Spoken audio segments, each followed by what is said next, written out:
How it's always been done isn't good enough. When it comes to your farm, your family, and your future, you deserve better. At Housewin Insurance Services, we specialize in how insurance should be done. We creatively customize farm and ranch insurance to meet your marketing goals and minimize risk, providing the protection that you need. We help lessen your dependence on the bank and set you up for long-term success. Contact us today to build a brighter, more secure tomorrow.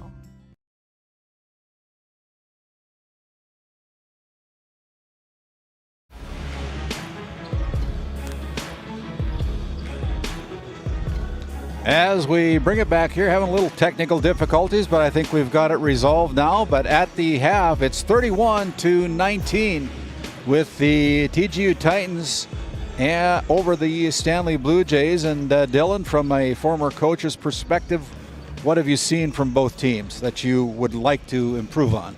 Both teams a little sloppy. I really like the pressure by TGU on defense, speeding up the Blue Jays. I know they like to play fast, but I'd like to see them slow down just a little bit. I mean, I know you don't want to go against what your style is, but it seems like they're just a little rushed, a little out of sorts. So if Stanley could just, settle down just a hair. When I was coaching, I'd say no need to speed, just go the speed limit. 75 is fast enough. But so that, I guess that's kind of my thoughts, at least for the Blue Jays. For the Titans, just take care of the ball a little bit more. They're playing really good defense, turning the Blue Jays over. Just take care of that ball and really value the possessions that you have offensively. We're about a minute and 20 seconds away from the start of our second half here. Again, if you're just joining us, my name's Randy Peterson alongside Dylan Loper. Our producer, David Peterson, working his tail off to get everything tech-wise going again here. Thank you, David, for that. And I want to thank our cameraman. It'll be Matt Gonzalez and Aaron Griffin running our eyes here high atop the Minot State University Dome. As we continue on here, next game up will be Beulah Miners, I believe, taking on the Rugby Panthers. In girls action, yeah. So, and then the boys will take on,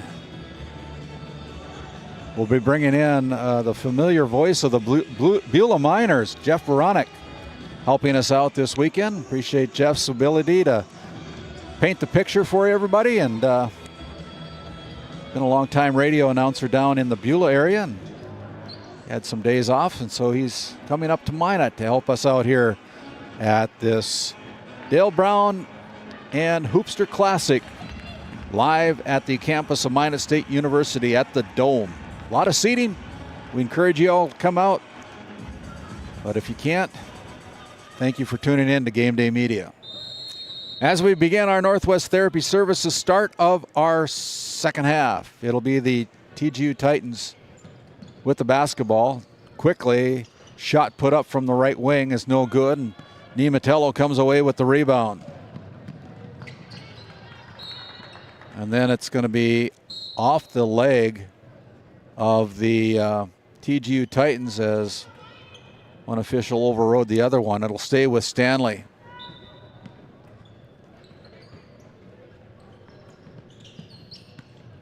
Out on top of the key, here's Murphy with the little floater, and that's no good. And he's going to pick up a offensive charging foul. Looking at the RTC replay here, just a little out of control. Great defensive position there from the Titans, and took that charge. Just as we were talking about both teams slowing down, they just sped it up. What do we know? Yeah. 31-19, just underway here in the second half. The Titans with the lead. The TGU, the co-op between Towner, Granville, and Upham. Looks like a zone from the Blue Jays there. Creates a turnover. There's Nematello and puts it up hard off the glass. No good. And the rebound is stripped out of Randy Royce's arms. And then we're going to have a foul called against, I believe, number 10, Peyton Leisted. Her second personal foul. I like that take there by the Blue Jays. But once again, TGU, I've been really impressed with their defense, sliding in. Look to take a charge. She was in a little bit more control going to the hoop that time. But the solid defense by the Titans causes the missed bucket. Hey, there's a left hand there by Skylar Bowl, putting in her 6th point of the afternoon.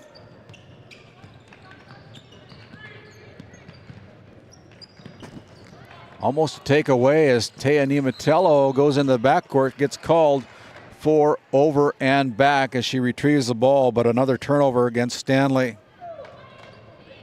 Both teams have really nice, quick hands. They're able to disrupt a lot of stuff. Stanley sticking with the zone defense here. Here's a deep three-pointer. That is no good by the Titans as Lysted pulls down the rebound. Blue Jays Murphy comes into the front court with a kick out to Roy. She lets it fly from 3. This time she rings the bell. Nice inside-out pass, knocks down the 3. Her first bucket of the night. It's a big one. Back to an 11-point lead. Here's Bailey with a kick out. Bailey couldn't answer it. I think if you're Stanley, you're okay with TGU taking those outside shots right now. Got to take something away from them. There's CJ Bomback. She tried to put it down from the left wing. No good. And here come the Titans again, triple teamed, and it's a steal. Boston just going a little fast there. Lost control. Murphy gets blocked and then tied up. And the possession arrow will favor the Blue Jays as we're having substitutions coming in from both sides here. 33-22, 5:39 remaining here in this third quarter. Nice excellent backdoor cut. Yep. Excellent backdoor there. Nice baseline out of bounds by Coach Hunt.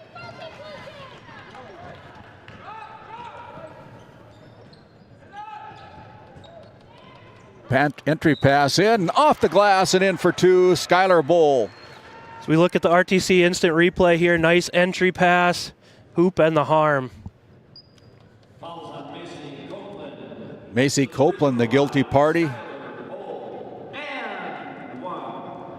Picks up her first personal foul.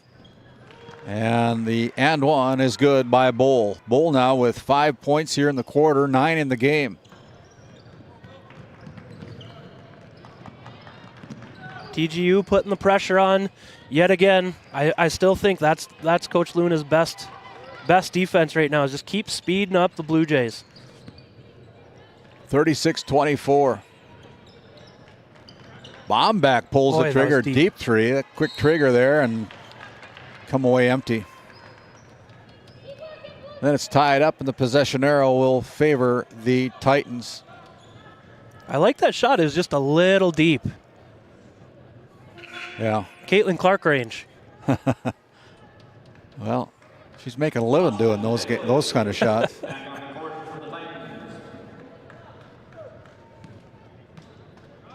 (36-24), just under 5 minutes to play here in the third quarter.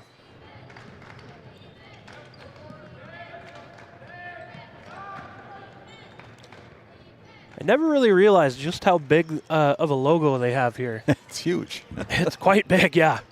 Just about from that logo, that wall is put up and it's last touched off the hands of Lillian Kuntz. And I think that 3 different three-point shot lines is kind of confusing for the players here so far. If you're not used to it, I mean, it does. It messes with your eyes as you're playing. Yeah. There's a shot put up by the Blue Jays, number 14, Macy Copeland. It's no good, but then we're going to have a foul called. CJ Bomback just picked up her 4th personal foul. Tegan Moe checks in for Stanley.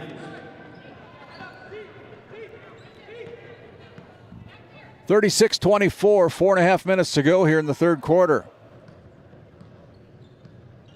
Stanley back to a man-to-man defense. Went away from that zone.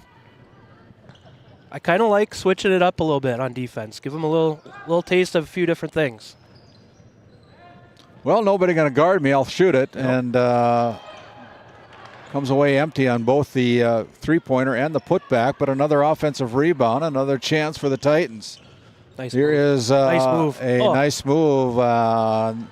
Still, it's going to be no good, but it'll be Boston Bailey heading to the Souris Valley Dental Group's free throw line to shoot two. 3:56 to go here in the third. Bailey.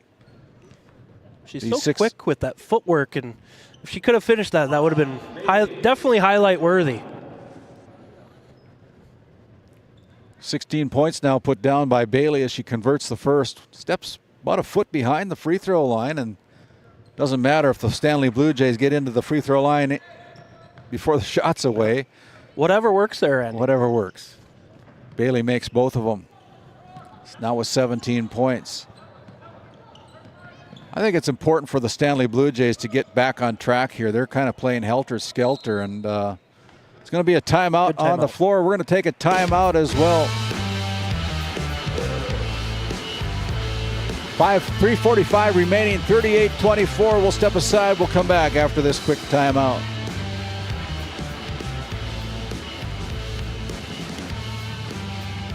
For the healthcare services you need and expertise you can trust, it's right here at home with Tioga Medical Center.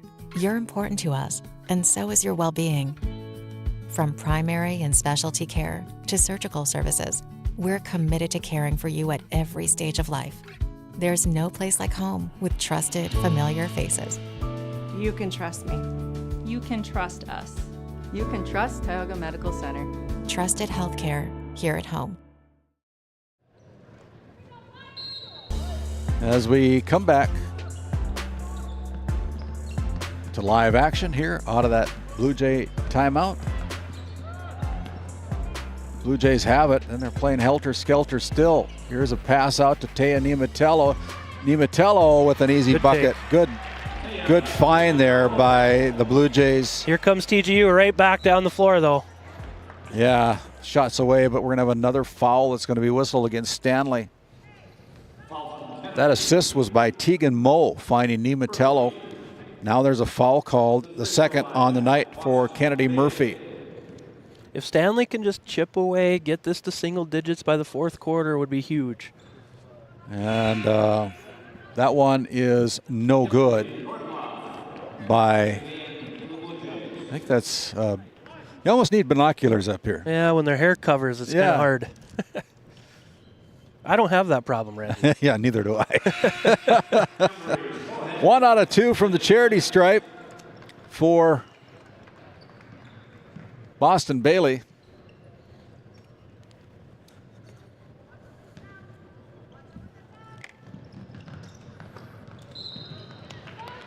Now we're going to have a foul about 75 feet away. It'll be a foul call against TGU. Mohagan picks up the foul. Her third personal, and with that, we're going to have a foul called, or a new foul called. We're going to have a reserve come in. It'll be Peyton Leisted checking into the game for the Blue Jays. So I'm not quite sure if the scoreboard is wrong, or 5 team fouls should be double bonus. Well, maybe not on the defensive penalty or the offensive. I don't know. I don't know what determines that sometimes. It's the Blue Jays throw it into the stands again. We'll just play it as we see it, or call it as we see it, I guess. Here's Bailey pulling the trigger from 3, and I don't know if the legs are going out, but that one was short as well. Here's Nimatello attacking the basket, comes away no good. That was a great opportunity for the Blue Jays there to cut into the lead. Just couldn't quite get her to fall. Back to zone here by the Blue Jays. Here's Brooke Best, and Best with the left-handed layup, and that's good for 2. Her first point of the night. If we look at the RTC instant replay, she cut through that zone, up and under, nice left hand. Nimatello is going to get called. Just making stuff happen there. They're calling a defensive foul call against the TGU Titans. It's going to go against number 14. That is Emery Mohagan with her 4th personal, and that'll bring her out of the game.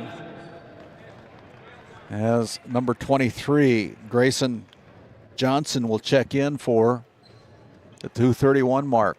41-26.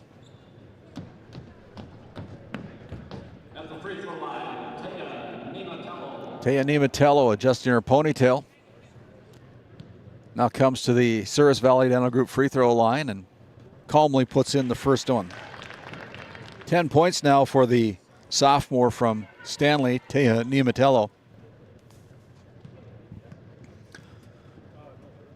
Again, second one is also in for Nematello. 41-28. Blue Jays need a stop. Probably going to get one, but not if they don't rebound. Here's another three-point attempt. That one is good. Yeah, if you don't offensively rebound, you get those Tioga Ace Hardware three-pointers getting knocked down. 44-28. Things getting out of hand here for the Blue Jays. Yeah, the Jays, every time it seems like they start cutting into the lead, TGU has an answer. Usually by her right there, Boston Bailey. Yeah, helter-skelter again, man alive. Who's got control of the basketball? The Blue Jays do. They're going to have the basketball. It'll be possession arrow favoring the Blue Jays. Actually, there's a foul that's going to be whistled. Grayson Johnson picks up the foul. I have her down for her first foul as Annie Royce toes a stripe and puts down the first free throw. She's got 6 points now, all of them here in the third quarter. Blue Jays really need to capitalize on these free throws and then get some stops, Randy. You know, yeah. Rebound especially out of that zone. It's a little tougher to rebound out of that zone, but if they can force some quick shots and then head the other way. Now our officials are chatting with each other. They're about as confused as we are, I think. And not sure what the thing of it is here, but should have been a little quicker on the handle, but they're not going to allow that last free throw that was put in. So that'll come off the board. And good backdoor. It was a non-shooting foul, but there's a attempt by Murphy, and then it's going to be another foul. It's going to be whistled against the Blue Jays. It's going to go against number 10, Peyton Leisted. Now we'll head to the other end and shoot free throws. Yeah, that'll be shooting free throws with that one. And who's going to be at the free throw line? And it looks like it's going to be Boston Bailey.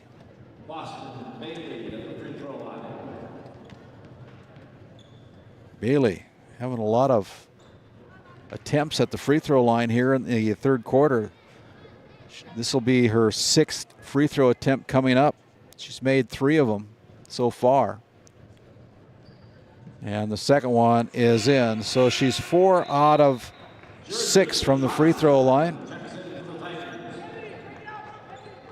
As we're having another substitution, 45-28. 1:57 remaining here in the third quarter. TGU keeping up with that pressure.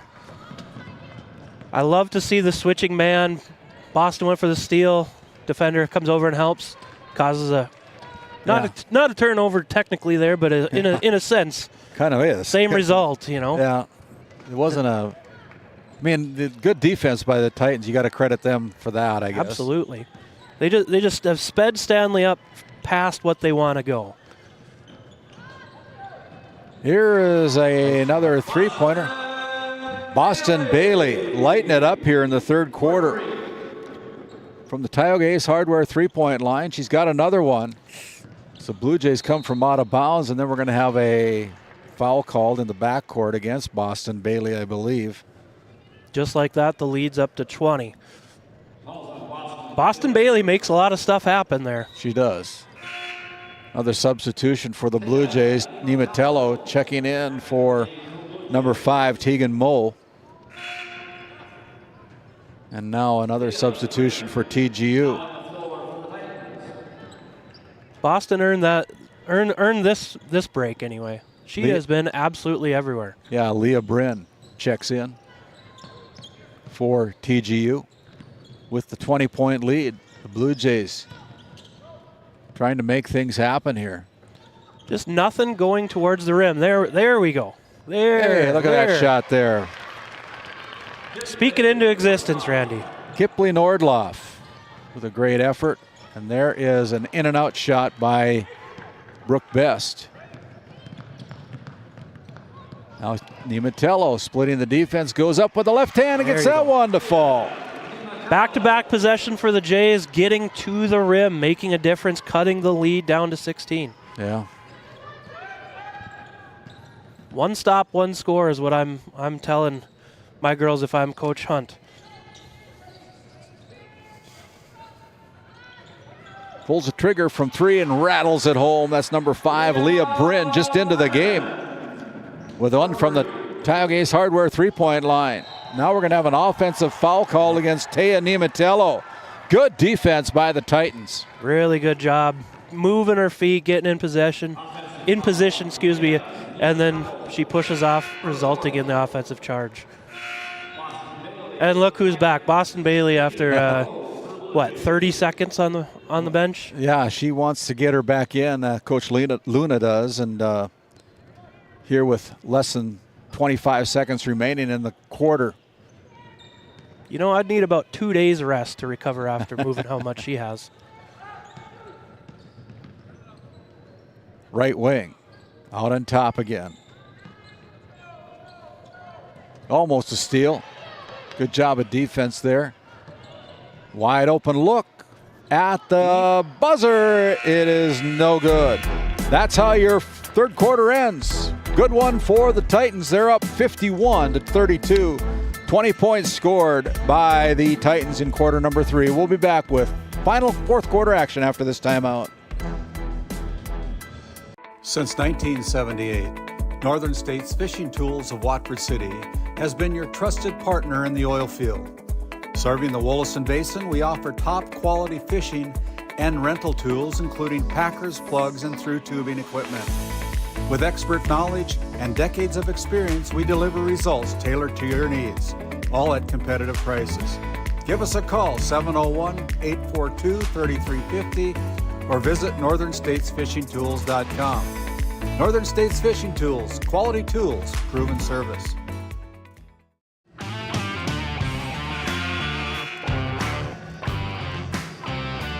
Well, fourth quarter set to begin here on our second game of our 7-game schedule here at the Dale Brown Hoopster Classic on the campus of Minot State University here at the Dome. Great facility, isn't it, Dylan?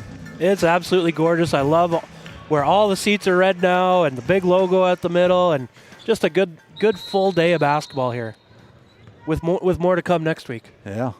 Monday and Tuesday, 5 games on Monday, 6 games on Tuesday here. All of them to be seen on GameDay Media. And to start out with, an aggressive defense by the Titans cost them a foul.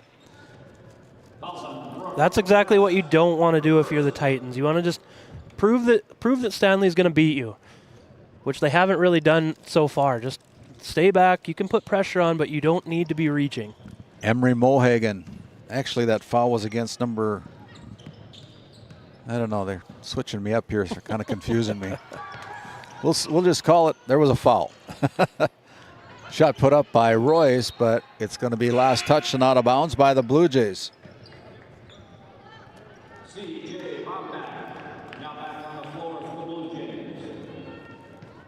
51-32.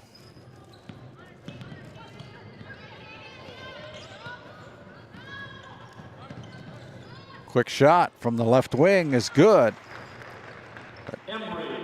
Emery Mohagan puts down her 7th point of the night.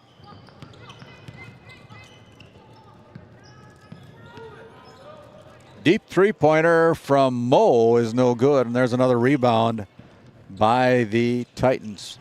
You know, I don't mind that now in the fourth quarter. They're down 21. They need offense fast. Now is the time Stanley needs to play fast. Here's Bailey again, short mid-range jumper. That's no good. It's going to be off the fingers of the Blue Jays, so it'll stay with the Titans. Nimatello back in for the Blue Jays, leading scorer for Stanley with 13 points. Nobody picked up on the out of bounds play. Mohagan just calmly puts it in for her 9th point of the game. Now the ball goes off the hands of Annie Royce. Another turnover for the Blue Jays. That's number 19.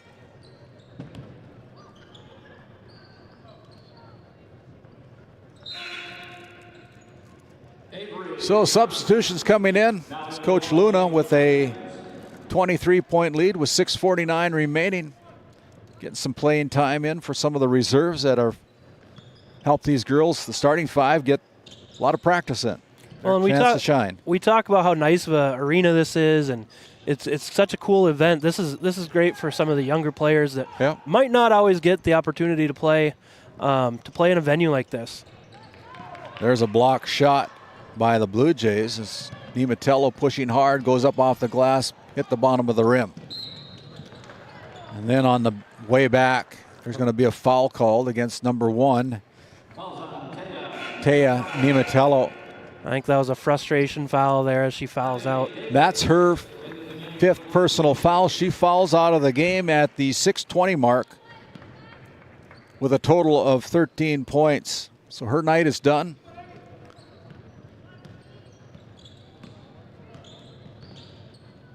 Nobody picks her up. Just in front of the 3-point line. That's no good. Behind it, I should say. And now we're going to have a jump ball. Possession arrow will stay with the Titans. That was a battle down there.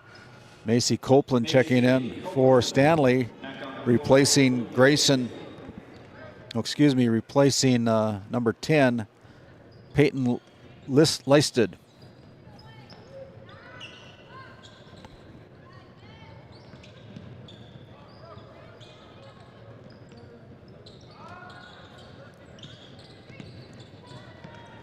You know when things are going right for you, you can throw anywhere and it lands in the hands of your teammate. They almost finished it too. And Boston's still pressing. She doesn't know any other way. Got a lot of gas in that motor, doesn't she? I know. I'm really impressed with her. And all of the TGU Titans for that matter, but boy, Boston is just, she's kind of the gas that makes the car go as we speak. Here she goes. And we couldn't get it to go. Most open she's been all day. This will be another jump ball. This time it'll go over to the Stanley Blue Jays.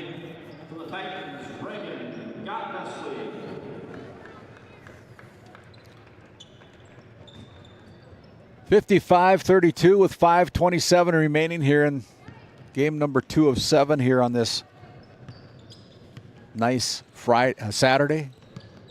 We're still figuring it out. Yeah, we're still figuring it out. Maybe by tonight we'll get her figured out. Royce tries to pull the trigger from 3, comes away empty. All I know is I don't have to go to school tomorrow. That's all I know. Yeah.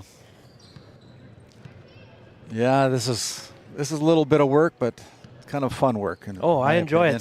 Thanks again for having me, Randy. And I know David stepped away, but thank you guys for bringing me on board and teaching me the ways, I guess. There's a steal. Turnover. And then we're going to have a foul this time. CJ Bombach will go to the charity stripe. She'll get 2 shots from the Souris Valley Dental Group free throw line. You know, something that I've noticed here, Randy, as we're in the 4th quarter, and, you know, it's not looking so great for the Blue Jays, but the bench players for the Blue Jays are still really active, really involved, cheering on their teammates. Just got to love that. Enthusiasm, you know, don't get down. It's just one game. You know, they're a young team. They're still building. There's a lot to look forward to, a lot of season left. So I like that positivity coming from the bench. Bombach makes the first one of 2 on this double bonus. Actually, she was fouled in the act of shooting, so it's 2 shots, and she makes both of them. So now with 5 points, it cuts the lead to under 20, 55-34.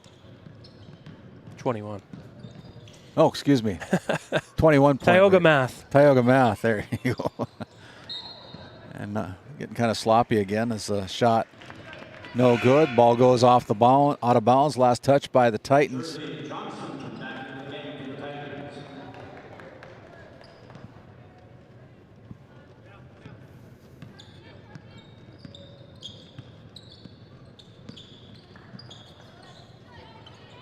Shot pulled down by CJ Bombach. That is no good. Pass up front. Ooh, nice hands. And there's a takeaway by Bombeck, but she Out of stepped bounds. out of bounds. Good defense there by Bombeck. Really good hands. Able to slide in there, snag it away. Pass out on top.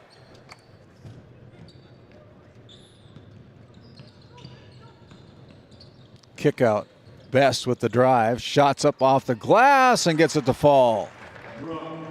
Brooke Best with her 4th point of the night.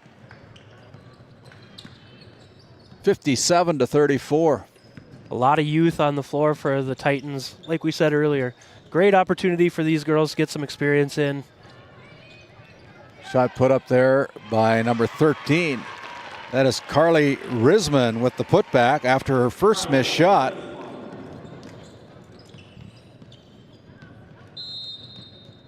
And then we're going to have a timeout on the floor. We're going to take one as well as 3:43 remaining, 57-36. We'll step aside. We'll come back after this quick timeout.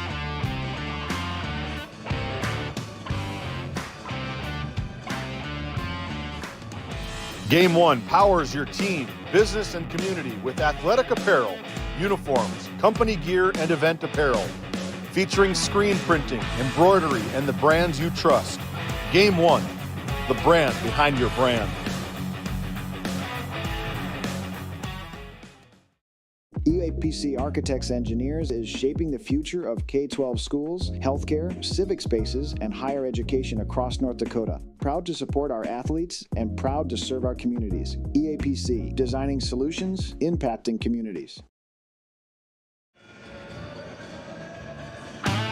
As we come back here to live action, it gives us a chance to talk about the Powers Lake Athletic Booster Club, supporting the Ranchers and the RPL Outlaws over there at Powers Lake.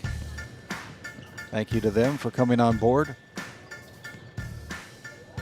Here's a shot altered there by the Blue Jays. It's off the arms of the Titans, so it will go back over to Stanley. There's a bunch of new players into the game for both teams. We'll call them as we see them, I guess. Here's Bombeck going up with a shot that's no good. Bombeck comes Good hustle. back and then loses control and the handle on it. Here come the Titans. There's a left-handed layup put up. That's no good. Reverse layup. Really nice. That is a better shot there. We'll take another look at the RTC instant replay. Gets the rebound up and under. It's like the old Mikan drill there. Shot put up by the Blue Jays, no good. They get it back. From 3, that's no good as well. So, here's another 3-point effort. That one's no good. And finally, on the third offensive shot, miss. The Titans will come away with it and lose it and then get it back. Now they throw it away. So, wow. Okay, 59-36 with 2:30 to go. Kind of surprised to see Boston Bailey still in the ball game. She's kind of deserved a couple minutes here. Yeah.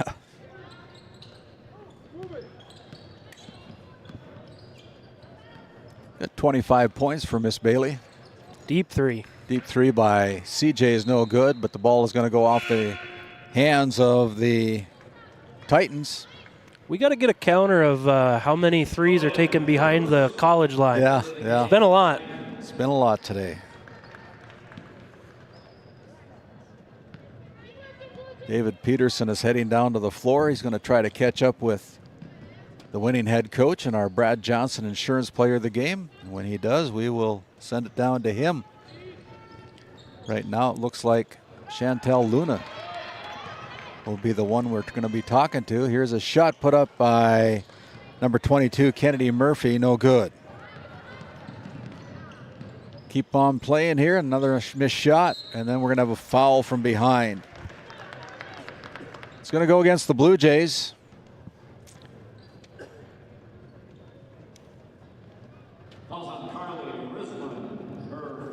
Carly Risman, the guilty party, with her first personal foul.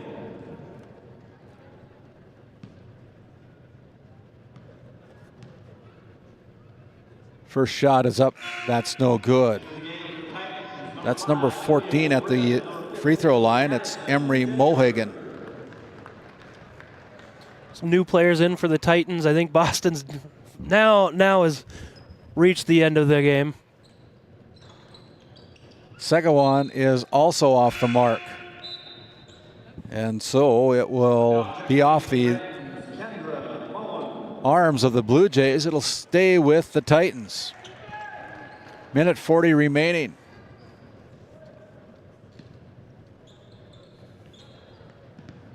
Leah Bryn triggers the inbounds pass, gets it in.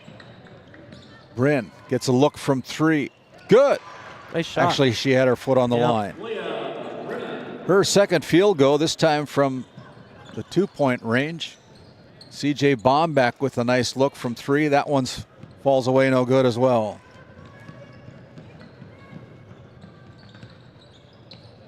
Good block there. Good block there, yep. And now it's going to be out. Back out on top for another 3-point effort. Leah Bryn with another bucket here in the fourth quarter. Another one from the Tioga Ace Hardware 3-point line. It's a missed opportunity for the Blue Jays. A putback is no good. Just kind of seems like it's one of those days for the Blue Jays where just nothing's falling and everything's going the other way for the Titans. Coach Luna wants to get some players in with 50.8 seconds to go. As the TGU faithful give a nice round of applause for those leaving the game. And 64-36 right now as they walk the ball into the front court. No hurry. Down in the corner, here's Bryn.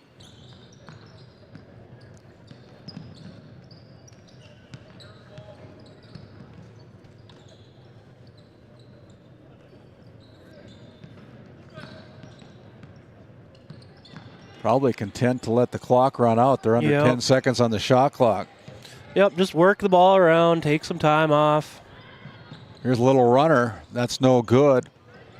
The Titans get it back. Bryn pulls the trigger. That one is no good. And so it is last touch by the Blue Jays. It'll stay with the Titans. Titans going to win this game. David Peterson will go down and talk to head coach Luna, along with our Brad Johnson Insurance Player of the Game, as Titans are going to run it out.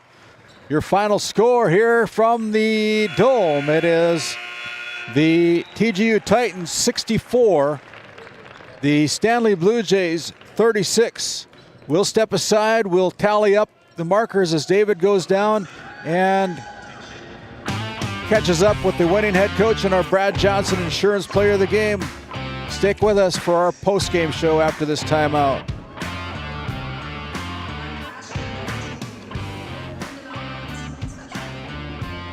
This Game Day Media broadcast is brought to you in part by Tegan's Interiors, located on Main Street in Crosby, North Dakota. Follow them on Facebook or find them online at tegansinteriors.com. Gustafson Septic Service Incorporated, family owned and operated since 1986.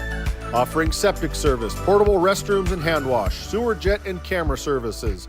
Located in Stanley, North Dakota, call for a free quote at 701-628-2960.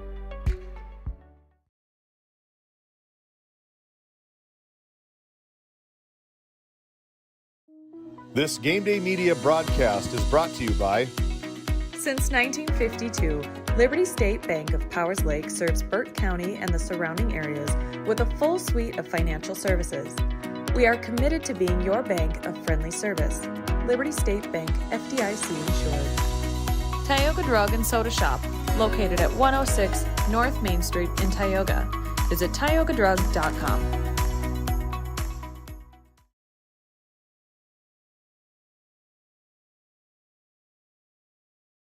This Game Day Media broadcast is brought to you by Napa Tioga Parts Supply, located at 105 North Main Street in Tioga. Visit napaonline.com. Hungry? Head to the Food Barn in Powers Lake. Open Monday through Saturday with daily lunch specials, a full breakfast menu, and don't miss Taco Tuesday on the last Tuesday of every month. Try Michael's Alfredo Pasta. It's a local favorite. Come on down to the Food Barn, where good food meets great company.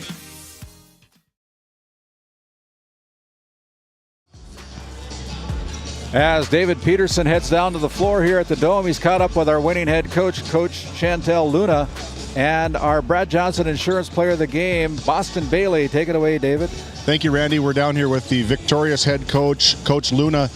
What did you like out of your team's effort tonight? One of the things that I always appreciate about my team is that they never stop. They hustle after every ball. They stay aggressive through the game, and that definitely helped us tonight. You talked about it in the pregame show, this special player just off to my right here, Boston, being the lone senior on the team. What does she mean to you and your team? Well, Boston is the leader that we're looking for on the court. She can create a lot of trouble on defense because she's really quick. And then, of course, she's got a beautiful outside shot. So when her feet are set and she's ready, she's going to drain every one of them for us. So. Your counterpart, Coach Kendall Hunt for the Stanley Blue Jays, said our basketball style is to go up and down, and you guys really, really stopped that. They couldn't transition. They tried to slow down, and your girls were a defensive juggernaut tonight. Yep, they like to get up and down just like we do. And so when we know that teams are doing that, we want to make sure that we stop them so that we can get our defense going, which breeds our offense. And you saw what happened tonight when we did that. What do you think about playing in this Dale Brown Classic? Is it better than practicing over and over and over through this Christmas break? You get here a little bit outside of the element, maybe a little bit, get the kids back into normal routine? Yeah, I mean, I like having to come out and get back to work. I mean, we've had a few days off, and we're a little rusty in some areas, and so I would hate to not play over the holiday because then we'd be really rusty. So we're gonna have a couple days off again after we play on Monday, and then we're back to work, and then we're 3 nights a week after that. So we gotta be ready to go. Which leads you to my next question. What do you know about DLB sitting in that Division A? Well, I mean, DLB is always a strong team. They like to get up and down the court. They're gonna shut you down, and so we're gonna have to be ready to play our game. Absolutely. This is winning head coach Chantel Luna of the TGU Titans. We're going to flip right over here to our Brad Johnson Insurance Player of the Game, Boston Bailey. Boston, your coach talked about it. You're kind of a pest on defense. Would you prefer to be defensive MVP or offensive MVP? Defensive MVP. That's a good answer, as your coach just winked back at me. What was working for you tonight? We had you, I think, for 25 points on our unofficial scorebook, but what was working for you tonight? I think we play really good team basketball, and I think that we have an all-around good defense, and I feel like when you have others that know the game of basketball, it's very easy to play good defense. And I feel like when my feet are set, I have good outside shots. I just need to collect and shoot. So now you're tomorrow on Monday, you get a couple days off here, but what does this mean to you to play in this Dale Brown Classic instead of, like I told your coach, like practicing over and over and over again? You get to play a little bit over the holiday. It's kind of fun because we have a lot of practices, especially in the beginning of the year, so it's nice to get to get the feel of how each other play and get more used to it. So I feel like it's very good for us. Last year, graduating out Ashley Martadam, probably one of the best to wear a Titans jersey last year. Your role was probably get her the ball and help facilitate the offense. With you being the lone senior on the team this year, what is your role for this team this year? I think you just need to find your teammates strong suits. I feel like every one of them has a different part that they're strong at, and I think you need to find those, and you need to just play as a team, and defense comes first, and if your defense comes, your offense will automatically come. Well, you sound like you've been coached up really nicely by your assistant coach. That's an inside joke between us two. Congratulations, Boston. Enjoy the win with your team tonight. Thank you. Back to you guys. Yeah, good stuff there, David. Thank you. And when we continue on here, we'll transition over to our next game. It'll be the Rugby Panthers taking on the Beulah Miners. Jeff Baranek going to come in and do the play-by-play. We'll be back after this timeout as David heads over to try to do some coaches' comments after we quickly come back.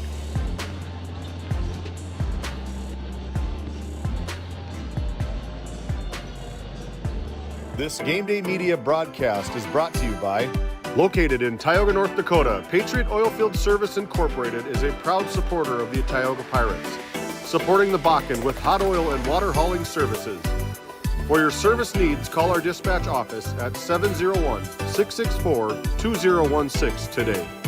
Modern Dental with offices in Tioga is here for all your dental care needs. Doctors Amber Wentz, Eric Melland, and Christian Melland provide trusted care for the whole family. We're open Monday through Thursday, 8 to 4, and accepting new patients now. Modern Dental, your smile, our priority. This GameDay Media broadcast is brought to you by Napa Tioga Parts Supply, located at 105 North Main Street in Tioga. Visit napaonline.com. Hungry? Head to the Food Barn in Powers Lake. Open Monday through Saturday with daily lunch specials, a full breakfast menu, and don't miss Taco Tuesday on the last Tuesday of every month. Try Michael's Alfredo Pasta. It's a local favorite. Come on down to the Food Barn, where good food meets great company. Kyle Hansen is proud to be a Thrivent financial professional, providing personalized financial guidance to people of all stages of life. Thrivent believes humanity thrives when individuals make the most of what they've been given, and Kyle is here to help you do just that.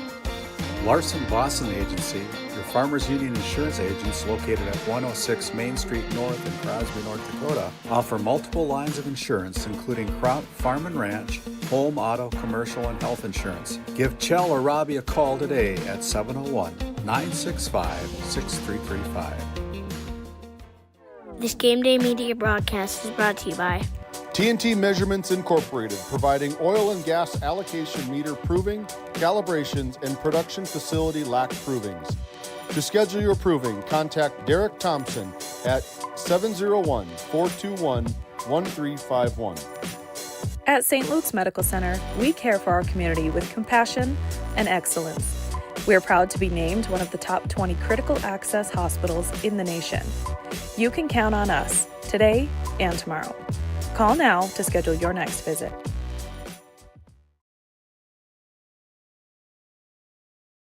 And as we continue on with our DNL Pair from Postgame show, it's time now for our coach's comments, sponsored by Lindsay Grocery. Take it away, David. Thank you, Randy. I've got head coach Jen Brossart here with the Rugby Panthers, sitting in at 3-1. We got Beulah coming across, a cross-region matchup between Region 3 and Region 4. What do you know about the Beulah Miners? Well, they work hard. You got little number 32 in there. She doesn't have a lot of height, but she's got a lot of spunk and she's got a lot of grit. So she'll post us up hard. And they got a couple of shooters that we got to keep an eye on.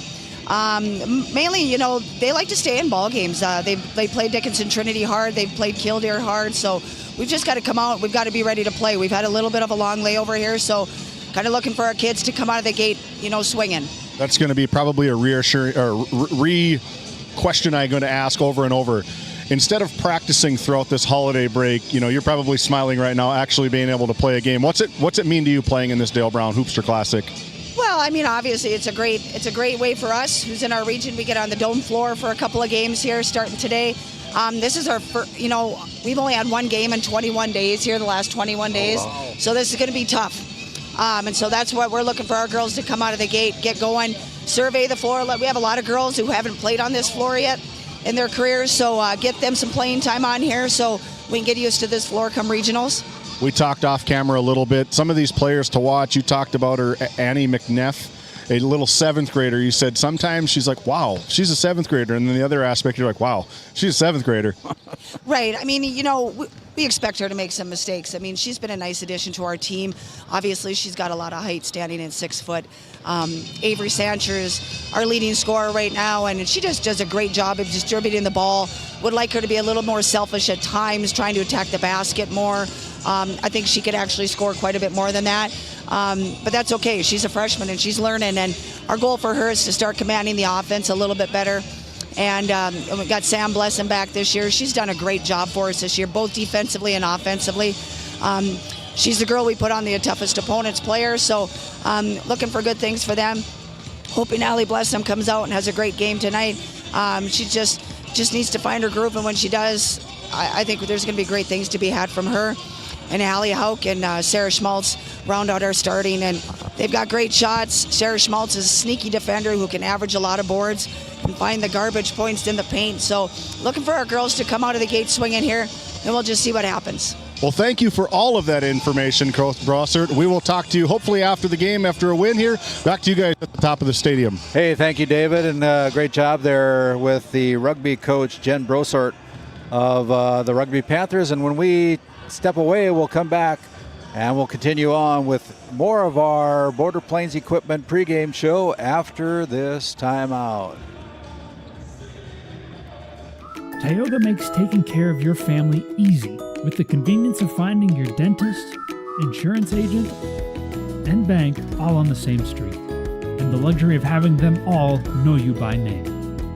And just minutes away, you'll find excellent schools and comprehensive health care.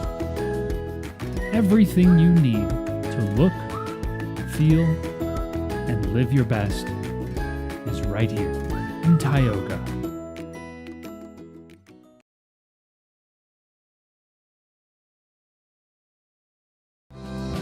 Growing family? The City of Ray has shovel-ready lots available, 12,000 to 20,000 square feet. The lots are free of any special assessments. Right on Highway 2, we offer convenient travel and connections, as well as access to our amazing education system. Your family's future is important to us. Let us help you with that first big step. Contact Rhonda at 701-568-2204 or stop by City Hall at 101 Main Street in Ray.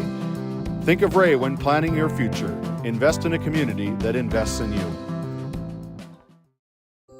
As your local Touchstone Energy Cooperative, we wear many hats. We take pride in serving our members and our community by going the extra mile in everything we do. Because we not only work here, we live here. Brought to you by your local Touchstone Energy Cooperatives. Play your cards right and shop the savings and selection at Prairie Home Furnishings in Stanley. Browse a wide selection of furnishings for every room in your home. The latest styles and trends and comfortable quality furniture. And it's all at reasonable prices. Plus, they have a great selection of flooring and bedding as well. High quality and reasonable prices make Prairie Home Furnishings the place to make your house a home. Make sure to shop at Prairie Home Furnishings. We deliver everything your home deserves.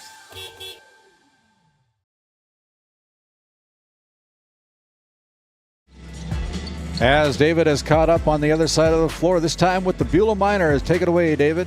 Probably a familiar face in rugby, except for this time he's wearing the blue and gold, which I personally like. That's my Tioga Pirates blue and gold. But head coach Mitch Grachow with the Rugby Panthers, the first-year head coach coming in, with the Beulah Miners, coming in. You guys played Newtown a couple weeks ago, right down to the wire. What are you expecting from your girls tonight? Just a lot of good effort, hustle, things like that. We want to play hard every night. Going from there, that's where I was looking for an improvement every day. We're kind of young on the end with 2 seniors and 2 juniors, and we're a lot of sophomores on now. We start in 8th graders, so looking for just hustle, effort, all that thing every night, and it's improvement every night. So it's going to be, I've said it earlier, I've said it most of the afternoon today, this reoccurring question is keeping these kids out of practice, getting them into game-like situations over this Christmas break. What's this mean to you and your team playing here? I mean, it's always a good thing. We've had a pretty challenging schedule. We played a Turtle Mountain and a South Prairie team are pretty good. This rugby team is going to be pretty good. It's a nice dude during this time. We actually have a tough stretch. We just played last Monday. We play tonight. Play Tuesday again. We play next Friday. And then we kind of play Monday, Tuesday. So we have a tough stretch coming up with just a lot of games. But it's good to be active during these 2 weeks, not take 2 weeks off and trying to get practices in, which is not like a game, but learning from game situations then. For sure. That is learning from game situations. If we talk to you afterwards, you're going to be the victorious head coach. Okay? Okay, sounds good. Thank you. Back to you guys at the booth. Yeah, thank you, David, and good job as we continue on here. We're going to take one more break while we get readjusted. Jeff Boronic's going to come in and do our play-by-play for game number 3 of 7, the Rugby Panthers and the Beulah Miners, coming up after this timeout.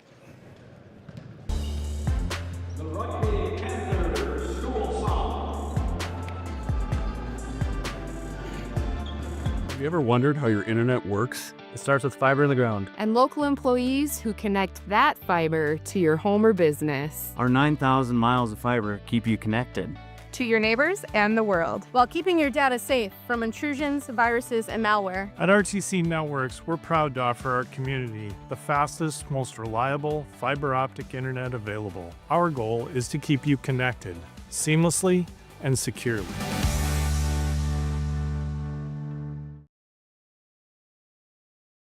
This GameDay Media broadcast is brought to you by Napa Tioga Parts Supply, located at 105 North Main Street in Tioga. Visit napaonline.com. Hungry? Head to the Food Barn in Powers Lake. Open Monday through Saturday with daily lunch specials, a full breakfast menu, and don't miss Taco Tuesday on the last Tuesday of every month. Try Michael's Alfredo Pasta. It's a local favorite. Come on down to the Food Barn, where good food meets great company.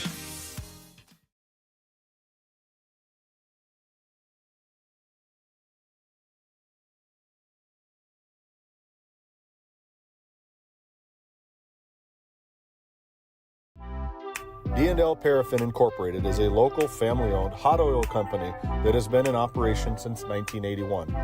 We work hard to develop good business relationships with the oil field companies in the Tioga area. While offering services north of Lake Sakakawea, we focus on integrity, hard work, and safety. For all hot oil services, call dispatch at 701-641-3065 or 701-641-6310.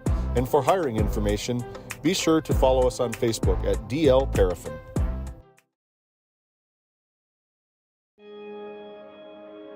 The Western Education Regional Cooperative is designed to promote collaboration among school districts. One of the main ways we help is to provide professional development in reading, math, classroom management, and data training throughout the 44,000 square miles our region is comprised of. From Golva to Granora, we are here to serve our schools. Let's go to work.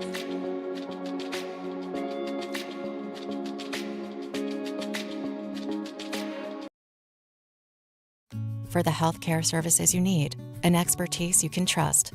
It's right here at home with Tioga Medical Center. You're important to us, and so is your well-being. From primary and specialty care to surgical services, we're committed to caring for you at every stage of life. There's no place like home with trusted, familiar faces. You can trust me. You can trust us. You can trust Tioga Medical Center. Trusted healthcare here at home. This GameDay Media broadcast is brought to you by... With 40 years of service to Northwest North Dakota, Jan Costin CPA in Kenmare provides trusted accounting and tax services for individuals, corporations, estates, and partnerships. Call 385-4263 today. Your numbers are in good hands with Costin CPA. The Northwest Sportsmen's Association of Tioga, a proud supporter of youth and outdoor recreation in our local community. We're aiming high, keeping it local, and building the future for outdoor events. Join us in making a difference. The Northwest Sportsmen Association, where the outdoors brings us together. Hey, welcome back to alongside the new one for the family. Jeff Veronica from the Beulah area. Jeff, thanks for coming on today. Oh, I appreciate the invitation, David. This will be a fun outlet for me, and great perch here at the Dome, the Pearl of the Magic City. Yes, you talk about needing some backup. We call the best in the business around the Beulah area. Today, Beulah's covering 2 leagues on Saturday. Definitely need your expertise. Right now, we're going to take a look at our auto player spotlight. One we have to probably talk about is one of the good openers is the senior for the Beulah Miners, number 23, Malaya Williams. Yes, Malaya is a senior, as you point out, stands 5'7", but she plays much bigger than that. She's a physical presence in the paint and usually can create shots over taller defenders because of her strength. Outstanding thrower in track and field. So Williams.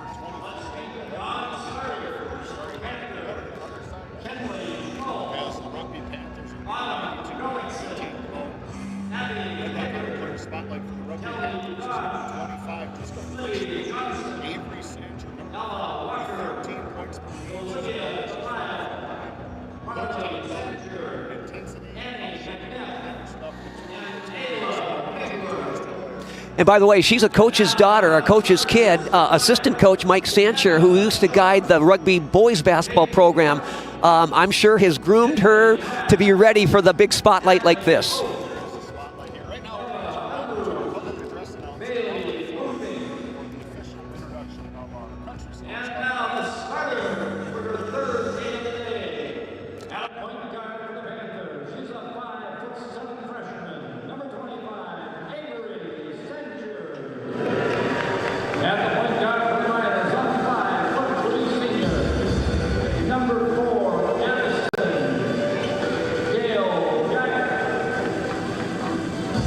At the other guard for the Panthers, a 5'7" junior, number 22, Sam Blessum.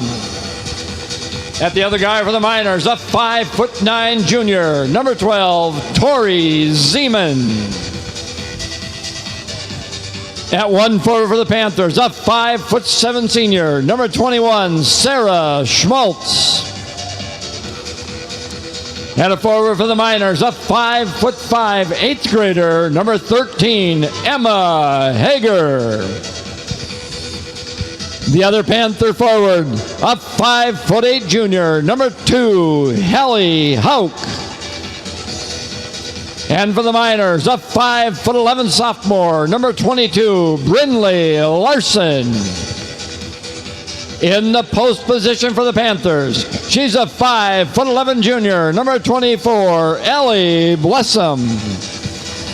And the post for the Miners, a 5'7" senior, number 23, Malaya Williams. The Panthers are head coached by Jen Brozart, assisted by Jeremy Johnston and Mike Sancher. The Miners are head coached by Mitch Rocco, assisted by Jody Dakar.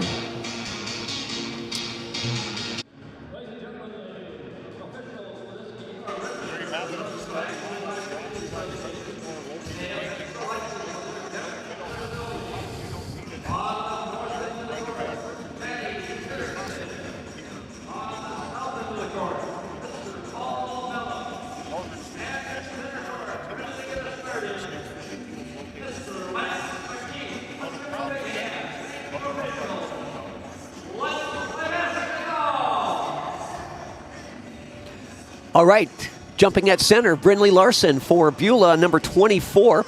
Allie Blessum, a 6-foot senior. Lance McKeef tosses the ball up, and tip controlled by the Rugby Panthers, and with it, Hallie Hauk. This is going to be a good matchup. These two teams probably know a little bit about each other, being cross-region foes, Region 3 and Region 4. Kelly Hauk scores the first layup of the game on a nifty pass from the perimeter, so the Panthers go up 2-0. And now Rugby coming with some full court pressure. Addie Del Geiger shovels it off to Tori Zeman. She's struggling in the backcourt, and I think we've got a 10-second violation against the Miners. Big turnover there. It's a tough place to pick up your dribble 35, 40 feet from the basketball hoop, but good because of the good defensive pressure from the Panthers. All right, so inbounding for Rugby number 21, Sarah Schmaltz, one of just 2 seniors on the entire Panthers roster. With the ball, Hauk swings it left to Schmaltz, or Blessum, Sam Blessum, inside to Allie Blessum. Top of the key now, Sancher dribbles off a screen, takes it to the right edge of the lane, and kicks it out to 21. Schmaltz, who misses everything, pulling it down on the weak side, Tori Zeman. Outlets to Addie Del Geiger. Yeah, the Miners are really going to want to get out in early tempo, try to push this ball up and down, see what they're made of. Sitting at 0-6 on the season earlier as Beulah, they got to get in the win column here. A lot of it's going to start with 23 with the ball right now. Absolutely. Del Geiger has the ball, and pass deflected, stolen away by Avery Sancher. Up ahead to Sam Blessum. Inside, missing the shot, Sarah Schmaltz.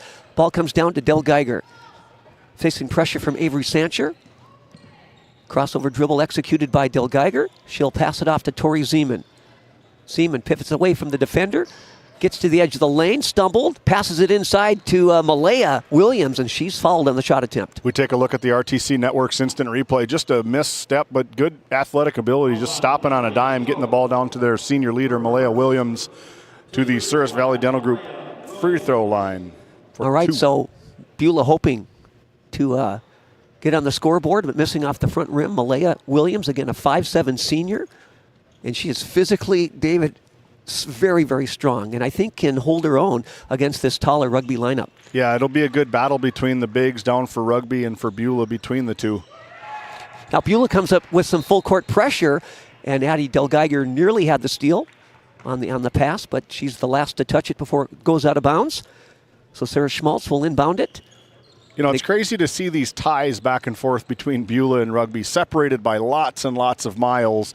But the connection, we were talking as head coach Mitch Grachow, his dad was the football coach in Rugby and maybe a current athletic director. But how you turn from orange and black to blue and gold over the course of seasons. Absolutely. So I'm sure there's a lot of rugby fans who not only are familiar with the name Mitch Krakow, but they probably personally know him from his youth in rugby. Yeah, I wonder if he's maybe the most hated man in rugby right now, donning the blue and gold instead of the black and orange. Tori Zeman with the ball on the left wing, feeds it inside to Brindley Larson, and she'll miss with that left-handed shot off the glass. Rebounded, corralled by Allie Blessum. Ball's passed ahead to Sam Blessum, and I'm assuming those two girls are sisters. Only one is listed at 5'7", and the other one at 6 feet. I would think so. The 6-footer is more desirable, but the speed from 5'7" is very often wanted as well. All right, inbounding from the baseline for rugby, Avery Sancher. Gets it into Schmaltz, puts it up high off the glass and scores on the inbounds pass. Good take, good hard rip from number 24. That's Allie Blessum. Allie Blessum. Yes. Zeman now, cross court to Addie Dilgeiger. She splits a double team, but loses it to Avery Sancher. And it's a 2-on-1 break. Schmaltz tried to feed it off to Sam Blessum, deflected away, recovered by Blessum. She'll take it top of the key, swing it left to Allie Blessum, bounces it inside to Hallie Hauk. And then right back to Sarah Schmaltz. Hauk with the assist, Schmaltz with the close-range basket. 6-1 lead for the Panthers. Good finish from number 21, Sarah Schmaltz as well. She's another 5'6" junior. A lot of juniors on this roster for head coach Jen Brossert. Yes, I looked at the roster, just 2 seniors for rugby, but 8 juniors. That's an oddity that you don't see very often. As we take our first LPL financial timeout, we'll be back after this quick break. When you have financial questions or ideas, you need someone to listen and provide insight about your options. Shiloh Chavez and her team with LPL Financial can review your specific situation and help create a strategy unique to you and your goals. Give her a call at 701-842-4244 or email at shiloh.chavez@lpl.com.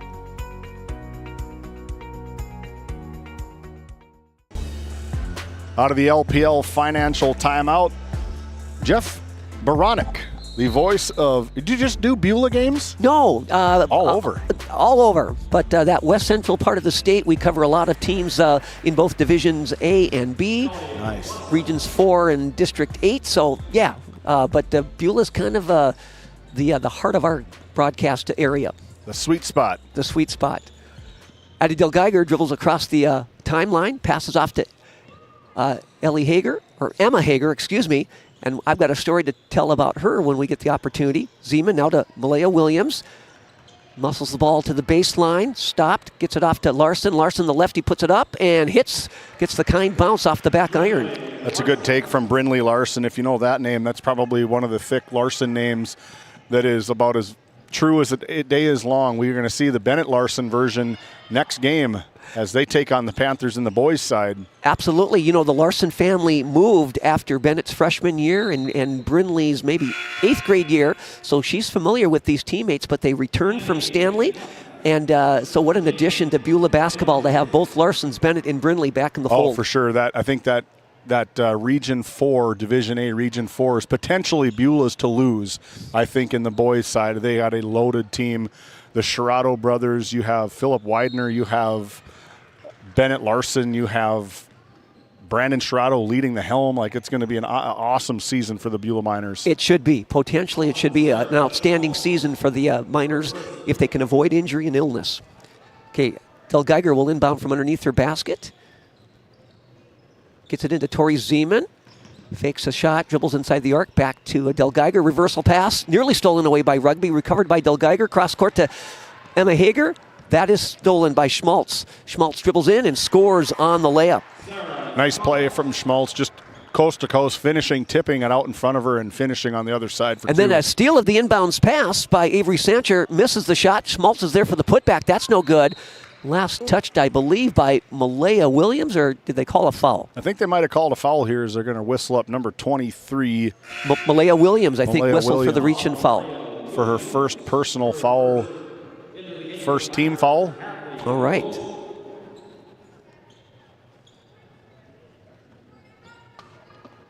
Play musical chairs here. Got Pat Alberts coming in to do some color with you. the current girls head coach, receive votes for the Tioga Lady Pirates. A lot of basketball brought to you today. Yes, Sam Blessum passes off to Annie McNeff now. She's a 7th grader listed at 6 feet. And that's what Coach Jen Brossert did talk about, was Annie McNeff. You talked about the size. She talked about her being a 7th grader on 2 aspects of it. Being a 7th grader is incredible. She can play a lot. She's very talented. And she has some things that most people don't have, is the height. But then she said she's also a 7th grader, and I have to keep in mind, I have to remember that she's just a 7th grader. Yeah, that's phenomenal that she's getting varsity action, and it's the and one. We take a look at the RTC Network's instant replay. Good no screen, a little bit of a slip, and way out of position for Beulah as the foul is assessed to number 4, Addison Dale Geiger, 5'3" senior. And so Samantha Blessum has the opportunity to complete the old-fashioned three-point play, and she does. Nothing but net. 13-10 on your NCC scoreboard. 10-point lead, yes, and then a near steal on the inbounds pass. And last touch by Del Geiger. So this full court pressure, trapping in the corners and along the baseline, giving Beulah fits. Yeah, it's really causing Beulah, they're either pushing 28 seconds on the shot clock, almost 10 full seconds to get at half court for these girls because of the rugby defense. Stopping and popping on the inbounds pass, number 25, Avery Sancher. The lead is an even dozen for rugby at 15-3. And then another turnover by Beulah, as losing her balance along this near sideline was Addie Del Geiger. Yeah, Del Geiger really kind of frustrated. You could maybe hear it on our microphone, slamming her hands to the floor. I think she maybe thought she got pushed, and I'd maybe side with her on that, as she did get a little bump on the sideline. Okay, now driving down the edge of the lane is Sancher. She misses. Ball was recovered by Del Geiger, but taken from her by number 22, Sam Blessum. That's going to be a personal foul whistled up to the 7th grader, Annie McNeff. Right. Her first personal 3rd team foul. 2 more, they go to the free throw line. It's a new change here in North Dakota High School Activities Association. I think one of the best changes that the High School Activities Association made. Instead of going to that single bonus at 7, 10 fouls goes to a double bonus. I like the 5. It allows your team to play a little bit more aggressive. It allows your team to do a little bit more things. I agree with you wholeheartedly on that, David. I really do like that change. Hey, write that down. That's the first person I think that's wholeheartedly agreed with me. Thank you, Jeff. You're hired. All right. Out front with the ball, it's Sam Blessum passes off to McNeff, and then inside to Sancher. She had her shot blocked by Emma Hager, but the ball will stay with the Panthers. 1:56 left in her opening quarter. Rugby leading by an even dozen, 15-3. Yeah, it's been all rugby since the tip-off. Couple different turnovers here. It's really killing Beulah's, kind of trying to get into an offensive flow for these Miners. Top of the lane now with the ball. Allie Blessum passes off to Sancher, misses from the top of the key. Tori Zeman with the rebound. Passes off to Hadley Ost. Into the game now, up ahead to Brinley Larson. Larson goes baseline, will pull up, miss everything. Pulling the ball down on the weak side to Sancher. Up ahead to Sam Blessum. Knocked away from her by Malaya Williams, but recovered by Blessum for 2. That was a hustle play. She was the only one for Beulah, was Malaya Williams, that was sprinting down the floor. If the other teammates are able to get there and recover that ball, it's a good scrum as Larson goes to the floor hard. And she was tied up, but I think we'll have a foul whistled against a rugby defender. Number 22, Sam Blessum, assessed her first personal foul. Second team foul. Fresh 35 for Beulah. Pass is deflected by number 23, Annie McNeff. Excuse me, that's Sancher. That's Blessum. All right, now it's Tori Zeman inbounding from this near sideline. Still looking to get it in. Fires it into Hadley Ost. Closing out on her is Hallie Hauk. And then a pass stolen away by Sancher. And the freshman coasts in and scores easily on the fast break layup attempt. Good play, good ball handling, able to tip it out in front of her, recover it, and just sprint down court to get the easy 2. Terrific anticipation on Sancher's part. Now Zeman avoids the double team, passes ahead to Brinley Larson. She's being pressured by McNeff. Just McNeff just being a pest. Anytime Brindley Larson gets the ball, McNeff is just arm's reach away and causing major havoc for it. It's going to be a good matchup watching down as we go just a 7th grader versus a against sophomore. But what impresses me about McNeff is she's out on the perimeter as a 6-footer, applying pressure and pestering Larson. Good inside-out player for Hazen. Rugby. Okay, now right wing with the ball, Avery Sancher reverses the ball to Allie Blessum, stripped away by Emma Hager. Hager has the ball poked away from behind by McNeff. David, Emma Hager has an interesting background. She's just an 8th grader. Comes from good stock. Her aunts are the Holland sisters from Lemoore, Litchfield, Marion, Anna and Ellie that played on state tournament teams for the Lobos. And were part of that national champion University of Jamestown volleyball team here a couple of years ago. Yeah, good bloodline there. Good bloodline. A Larson pass stolen away by Rugby. Now with the ball, it's Hallie Hauk. Oh, her entry pass to McNeff, stolen away by Tori Zeman. She'll bounce it out to Hadley Ost. Ost facing pressure in the backcourt by Hauk. There's some contact. I think Hauk will be whistled for the push-off. Yeah, that'll no doubt be a contact foul here. The biggest part of that's going to put Beulah to the line to shoot 2 free throws at the Souris Valley Dental Group free throw line. Could have had a pretty minimal quarter here, but you allow 2 more free throws with 11.4 seconds to go here in quarter number 1. All right, so at the free throw line, Hadley Ost, number 11. And she is a 5'6" junior guard. Good rotation on the ball, but it comes up a little bit short off the front rim. So Beulah's been stuck on 3 points for forever, for eternity here. For most of this quarter. I think I was trying to get the computer all set up when they did score their first couple of baskets. Second shot missed off the back rim. Coming down with it is Rugby. Good up pass. Blessum up ahead. Blessum gets the assist to Avery Sancher. Perfect pass. Yes. Floated over the defense. And there we go. We've played 1 quarter here at the Minot State Dome in this Dale Brown Hoopster Classic. Rugby convincingly leading Beulah 21-3. Welcome to Stanley. Our local businesses have the home field advantage, a community where tradition meets progress. Discover the charm of our past and the promise of our future, a winning combination. Support local, shop local, and be a part of something special. Take the home field advantage at visitstanley.org and follow us on Facebook. Be sure to like, subscribe, and share.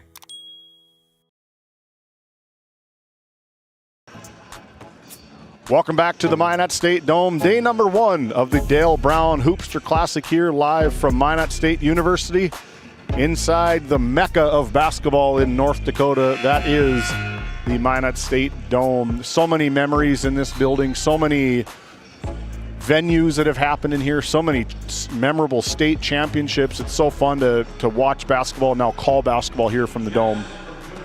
Yeah, I love that term you use, David. This is the Mecca. This and the Bismarck Event Center, my 2 favorite venues for watching any kind of indoor sports, but especially basketball. Yeah, it's got just an aura about it. When you walk in the gym, the lights are bright, the bright red bleachers you can see on the cameras. It's just a lot of fun. We're so thankful that Jeremy Feller and the Minot State University Beaver Boosters reached out and said, hey, would you guys be interested in doing this? I don't think there was any hesitation whatsoever, and said, absolutely, we will come down, we'll do whatever it takes to call that thing. And this is a hoops extravaganza, multiple games today, Monday, Tuesday, and the first time that the separate entities, right, have joined forces. It used to be the Dale Brown Classic one day, the Hoopster Classic another day, but now 3 days of hoop hysteria. Hoop hysteria, that's it too. Yeah, it's a lot of basketball. 18 games just played here at the Dome. I think there's 25 total games between the 2 facilities. As a nice drive from Beulah. Good rebound, put back, unable to go. Del Geiger missed the initial shot. Bailey Bufink with the attempted putback, but that was off the rim and last touch by the Miners. But yeah, it is a tremendous 3-day event for basketball. A lot goes into it.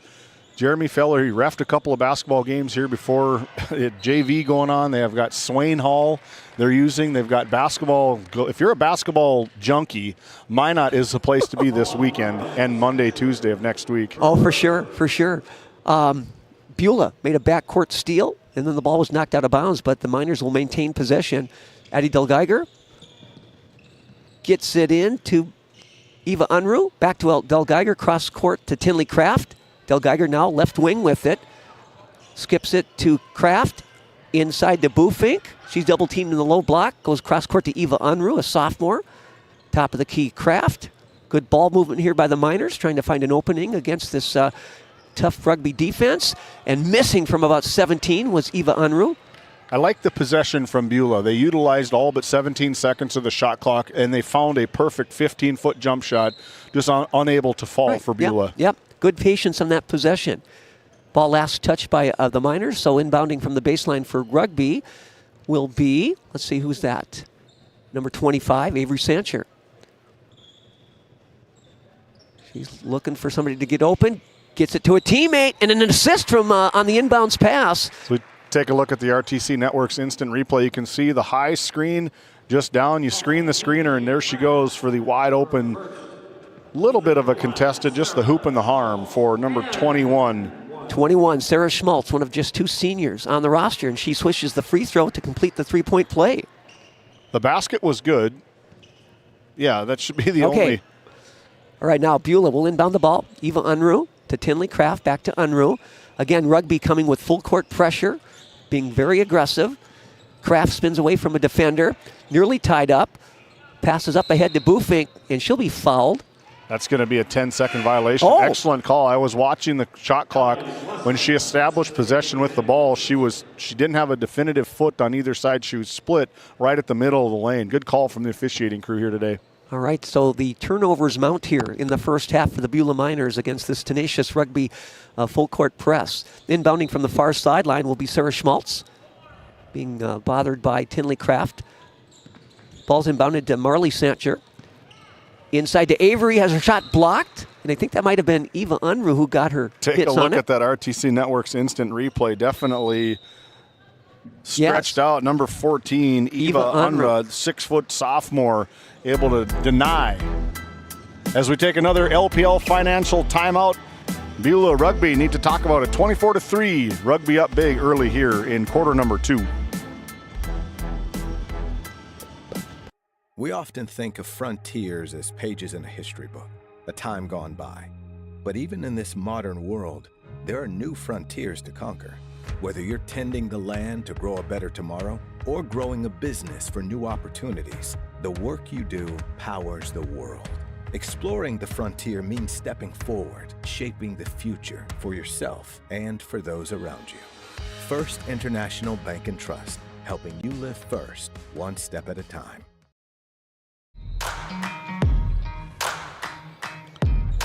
Okay, we're back to action. Missing a 3 from the right corner, Avery Sancher. A couple of players battling for the rebound, and the ball will be awarded to rugby. I see another Beulah sub in there, Peyton Horning, another sophomore. So Schmaltz gets it in to Sancher, and she'll miss the leaner. Battles for the rebound, tied up by Bufink. Possession arrow points Beulah's way, maybe a foul called? I think they're going to call a foul on Sancher, excuse me. Yeah, her first personal foul, 3rd team foul already for the Rugby Panthers.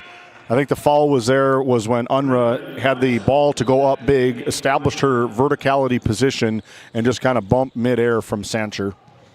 All right, Addie Delgeiger dribbling up against Sancher. Crossover dribble executed by Delgeiger, picks up her dribble, looking to pass. Tries to hand it off to Tinley Kraft. Knocked out of bounds by 15, Marley Sancher. What I've seen from this rugby team, their defense, it's 90-foot defense. It's from baseline to baseline. And as soon as the Miners pick the ball up, all 5 of the girls are like glue to their opponent. And it makes it very difficult, as a big shot put in for Beulah, makes it very difficult to make that outlet pass when everybody's playing lockdown defense. Absolutely. Now, hitting an 18-footer for Beulah, Tinley Kraft, a freshman. And responding with a bucket. Who was that? Was that number 5, Abby Hager. Abby Hager. That's her first points, I believe. There should be a rule when you're calling basketball from the 3rd floor at the Dome. All the girls have to wear their hair up so we can see their numbers a lot easier. Being pressured as Larson, double team, kicks it out to Kraft. Right back into Larson. The lefty will put it up over a couple of defenders, high off the glass, no good. And it's Abigail Hager with the rebound. An outlet to Avery Sancher, to Schmaltz, back to Sancher. Good back and forth basketball. Oh, great. And finishing up, I believe, is 24. That is Allie Blessum. But great ball movement, diagonal passing. Yeah, when you're playing 1-on-3 defense and the ball is going from sideline to sideline, you're just about toast trying to defend that. Okay, dribbling into the key is Del Geiger. Kicks it left to Horning. Back to Del Geiger. Cross-court pass to Larson, deflected out of bounds by number 24, Allie Blessum. And this Coach Brossart, she's got these girls rolling. I mean, their hands, you can see on the defensive side, when you're not playing man-to-man defense right up in the face, their hands are out. The deflections that rugby is creating off of this transition baskets going the other way is something to, it is beautiful to watch. I was just going to comment, I wish I would have kept track of deflections because they're getting their hands on a multitude there's of another balls. one. Yep, there's a steal. another one. Steal by Sarah Schmaltz. It's almost like every other pass is deflected or somehow redirected from their deflections. That's why when you're in the early seasons, you play the 5-out drill. You're all out, hands are all out, deflections in the lane, deflecting passes.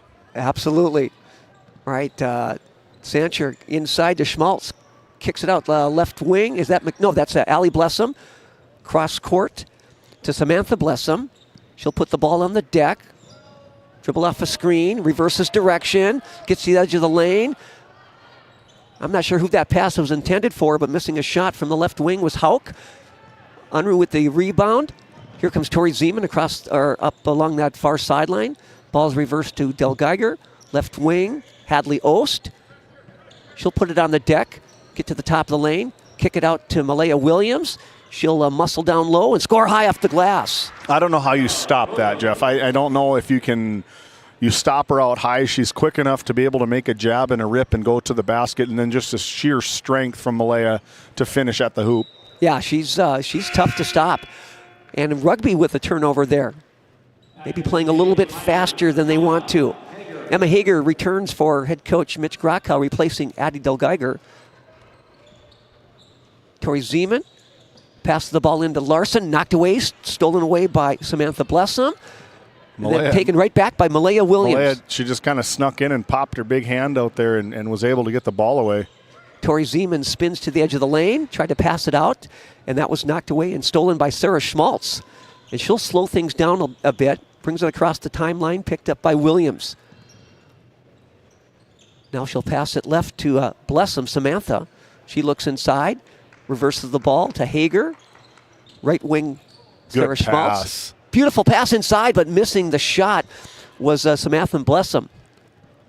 Emma Hager now with it. That drives coaches nuts. You make all these perfect passes. You do 99% of it, but that 1% that matters so much, as we got a second 10-second violation. You can see that shot clock down there in red sitting at 24. Our clock is delayed, so don't take it to court if there is a dispute by any means. So, but they're definitely getting a full 10 seconds, probably close to 11 seconds of defense here from Rugby's. Their full court pressure is incredible. It is.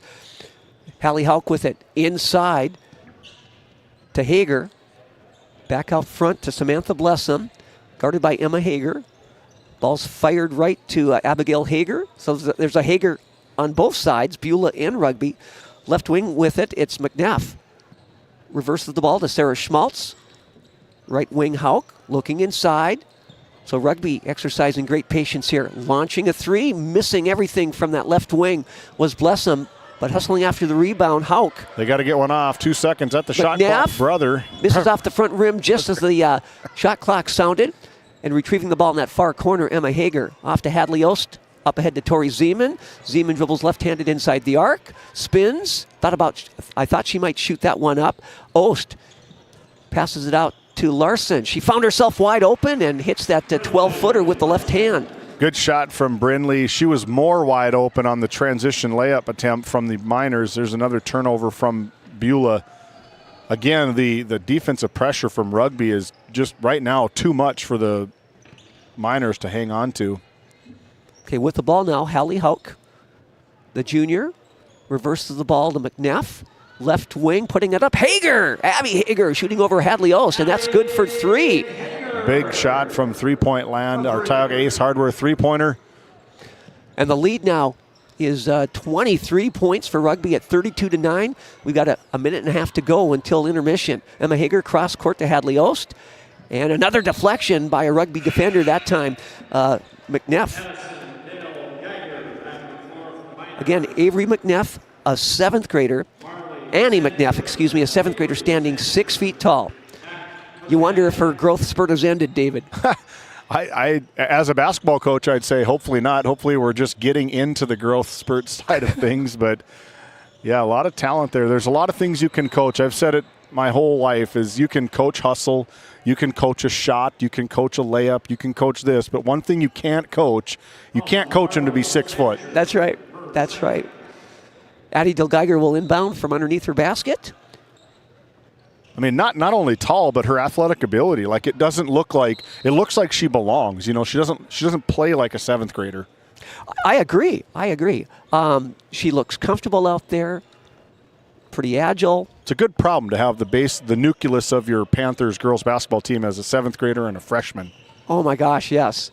And another steal by Rugby. Sarah Schmaltz, triple team, has the ball taken from her by Addie Delgeiger, but I believe she was standing on the sideline, so the ball will stay with the Panthers. A minute 10 to go until halftime. 32-9, Rugby leading Beulah. Marley Sancher off to Avery Sancher. Brings it across, being bothered by Addie Delgeiger. Delgeiger got a hand on it, but the ball goes to Sarah Schmaltz. Kicks it out, missing the three from the left wing, Hallie Hauk. Coming down with it is Sancher. That's Marley Sancher, tied up by, I believe, Brindley Larson. Possession arrow will keep the ball with the Panthers. Little extracurricular from Brindley as they were both tied up, and neither one of them wanted to let go of it. They did not. Sarah Schmaltz tried to fire it in to Hallie Hauk, cutting to the basket, but that pass deflected by Malaya Williams. So Schmaltz will again try to inbound it. Fires it in to Marley Sancher. Inside to McNeff. McNeff pivots and finds herself wide open, misses from about 8 feet, but took a wide open shot. A good look for her. Brindley Larson now will hustle into the front court with a left-handed dribble. And McNeff knocks the ball away. It'll go out of bounds and stay with the Miners. Yeah, good push from Brindley Larson, just trying to maybe get into that middle where you can make more things happen versus trying to run that sideline. Emma Hager inbounds the ball to Addie Delgeiger. She'll dribble off a Williams screen. On the right wing with it, reverses the ball to Tori Zeman. And she drives baseline, cut off, finds herself open, misses from about 10 feet out. Weak side rebound by McNeff. Off to Marley Sancher. Up ahead to Sarah Schmaltz, and an easy score on the fast break. In the basketball that I play, they call that cherry picking, just kind of sitting there waiting for something to happen, but sometimes that's okay. Emma Hager weaving through traffic, bounces it left to Brindley Larson. Larson, I don't think, is aware that the buzzer's going to sound, and we've played one half here at the MSU Dome in this game between Rugby and Beulah. Scorer is 34 for Rugby, 9 for Beulah. We're back with more. D&L Paraffin Incorporated is a local family-owned hot oil company that has been in operation since 1981. We work hard to develop good business relationships with the oilfield companies in the Tioga area. While offering services north of Lake Sakakawea, we focus on integrity, hard work, and safety. For all hot oil services, call dispatch at 701-641-3065 or 701-641-6310. And for hiring information, be sure to follow us on Facebook at DL Paraffin. As your local Touchstone Energy Cooperative, we wear many hats. We take pride in serving our members and our community by going the extra mile in everything we do. Because we not only work here, we live here. Brought to you by your local Touchstone Energy Cooperatives.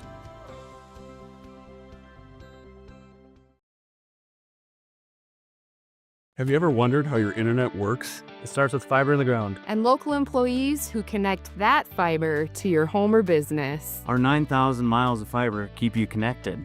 to your neighbors and the world, while keeping your data safe from intrusions, viruses, and malware. At RTC Networks, we're proud to offer our community the fastest, most reliable fiber optic internet available. Our goal is to keep you connected seamlessly and securely.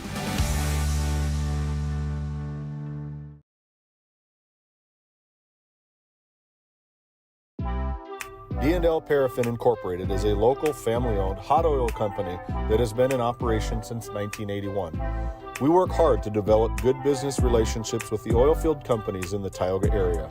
While offering services north of Lake Sakakawea, we focus on integrity, hard work, and safety. For all hot oil services, call dispatch at 701-641-3065 or 701-641-6310.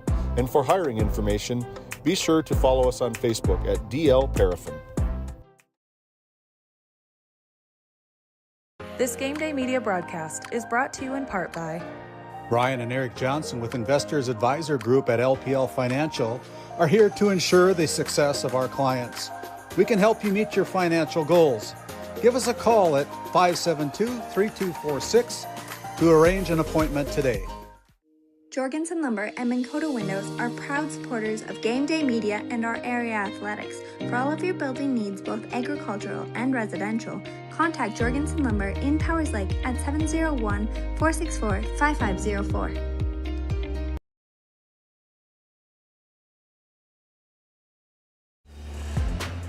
Welcome back to Game Day Media, high atop the Minot State University Dome at the Tioga Medical Center Sports Desk. Now it's time for our Nodak Insurance Eric Mogan halftime show. Our mission is to meet the lifetime financial needs of our clients by providing competitive products and outstanding service. That's Eric Mogan with Nodak Insurance out of Watford City, North Dakota. First half recap, Jeff. Right, it was all rugby from the get-go. That tenacious full-court pressure wreaked havoc for Beulah offensively. I didn't keep track of Beulah's turnovers total, but it's got to be quite a few in the double digits, I'm sure. But balanced scoring for the Panthers. I know I might have missed one or two buckets here in the early going, but I've got Avery Sancher, freshman guard, with 10 points. Sarah Schmaltz, senior guard, with 9 points. And then Abby Hager coming off the bench with 5. Samantha Blessum with 5. Allie Blessum with 2.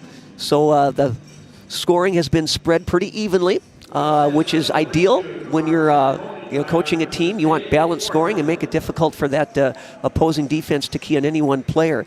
But a lot of those baskets in transition. Just got to credit rugby with a really, really solid first half. Meanwhile, for Beulah, just 3 players in the scoring column. Brindley Larson with 4, Malaya Williams with 3, and reserve Tinley Kraft with 2. Beulah had just 3 points after the first quarter, 9 points heading into this intermission. Rugby had 21 first quarter points, and they ended the half with 34. So the Panthers are cruising with this roster dominated by juniors. Yeah, very heavy junior team. It's a lot of fun to see juniors, underclassmen, excel at such a high division, like Division A. That's the middle of the road between the top and the bottom division here in North Dakota. But this Rugby Panthers team, when we saw this one on here, looking at their roster, looking at their team, a big surprise for us is just 7th grader. I mean, she's a fantastic player, but they're very well-rounded. If their defense can turn over teams as many times as they have, this Rugby Panthers team could make a very, very deep push in that Division A. Right, and coming into this game, Rugby 3-1 overall. Blowout wins in that Central North Dakota Conference tournament over Division B teams. They beat Drake Animus 63-31. They gashed Glenburn 47-29. They secured a 9-point victory over TGU, which earlier today beat Stanley by 28. Their only loss was to Devils Lake, and that was by a sizable margin, 28 points. But this Rugby team, with the junior class they have, and the promising 7th grader in Annie McNeff, they're going to be a force to be reckoned with this season and next season. Yeah, and a very strong Region 3 Division A. They play the Stanleys, Botnos, South Prairies. They've got a loaded Division A region in that Region 3. Should be a lot of fun. Maybe we'll see them again this year, but this Rugby team up big early here in the first half, 34-9 on your NCC scoreboard. When we come back, we're going to find somebody in the crowd see if they've got their makeover for the holiday. We'll be back after this quick break. Skin by Legacy Tioga opened doors February 2024. Skin by Legacy is a branch of the Minot location Legacy Health Clinic. Our goal is to bring big city conveniences to the rural and surrounding communities. We offer a number of aesthetic services and more. Skin by Legacy Tioga is open Tuesdays and Thursdays. You can find our link to book by Googling Skin by Legacy, by Facebook or Instagram, or you could book at either location. A healthier you starts here. Now accepting new patients. Welcome back to Game Day Media high atop the dome. Be very, very careful, little brother. Playing with the big brother, you might get your fingers spanked. I've been there, done that. My kids they know what that is like as well. Right now it's time for our Skin by Legacy Faces in the Crowd. Visit legacyhealthclinic.org. You can find them in Tioga on Tuesday and Thursday, along with Stanley on Wednesdays. Sarah Rice accepting patients. Call her up. Find her on Facebook. You can find her online at legacyhealthclinic.org/Tioga. Schedule an appointment or a consult with Sarah, that being Sarah Rice. Does fantastic job. I know she had a lot of specials over the holiday season. Sometimes it's okay to pamper yourself, and you can pamper yourself at Skin by Legacy, offices in Minot, headquarters in Minot, located also in Tioga and Stanley. 2 minutes, 10 seconds to go here till quarter number 3. When we come back, we'll conclude our Eric Mogan Nodak Insurance halftime show and start with our Northern States Fishing Tools tip-off, a quarter number 3 after this break. Don't go anywhere. Since Nodak Insurance Company started, we've gone from paying by mail to paying online. Your proof of insurance is found in an app, and as farming technologies advance, our coverage protects. The way we live and work has changed, but our service and commitment remain. We're evolving to meet your insurance needs, with answers where and when you need them most. Nodak Insurance Company. Stop by our office in Watford City and visit with Eric Mogan and Brady Monroe to see how we can help.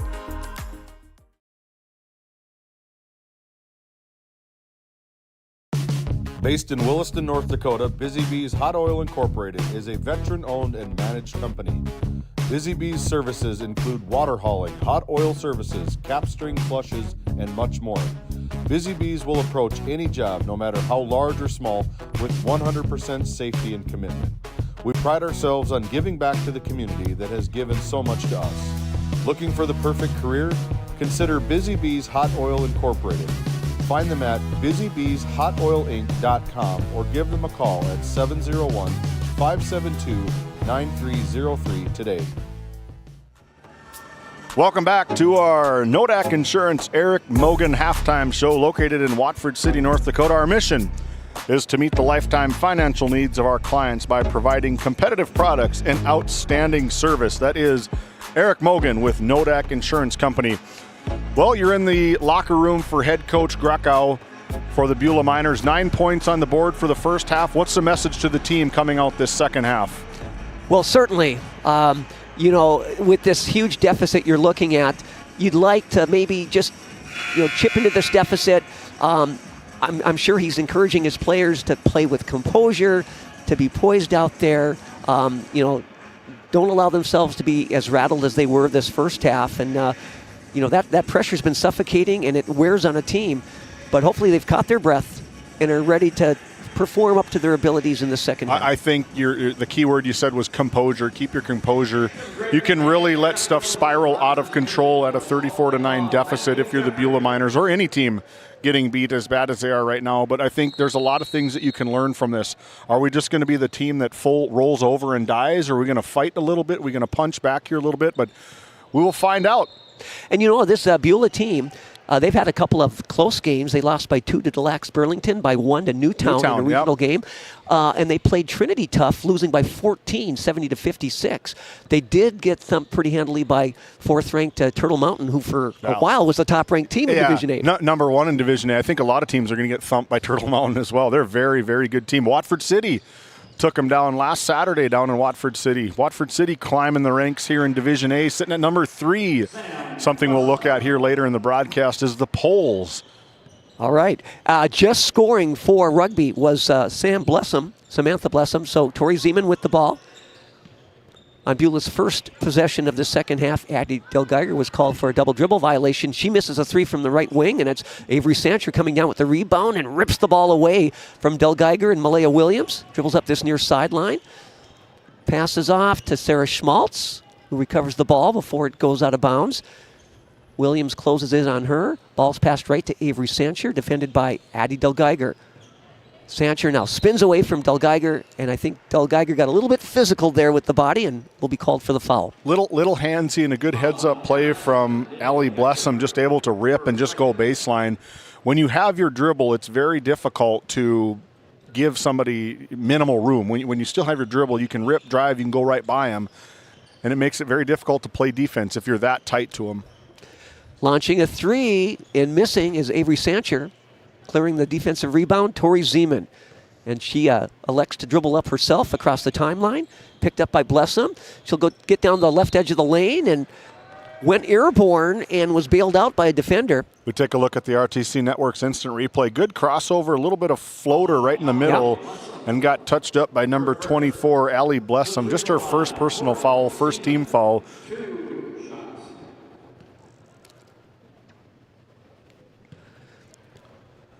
So shooting two, Tori Zeman. Missed the first one. Second one is good.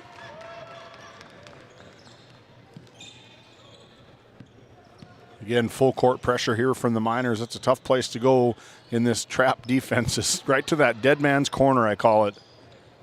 Missing from close range, Samantha Blessum. Coming down with the rebound, 8th grader Emma Hager. Protects the ball well. Passes off to Larson, now to Addie Del Geiger. One of just two seniors on the Beulah roster, joining Malaya Williams. Del Geiger, a little change of pace dribble, bounces it to Malaya Williams in the corner. She'll spin towards the lane, split a couple of defenders, and scores! Nifty move by the senior, the 5'7" senior. Good take from Malaya Williams. Just a little bit of a jump stop. I thought maybe she got away with the travel, but it wasn't called, so it doesn't matter. All right, left corner, Hallie Hauk is going to launch, and nothing but net on that one. Hallie Hauk with the deep three. Good answer from the Panthers as head coach Jen Brassert wants to take another LPL financial timeout. So will we.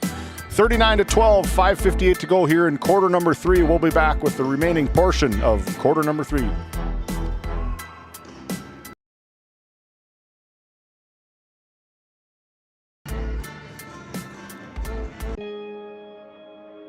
The Western Education Regional Cooperative is designed to promote collaboration among school districts. One of the main ways we help is to provide professional development in reading, math, classroom management, and data training throughout the 44,000 square miles our region is comprised of. From Golva to Granora, we are here to serve our schools. Let's go to work.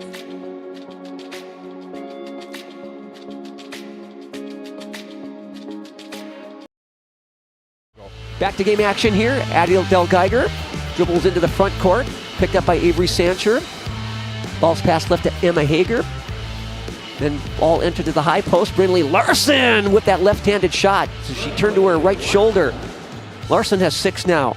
I'd like to see that a little bit more from Brynlee Larson. She's probably played a lot of basketball against her brothers. And one thing she has that a lot of other people don't have is that really good ability to finish with that left hand.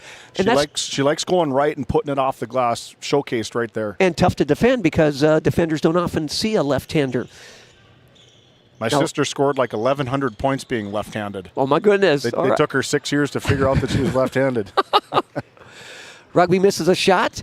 Williams with the rebound, hands it off to Addie Del Geiger, gets to the left elbow and picks up that pivot foot and is whistled for the traveling violation. You know, we got our copy of the Miss Hoopster and the Hoopster up here at the Tioga Medical Center sports desk. We're looking through it. I always try to find maybe some family and friends. I showed my 3 boys that I have at home. They said, hey, look, here's Auntie Gracia sitting at 1,100 and some odd points. You go, Dad, where are you at? They must have skipped my name.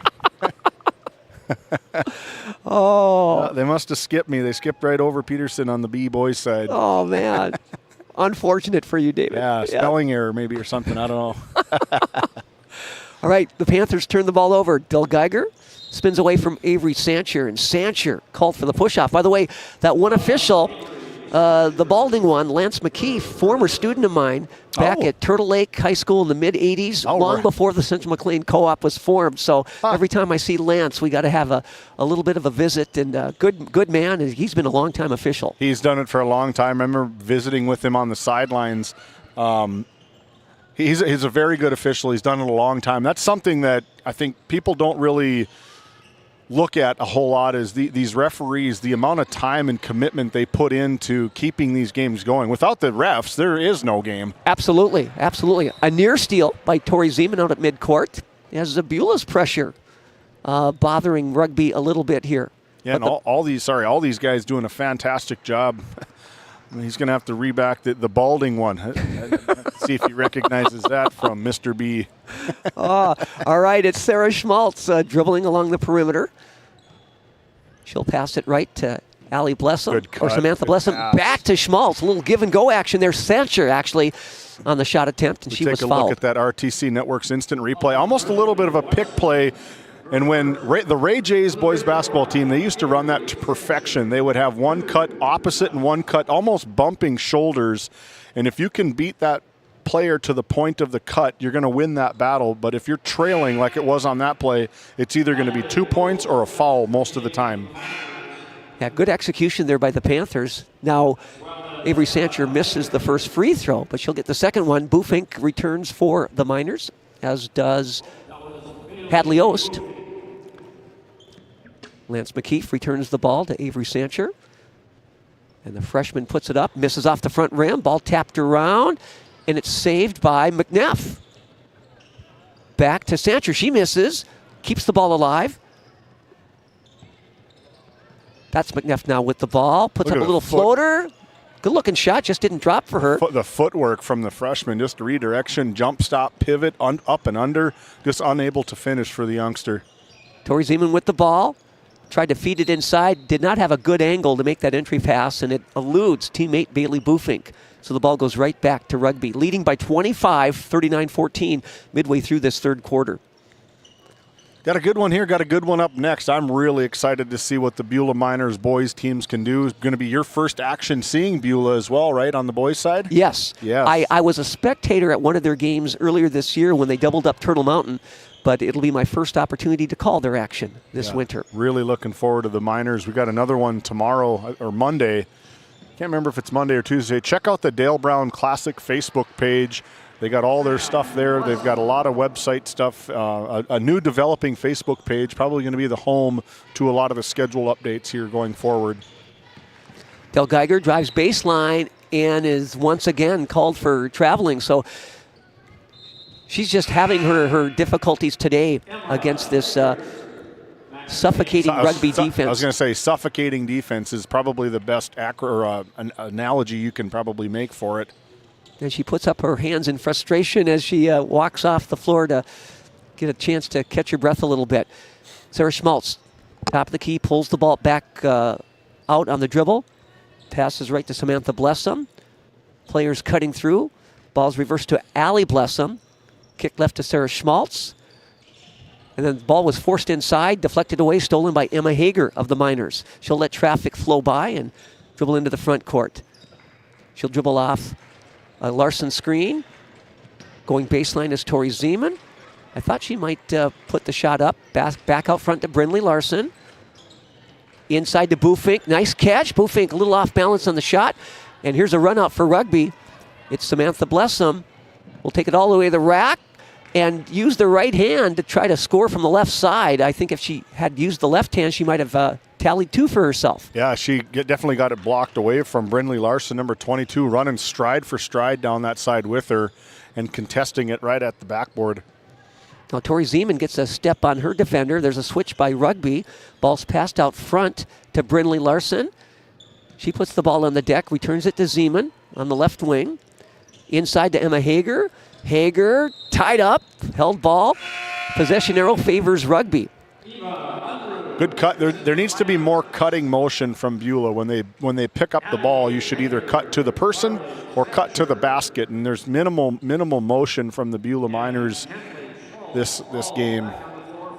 Coming in trying to get their first win of the season, sitting at the Ophir thus far. Yeah.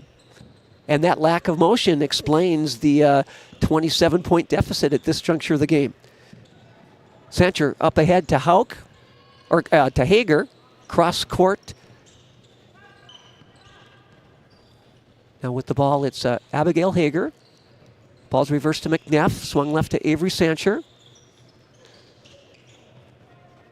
To Marley Sancher, to McNeff, inside to Avery Sancher, kicks it out to Hager. Hager misses off the back iron. Tori Zeman with the rebound for the Miners. Good defensive possession from Beulah. They're really, I was watching, cutting off that cut to the basket. Much different than what it was in the first half. Hadlios bounces it left to Zeman. Zeman lobs it inside for Eva Unruh, knocked away by Abigail Hager, but Hager, I think, stepped on the baseline. The ball will stay with the Miners. And both coaches, Rossert of rugby, Krakow of Beulah, substituting pretty liberally here. Of course, we got a big deficit between these two teams, but lots of players seeing action. Yeah, rugby, you look down there, there's not an empty chair but one, and that would be the head coach's chair down on their bench side. A very deep bench for rugby. Peyton Horning went baseline, had the ball knocked away, recovered by teammate Bufink. She'll put it up, misses from about 15. Eva Unruh with the offensive rebound, and is fouled on her putback attempt. That might go against McNeff. Falls on Annie McNeff. Yes, second personal. Second to the free throw line, Eva Unruh.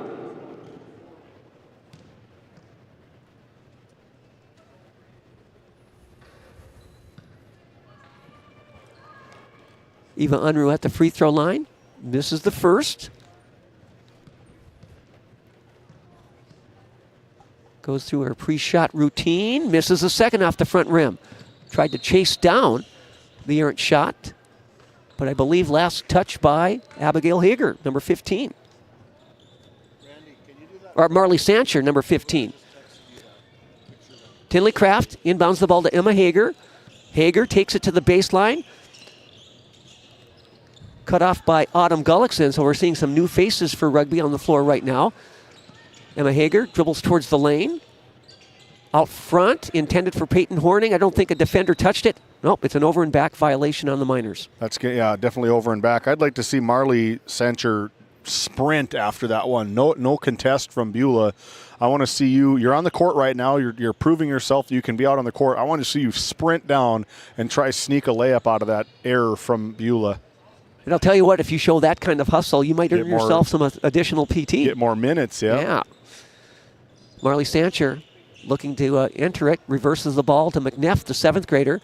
She'll swing it further left to Hager. Cross court to McNeff. 30 seconds remaining in this third quarter. McNeff, top of the lane to Gullickson. To Marley Sancher. Hager will put it up from just above the left elbow. Misses. Put back there by McNeff is no good. Who controls the ball? Tinley Kraft of Beulah. Rugby defenders are reaching in. There'll be a held ball. But Beulah will maintain possession with 11 seconds to go until quarter's end. Trailing 41-14 to a very impressive Rugby Panther squad. Horning passes back to Kraft. Kraft up ahead to Emma Hager. Hager across the timeline. Back to Tinley Kraft. Pass left to Peyton Horning. Bounces it inside to Eva Unruh, and no good at the buzzer. Score after 3 quarters here. Rugby 41, Beulah 14. At Johnson & Sundin Law Office, we combine big case expertise with small town service. Since 1980, we've fought for clients across western North Dakota. From oil and gas disputes to serious injury and wrongful death cases, probate, agriculture, and more. No matter what issue, our experienced team is ready to stand by your side. In our office in Watford City, we're here for you, wherever you are. Johnson & Sundin, expert legal representation rooted in North Dakota. The Western Education Regional Cooperative is designed to promote collaboration among school districts. One of the main ways we help is to provide professional development in reading, math, classroom management, and data training throughout the 44,000 square miles our region is comprised of. From Golva to Granora, we are here to serve our schools. Let's go to work.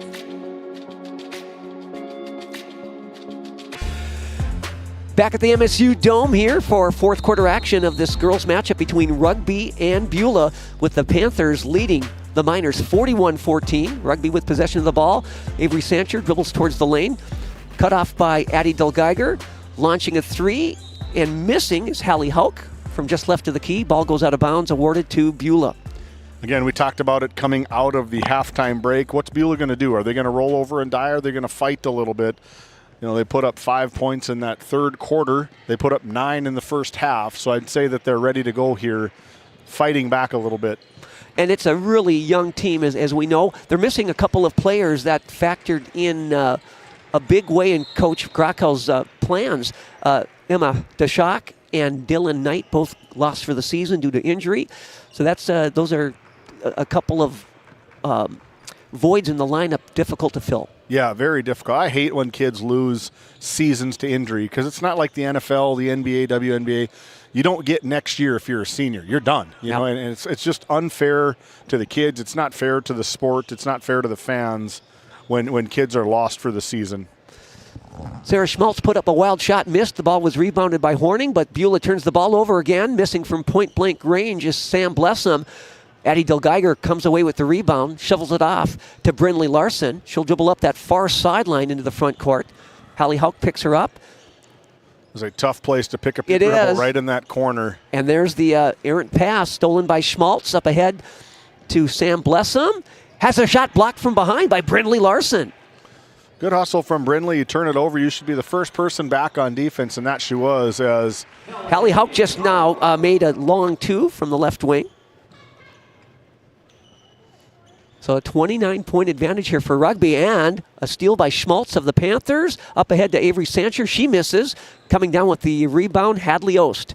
Sophomore reserve guard. Passes up ahead to fellow sophomore Brynlee Larson. She'll put up that lefty, but off the mark. Pulled down on the weak side by Avery Sancher. Up ahead to Hallie Hauk. Hauk will challenge Tori Zeman. Now pass it off to Allie Blessum. Oh, that's a big collision. And there is a big collision. Take a look at that RTC Network's instant replay. See it right here, just coming right down Broadway. And you know probably more than anybody how put together Malaya Williams is. She is a beast down on the bottom. She throws a shot put discus as well. Yes, yes. And she's a top state placer in the state of North Dakota. And she's a phenomenal athlete down in Beulah. And when you run into somebody like that, you know it. Yep, and she probably took the brunt of that collision, and she was colliding with a 6-footer. Oh, a steal by Sarah Schmaltz.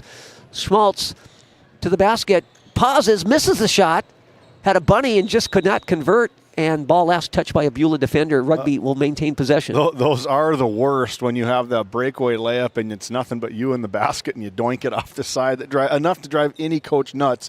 They're a little easier to forgive when you're up by 29 points. Though. There you go. Ball's inbounded to Schmaltz up top to Blessum. Samantha to Allie Blessum, back to Samantha. Avery Sancher, left wing, closing out on her. Emma Hager. And then an entry pass intended for Hauk, deflected away, but recovered by the Panthers. Right wing with it, Avery Sancher, Samantha Blessum, number 22, to Sarah Schmaltz, who dribbles off a screen. Ball stolen by Peyton Horning. Horning now surveys the floor, dribbles into the front court, takes it to the left wing, inside the arc, all the way to the baseline, cut off. Then taken away from her by Sarah Schmaltz. Ball's passed up ahead to Samantha Blessum. Blessum across the timeline, feeds it ahead to Allie Blessum. Her three, good, nothing but net. Sniping that, sinking that from the right wing is Allie Blessum. And that will prompt a timeout by head coach Jen Brossert as she's going to go deep into her bench and substitute En Moss. 5:03 left here in this fourth quarter. Rugby 46, Beulah 14. When the job demands power and precision, turn to Hagen Equipment in Watford City, your proud Case IH and Bobcat dealers. From equipment rentals to a full service department and an extensive parts inventory, Hagen Equipment has what you need to get the job done right. Stop by 805 South Main Street in Watford or visit HagenEquipment.com. Hagen Equipment, work ready, field proven.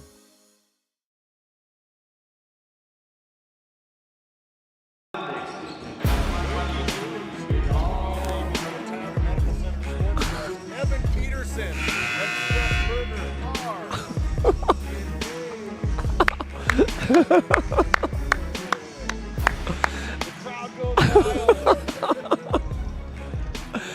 did it, Steph. You settled him down. Congratulations to them. My youngest brother and now my to-be sister-in-law, Steph Berger and Evan Peterson. Congratulations. Very cool. An appropriate thing to do over the holiday break. Emma Hager with the ball. Being pestered by Tally Dosh now on the floor for rugby head coach Jen Brossert. And a cross-court pass by Hager, stolen away by Kenley Schmaltz. She might be Sarah's younger sister, but the shot missed by rugby. Coming away with it, Emma Hager, the 8th grader. Spins inside the arc, looking to pass, gets it out to Peyton Horning. She'll put it on the floor, and a block called against 15. That's Marley Sancher, junior guard. She's seen a lot of minutes for head coach Jen Brossart. Brinley Larson returns for Beulah, replacing Tinley Kraft. Meanwhile, Emma Hager will inbound from the baseline. Gets it into Larson. Larson takes it into the lane, puts up a runner, misses, comes out with the rebound, spins to that right shoulder and scores. So she's rewarded for her second effort. Brinley Larson has 8 points total, evenly distributed among the 4 quarters. 30-point differential here. Now with the ball, Autumn Gullickson feeds it inside to Marley Sancher, to Gullickson. Right wing now, Kenley Schmaltz. Tally Dosh putting up a 3 and sinking it is Abby Hager. Abby Hager, number 5.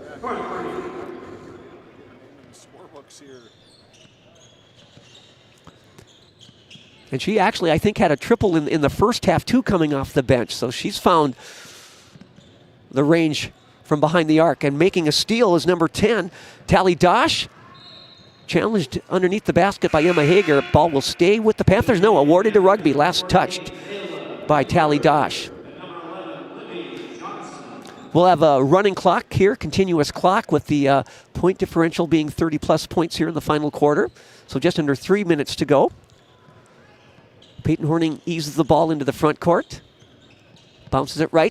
Good anticipation by Tally Dosh. Stepped into the passing lane. Will take it all the way to the rack and score. Tally Dosh with her first points. As you take a look over there from head coach Brossert, just a nod of excellence from her team. A couple little claps, a soft clap from head coach. Absolutely. Nice feed from Horning to Eva Unruh, and she scores from about 12 feet out. Those are Unruh's first points of the contest. She'd missed a couple of free throws earlier in this game. Cut off on the baseline is Autumn Gullickson. Ball stolen away by Bailey Bufink. Quickly into the front court.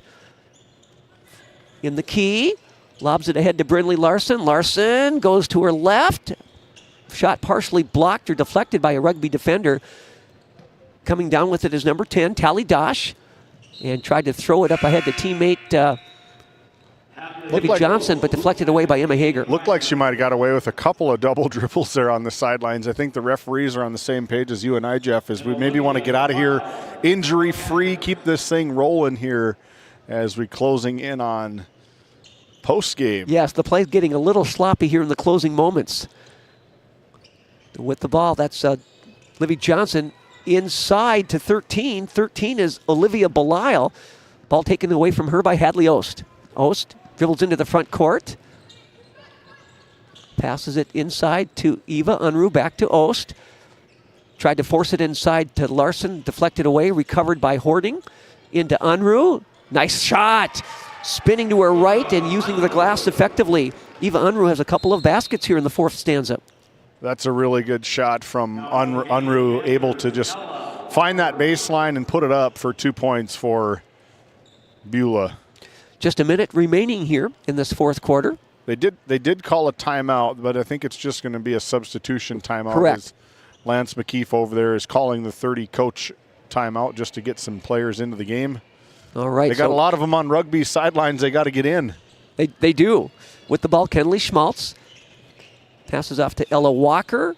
Right wing Gullickson inside to, actually that was number 10, Tally Dosh inside to Gullickson. Push off whistled against Eva Unruh, number 14, her first personal. Inbounding from the baseline for Rugby, Autumn Gullickson. Inbounds pass stolen by Peyton Horning. She's off to the races. She's going to challenge a couple of defenders, has a shot blocked by Kenley Schmaltz. Ball will stay with Beulah. Final 20 seconds of this game. 31-point difference on our scoreboard. Rugby 51, Beulah 20. Horning inbounds the ball to Bufink, inside to Larson. Larson falls to the floor. Ball recovered by Rugby. With the ball, Schmaltz, pressured in the backcourt, passes off to Gullickson, and there's the buzzer, signaling the end of this contest. A no-doubter for the Rugby Panthers out of Division A Region 3, as they handle the Beulah Miners out of Division A Region 4 by a final tally of 51-20. Don't go anywhere. Our post-game show, brought to you by Johnson & Sundin Law Office out of Watford City, is up next. We will be back after this timeout. At Johnson & Sundin Law Office, we combine big case expertise with small town service. Since 1980, we've fought for clients across western North Dakota. From oil and gas disputes to serious injury and wrongful death cases, probate, agriculture, and more. No matter what issue, our experienced team is ready to stand by your side. In our office in Watford City, we're here for you, wherever you are. Johnson & Sundin, expert legal representation rooted in North Dakota.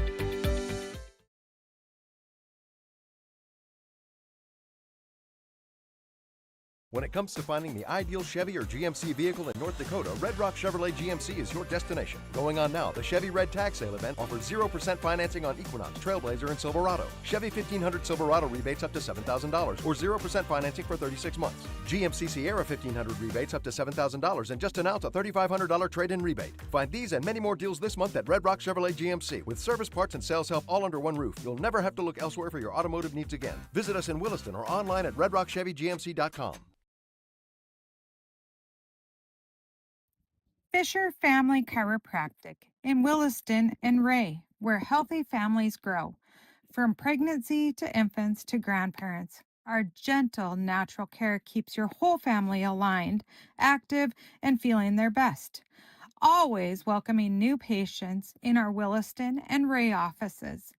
Build lifelong wellness together. Come see why we have been voted Best of the Bakken for 8 years in a row in Williston and Ray.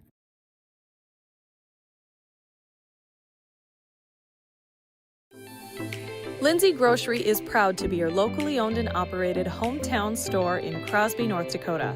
From fresh baked goods and crisp produce to our in-house smoked meats, we've got everything you need close to home. Stop in and experience the convenience and the friendly faces of shopping local again. We are open 7 days a week, and we look forward to serving you.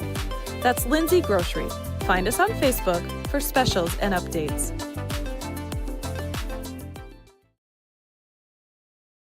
Kyle Hansen is proud to be a Thrivent financial professional, providing personalized financial guidance to people of all stages of life.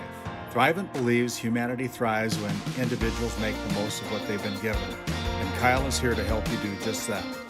Larson Boston Agency, your Farmers Union insurance agents located at 106 Main Street North in Crosby, North Dakota, offer multiple lines of insurance, including crop, farm and ranch, home, auto, commercial, and health insurance. Give Chell or Robbie a call today at 701-965-6335. At Johnson & Sundin Law Office, we combine big case expertise with small town service. Since 1980, we've fought for clients across western North Dakota. From oil and gas disputes to serious injury and wrongful death cases, probate, agriculture, and more. No matter what issue, our experienced team is ready to stand by your side. In our office in Watford City, we're here for you, wherever you are. Johnson & Sundin, expert legal representation rooted in North Dakota. Since 1978, Northern States Fishing Tools of Watford City has been your trusted partner in the oil field. Serving the Williston Basin, we offer top quality fishing and rental tools, including packers, plugs, and through tubing equipment. With expert knowledge and decades of experience, we deliver results tailored to your needs. all at competitive prices.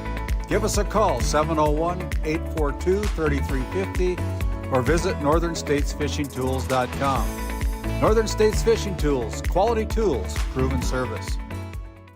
Looking to save on fuel and fuel up fast? Patriot Fuels of Alexander, North Dakota is your partner in profit. We're proud to support the trucking industry with high-speed fueling systems, top quality products, and vendor relationships that put your success first. Join the Patriot Fuels Fleet Card program and unlock exclusive discounts, or simply pay at the pump. Either way, you're fueling with integrity and efficiency. Patriot Fuels, driven to deliver more, located in Alexander, North Dakota. We often think of frontiers as pages in a history book, a time gone by. But even in this modern world, there are new frontiers to conquer. Whether you're tending the land to grow a better tomorrow or growing a business for new opportunities, the work you do powers the world. Exploring the frontier means stepping forward, shaping the future for yourself and for those around you. First International Bank and Trust, helping you live first, one step at a time.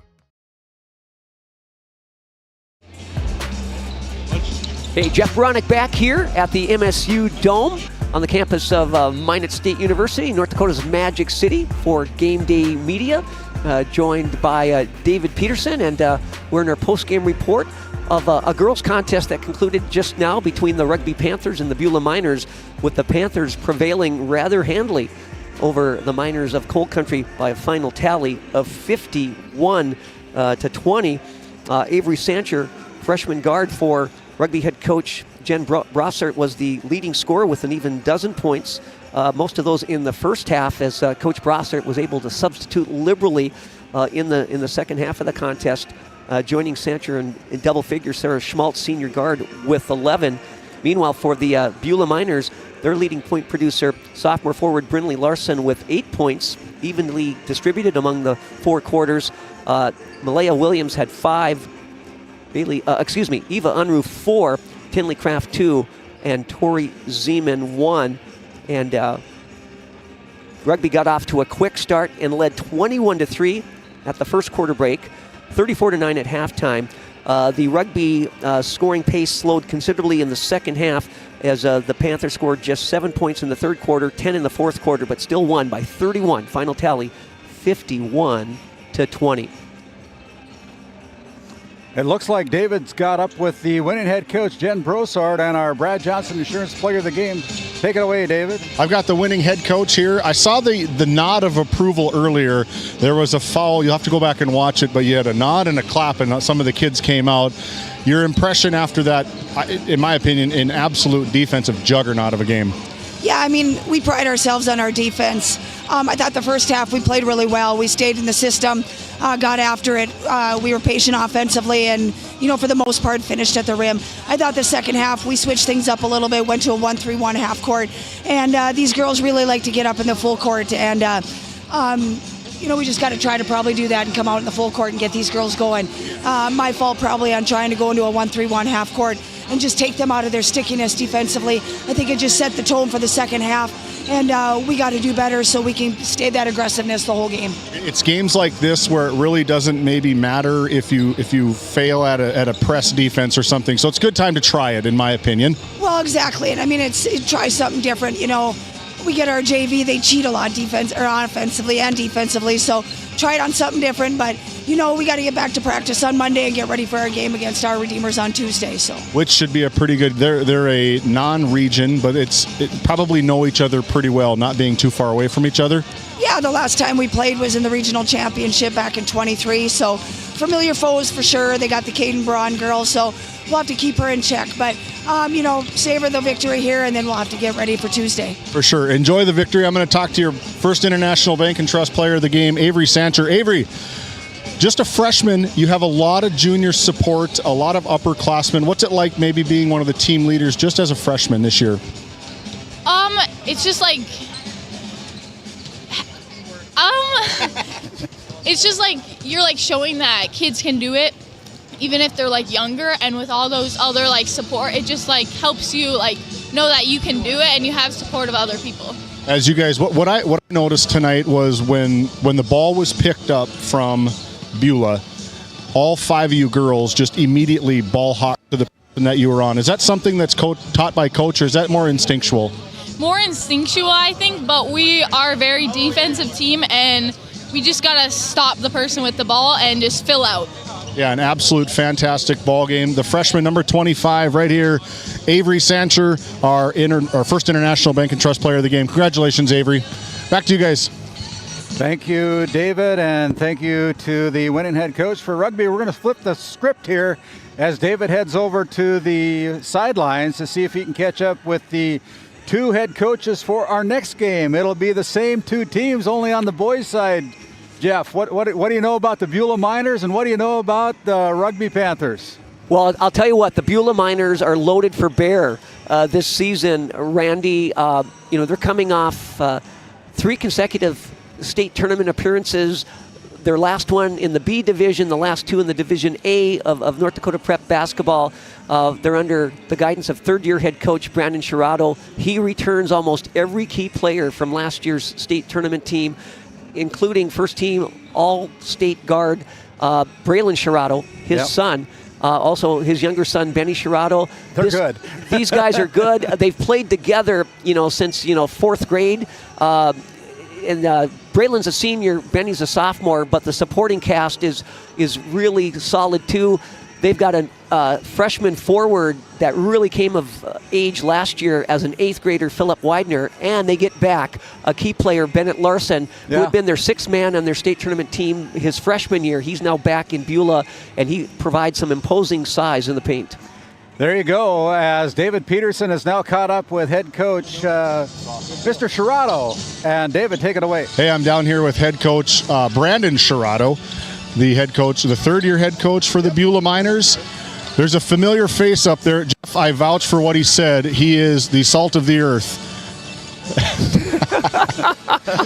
Up high. Okay, let's get down to the business here. Expectations for Beulah. What is the season starting off for you guys? I think you're 3-0 or 2-0 on the season. We're only 2-0. We've only played 2 games. I guess everybody asks me how is it going. I don't even know myself, to be quite honest with you right now. The defenses look pretty good the first 2 games. We're still trying to find ourselves, to be quite honest with you. We've had 20 practices in 2 games. Real excited just to come out and be able to play a really good rugby team, and then all 3 games we have up here this weekend should really tell us a lot of maybe where we're at. Yeah, let's not put the cart in front of the horse quite yet. You got a really good rugby team that you're going to go against, but you guys got a really good roster. A lot of returning players from last season. You've made a couple of good runs in the past couple of years. Again, what do you want to see in this better than practice during a Christmas break during this Dale Brown Hoopster Classic? Well, we always talk about our defense, and that's where we start. I think it's been that way for probably longer than I've been here. And that's really where we're at right now, is just really getting that at as best a level we possibly can. And then we're still trying to kind of iron ourselves out on the offensive end, to be quite honest with you. I mean, it's still a work in progress. I know the expectations are high, and everybody can say what they want to say about us externally, but that doesn't really do me any good. We gotta get better every day, and that's just the bottom line. You got to go 1-0 every game. Head coach Brandon Sherrato, thank you so much for taking some time. We're going to send it back up to you, Randy, and we'll be over to the other side of the court. Thank you. Or if you need more money for the concession stand. He's got high expectations for his team. I think there's high expectations around the state of North Dakota for the Beulah Miners. They are, and that's reflected in the fact that the state media have them ranked as the second team, the number 2 team in Division A, only behind Devils Lake and in front of defending state champion Kindred. So I think coaches statewide and the media that covers Division A boys basketball know what Coach Brandon Sherrato has as at his fingertips. But he is one focused and intense individual, and he's honest in saying that he really doesn't know what he has or the potential of this team, having played just 2 games and had just 20 practices. But he'll learn a lot about his squad this weekend in Minot. Yeah, and adding in the 6'6" Bennett Larson to the team again for the Miners, a definite plus for their quest to get to the postseason deep. Absolutely, and that was the missing ingredient for Beulah the last 2 years when they got to state. They did not have a polished post player, but they do in the person of Bennett Larson. At this time, we're going to send it back down to David down there. He's caught up with the rugby head coach. Take it away, David. We're going to make this real quick. I was told I got about 40 seconds to go back to the locker room. Sitting in here at 3-0 on the season. 2-0. 2-0. Yep. Hoping to go 3-0 on the season. What are you expecting from your team tonight? Compete. We want to come out here and play good basketball and compete. We know Beulah's one of the teams in the state, and we want to see where we're at right now. It's a good time to see where we're at. It's been a lot of practice throughout this Christmas break, and finally you get some games here now. Try to get 2 maybe back-to-back Saturday and Monday? Tuesday. There's a lot of games to keep track of, but again, what's going to be the message of emphasis to try stop the probably 3-4-headed monster from Beulah? The key is, honestly, we got to keep them in front of us on the defensive end. We can't give them anything easy, make them earn everything they get, and when they do get a shut up, we've got to clean the boards. We can't give them second chances. The boys are looking at you. Better get into the locker room. Best of luck to you, head coach. Back to you guys. Hey, thanks again, David, and I know that we've wrapped up the other game with our Brad Johnson Insurance Player of the Game and our First International Bank and Trust Player of the Game. I'm pleased to bring in Pat Alberts, the girls head coach for the Tioga Pirates. We're not going to let him call a girls game because he's going to be scouting in, but Pat, welcome in to the broadcast here today. Yeah, thanks, Randy. Thanks for having me again. As always, super appreciative for you guys inviting me on. I always tell David 2 things I love doing, watching basketball and talking, and I get to do both at length with you guys, so thanks a lot for having me. That said, we're going to take a little bit of a break here. We're going to go back and pay tribute to some of our sponsors, Jeff and Pat. While David comes back up here and sits in the chair, I'm going to get out of here and make way for David, but we're going to help make this all possible with some of our Game Day Media sponsors. We'll be back after this timeout. When the job demands power and precision, turn to Hagen Equipment in Watford City, your proud Case IH and Bobcat dealers. From equipment rentals to a full service department and an extensive parts inventory, Hagen Equipment has what you need to get the job done right. Stop by 805 South Main Street in Watford or visit HagenEquipment.com. Hagen Equipment, work ready, field proven. When the job demands power and precision, turn to Hagen Equipment in Watford City, your proud Case IH and Bobcat dealers. From equipment rentals to a full service department and an extensive parts inventory, Hagen Equipment has what you need to get the job done right. Stop by 805 South Main Street in Watford or visit HagenEquipment.com. Hagen Equipment, work ready, field proven. This Game Day Media broadcast is brought to you by Edward Jones is a proud sponsor of Watford City and Alexander Athletics on Game Day Media. Call financial advisor Doug Rolfson at 701-444-4160 for all your investment needs. Edward Jones, member SIPC. Since Nodak Insurance Company started, we've gone from paying by mail to paying online. Your proof of insurance is found in an app, and as farming technologies advance, our coverage protects. The way we live and work has changed, but our service and commitment remain. We're evolving to meet your insurance needs, with answers where and when you need them most. Nodak Insurance Company. Stop by our office in Watford City and visit with Eric Mogan and Brady Monroe to see how we can help. This Game Day Media broadcast is brought to you by Established in 1938, Ray Farmers Union Elevator is now your full-service grain and agronomy service facility in northwest North Dakota. Based in Ray, North Dakota, we can assist you with everything from buying the seed in the spring to burn down in the fall. Get more done in a day with Ray Farmers Union Elevator. Our paths are rarely clear-cut. You may step out of bounds, or even out on your own. No matter what it looks like, your path is personal, and that's what makes it powerful. Provera Bank, Insurance and Wealth. Located in Powers Lake, North Dakota, the Country Store has what you need. From hardware to everyday essentials, including FR clothing, power tools, and even embroidery and screen printing. You can find most everything at the Country Store. There's always a friendly face willing to help you find what you need at the Country Store. Jared and Brenda invite you to visit them on Main Street in Powers Lake. The Country Store has been in business for almost 50 years. If they don't have it, you probably don't need it. Give us a call at 701-464-5434 today. Jeff Ronick and Jeff Bronick and Pat Alberts here at the MSU Dome, high above the floor here in this mecca of North Dakota prep basketball. And we're here for day one coverage of the Dale Brown Hoopster Classic. And we've got a marquee matchup here, Pat, in two teams that I guess are familiar with each other. They've played against each other in this arena, in this event in previous years. Yep. Not usually during the regular season, but during this Dale Brown Hoopster Classic, the Rugby Panthers taking on the second-ranked Beulah Miners. Yeah, this should be a good one again. Kind of a cross-region matchup here today. But again, whenever you can get two, I would say, Class A teams like this to battle off over Christmas break, it doesn't get much better, Jeff, than this. You know what? And there's some great teams, by the way, from the Division A that are in this Dale Brown Hoopster Classic. And I know Beulah on Monday has to play top-ranked Devils Lake, and then the following day, perennial power, 4 wins Minnewacan. So the Beulah Miners will learn a lot about themselves playing 3 days here in the Magic City. State University Dome on the beautiful campus of Minot State University. Our visitors on the scoreboard, the Rugby Panthers. And the home team on the scoreboard, the Beulah Miners. Let's meet the non-starters for the Panthers. Caleb Sean, Hudson Hager, Jove Rizovey, Braden Solom, Luke Arnston, Ben Sullivan, and Levi Wentz. And the non-starters for the Miners, Jeter Jordan, Chase Hetzler, Owen Zeman, Ethan Wolstenholme, Tate Jordan, and Hudson Shire and Cooper Martin. And now your starting lineups. At a point guard for the Panthers, 6' sophomore, number 5, Carson Helverson.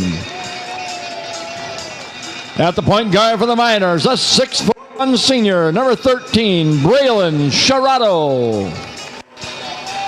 The other guard for the Panthers is a 5'8" junior, number 13, Austin Dukeshire. The other Miner guard, a 5'10" sophomore, number 1, Benny Sharato. One forward for the Panthers, a 6'3" junior, wearing number 0, Kiefer Fritz. At a forward position for the Miners, he's a 6'1" senior, number 14, Shane Schmidt. The other Panther forward is a 6'1" junior, number 20, Lucas Wentz. And the Miner forward, a 6'4" freshman, number 24, Philip Widener. In the post position for the Panthers, a 6'5" junior, number 11, Brody Burnt. And the post for the Miners, a 6'7" senior, number 23, Larson. The Panthers are coached by Travis Rizovey, assisted by Shane Walker and Danny Schneider. The Miners head coach is Brandon Sharato. They are assisted by Cody Nelson, Kelly Huffman, and Ryan Oschlager. Ladies and gentlemen, the North Dakota High School Activity Association sanctions our officials. And our officials for this game on the north end of the court, Mr. Matt Yale. On the south end of the court, Mr. Perry Olson. And at center court with the basketball, ready to get us started, Mr. Jason West. There you have it, your starting lineups brought to you by Northern States Fishing Tools. We're ready to go. The voice of the Beulah Miners, Jeff Bronick, Pat Alberts, take it away. All right, winning the tip or controlling the tip, Rugby. And with the ball now is number 13 for the Panthers. That's Austin Dukeshire. Gets it inside to 20. Lucas Wentz. Shot deflected away, but scoring off the glass is number 11, Brody Burnt. Yeah, really nice fundamental move there. Got position middle, a nice little drop step kiss off the glass. They might go back to that pretty early here, I bet, next possession. Braylon Sharato now directing traffic up top. He's going to dribble to the right wing, dribble off a Bennett Larson screen. Now reverses direction on the bounce, gets it to Shane Schmidt, who I consider to be the glue of the team, the glue guy, inside to Larson. Larson perseveres but misses. Last touch by a Rugby Panther defender. The ball will stay with the Miners. You know, and I played a lot of basketball underneath the hoop, Jeff, and already you're seeing 2 deep post possessions here. I'm excited to hopefully get that for the duration of this thing. Okay, out front with it, Benny Shirado. That's Braylon's younger brother. He's going to have the ball poked away from behind. There's a scramble on the floor, held ball, and possession arrow points Beulah's way. So Rugby leads 2-0. We've played 49 seconds here, Pat. Yeah, a little loose by Beulah so far. Maybe just trying to get their feet under them on this big Minot State floor. Ball's inbounded to Bennett Larson. He'll hand it off to Braylon Shirado. Shirado being pestered by the Rugby defender. Now back out front to Larson. Skips it across court to Benny Shirado. He's going to rise up from 12 and hit. Yeah, and Rugby just got out of rotation. There was a late closeout, and they attacked it perfectly. Really nice paint touch score for the Miners. Okay, with the ball now, it's Austin Dukeshire. Spins away from his defender, passes off to Kiefer Fritz. Top of the key, Burnt, the 6'5" junior. Ball's cross court to Lucas Wentz. He's at the left elbow, loses it, pushes the ball to teammate Kiefer Fritz, and a traveling violation whistled against the Panthers. I look at this Rugby roster, much like the girls' team, loaded with juniors, 7 juniors on the roster. Yep, as a coach, it's something you love to see. You know, you may be maybe a year away, let's say, at times, in thinking what the potential could be. So great minutes here, great games for this class. Okay, Braylon Shirado up front, dribbles off a Larson screen, takes it behind the or inside the arc. Now reverses the ball to Widener, who hands it right back to Braylon Shirado. He'll feed it to Larson, kicks it out to Benny Shirado, dribbles towards the lane, spins to the free throw line, misses off the back iron. Philip Widener with the offensive rebound. Ball knocked away from him, and it'll stay with Beulah. And that's number 2 here now. He didn't get the offensive rebound on the possession before, but he caused Rugby to knock it out of bounds. He seems to have a little spark here early. Braylon Shirado will get it into Bennett Larson. Back to Braylon Shirado, and he cans a 3 from the deep corner on that inbounds play. Yeah, and just kind of a slow reaction by the defender guarding Larson to kind of get out on a closeout. He's going to nail a ton of those with that much space. Yeah, he had a wide open look at that triple. Now a steal by Benny Shirado, up ahead to older brother Braylon. Braylon will score with the left hand off a feed from younger brother Benny. And you're seeing the pressure already by Beulah. Quick timeout by Rugby. Smart call by the head coach. Tioga makes taking care of your family easy with the convenience of finding your dentist, insurance agent, and bank all on the same street, and the luxury of having them all know you by name. And just minutes away, you'll find excellent schools and comprehensive health care. Everything you need to look, feel, and live your best is right here in Tioga. Averaged 24 last year, 24 points per game.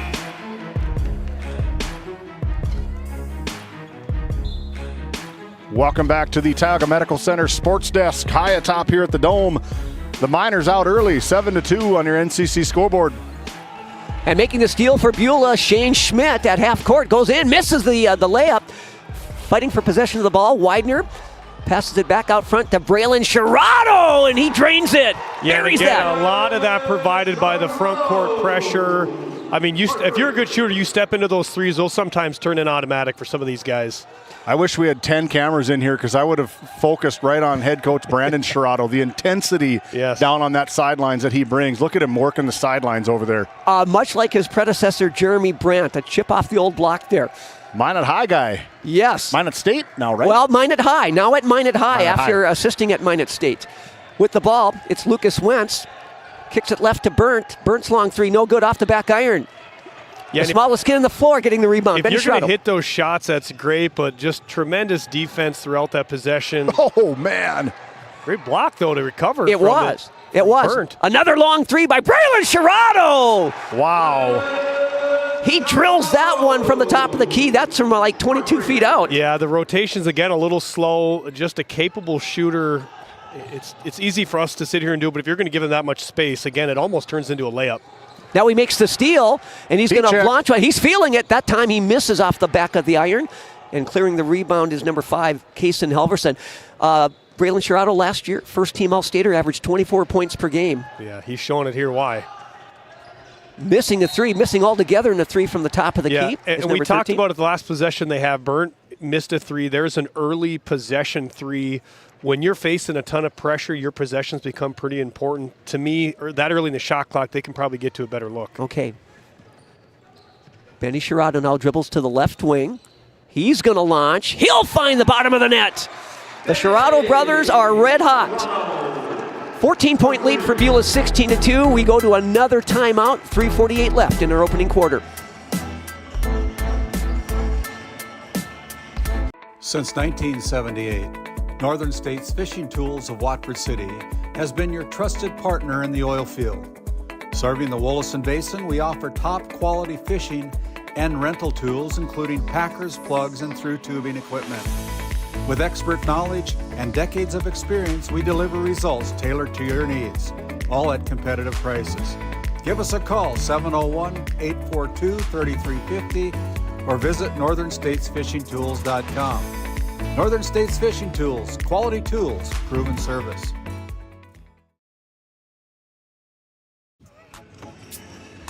Okay, we are back here at the MSU Dome.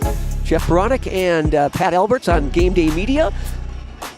Resuming action here midway through the first quarter. Beulah leading Rugby 16-2. Yeah, and this run and jump has been really successful. Rugby just can't handle the pressure. Obviously, much easier said than done, but Beulah looks very in control here early. Okay, dribbling up this near sideline is Kaysen Halverson. Passes off to Joe Versovi, and the ball stolen by Bennett Larson. Yeah, again, just get teams moving quicker than they want to move, and an errant pass.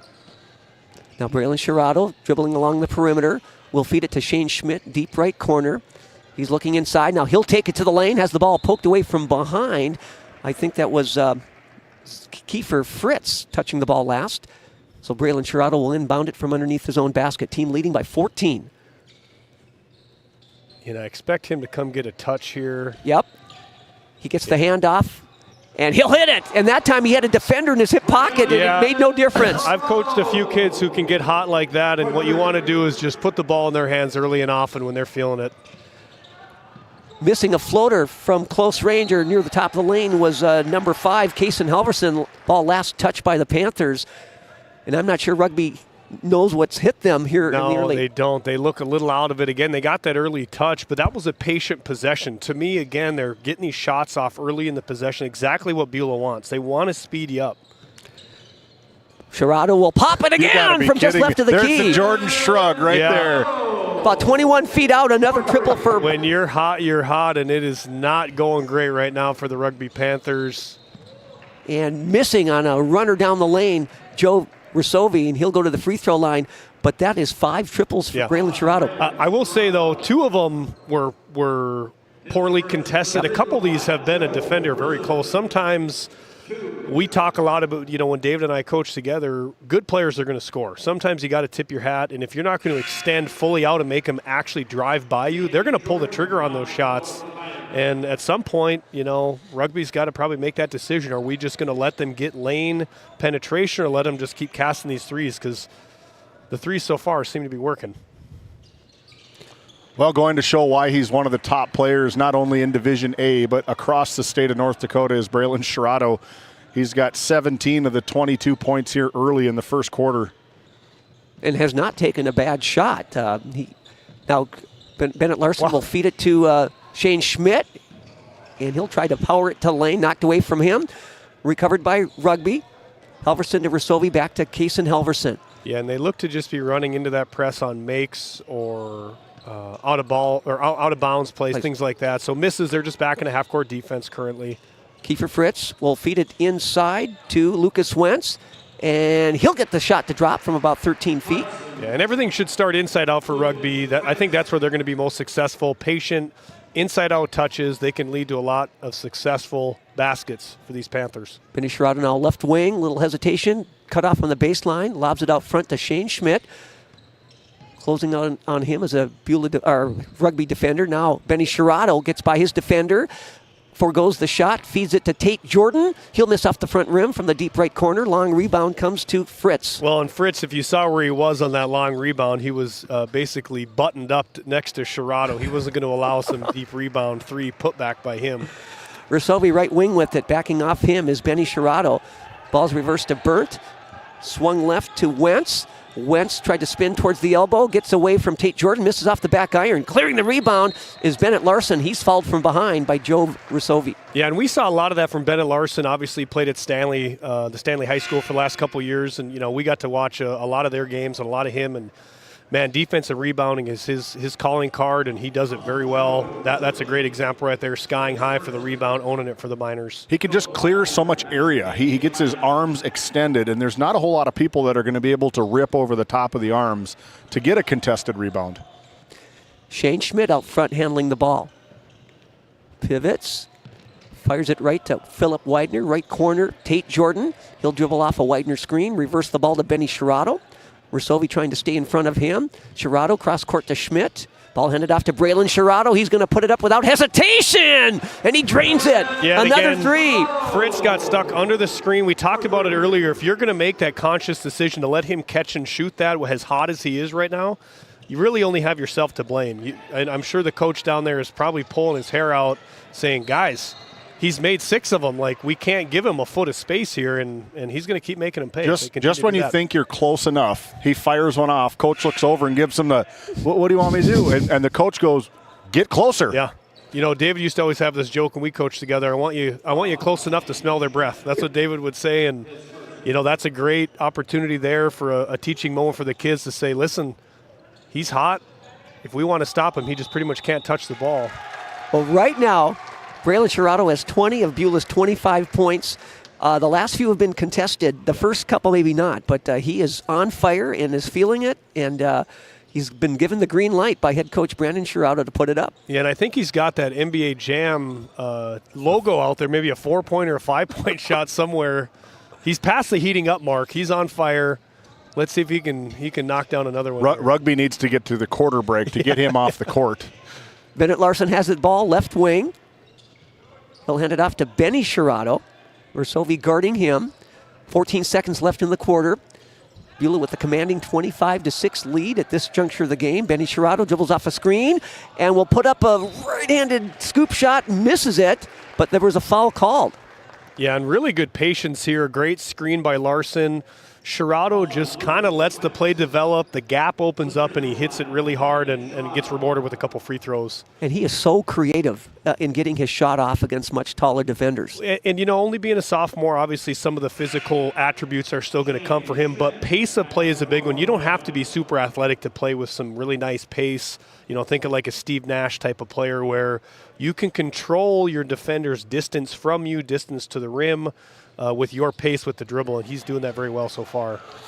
Shirato, Benny missed both free throws. He's going to put up a desperation shot from in front of the scorer's table and nearly got that one to drop. After one quarter here at the MSU Dome, between Beulah and Hazen, the Miners lead the Panthers 25-6. This Game Day Media broadcast is brought to you in part by At DA Land LLC, our vision is to provide for the community in which we live and operate, providing a full line of skid steer attachments, farm and ranch, equine equipment, and much more. Shop our store in Tioga, North Dakota, or visit us online at daland-llc.com. Otheon Boutique carries a wide variety of women's clothing as well as permanent jewelry. Shop in downtown Tioga or visit their website at shopotheon.com.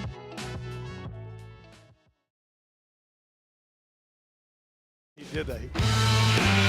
Welcome back to the Tioga Medical Center Sports Desk. The Miners all over the Panthers in part to, it's probably an understatement, the red-hot shooting of Braylon Shirato and the Beulah Miners. 25-6 after one quarter. Braylon Shirato with 20 of those. 20 of those 25, yes. Of the 25 points here. Rugby will have opening possession here of the second quarter. Rusovi out front, guarded by Chase Hetzler, who's come off the bench for head coach Brandon Shirato. Right wing now with it. It's Kiefer Fritz, cut off from the baseline by Schmidt. Burnt with the ball. He'll put it up from behind the arc, misses everything, chasing it down in the far corner, Tate Jordan. Yeah, we talked a little earlier about just the value of possessions. There's 20 seconds on the shot clock. I mean, you airball a three, just not something you want to come out after a quarter break. Bennett Larson, ball top of the key. He'll hand it off to Shane Schmidt. Schmidt fakes a pass, looking to get it inside. Feeds it left to Widener. Widener looking inside to Larson. Larson really battling for position with Burnt. And he's getting a little frustrated. He felt he was open there a couple times, just wasn't getting the ball, but battles there for an offensive rebound. Widener missed the initial shot. The putback attempt by Larson was no good, but Widener followed his shot and puts it in for his first points. Third or fourth play, we've seen him really crash in the offensive glass. That's kind of his fit, his role, and he's fitting really nice into it here. You know, in the program that they have here, the boys' points leaders in a Hoopster Classic is 33 by none other than Walker Broughton. Yep. And the Dale Brown Classic was Trey Brandt from this very Beulah team back in 2021 with 30. Braylon Schroeder with 22 in the first quarter. You could see a new record here tonight. Just now, Kiefer Fritz hits a deep corner three. Yeah, and that was a really nice possession by Rugby. Had a nice flex cut action under the basket. Fritz caught, catch and shoot ready, and drilled it. Widener gets it to Shane Schmidt. Schmidt cross court to Tate Jordan. Ball's reversed to Widener. Left wing, Schmidt. He'll go baseline. He'll pull up just outside the lane and hit. These players look too, you know, a lot of coaches like Jay Wright type-esque coaching styles, you play off 2 feet. Beulah looks like that. They're very controlled, playing off 2 feet on the offensive side. Usually will be in balance with a lot of their shots. Ball turned over by Rizovi of Rugby. By the way, Shane Schmidt, starting quarterback for the football team, very physical. And he looks put together, stands just 6 feet, but he does a little bit of everything for Coach Schiraudo, kind of an unsung hero. Yeah, you talked about it being a glue guy, and as a coach, I'll tell you, there's no more, I mean, we can talk about the MVP scoring 50 points a game, but the glue guy to hold everything together, it's almost as valuable no matter how many points they score. Larson feeds it right to Braylon Schiraudo. Oh, he finally misses one. Grazes the front rim, coming down with the ball. Kason Helverson. Yeah, and Rugby defended that one well. That was a nice little set called out by Schiraudo, and they actually defended that one really well. Now Austin Dukeshire with it right wing. Reverses the ball to 35. He misses, but scoring on the putback, I believe, is 20. That is Lucas Wentz. Yeah, that was a really nice possession by Rugby. Super physical under the basket for there. Wentz just powers up, grabs it, and finishes for them. Maybe that can be a kickstart here for these Panthers in the second quarter. Larson hands it off to Shane Schmidt. He thought he got fouled. Run out here for Rugby. It's Helverson taking it to the rack, and he scores over Philip Widener, the hoop and the harm. Yeah, and again, we talked about it. It's little things in basketball. You can be down 10, 20, whatever it is. Sometimes it really just takes one possession. It was, as you're seeing on the replay, a great end-one finish. Again, Panthers one possession at a time. Get a stop, get a bucket, be creative on the offensive side. Helverson launches the free throw. No good off the back iron. Ball tapped around, coming down with it, Larson. And he'll hand it off to Braylon Schiraudo. I'd pick him up right now. Ball pass left to Widener. I think you'll see Fritz not leave his hip pocket here very often this duration of the game. Reach and foul whistled against Helverson, Kason Helverson.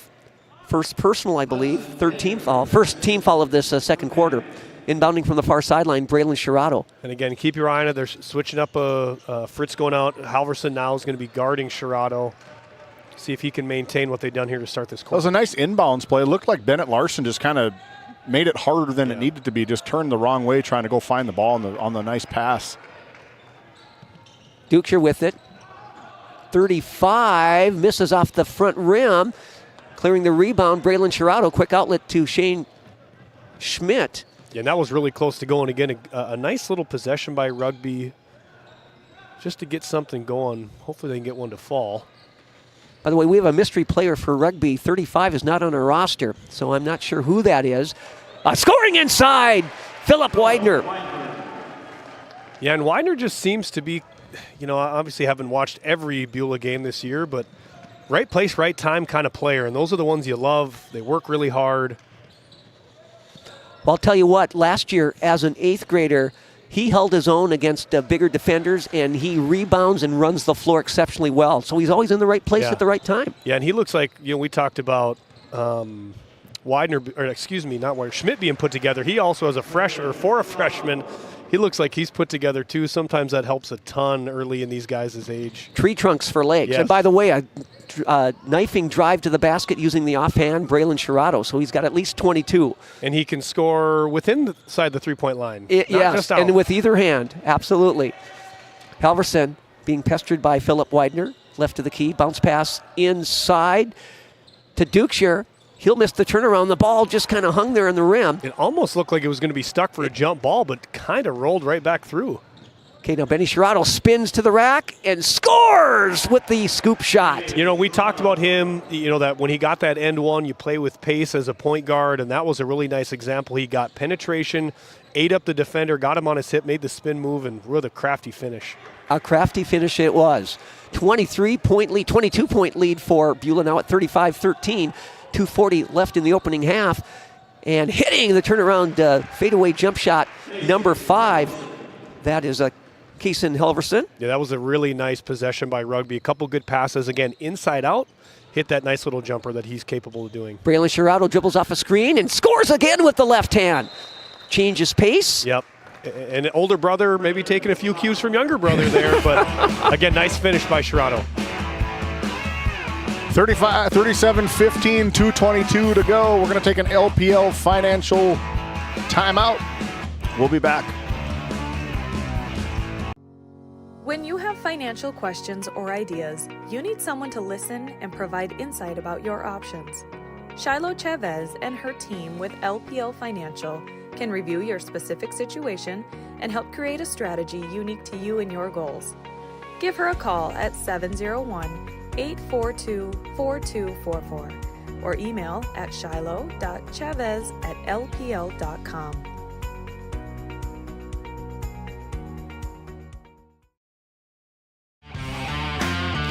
Jeff Rock, Pat Alberts, and David Peterson here at the MSU Dome. Resuming play here in the second quarter with Beulah leading Rugby 37-15. And with the ball for the Panthers, Austin Dutcher passes off to Caleb Shawn. And putting up a lefty from behind the key is Kiefer Fritz, his first triple. And there's nothing better as a coach when you get an ATO quick hitter set like that actually works. It makes you feel pretty good. That was a nice drag screen coming from the corner, Fritz was, and he knocks it down. By the way, his second triple of the first half. Chase Hetzler lets the ball slip through his fingertips, and it goes out of bounds. Turnover by the Miners. Ball's returned to Rugby. They've closed their deficit to 19 here at 37-18. Yeah, and I'll say this, if it were not for Shirato being hot as a pistol here, I think Rugby's actually playing okay defense on most of these possessions, so look for them to maybe close the gap here a little bit. Okay, dribbling to the basket and then trying to kick it out was Helverson. Ball stolen by Shane Schmidt. He's going to jump stop, put it up over a taller defender, Burnt. Had the shot blocked, and I believe in pursuit of the ball, Shane Schmidt might be called for the foul. He was there, and again, played off 2 feet, just kind of short-armed it, didn't get it high enough off the glass, but a nice take by him.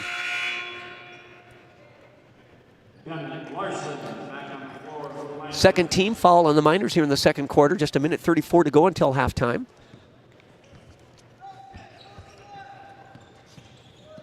So Austin Dukeshire with the ball. Enters it on a bounce to Kiefer. Fritz to Helverson.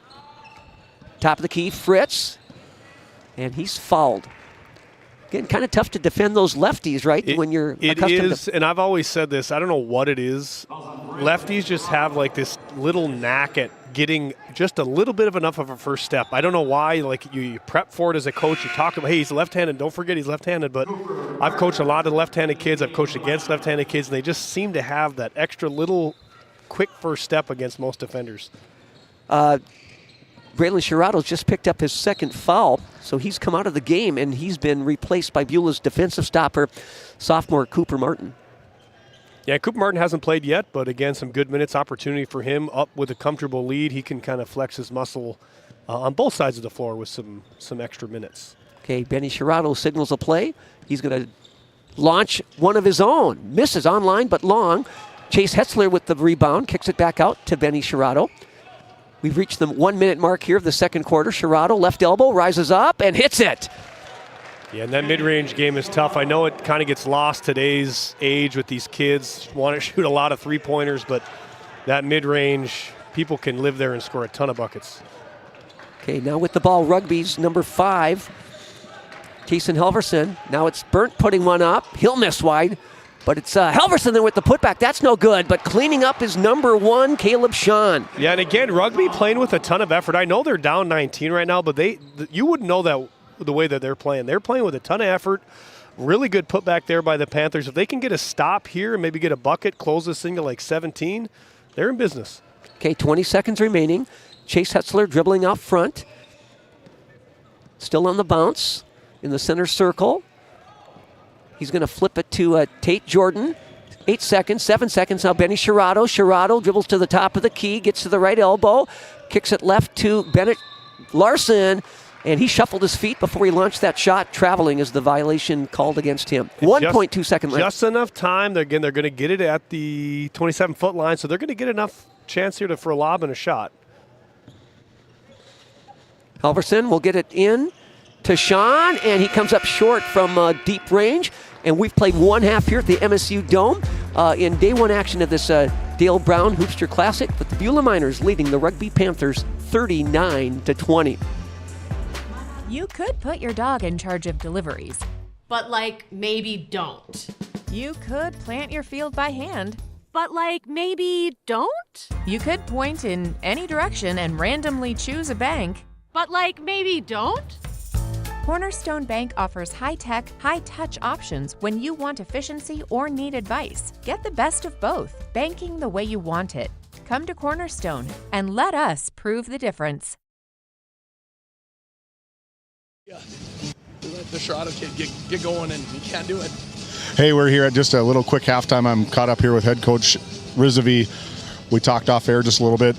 You take away that 25 points from Braylon Sherrato. You guys are right in this one. What do you think going forward is going to be the change to get back into this game? We have to do a better job handling that screen at the top of the key. We're getting too wrapped up in it. He's getting open looks, and he's too good to give open looks to. We knew going into it that we had to be in his face, and we had to contest every shot. And right now we gave him too much space. Too much space. Going to clean it up at halftime. Best of luck to you going in the second half. Yeah, thank you, David. As we continue on, David will try to catch up on the backside of this halftime report with the head coach, Coach Sherrato of the Beulah Miners. We'll take another break as Jeff compiles all the stats. We'll come back with our halftime show after this timeout. This GameDay Media broadcast is brought to you in part by At DA Land LLC, our vision is to provide for the community in which we live and operate, providing a full line of skid steer attachments, farm and ranch, equine equipment, and much more. Shop our store in Tioga, North Dakota, or visit us online at daland-llc.com. Othion Boutique carries a wide variety of women's clothing as well as permanent jewelry. Shop in downtown Tioga or visit their website at shopothion.com. Farmers Union Oil of Kenmare has it all. The Cenex C-Store Plus Automotive Service and quality Napa parts. And they deliver bulk fuel and propane. Now is the time to contract your rate and save on fall and winter propane. Find complete agronomy services with chemical, seed, and dry fertilizer, along with custom application services available from their fleet. And our Green Ag location in Mohall handles Forgo implements. That's Farmers Union Oil of Kenmare. Forgo is a premier implement manufacturer and Sports desk here high atop the Minot State University Dome at the Tioga Medical Center sports desk. Right now, we have the Nodak Insurance Eric Mogan halftime show. Our mission is to meet the lifetime financial needs of our clients by providing competitive products and outstanding service. Take it away, Jeff. All right, at halftime here, we've got a score of 39-20. The second-ranked Beulah Miners leading the Rugby Panthers. After one quarter of play, the Miners led the Panthers 25-6. And then Rugby kind of found its footing there in the second quarter and had some better possessions and some good looks at the basket. And actually, it was a stalemate in the second quarter, both teams scoring 14 points. But first of all, for Rugby, nobody in double figures, but 6 players in the scoring column. Kiefer Fritz has 6, Kason Halverson and Lucas Wentz each with 4, and then a trio of players with 2 points each, Caleb Sean, Brody Burnt, and Joe Rizvi. Now for the Beulah Miners, what a effort by returning All-State guard Braylon Sherrato. 24 first half points, 18 of those from behind the arc. And you couldn't have a more proficient first half of shooting. He may have missed 2 shots. I think he missed 1 3, maybe one other jumper. But again, we talked about it. Coach Rizvi said it at halftime. if you're going to give a guy like that much room, again, it turns into a layup. I played against and with a bunch of guys who shoot the three at a high level. It literally turns into a layup for them. So, again, they got to close that gap here in the second half, and they did it in the second quarter. They kind of battened down the hatches. Again, you talked about 14-14 stalemate. I expect that to continue through the second half. Right now, Braylon Sherrato, the only double-figure scorer for head coach Brandon Sherrato, but Benny Sherrato had 9, and then Philip Widener 4, and Shane Schmidt 2. So if Rugby can clamp down on Braylon Sherrato and force somebody else in the Beulah lineup to score, they might be able to cut into this 19-point halftime deficit. By the way, I'm looking across the way, and former Beulah Minor head coach Jeremy Brandt is in attendance. He's sitting right behind the Miners bench. He left Beulah 3 years ago, made the difficult decision to leave the Miners program after heading it for 15 years, became an assistant coach at Minot State University with his son Trey Brandt being recruited to play for the Beavers. Yep. And then he stepped away this past year from that MSU assistant position to become the new Minot Magicians head coach, replacing Dean Winchesky. Yeah, talk about big shoes to fill. Yeah, and you know what? In the last 40 years, I think Minot High's had 3 head coaches. Well, that's a big deal. I mean, you look at any program, any type of sport, whether it's college, professional, high school, when you can have a staple of good leadership, good coaching to withstand for decades, it really matters. It it starts in the youth program, goes all the way into the junior high. It gets a lot better, and Beulah, I think, is a testament to that. Minot High, a testament to that. It really matters. And by the way, Coach Brandt has definitely left his imprint on this Miners basketball program. Again, at the helm, holding the reins for 15 years, won 8 regional championships, a state title back in 2012, always knocking on the door. And his last Beulah team finished 3rd at state, lost in overtime to Shiloh Christian in the state semifinals. That was a state tournament won by Central Cass. So Beulah's excellence has continued on in the capable hands of then assistant coach, now head coach Brandon Sherrato. And he reminds me a little bit of myself. We talk about, David was joking about him on the sideline, clapping, getting down a defensive stance. I've been known to do that a few times. I can really appreciate the energy that a coach can bring to a team. It usually, to me, bleeds down into the players. If the players see that coach being that energetic and that into a game, they always say, hey, I got to try to match that. And I think he does a really nice job. You can see it on the defensive side of the floor. They're everywhere. Hands are everywhere, in passing lanes, diving on the floor. Definitely a focus of emphasis for these Beulah Miners. It is. I really think defense is the Miners' calling card. They know that's the ingredient that will carry them far. And in their first 2 games, they gave up just 36 points to Turtle Mountain. Oh, in fact, and 36 points to Newtown. Yep. So, and right now, Rugby's on pace for just 40 points by game's end. So I think Coach Sherrato pretty satisfied with the defensive effort, and now we'll see if another Miners player, kind of steps up offensively, as we expect Beulah to really try to, or Rugby to really try to clamp down on Braylon Sherrato. Yeah, they're going to have to be a little more patient. I thought they got efficient in that second quarter. Again, if they can get to that 14, 16-point range, I mean, they got a shot here. But again, they're going to have to keep an eye on Sherrato wherever he's at, and hopefully could do a little more containing than they did in the first quarter.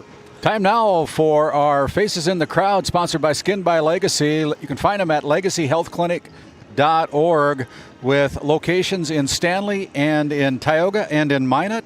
Contact Sarah Rice if you want to schedule an appointment or a consultation. She's in the Tioga office on Tuesdays and Thursdays, also serves the Stanley office on Wednesdays. That's Skin by Legacy as we head down to the floor for more of our halftime report with David Peterson. Sherrato, what a start for Braylon as a coach. What's that like to come out of the gates like that? Well, he kind of, to be honest with you, he kind of needed that a little bit. The first couple games, we've really been using him as a distributor, and we're going to probably do that more this year than usual. So it was good to see him make some open shots. So I'm happy with that. On the other side of that question, what's that like watching that front row as a dad? Honestly, I'm not good at that. It's very hard for me to not be coach. I need to enjoy it more than I do. I'll be honest with you. Absolutely. We'll enjoy this second half. Best of luck to you, Coach. Back to you guys. All right, about 1:20 left in this halftime break. Our current tally on our MSU scoreboard is Beulah 39, Rugby 20. And we'll see whether the Miners come out with the starting 5 that they had out at the beginning of the game. And we'll see maybe what Rugby chooses to do defensively to slow down Braylon Sherrado and make somebody else in that Miners lineup beat them. Yeah. We'll take it back here as we go back to the Tioga Medical Center Sports Desk. One more plug before we come back live with second half coverage. Back after this timeout. This GameDay Media broadcast is brought to you by TNT Measurements Incorporated, providing oil and gas allocation meter proving, calibrations, and production facility lack provings. To schedule your proving, contact Derek Thompson at 701-421-1351. At St. Luke's Medical Center, we care for our community with compassion and excellence. We are proud to be named one of the top 20 critical access hospitals in the nation. You can count on us today and tomorrow. Call now to schedule your next visit.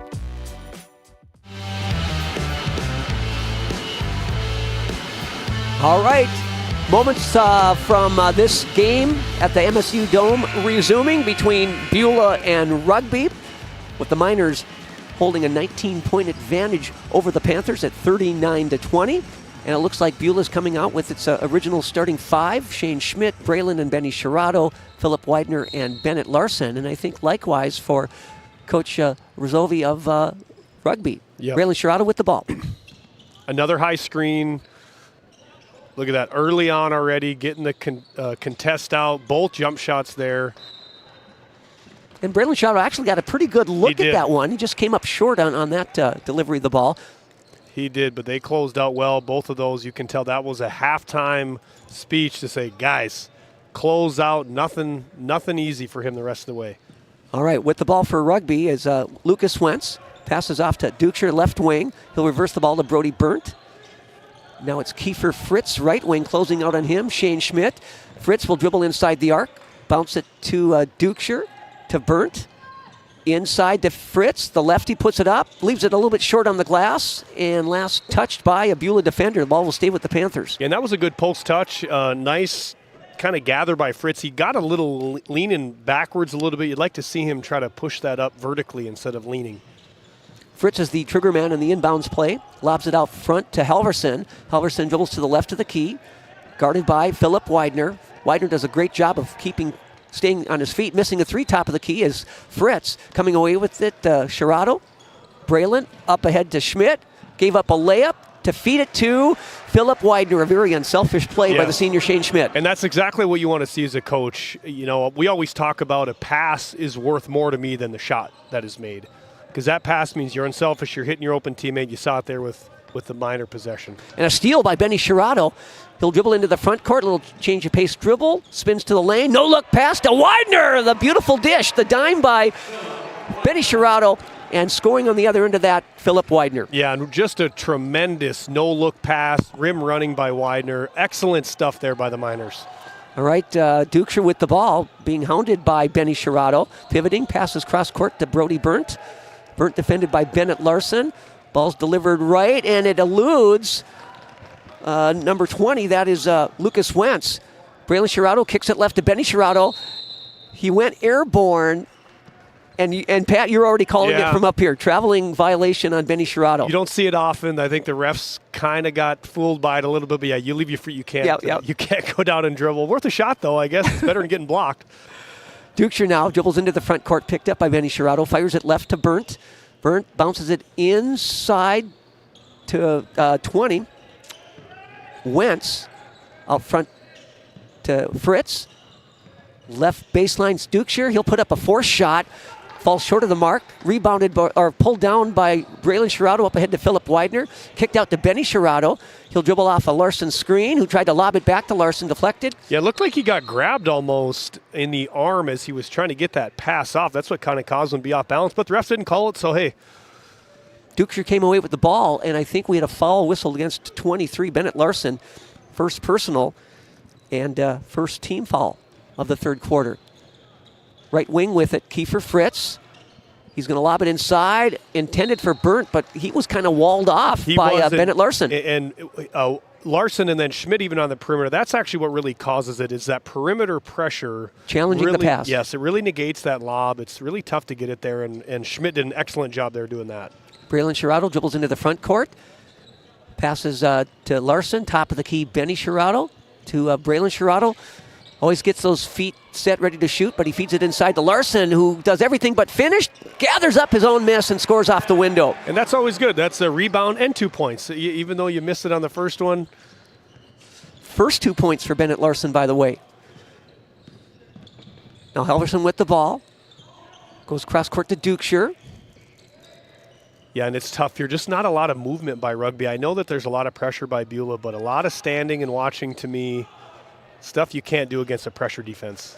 Missing the shot from close in range was Dukeshire. Coming away with it, Braylon Sherrato passes it right to Benny Sherrato. Back to Braylon. He'll launch. Little left short, but Philip Widener with the offensive rebound. Passes to a cutting Shane Schmidt, who I think is fouled on his move to the basket. He was, and we talk about the non-movement on the one side for Rugby. You're seeing Beulah run the floor very well. A lot of back cuts. Again, if you're getting that pressure up the line, the immediate move here by Coach Sherrato is, hey, let's get down, get a gap cut. And they're replacing with that player, and it just provides a lot of movement, a lot of openings for an offensive gifted team. Here's wide open. This is, yeah. Yep. Well executed out of bounds play. I mean, again, the coach, Rizvi, has to be shaking his head. The best player on the floor we're going to allow to just do that. You can't have it happen. If the defense fell asleep on that inbounds pass. Missing from top of the key is Wentz. Burnt with it, though. Edge of the lane, steps through and scores with a offhand, his right hand. You know, and he hasn't scored since the first possession of the game. He's a nice-bodied player. I would have thought they would have tried to get him more looks. I know Larson's guarding him, who's a good defender, but he's just as big. He can go at him.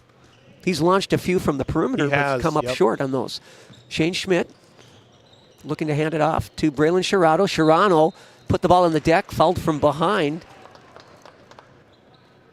by Wentz, Kiefer Fritz. Those are the lazy fouls you hate. You're not going to move your feet, so you're going to allow the penetration and the reach behind, go for the steal foul. Never loved those as a coach. To me, it just meant that you weren't willing to move your feet to stop them initially. Yep, just exhibiting laziness on the defense there. Bennett Larson, cross court to Tate Jordan. Now launching a three and missing off the front edge of the rim. Chase Hetzler. Yeah, good rebound in there by Burnt. He's gathered quite a few here so far in this second half, and I really would like to see him kind of take over a little bit, just with his size and what this Rugby Panther team can do. Roselvi with the ball, left wing, bounces it to Burnt, top of the key. Ball's passed right to Kiefer Fritz. Inside to mystery player number 21, not on my roster, and he scores. But it was a really nice look there. Again, patient, offensive flow, few passes in, out, back in. Again, you don't have to be a 6'5" guy to score in the post. That was a really nice possession by the Panthers. Hetzler feeds it right to Bennett Larson, who'll hand it off to Braylon Sherrato. Sherrato puts it on the floor with his left hand and is fouled out on the perimeter before any shot was attempted. Yeah, not shocking there to be a little more aggressive. Again, you're going to want Sherrato to get downhill, put the ball on the deck, try to get into the lane. It's much better than him shooting from that three-point line where he's been very effective. Inbounding from this near sideline, senior Tate Jordan. He'll bounce it in to Bennett Larson, and reading that well was Burnt, nearly made the steal. Yeah, Burnt did a nice job there. I thought he's had actually a pretty good game here. I know a couple ill-advised threes, but he's played well overall. Effort kid, looks like to me. Right now, the Miners are doubling up the Panthers 48-24. Just under 3 minutes to go in the third quarter. Tate Jordan feeds it inside to Larson, and a couple of defenders sandwich him or converge on him, and one of them will be assessed the foul. Does that go against Burnt? No, against 20. 20, yep.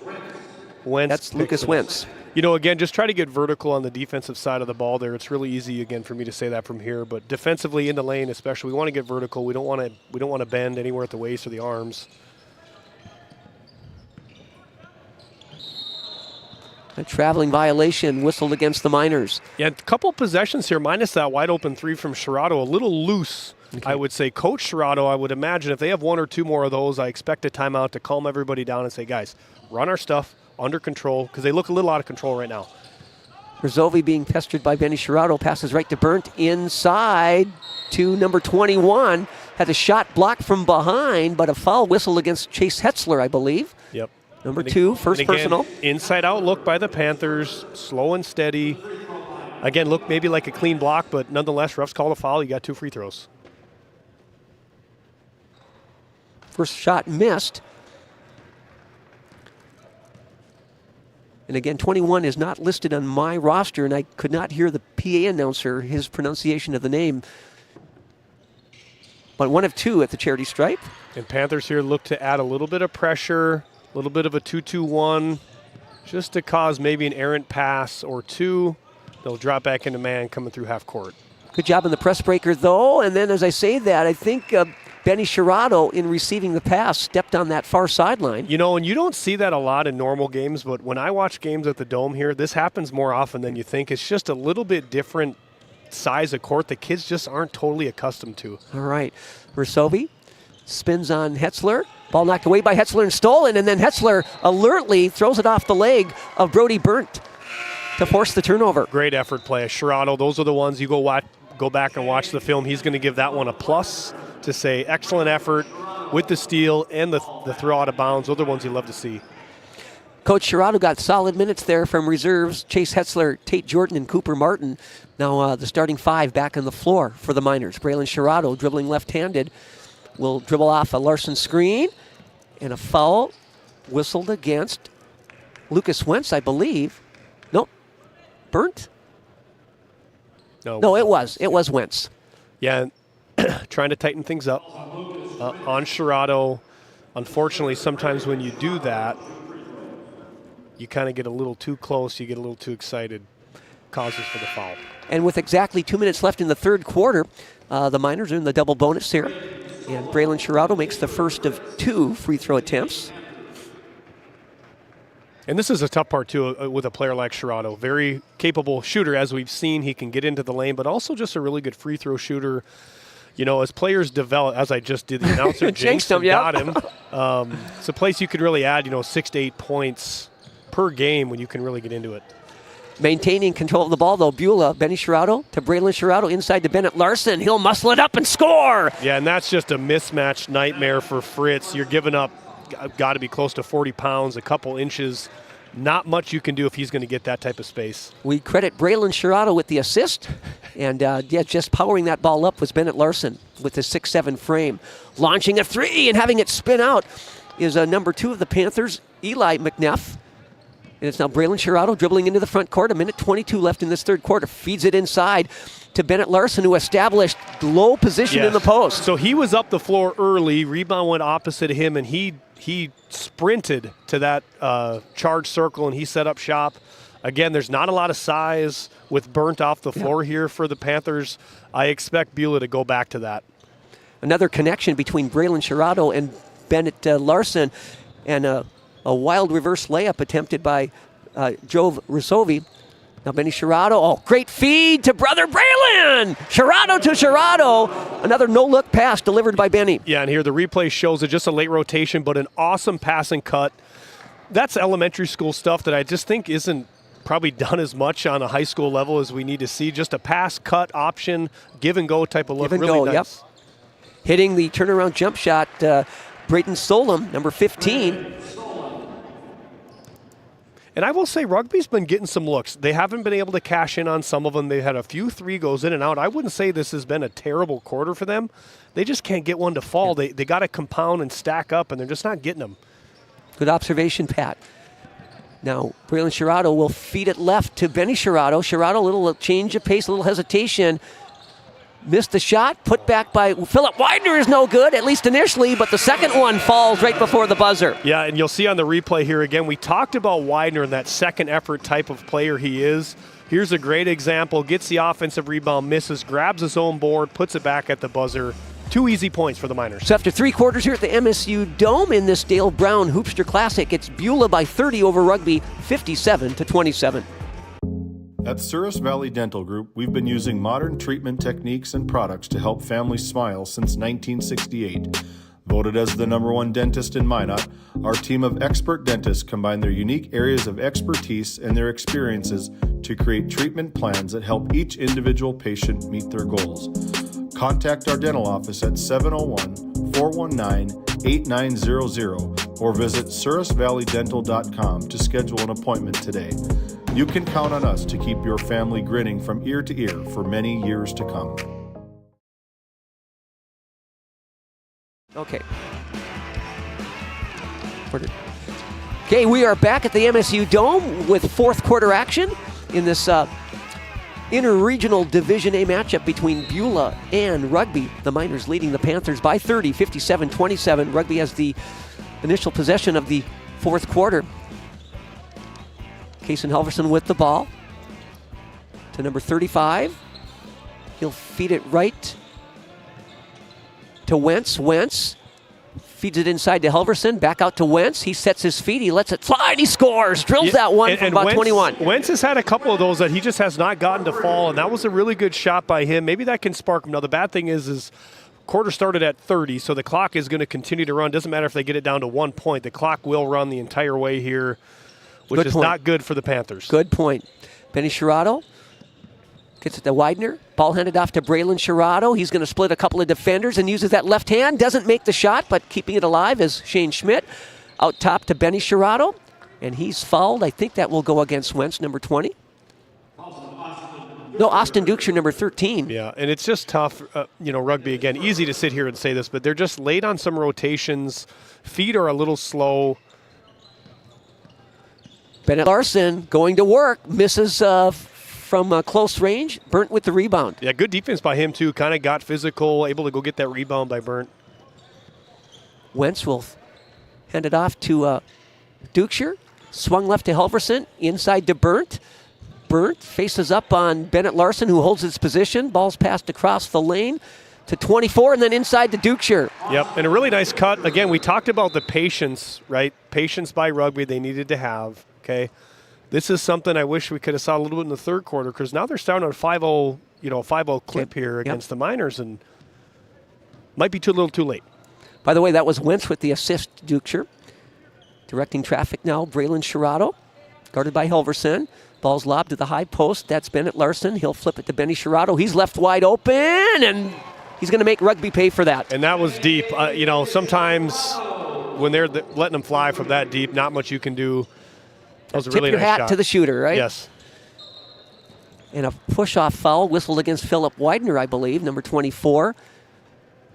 Team foul number 1 on the Miners here in the fourth quarter. Second personal on Widener. Seen a little bit of a line change here by Coach Serato. Really good minutes here for these younger guys. Absolutely. 1 senior and 4 sophomores on the floor for Beulah, Pat. Yeah, that's great. I always love this opportunity as a coach. The game is in hand. The starters have done, their damage. We don't need to prove anything else. 5+ minutes here for these other, underclassmen, let's say. It's really cool to see these guys get out here because they work just as hard in practice. They're getting, yelled at and talked and all that kind of stuff by Coach Serato. So, yeah, nice to see them get an opportunity. Here's the lone senior. Jordan feeding it inside to Cooper Martin, who misses. He was there but could not get the shot to drop. Dukeshire now on a run out. Will get into the lane. Try to feed it off to Burnt, does, and Burnt scores. Yeah, nice gather by him. Just a really nice power move to go up for 2. So Dukeshire with the dime and Burnt with the close range layup. Now Tate Jordan picks up his dribble, fires right to Cooper Martin. Martin, Wolstenholme, Hetzler, and Zeman on the floor with senior Tate Jordan. Jordan will launch a 3 from the left corner, misses. Saving it is Owen Zeman. He's had a steal now since entering the game, and now a save along the baseline. Another nice thing to see, and this is as a coach what you love, is when reserves come in and they continue to give that kind of effort, because that to me just screams, hey, this is a culture thing. This isn't just a few players here and there. That's a culture move right there. Man, I love that observation on your part, Pat, and I think that is the case with Beulah. Players are going to play hard regardless of the minutes they get.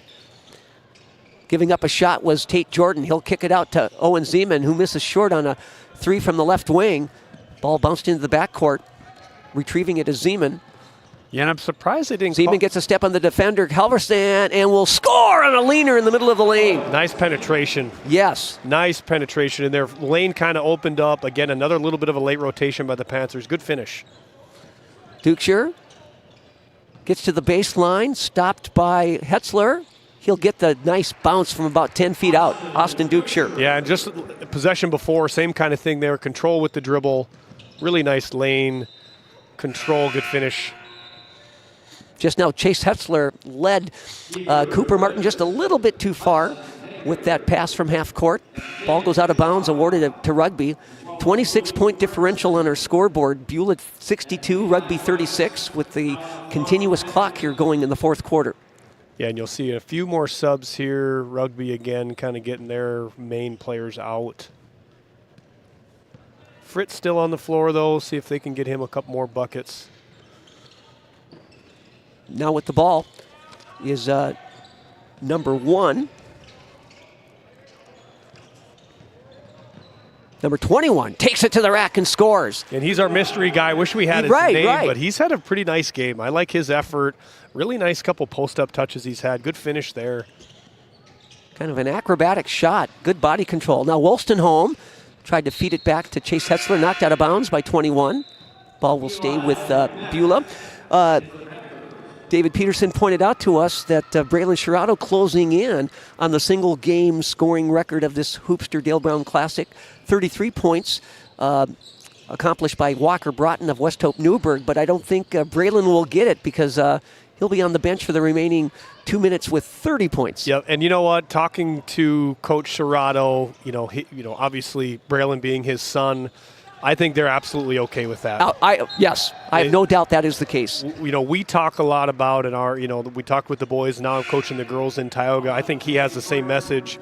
It's not about how many points I score. It's how many points, the Pirates or the Miners or the Ranchers or whoever's playing. That's the main goal here. And, when it turns into me, that's when you start to have problems. And I don't think that they're those types of players, which is fun to see because you don't win championships. You don't win region titles with that type of attitude. Absolutely. Launching a shot is number 24, Luke Arntzen, and he cans the three-pointer. That's his first basket of the game. And it's nice to see players come off the bench and be ready to go. Rugby, they by all means could just call this thing in. They're still playing. These guys are working hard. Give them credit, too, on the effort side, knocking down a few shots. Owen Zeman will launch from the left wing off the back iron. Coming away with the rebound, Eli McNeff. And by the way, we saw his younger sister, Annie McNeff, a 6-foot 7th grader, play well for the Rugby Panthers earlier today. Yeah, she's got some size. I'll tell you, my dad told me, I'm 6'4", not that I'm overly tall, but tall enough. And he would always tell me you can't teach people to be tall. You should be proud of it. And when you're playing basketball and you just have that height advantage, it creates such a problem for some defenders. A Rugby turnover, so 40 seconds remaining in this contest. Cooper Martin will walk it into the front court. 21-point advantage for the Miners at 62-41. Owen Zeman has the ball. Cross court to Jeter Jordan. That's Tate's younger brother. Cooper Martin with it. He's dribbling along the perimeter. Returns the ball to Owen Zeman. Zeman will put it on the deck. Now pull it back on the bounce. Now under 20 seconds remaining. Ball's delivered to Ethan Wolstenholme. Cross court to Cooper Martin. 4 in the shot clock, and I think Beulah just content to let the buzzer sound. Yep. And it does, and we're now in the final 5 seconds of this contest.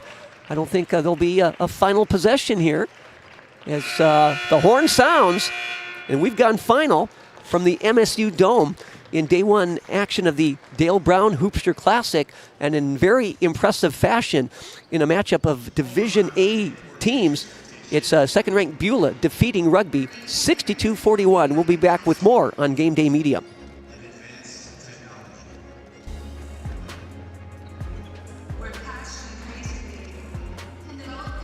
Kyle Hansen is proud to be a Thrivent financial professional, providing personalized financial guidance to people of all stages of life. Thrivent believes humanity thrives when individuals make the most of what they've been given, and Kyle is here to help you do just that. Larson Boston Agency, your Farmers Union insurance agents located at 106 Main Street North in Crosby, North Dakota, offer multiple lines of insurance, including crop, farm and ranch, home, auto, commercial, and health insurance. Give Chell or Robbie a call today at 701-965-6335.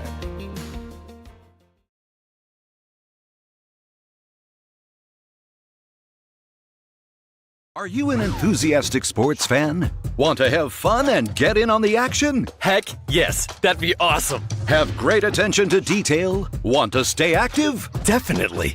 Want to give back to the student athletes in your community? Obviously, yes. Then you'd make an excellent high school sports official. We need more officials in North Dakota, because with no high school officials, there are no high school sports. Sign up today at highschoolofficials.com.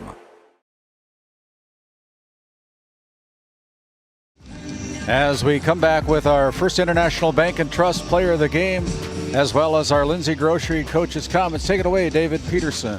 We got the winning head coach, Brandon Sherrato, here of the Beulah Miners. You got to love the effort from the kids from tip-off to final buzzer.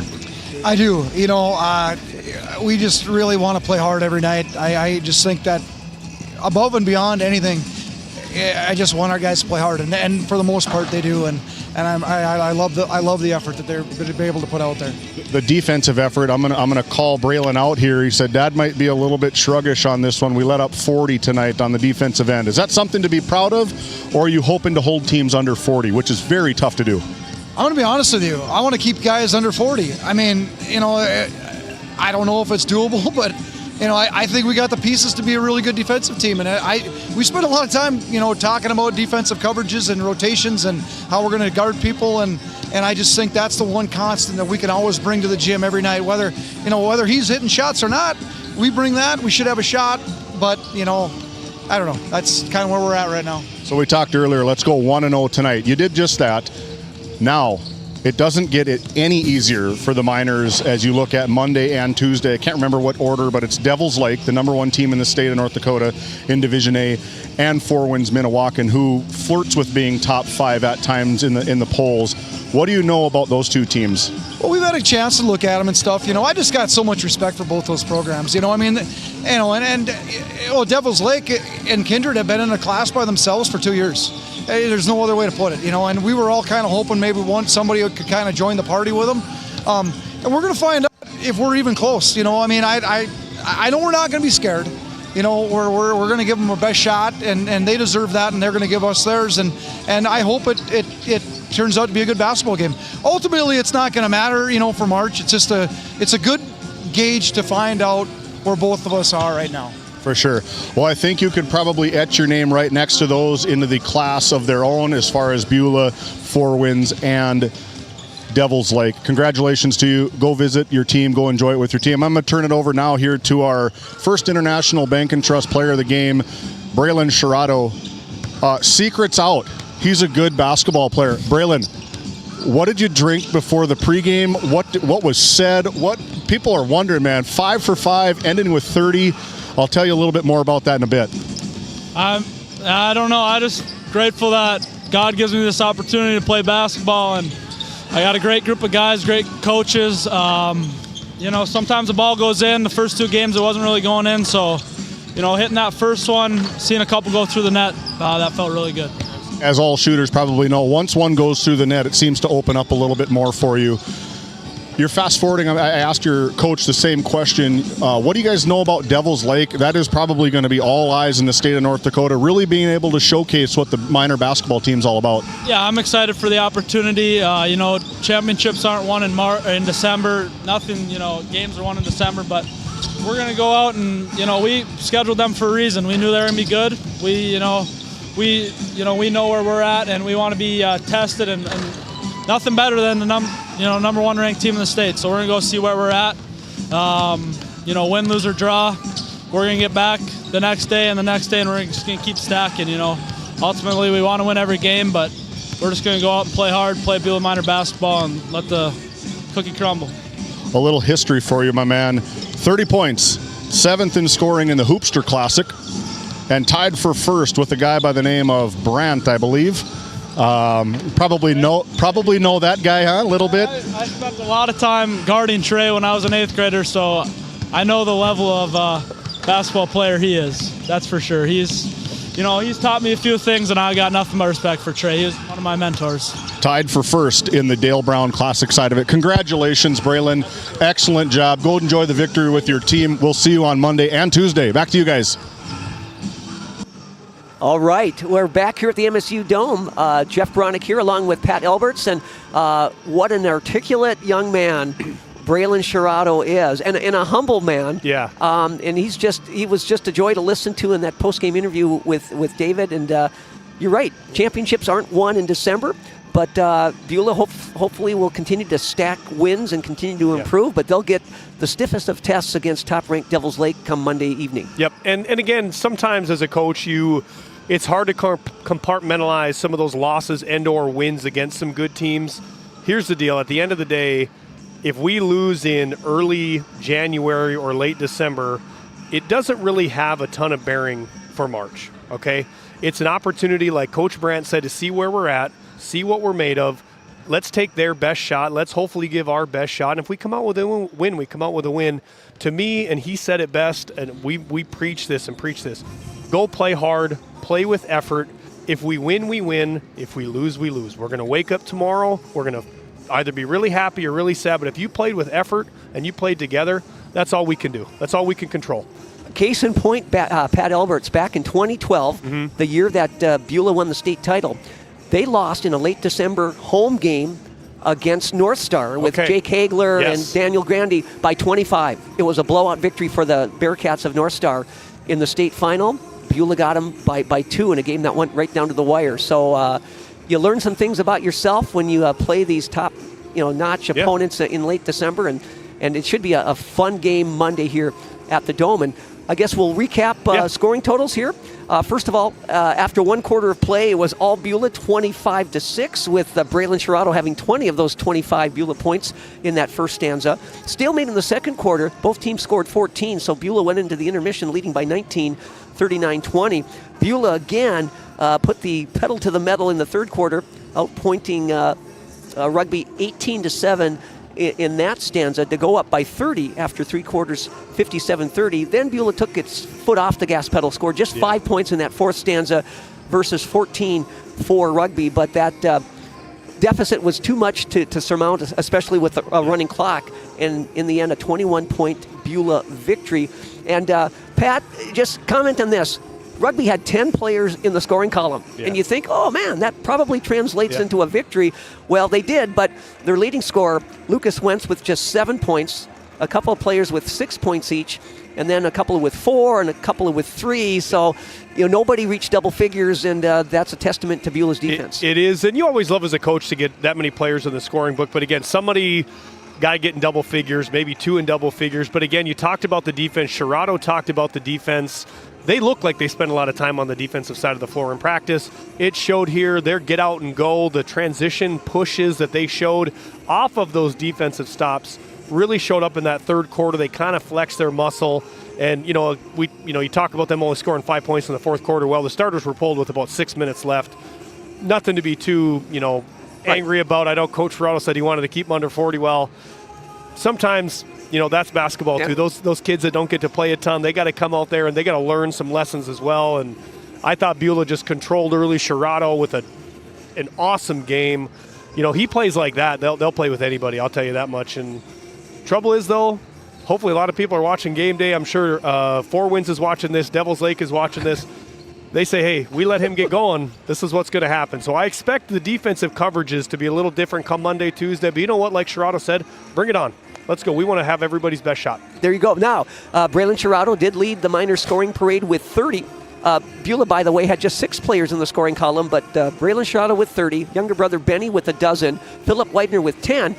Bennett Larson really has not gotten untracked offensively here through the first 3 games, limited to 6, all in the third quarter.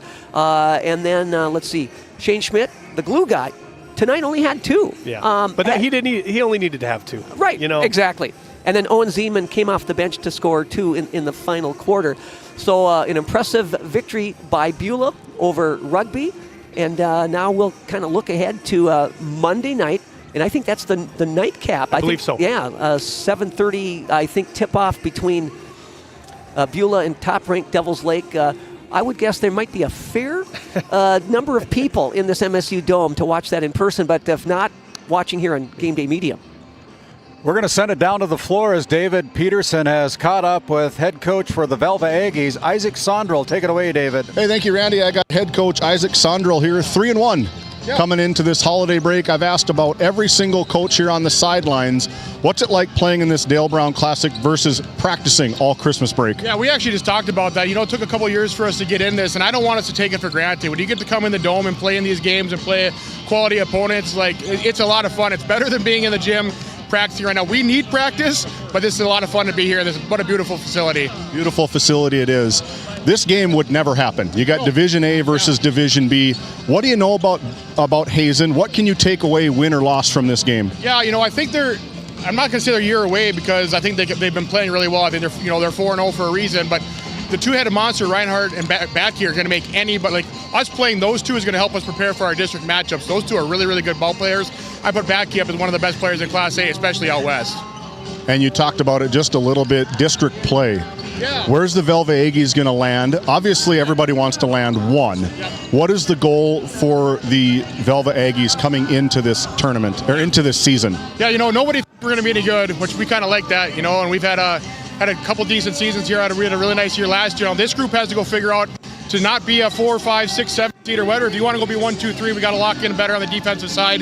Today's a good test for that. So if we want to go to the top of our district and one of the better districts in the state, we got to be better in the half-court defense. And I think this group had a pretty good week. I think they're ready to show that. For the Velva Aggies side, what are some of the names and people that we'll be probably mentioning? I already know who it's going to be, but go ahead and tell everybody. You know, probably one that doesn't get talked about enough right now is Mason Kraft. He's about a double-double machine. He's really athletically turned in, and he's a really smart kid up. He works very hard, kind of filled what Shep and Bruner left for us last year on the glass. The Selzer kid, Luke, coming back from the ACL, but his plus-minus right now is plus 40 when he's in the game. You got to keep him in the game and out of foul trouble. And then it's Kittleson, Stephen, Nicholson, man. Kittleson and Nicholson right now have been kind of pacing us on offense. I think Wesley's at 16.5 a game, and Cooper's at like 12. Those two get going early. It's a lot easier for me on the sideline. So makes it a lot easier. You sound like a head coach. You know just about every statistic that there is about your team. Best of luck to you as you get today. Back to you guys. Yeah, thank you, David. And he's going to try to catch up with the other side of the scorebook, Chad Marshall. And in the meantime, we're going to ask Jeff Bronick to step aside. Thank you, Jeff, as Noah Fredrickson is going to step in here to take over the play-by-play of, what is this, the fifth game that we're going to be doing here tonight? Thank you, Jeff, for coming on board. And just let me say, I send my with great gratitude, I thank you guys, David and Randy, you and Pat, for giving me the opportunity to join you guys. You guys are an A-plus Class A operation, and I'll be watching games on GameDay Media all through the season. Well, you're going to be hearing from us later on. All right. Did you pass the test, Randy? Pass the test. Thank you, guys. So we're going to have Noah Fredrickson step into the play-by-play seat while David has caught up with the Hazen coach, Chad Marshall. Take it away, David. I do. I got head coach Chad Marshall here, sitting at 3-0. We saw you a couple weeks ago at that border battle. What's changed with this team since that border battle? I mean, we got a lot of young kids, so just getting kids introduced to our system and getting them playing together, the way we're playing together has really changed a lot. There's been a lot of good words from head coach Isaac Sondrel about your team. What do you need to do to stop this Velva Aggies? They're coming in 3-0. They're thinking they could beat anybody right now. What's the message going to be to your team trying to take out this hungry Aggies team? We got to play hard. We got to rebound, and we got to be disciplined offensively. I've told every coach this question. What's it mean to you guys to play in this Dale Brown Hoopster Classic instead of beating the ball in the court at home every single day over the Christmas break, practicing and getting very, very good, meaningful games early in the season to see where you guys are at? I mean, it's amazing, right? The venue, you can't beat it. Just the atmosphere, the kids love coming here. So it's one of those things that we love coming back every year because it's an atmosphere you don't get all the time. This is head coach Chad Marshall of the Hazen Bison. Best of luck to you. Hopefully talk to you after the game. Back to you guys. Thank you, David, and thank you to all of our coaches that are so gracious to be able to allow us to get some pregame comments. Thank you for that. We're going to step aside one more time. We'll come back. We'll finish up with our Border Plains Equipment pregame show after this quick timeout. Bourgault is a premier implement manufacturer, and Green Ag, a division of Farmers Union Oil Company of Kenmare, is a premier Bourgault dealer, receiving top dealer by territory and top service by territory the last several years. Sean Rapp, recognized as top salesman by territory the last 3 years. It's the result of a dedicated staff working hard to ensure customers receive the finest in Bourgault drill sales, parts, and service. Green Ag, a division of Farmers Union Oil Company in Kenmare, located in Mohall. Game 1 powers your team, business, and community with athletic apparel, uniforms, company gear, and event apparel. Featuring screen printing, embroidery, and the brands you trust. Game 1, the brand behind your brand. This GameDay Media broadcast is brought to you by Brandy Larson Insurance of Stanley offers home, auto, business, and farm insurance. For a quote, call 701-628-1414. Your local Farmers Union Insurance agent. Located in Tioga, North Dakota, WHAM LLC and Dry Fork Supply are companies that specialize in gas flow measurement and equipment, along with a fully stocked oil field parts and supply warehouse in the Bakken. Give them a call at 701-664-9425 or stop by today. When you have financial questions or ideas, you need someone to listen and provide insight about your options. Shiloh Chavez and her team with LPL Financial can review your specific situation and help create a strategy unique to you and your goals. Give her a call at 701-842-4244 or email at shiloh.chavez@lpl.com.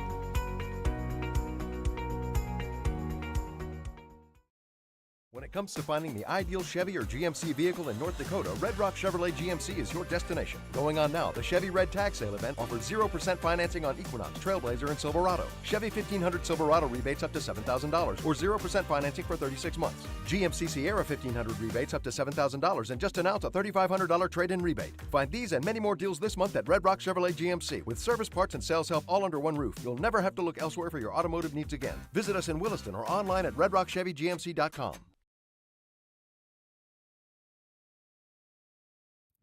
Fisher Family Chiropractic in Williston and Ray, where healthy families grow.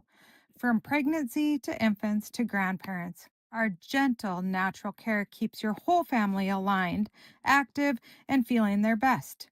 Always welcoming new patients in our Williston and Ray offices. Build lifelong wellness together. Come see why we have been voted Best of the Bakken for 8 years in a row in Williston and Ray.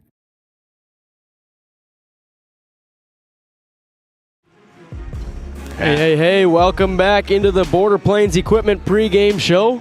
I'm Noah Fredrickson, now joining the party up here in the Minot State Dome alongside Pat Alberts and Randy Peterson as it's time for our Red Rock Auto Player Spotlight. And first up for the Velva Aggies, it will be number 3, Mason Kraft, who Coach Isaac Sundrell just said a double-double machine. And I think they're going to need a double-double from him tonight against an aggressive, fast, fun Hazen Bison team. Yeah, and again, let's not forget, this Velva team last year was a couple plays from going to a state tournament, right? And he was a big reason for that. And I wanted to bring this up too. They lost a lot of scoring, and they got those role players, and now those role players have to be the scorers too. And this is a perfect example in Mason Kraft, who is a double-double machine, as Coach Sundrell said. And I look to see the same tonight out of Kraft and the Aggies going up against the Hazen Bison. As we switch over to that side for our Red Rock Auto Player Spotlight. Fast and reliable car service and car shopping made easy. For specials, new and pre-owned inventory, visit redrockchevygmc.com today. And for the Hazen Bison, it'll also be number 3, Keaton Batke, the 6'2 junior for this Bison squad. And Pat, we got to watch him play in the border battle in their opening game against Plentywood. He can do it all. Yeah, and he's got a sweet stroke. He does. He's got good size. He's got good strength, good enough speed. Like you talked about, the shooting ability, just an all-around great player for these Bison. And as seen him shoot from the left corner there, that one was wet. He's getting ready, and he's one of those players when he's feeling it, everybody knows it, and he knows it himself in the way he plays with some swagger. You know what I mean? Oh, yeah. I mean, he looks the part, he plays the part. What does Dion say? What's his quote? You look good, you play good, they pay good. Oh yeah. But I don't think there's any NIL money here in high school basketball, but.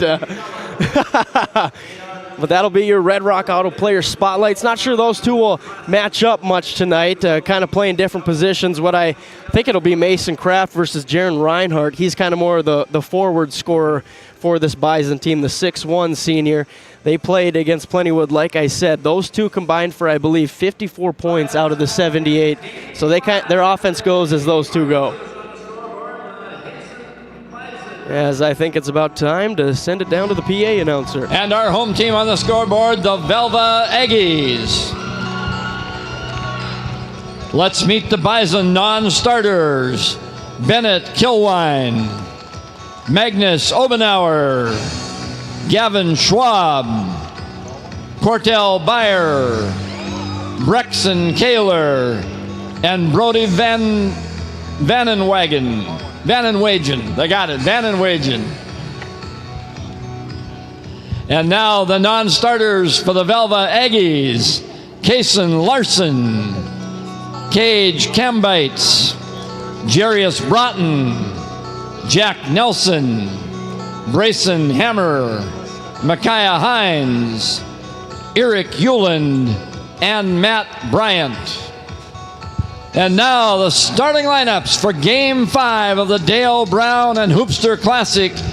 At one guard for the Bison, a 5'11" freshman, number 1, Jet Jungers.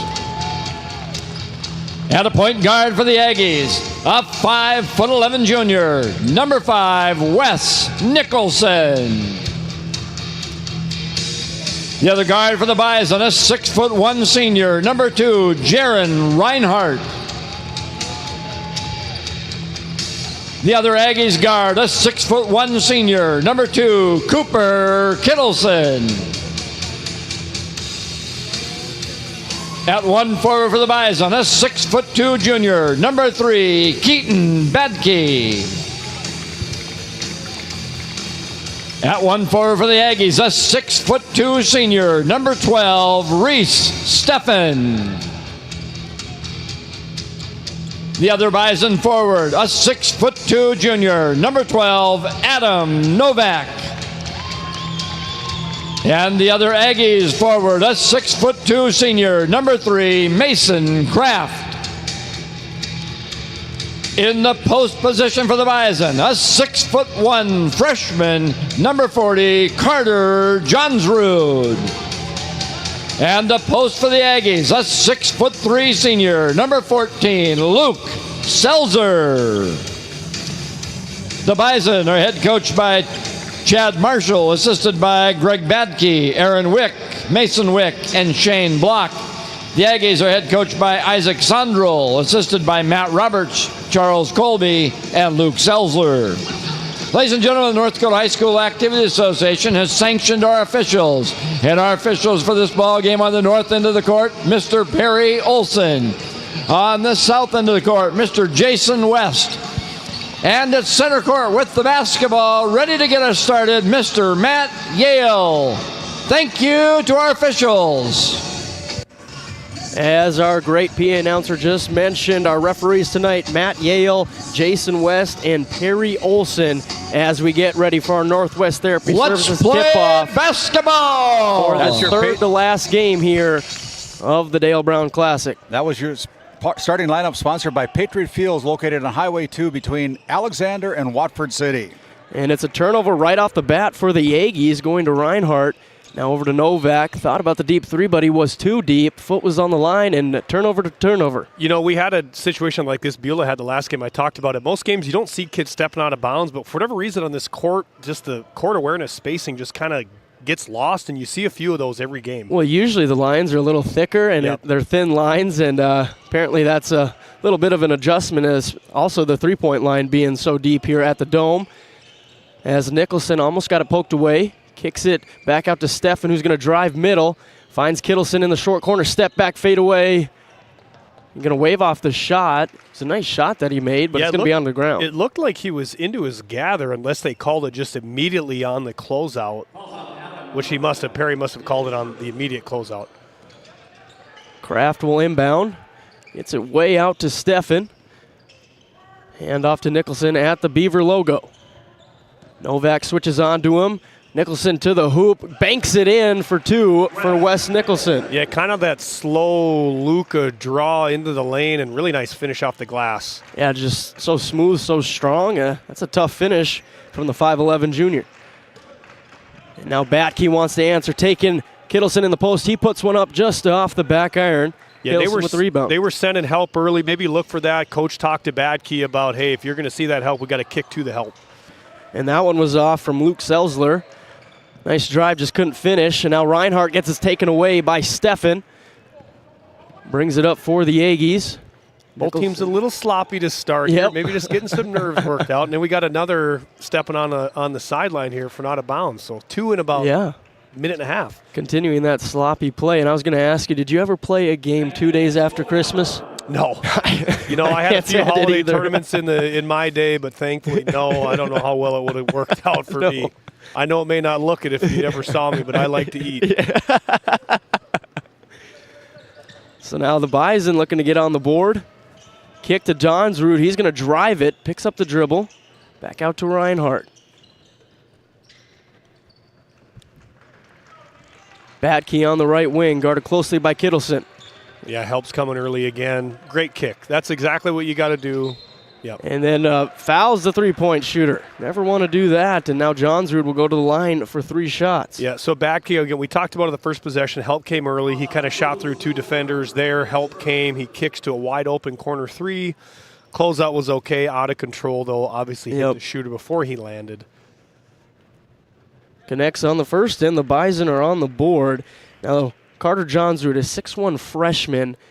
He is going to be a big player, and they need him this year. As young as he is, he's a big part of what this team wants to do. It's the senior year for Reinhardt. Batke's a junior, but you want to keep this group. You got high expectations for this team. And as a coach, you know, people may say it outside like, hey, they're a year away or we're a year away. As a coach, you never preach that. No. You're there to win it every single year. You're going to fight and claw. I don't care how old we are. So, yeah, he's going to have a big part in this. As Steffen tries to answer. No good. Reinhardt the rebound. Nice spin move to get out of trouble. Now he wants to drive it. Euro step into the lane. Puts it up. No good. Kraft the rebound. And he's coming up lame. That right hamstring maybe bother him a little bit. Nicholson thought about the corner 3. Johnsrud had a nice closeout, and then that one's tipped away. Stay with the Aggies. Yeah, again, both teams pretty good defensively, both known, I think, for that a little bit. You're seeing it right now. We're, you know, almost 3 full minutes into this first quarter, and it's 3-2. Good rotations, good closeouts for the most part. You know, this could be maybe the makings of a good old-fashioned rock fight, Noah, which I'm all for. That's kind of how I had it circled the whole time, seeing this game on the schedule. Kittleson wants the 3. It's good. They must not have liked that, what I was just talking about, as they drained that 3 there, but great shot by the Aggies. Now Batke wants to answer. That one's off left. Offensive rebound goes to the Bison. Back cut to Batke. Lefty layup. That's good. Yeah, and that's cool to see from a scorer. Sometimes you can drop your head when you miss a shot that badly, but it makes a nice cut finish there. Really cool play. It's going to be a push call on Brexon Kaler, the 5'11 sophomore who's checked in off the bench. 5-5 early in this one on the NCC scoreboard. Kraft to inbound again. And you can tell these teams study each other. They almost have the out-of-bounds plays memorized and perfect positioning. That's the best part about coaching, too. Is you understand that things, you understand where they're going to go, and you just kind of plug it up. Yep, start playing chess out there. Yeah.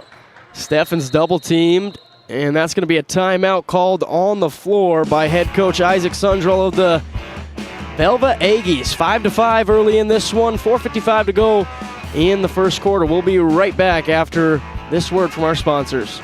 Farmers Union Oil Company of Watford City has been serving the customers in and around the surrounding community since 1929. Farmers Union Oil believes in community involvement and has supported numerous activities since the beginning.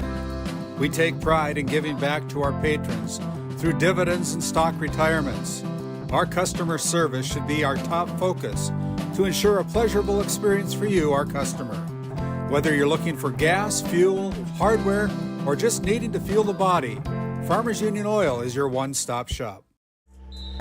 Right back to the Minot State Dome after a short 30-second timeout from the Aggies to get out of trouble. Now they want to answer on this possession. Kittleson, kick out to Steffen. He's going to drive middle, put it up with the left hand, no good. Offensive rebound goes to Larson. Back out to Kittleson, left corner three again, too strong.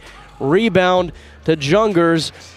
Up to the wide open man for an easy two. That's Magnus Obenauer, who's in the scorebook now. Yeah, great transition bucket there. Recognizing the rebound is secured and then just fleeing off for an easy layup. Now the pressure coming from the Bison, trying to get another one. That's poked away. Yeah, a little loose here again by Velva. You know, again, it's a lot of new players from the last couple of years, but a little loose. Defensive pressure getting to them a little bit. I know they don't have, you know, some of that true point guard stuff Mason McPeak provided last year, but yeah, Hazens will do that to you, though. Also missing Ben Shep, who is another great scorer for this team, and that's why I brought up, I mean, these role players have to take that next step and have to put the ball in the basket. So far, they're averaging 66 points per game, but I think this is a different test against a Bison defense that only allows 48. Yeah, and it's going to be a tough challenge all night for Velva, but yeah, 66 a game. I don't care who you're playing. That's a pretty good clip. It's a good number to project for. That foul went on Johnsrud, his first personal. Nicholson, another tough move, and draws the foul, and he'll go to the free throw line. Yeah, again, nice penetration, strong kid he is. So he's able to kind of slip through some of those weaker defenders, and there he just was able to gather off of 2 feet and get fouled.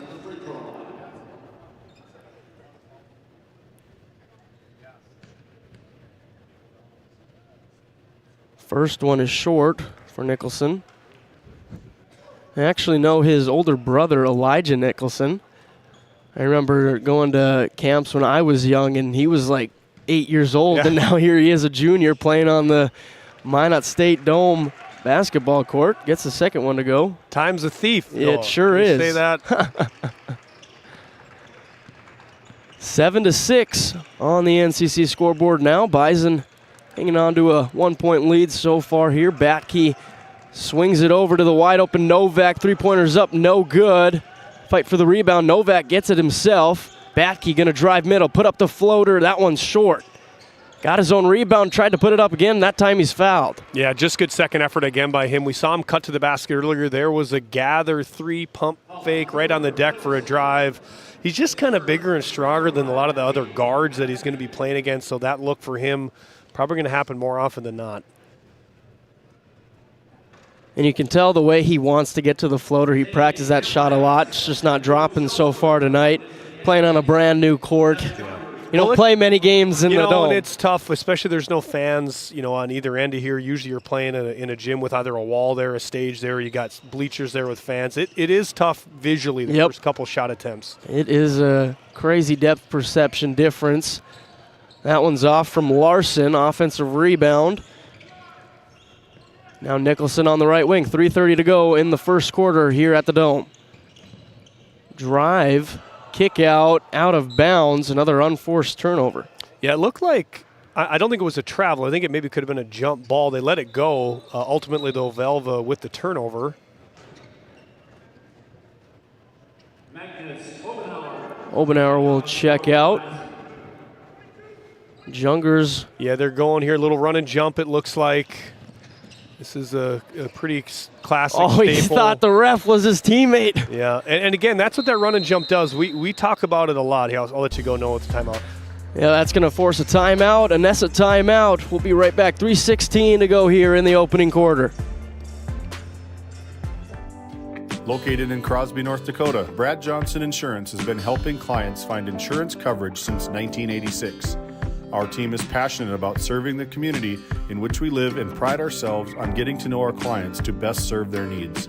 Our staff is active in the public and strives to better our community through participation, involvement, and by supporting area events and youth programs. For a quote, visit bradjohnsoninsurance.com or call 701-965-4200 today. Welcome back to the Minot State Dome. Kind of a slow start here, Pat. How do you get the offenses going? Well, you're coming out of a timeout, from Velva here. This is a great ATO, we call it. You've probably got, Coach Sundrell's probably got 100 sets that they can run. I'd expect them to get something going here, get one of their better players a quick, easy shot. Yeah, no players kind of started to dominate on the offensive side, as that's another turnover. And now here come the Bison. Jungers is going to slow it up and get the Bison into their offense. Yeah, and we talked about the set. Not what Coach Sundrell, not what you want to see there. No. Get something drawn up, you turn it over immediately. Not a good look. Fake and drive. Now to Johnsrud. Batke thought about the three. Now he's going to drive, spin move into the lane. Puts it up, puts it in. Yeah, and again, Batke. The side, just the people that are going to guard him, he's going to be able to get those looks a ton. And then, this is what I'd love to see. A lot of players sometimes, they may not, if they're really good on offense, you may not see that same intensity on defense. He's sprinting down the floor 90 feet, hits it out of bounds. True leader for this Bison team. They almost forced another turnover, had a chance at it. Instead, it's kind of kicked out of bounds, and now they get another steal. 3-on-1 for the Bison. Underhand pass just outside, but they want the three. Novak. Yeah, and I would like to see that pass just a little sooner. I think he thought the defender was going to maybe commit. You can even get a little give-and-go action with it. 3-point try from Cambeats, no good. Batke tips it, and there's going to be a foul. Both players fought for it, but both get up. Looks like it's going to be on Kittleson. Batke with the tip, but Kittleson kind of hit him as he was tipping it. Batke gets a break. I'd imagine this is about a minute, maybe a couple whistles worth. Yeah, it kind of seems like Coach Chad Marshall wants one of either Reinhardt and Batke in there at all times. Yeah, you'd like to see Reinhardt probably kind of take over a little bit here. This lone senior on this starting lineup, as Batke goes out, you want to see him kind of take over. Obenauer just short on the three. Fight for it. Aggies come up with it. That's Steffen. He's going to slow it up. Cambeats on the left wing. And that's foul's going to go on Kaler. It just arms in, defensively. A lot of coaches will teach an arm in and the other one extended out is fine. We start to get stuck inside the elbows. That's where you get in trouble. Free and clear. We want to play with our feet, and that's, again, easier said than done at times. But play with your feet, hands extended out, try to get on that high hip. Just got a word on Magnus Obenauer from Hazen. Both his dad and his uncle were inductees to the All-American Football Players, and were also Hall of Fame inductees at the Minot State Beavers. Oh, wow. So a little bit of bloodline there for the Obenauer. No kidding. Nice pull, Randy. Yeah, congrats to them. That's great. Aggies go back to that pressure. Reinhardt tries to control it. It looked like Kraft could have kind of poked one out there. Jungers, top of the key three. Can't get the roll. Selzler the rebound. Yeah, and they broke that pretty well. Again, patient, calm. We just got to get it across half court. That man does not move like a center. Couldn't get the lefty layup to fall. But a nice drive. Now Reinhardt draws the foul. 2 shots for him. Yeah, and who'd they get for? Yeah, it looked like Cambeats there with the foul, but he was in decent position to take the charge. Reinhardt actually just kind of slithered kind of sideways in to avoid the contact and actually picked up the blocking call. So in and out on the first. Reinhardt trying to see one go in the bucket for his first point of the game here. Some more subbing from the Aggies. That's going to be Matt Bryant, the 6'5 senior, checking in, bringing some more size to this Aggies lineup. 0 for 2 for Reinhardt, and Batke gets the offensive rebound. You just can't have that. Yeah, just checks in and already seeing the importance of him on the floor, gathering up those second possession opportunities. Reinhardt in the high post. He's going to drive it on Steffen. Fade away. Can't get it to go. Bryant with a rebound right off the bat. Gets it to Steffen. And that one's tipped away, stolen by Batke. And now he launches it to Jungers for 2, gets it to go. Yeah, and Velva, again, just having trouble with this half-court pressure by Hazen. I mean, they're just kind of in passing lanes. There's another one. I wouldn't say it's anything like crazy pressure-wise. Back he can't finish, but Jungers can. I mean, now they jump into a full court. I imagine this will be a little run and jump. Watch as the ball goes away. Yep. Now the Aggies get it down to Bryant, and it is going to be a foul. And that's good pace of play by Velva. But again, we always like to reiterate, the players that I've coached, especially when you're getting that pressure, they want that. They want to speed you up. They want you to get a little uncomfortable. At times it doesn't make sense, but to catch and turn and look and slow down and observe is actually a much better way to kind of break some of these pressures. You got to slow the game down. Slower is faster. Yep. Not necessarily slowing the game down, slowing your mind down to making the right decision and not just forcing whatever comes to your head first as Bryant goes 1 for 2. And usually, no offense to high school kids, it's chuck it away. Chuck it to somebody. I don't want it. There. Jungers, that one's stolen. Like that. Yep. Velva. Now the Aggies got some life down to Kraft. Nice two-step into the lane, 4-2. That was a great left-handed finish coming across the lane. Back to a one-possession game, 5 seconds to go. Novak, Obenauer. Easy There. 2, it's good. 1 second, can Kraft get one off? Throws one. Hit the backboard, it was close. Almost got to see another 3/4 heave, but that's going to do it for the first quarter. As we look at the NCC scoreboard, Hazen Bison up to a 5-point lead, 15-10.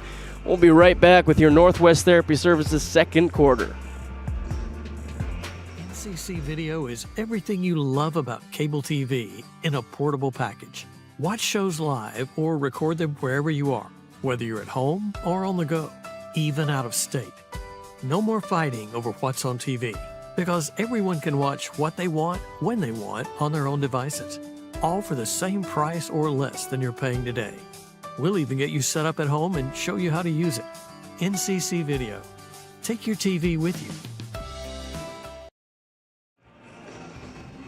As we bring it back here to live action for the Dale Brown and Hoopster Classic, want to pay attention to our live read sponsor, including the Faith Baptist Church located up in Kenmare, North Dakota. You can find them at www.faithbaptistkenmare.com. Pastor Mike Fraunfelter inviting you to Sunday school at 9:45, worship service at 11 o'clock each and every Sunday.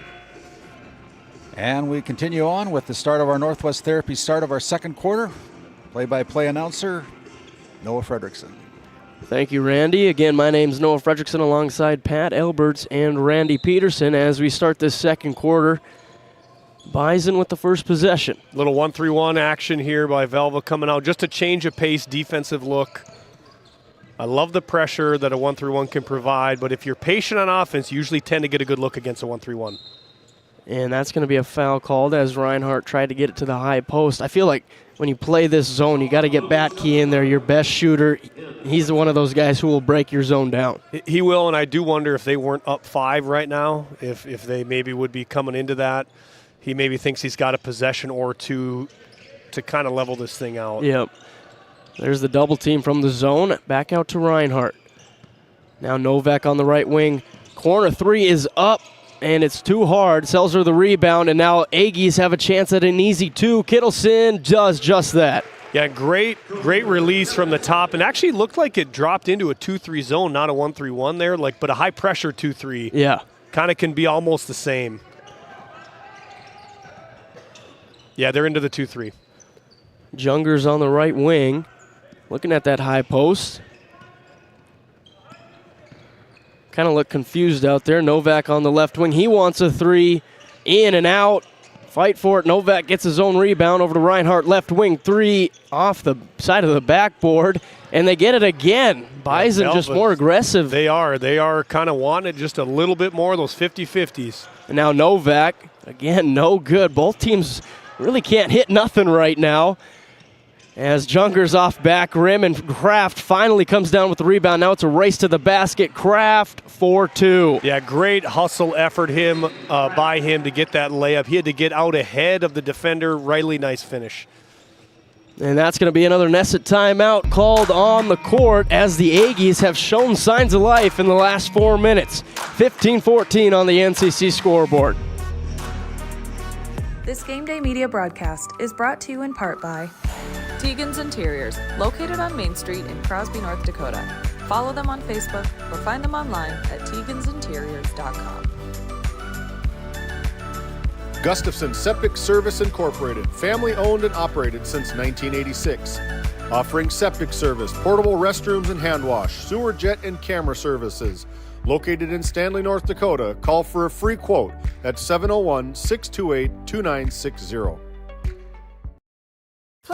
This Game Day Play your cards right and shop the savings and selection at Prairie Home Furnishings in Stanley. Browse a wide selection of furnishings for every room in your home. The latest styles and trends and comfortable quality furniture. And it's all at reasonable prices. Plus, they have a great selection of flooring and bedding as well. High quality and reasonable prices make Prairie Home Furnishings the place to make your house a home. Make sure to shop at Prairie Home Furnishings. We deliver everything your home deserves. As we bring it back, Bison breaking down the zone. Obenauer right corner three. That's short. Kraft with the strong man rebound. And that's a really good look. They broke that press pretty easily. They'll start to knock a few of those down. Now Kraft wants it. He gets it. Mason Kraft heating up the building a little bit. That's a little 7-0 run, I think, for him. Couple layups and then that three. He really kick-started this quarter here for the Aggies. Up to 7 points on the night, and it all came in, 4 or 5 possessions? It was, and Reinhardt just picked up his third foul. Oh, no, excuse me, I'm sorry. Kittleson for the Aggies picked up his third foul early in the second quarter. That's a tough one. Monitor that situation as he's one of those lead guards to help break the pressure as the Bison look to do it on their end. And that's going to be a 10-second violation. Yeah, and really you don't see any real action at the middle of the floor. I know it sounds really easy and kind of like, yeah, duh, Pat. But if you can just occupy middle against any type of pressure really in the front court, if you can get that ball middle, it breaks down pretty quickly. And that's what they got to do. Yep. Now they get it to Seltzer in the high post. Look at the way he moves. Almost got the N1, but he'll go to the line for 2. Yeah, definitely quicker. I don't mean this in a bad way. Quicker than he looks first glance. But, yeah, got a good first step there, good size. That was a nice play. Yeah, 6'3" senior. Moving like that in the high post, that's tough to guard. Can't knock down the first from the Service Valley Dental Group free throw line. You know, and neither team really shooting well from the free throw line to start here. Again, from anywhere on the court, from really. Anywhere on the court, that's true. Those add up. And we jinxed it for him. So he gets the second to fall. 3-point lead for the Aggies. And they get the steal. Kraft makes it a 5-point lead. Yeah, again, just the pressure getting to them. And that 5-point lead we talked about, why Marshall didn't have Batke in there. That disappeared quick. It did. I mean, they are on, what is it, a 10-0 run here? I believe 10-0 run here to start the quarter. A couple silly turnovers that led to layups. You know, and Hazen too, though, missing a couple easy looks. They'll start to fall, I think, for those guys. Kraft the only one to hit a 3, and I kind of felt like the first team to see one go down was going to have a little bit of advantage in the first half. Obenauer down to Reinhardt. Drives it middle on Bryant. Lefty lay is good. Yep. And my experience, anytime you're playing a 2-3 zone, it starts in the lane. Offense has to start in the lane.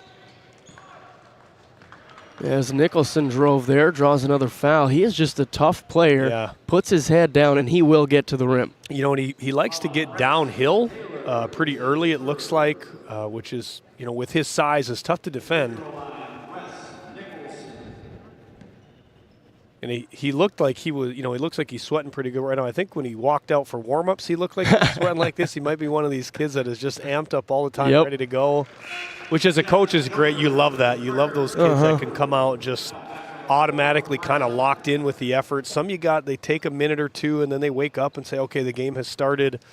You know, players like Nicholson, that makes a big deal for Coach Sundrell. Yeah, one of those players you love to play with, but when he's on the other side. You're like, is this guy going to sub out? Give me a break. Goes 1 for 2. Missed that second one, but it's tapped out by the Bison, so Aggies can make it a 4-point possession with a 3-pointer. Kraft will inbound. Nicholson on the right corner. Drives it short corner, kick back out to Kraft. 3-pointers up, just off the back rim. Offensive rebound goes to Larson. Sidestep 3, no good. Matt Bryant just, you can tell he's 6'5", the way that rebound just automatically went to him. Yeah, and I mean, a senior last year that probably didn't get, a ton of playing time, or a junior, last year. So cool to see him kind of getting a lot of minutes here. Looking down at him, Johnsrud giving it his all on defense, and now that's tipped away, stolen by Reinhardt. 1-on-1. Nice, strong move from Reinhardt. Yeah, and kind of the same story for Velva at times, just some errant passes. Hazen's going to be in those passing lanes. Be deliberate, be decisive with those looks. Kraft down to Larson in the post, the guard, and it's swatted away by Obenauer. Yeah, nice scoop up by Johnsrud there.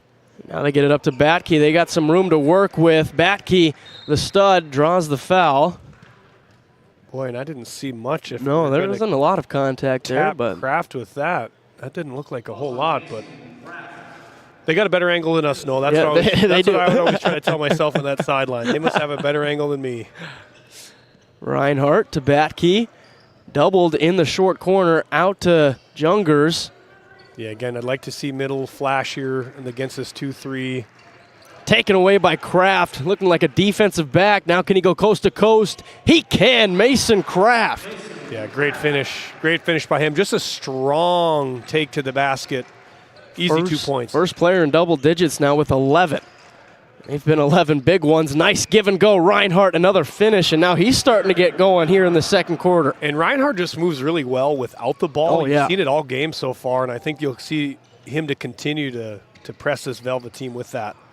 Steffen doesn't care about the pressure, but he can't make the layup. Batke got the rebound, fell, continues his dribble, now behind the back. Yeah, it's getting a little physical. I'd anticipate the refs to maybe take control of a little more foul calls here shortly. Aggies couldn't decide on the rebound, and now Reinhardt almost got the roll. Fight for it. Johnsrud, the freshman, wins it. What a reverse layup from Carter Johnsrud. And Coach Marshall's going to love that. That's a high-effort play. I know he just picked up a foul there going for the two-legged takedown maybe, but, that's a great effort play, good reverse. Kids that age, especially boys, have a tough time with the physicality of a varsity game, and Johnsrud obviously does not look like he has any issue at all. That's what I wanted to look at in their first game against Plentywood, is how physical was he going to be, and I was extremely impressed, and I continue to be impressed here tonight. Yeah, it's kind of a mindset thing too. At times I don't know if it's anything you can really coach out of a kid. It's just kind of it is or it isn't, and when it's really fun. Yep. What a finish from Wes Nicholson. Just a crafty little dip under the basket with that finish off the glass. Jungers up to Kilwine. Now a little Euro step, banks it in. Yep, and again, patience. I didn't love the pass cross-court, but patience to catch and gather and attack. And we're all tied up at 25-25, under 2:50 to go here in the first half. We got a fun one here in Minot, North Dakota, and that one's taken away by Johnsrud. Yep, simple ball pressure again. You see it. We saw it with the Beulah game before this. Ball pressure can provide a ton of issues with, not the best ball handlers. That one almost got away from Johnsrud. Now to Kilwine, who drives short corner, kick out. Batke thought about the logo 3, fake drive, puts it up, and can't get it to go. Got his own rebound, though. Tries again, and he gets that one. And that's just kind of strength right there. That's just him being bigger and stronger than those other guards. Just wanting it a little bit more. Both teams look a little tired right here. Yeah, Steffen. The defensive intensity. I'll tell you what, when people aren't tired? When they're about to get a layup. It looked like the guys chasing him more. Everyone can start sprinting when you're about to get that layup. No call there. He could have gone either way. Johnsrud takes it away. Bison have built up a 4-point lead in not much time, but that one's taken away. We're just going back and forth over and over again. Little fadeaway jumper is short, and then he picks up a foul. And I think frustration out there. Half the players are like, thank goodness the whistle blew. We get about an 8-second break here. Not sure what Timeout called on the court. We'll take a short break. 1:37 left to go in the first half. 29-25 Bison on the NCC scoreboard. Continental Resources is proudly independent and fiercely pro-American energy. American-produced oil and natural gas will play a critical role in America's and the world's energy future. So will we. We're deeply invested in our communities in North and South Dakota, Montana, Oklahoma, Wyoming, and Texas. Visit CLR.com for job opportunities. We are Continental Resources, America's energy champion. Skin by Legacy Tioga opened doors February 2024. Skin by Legacy is a branch of the Minot location Legacy Health Clinic. Our goal is to bring big city conveniences to the rural and surrounding communities. We offer a number of aesthetic services and more. Skin by Legacy Tioga is open Tuesdays and Thursdays. You can find our link to book by Googling Skin by Legacy, by Facebook or Instagram, where you could book at either location. A healthier you starts here. Now accepting new patients. As we come back, this game here between the Bison and the Aggies is living up to the expectations so far. Just been a pure dogfight as it's Batke at the line after the foul from Micaiah Hines, 90 feet from the bucket. That puts him at the line, but can't make the first. Well, they call that a good foul, no? Makes a second, so is it a half good foul? No, I always loved it. If you get away with a point in a possession, I was always okay with that as a coach. As Kraft on the left wing picked up his dribble down to Hines, who's going to drive on Novak, draws the foul. We saw that one earlier too, just kind of riding on that hip. Yeah, and I mean, the offensive player is owed the leeway to make that move, and defensively, even if you're kind of standing straight up, you're just not really in legal guarding position, which is where they got him. Now Steffen's going to drive middle, put it up, and no good off the backboard. Reinhardt the rebound. Does he want to take all the Aggies defense? Nah, nice pass to Kilwine, but he can't convert. And another offensive rebound. Have been, that's got to be the 10th. And then Batke answers off the second chance points. I'm telling you, you go to any game, any team that wins or loses, show me the second chance points, and I don't need to see the score. I could probably tell you who wins or loses. As Nicholson answers with another nice finish, making it a 6-point deficit. Kilwine, another give and go. Jungers could have been an N1, no call with the basket drops. Yeah, and Velva's in that press, but again, they're just late back. The coverage back has not been good. They throw that one away. They look a little out of sorts. Yep. Maybe I don't want to say gassed. I'm not saying Coach Sundrell doesn't have these guys in shape, but they do look a little sloppy, let's say, and sometimes fatigue can lead to that, which I think may be part of the issue here. Yeah, because when that pressure early in the second quarter, it was working well because they were all fresh, and now we're at late stages of the second quarter, and it's not working as well. Yep, Velva back to a man-to-man defense. Jungers fake drive, right finger roll, no good. Rebound to Hines. 20 seconds for the Aggies to get a shot. Kraft, transition, it's good. Yeah, and almost picked off, though. I mean, they were probably a couple inches from that thing going the other way. Can Sometimes the you get Aggies lucky. end it with a stop? Jungers drives, kicks, stolen away by Cam Beats, and then he draws the foul and he'll go to the line. That's a win-win for the Aggies there. I'm just telling you, both these teams just sloppy at times. Great baseline drive. You got 8 seconds left. I love not taking the three right there. You got an opportunity to drive it, but the pass across, I always say there's a lot of arms, a lot of hands. Like you had a guy in the corner, that can be a quick corner pass and then another rotation up for an easy jump shot. But looked like one of those examples where he just got caught in the air, had to make a last-minute decision, and it wasn't the right one. As Cam Beats hits the first.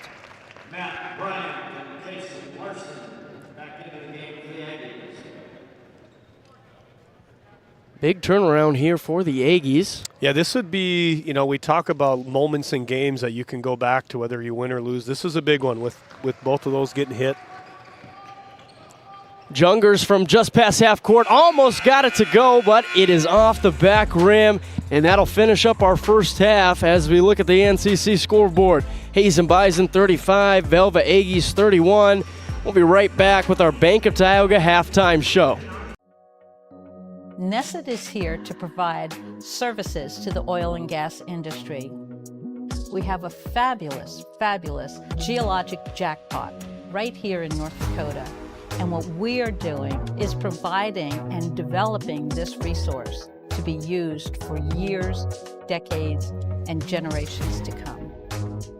I look forward to a great future right here in Tioga, North Dakota.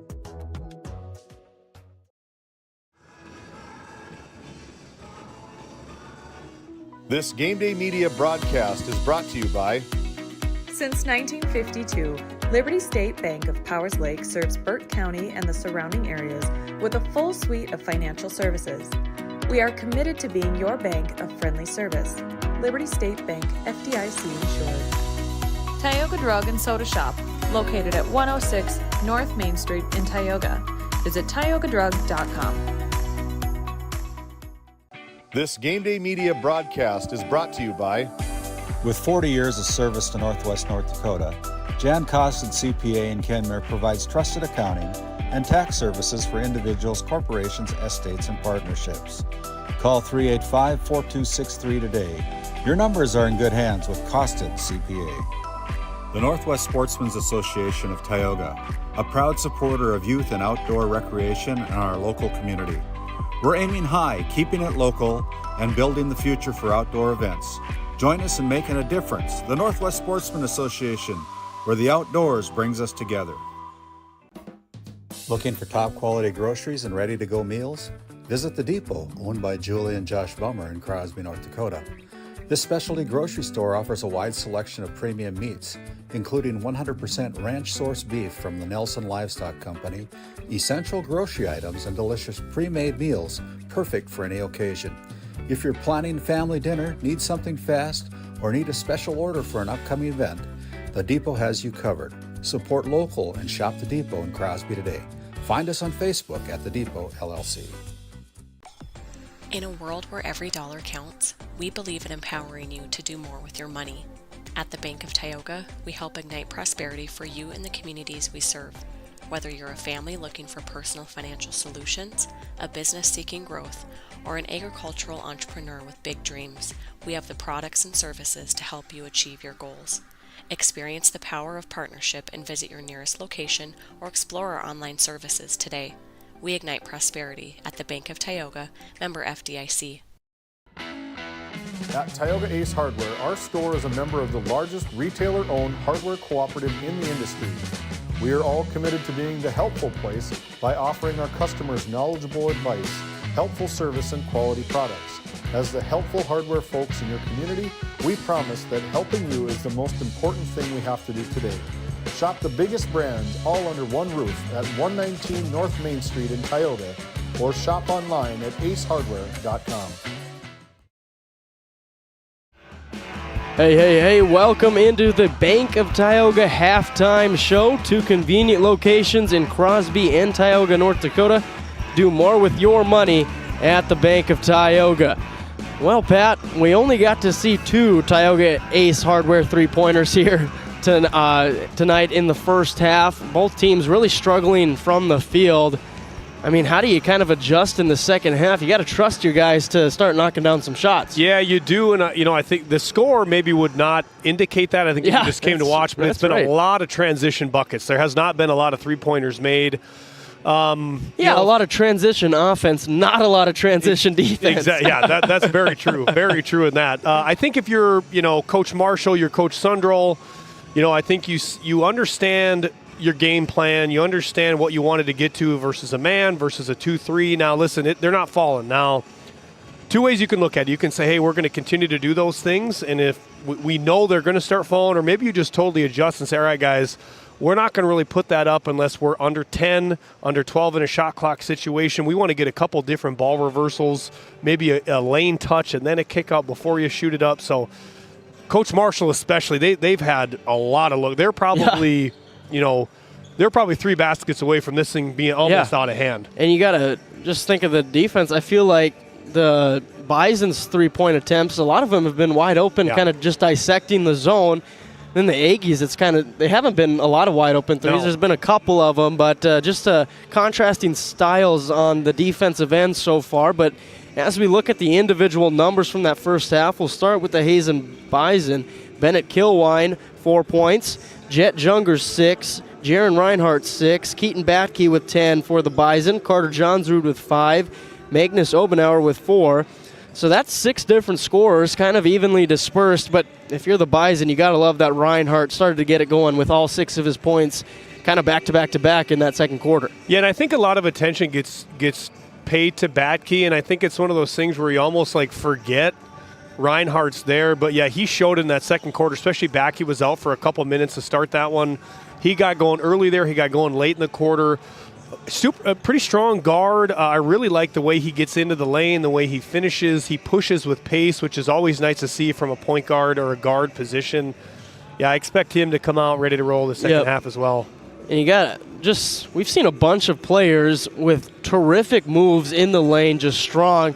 Both teams kind of just putting on a clinic of how to drive to the basket, kind of invite that contact, and a lot of terrific players on the spotlight here tonight as we look over at the Aggies and their individual numbers. Cooper Kittleson with 5 points in that first half, 3 personal fouls for Kittleson. That's a big one to watch in the second half, see if he can stay from getting that 4th and 5th foul. And then Mason Kraft, who really got this Aggies team back in at 13 points, 11 of them coming in the second quarter. Just a terrific start to the second quarter. And then they kind of lost it, but they got it back at the end, and we still got a ball game. They did, and Kraft really was the one. And we talked about some fancy moves under the basket. He was the one that really comes to mind. Under the basket, had a nice step through, like reverse layup. So that's great. Now Nicholson, on the other hand, listen, he's got 3 fouls. He plays a game that is not super conducive to having 3 first-half fouls. He's likely to get a 4th here, I'm guessing, in the third quarter. It benefits him greatly, the way he plays defense. Sometimes when you're in foul trouble, can be tough because I don't think it's a thing you can just say, hey, stop doing. It's a mindset for him. But, yeah, the Coach Sundahl is going to have to kind of pull the reins back here, I think, in this third quarter for him. Him to make it to the fourth quarter, again, with just those 3 fouls is key if the Aggies are going to come back and win this. And in your coaching experience, when you got a player with 3 personal fouls, do you ever consider bringing them off the bench in the second half? You know, it depends how old they are, I always felt. Usually the older the player, I felt like the more trust you could have. Now, we saw him go zone. That's another way you can kind of hide a player, quote-unquote hide a player. But again, Hazen didn't look to have much trouble versus that zone defense. But yeah, it's tough. Listen, you as a coach, it's 100% on Coach Sundahl's mind. It would be on my mind that he's your arguably second best player. He gets a 4th. You're in tough shape. Our Faces in the Crowds brought to you by Skin by Legacy. You can find them at legacyhealthclinic.org. Sarah over at the Tioga office serves Tioga on Tuesdays and Thursdays, serves the Stanley office on Wednesdays. To schedule an appointment or consult with Sarah, visit legacyhealthclinic.org/Tioga. And as we have our Faces in the Crowd, that's some members of the South Prairie Max Royals basketball team. They're pretty good, Pat. They're not too bad, Randy. They are not too bad. Yeah. So that's our Faces in the Crowd. And we're looking forward to some more action here as we're about a minute and a half away from our opening of our second half. We'll take one more time out. We'll come back after a quick word from one of our great GameDay Media sponsors. How it's always been done isn't good enough. When it comes to your farm, your family, and your future, you deserve better. At Housewin Insurance Services, we specialize in how insurance should be done. We creatively customize farm and ranch insurance to meet your marketing goals and minimize risk, providing the protection that you need. We help lessen your dependence on the bank and set you up for long-term success. Contact us today to build a brighter, more secure tomorrow. It's time for the start of our Northwest Therapy Services second half. As we look at that NCC scoreboard, it's the Bison with a 4-point lead over the Aggies as we start this third quarter. But Pat, the Bison got up to an 8-point lead, and then in 5 seconds it was down to 4. Yeah, it was. And again, we talked about the transition defense or lack thereof, and that kind of showed up there. Velva able to get a couple easy, quick ones. They hit 2 big free throws at the end of that quarter that got this thing down to 4. And here we go. Novak dribble handoff to Reinhardt, picks up his dribble. Now over to Jungers. And now they are back into that 1-3-1. Again, we talked about helping Nicholson. This is zone defense is an opportunity to do that. Batke can't get the left-handed hook shot to go. Now Kittleson, more transition offense without any defense to start the second half. Yeah, that's a great push.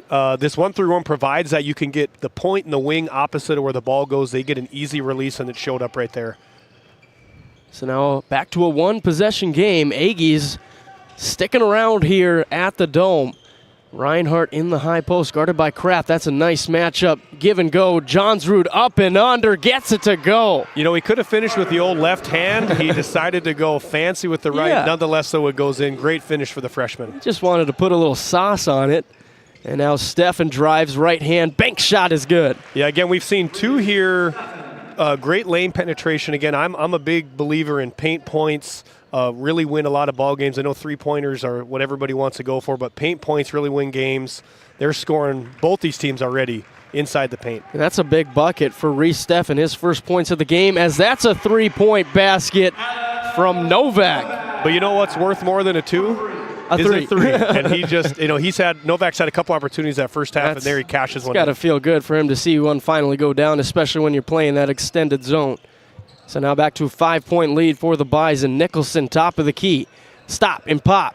It's short. Might have got tipped a little bit there, but Batke comes away with the board. Yeah, and to me, not a great possession. Again, we talk about ball movement, paint touches to get back out. There, just some perimeter passing. Quick shot early in the shot clock. Now Batke gets one. Boom. 13 points for Keaton Batke, and the Bison heating up here in the second half. Back to an 8-point lead. Yeah, and I really think that they're maybe lucky he's only got 13. He's missed a couple easy ones. If he gets going here, it could be trouble for the Aggies. 100% as Kittleson wants to answer, draws the foul. That's going to go on Jet Jungers, the 5'11 freshman. Yeah, and I know Coach Marshall's kind of shaking his head over there. Your body is in good position.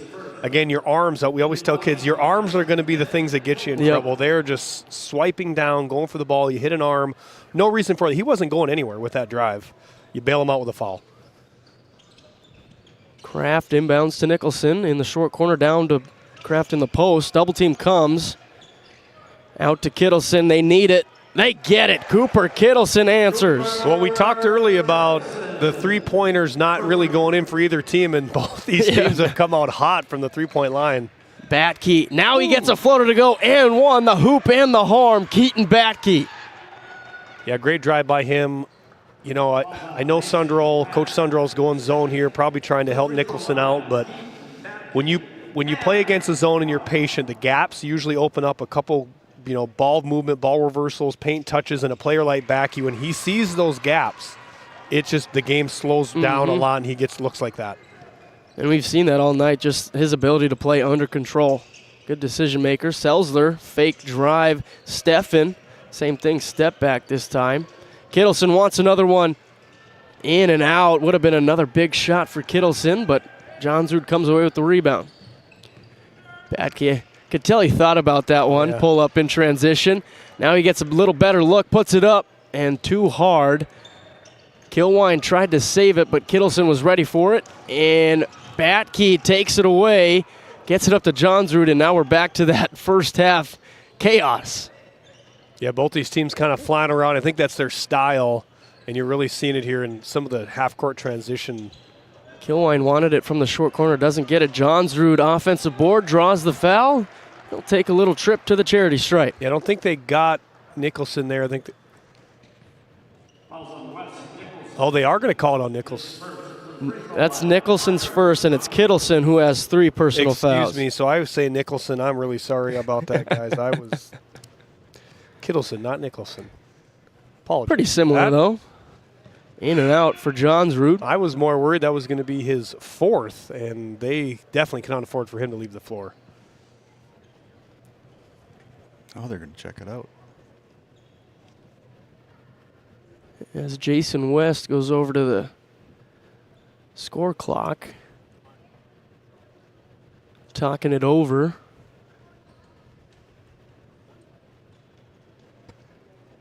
Not quite sure. Yeah, not really sure what the stoppage there was. Maybe something with the scoreboard. Not really sure. play definitely wasn't affected here. And Johnsrud goes 0 for 2. Couldn't extend it to a double-digit lead for the first time tonight. More hectic. This pressure is just getting to the Aggies right now. Nicholson fade away. Got it to go and one. Wes Nicholson. Yeah, great shot. That's a very difficult shot to make. You're driving left. Contact early into your jump shot, which throws off the balance, but a lot of really good shooters, sometimes it doesn't affect them. When you get into that rhythm in your pocket, it kind of just flows from there. Can't convert, but offensive rebound. Now he wants a three. That's short. Rebound goes to Jungers. Up to Reinhardt. Slices and dices to the rack. Yeah, and Reinhardt just slowed way down there. When he gathered, you could see the momentum of his body stopping, which is what all good guards do when they finish. Kittleson draws the foul. We got players trying to draw that continuation call from the NBA right now. Pretty easy call for Jason West there. Again, 2 hands on the body, especially on a drive. That's going to be an automatic whistle. 4:09 to go here in the third quarter. See if the Aggies have another push here to end this third quarter. Kittleson almost lost it, saves it from going out of bounds. Guarded by Kilwine. Swings it to Kraft. Yeah, and Hazen just really good fundamental defense. They are in the right spot all the time. As Nicholson gets it to go. That was kind of a wild pass, but it worked out. It was. I was just bragging about their defensive rotations when they give up a wide open layup. But hey, we do the announcer jinx on free throws. Yep. Why not on the defense? Nicholson now gets the steal into the lane, and it's going to be called a travel. There was some contact there. There was. I will say, though, he was in pretty good position. That is drawing back. I actually think it's more on the offensive player to adjust to that. I actually think a good call. Yeah, because he beat him to the spot that he wanted to go. Yep. I definitely don't think it was a player control scenario, a foul, but yeah, I think a travel, more than likely the right call there. And again, into a little run and jump. That's what they call this. You're going to be really taking away any extra passes away from the middle. That's how they got back into it in that second quarter. Yeah. Obenauer, Novak thought about the three. Now down to the wide open Reinhardt, and he gets another easy two. Yeah, and again, with that run and jump, the gap lane cuts there are always going to be there. If you can get a 45-degree angle cut from the opposite wing, especially where that ball comes up the sideline, it's usually a layup. Kittleson, same spot. Off the back rim, Steffen, the offensive board, gets into the lane, out to Kraft. Little mid-range jumper, way short. Selzler, the offensive board. Steffen's going to drive it, and it's going to be a blocking foul called on Brexon Kaler. Yeah, I don't know if Perry Olsen thought he got there late. It looked to me like he beat the drive and was thinking maybe the restricted arc. Yeah, usually they'll point at the line if it's that's the case, but those are 50-50 calls, and block charge, it's... I don't envy refs having to make that call so many times a game. And as a coach, you're always thinking it should have been the other one. Yep. Doesn't matter what they do, they're going to face scrutiny from one of the coaches. Reese Steffen couldn't hit on the first. Yeah, again, both teams just shooting from the free throw line. I mean, they probably each missed 10-ish, I would say, which again is adding up here. I mean, if you're Hazen, it's 60-42. Yep. You know what I mean? Like they add up. Somebody's got to start taking advantage of that. Batkey in the post. Triple team came out to Obenauer. Open three. No good. Offensive board almost to Johnsrud. But here come the Aggies. Steffen, one-on-one, puts it up. No good. Kittleson, the offensive board, banks it in. Yeah, and good second effort there by him. And now right place, Kittleson right time. Up to 12 points. Most of it coming here in the third quarter. Yeah, Hazen's gotten dry here. Offensive side of the ball, this lead has been cut to 6. They just can't get it to double digits. They can't put their foot down so far, as Batkey wants to do that. Yeah, that was a nice play. Kind of a 4-out motion look. Just let him post up at the free throw line, and then it's just a one-on-one take there, which he's going to probably win a lot of those tonight. Kraft down to Steffen. Kick out Kittleson. Corner three off the front rim. Fight for it. and it'll stay with the Aggies. And that's one of my so Velva here in that 5-out motion look. It's one of my favorite, the double loop. If you can get that second loop cutter, usually that corner 3 ends up being wide open. I kind of love that look when you're going to run into a 5 motion. Now Kraft drives short corner, kick out. Kittleson, another open shot from the same spot, and he gets this one to go. Yeah, he's a good enough shooter. He's not going to miss 2 of those. Kraft could have shot that, right? But again, an unselfish play, hitting his wide open teammate. Back to 5. Aggies just know how to stick around, stay in a game. If you're the Bison, you don't want them sticking around any longer. No, you don't. You want to try to close this thing out, fourth quarter. Batkey answers. And that's a good start to do with about a minute left here. You get that back up to 8. If you can get a stop and a score, this is where you want to end the quarter. 1 minute to go here in the third quarter. Aggies facing an 8-point deficit. Nicholson, that one's from way downtown, and it's short. A little too far for him, and that'll go out of bounds. And I know Coach Sundahl, he's probably maybe okay with that. You know, this is just me. 24 seconds, I think, on the shot clock when he pulled that. And I think that's just the court awareness playing on this large court. I remember one of my state games, I was feeling it, and I pulled it from about the Beavers logo, and I was like, oh, that's wet. Air ball. Yeah. Not even close. I'm sure Jordan was happy about that one. I didn't look at Jordan. Yeah. As Stefan gets a steal, and then an end-one opportunity. Again, a little more pressure here by Velva. They kind of backed it off a little bit. They're putting this run and jump back on. Hazen, difficult adapting to that. That's a very smart thing a coach can do is you can change and dictate pace on the defensive side of the ball with pressure. You kind of pull it on, pull it off, and there it worked out to an N1 for the Aggies. Stefan converts. Yeah, again, 46. You could get a quick one. I don't think they'll do it, but you could get a 2-for-1 opportunity here if you're Hazen. But with the press, you probably won't. Unless you can efficiently break it, get an easy 2. Obviously, the Aggies don't want to allow that. No, we talk about using as few of dribbles as possible when we play against these run and jumps or these 2-2-1s. Again, though, as a coach, you can just give advice. Sometimes it's the kids that have to kind of come up with the rest on their own. Cambeat slow plays it, allows the defender to come make some contact, draws a foul, and he's got a chance to make it a one-possession game again. Yeah, and I don't think, Reinhardt's in, so Backey's out, so I could see him potentially going in here if he makes it. One-possession game, just to get him back on the offensive side of the ball. I could see him maybe checking back in here on the second free throw. Short on the make. On the first. Cambeat's now 3 for 5 from the line.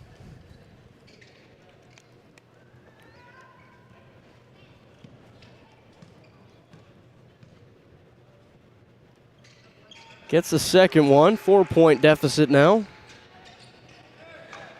25 seconds to work with for the Bison, facing this extended pressure again. Reinhardt, and it's taken away. Yeah. Here come the Aggies, layup, it's good. Like I said, again, he took a dribble and picked it up. We call that a waist dribble, or that's what I call it at least. Wide dribble, like there, you're putting it right down immediately into a trap. Catch, turn, look. That's the cadence you should be having. I like that foul from the Aggies. You're not putting them at the line, and it looked like Reinhardt had quite the easy trot to the basket for 2. And they still got one to give here. I would expect if, let a couple seconds roll off, they'll probably give another one. Johnsrud, hand off to Reinhardt. Kick out, Johnsrud 3. Way off the backboard. And the Aggies are going to be very happy with that ending of the third quarter. As we look at the NCC scoreboard, the Bison's lead down to 2, 55-53. We got a fun fourth quarter coming up.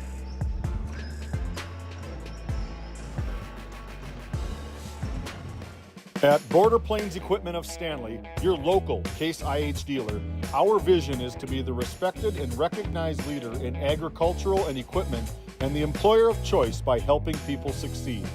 Our mission is to serve agricultural customers and communities by partnering to meet their needs through the sales and support of farm equipment and technology. Visit borderplains.com to check local inventory or stop by at 8141 off Highway 2 in Stanley. Your local Case IH dealer. This GameDay Media broadcast is brought to you by Brandy Larson Insurance of Stanley offers home, auto, business, and farm insurance. For a quote, call 701-628-1414. Your local Farmers Union Insurance agent. Located in Tioga, North Dakota, Wham LLC and Dry Fork Supply are companies that specialize in gas flow measurement and equipment, along with a fully stocked oil field parts and supply warehouse in the Bakken. Give them a call at 701-664-9425 or stop by today. Well, Pat, you know what they say, great players make great plays. Batke with 11 points in the third quarter, Kittleson with 10. We got a fun one here at the Dome. Kraft right off the bat, short and out of bounds. I like the play, though. He got Kraft a wide open look. Coach Sundahl did. That is, listen, we're not going to make all of them. Nope. Sometimes just to get to those good looks is all you need. And you know he can knock down that shot. We saw it in the first half. Yeah, again, too much dribbling for my liking from the Bison. Spin move down to Johnsrud, but it's a travel on the spin move. Yeah, I think, again, the pace that Velva wants you to get going when you're taking those dribbles, and usually they're speed dribbles trying to get up the floor, I just don't like it for what Velva wants to do with that press.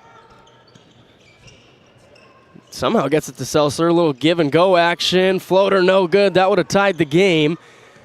But the Bison corral the rebound. Batke swings to Johnsrud. Johnsrud drives back out to Batke. Now he's driving middle, puts up the floater and in. And again, he's not like this quick, twitchy, 35-inch vertical running like a 4.6 40, but he is in total control on every possession. Yeah, you talk about it, maybe not the most athletic, doesn't have all those splits, but, man, he can get to his spot whenever he wants. And good offensive players do that. They understand where they're at their best. They understand how to get to those spots, even defensively when you're kind of getting pushed out of those spots. You know it as well as I do. Good players, they get to them. It doesn't matter what defense you're playing, they'll get to those spots. And that's going to be a 5-second call on the Aggies. So just like that, they had a floater to tie the game, then Batke gets a tough bucket to go, and then a 5-second violation. Yep, again, let's see a little more. I'd like to see a little more control here with this press. Little dribbling. Reinhardt swings it over to Kilwine. Now they get it past half court. Reinhardt had a gap. Now he's going to pull up the jumper. No good. Kittleson with the nice rebound. But a good look by the Bison there. If you're going to get that every time, you'll take that. Now Steffen controls, pressured by Batke. Over to Selzler. Nicholson in the left corner. 15 seconds on the shot clock. Aggies trying to get a great look here. Kittleson fade away, no good. Can't say that was a great look, but he had the hot hand. Yeah, it's tough. When you're a decent offensive player, some of those, as a coach, you kind of just got to live with them. But, yeah, I agree. That was a tough contested shot. You probably could have got a little bit better one. 6.5 remaining in this one. Bison with the 4-point lead. Nicholson pressuring Batke. He gets by him, showing that athletic ability. Kick to Kilwine in the corner. Now they reset. Extended pressure from that zone. Yeah, they're just trying to get it out of his hands. I'd say that's a smart move with how that third quarter went. And it's going to be a turnover as Nicholson comes away with the steal. That's going to be a blocking foul, I believe, on Batke. Yeah, and I thought number 23 with the Bison kind of got pushed out as he was saving, and I thought the push... He went to the bleachers. Yep. But no call nonetheless here, and then a quick early foul by Batke on the other side of half court. That's his third personal. Little situation to monitor with 6 minutes left in this quarter. Kittleson pressured. Now he gets by him, but that's going to be an offensive push-off. Kind of seen that a couple times from Kittleson. He gets by the defender and puts that arm back there, but now he gets caught. And now that is his fourth. I was saying the name wrong the entire third quarter, basically, but that is his fourth, which, again, you're Sundahl, you're probably telling him, hey, you're throwing up the number 4, like, dude, no more. And here he's already getting pressured. But again, those players, that's how they're going to play. He's not going to play scared. Okay, so Sundahl maybe says, listen, I don't know if I trust you completely. I'm going to need you with 3.5 minutes left. I would guess that's about when he'll come back. 3.5 minutes.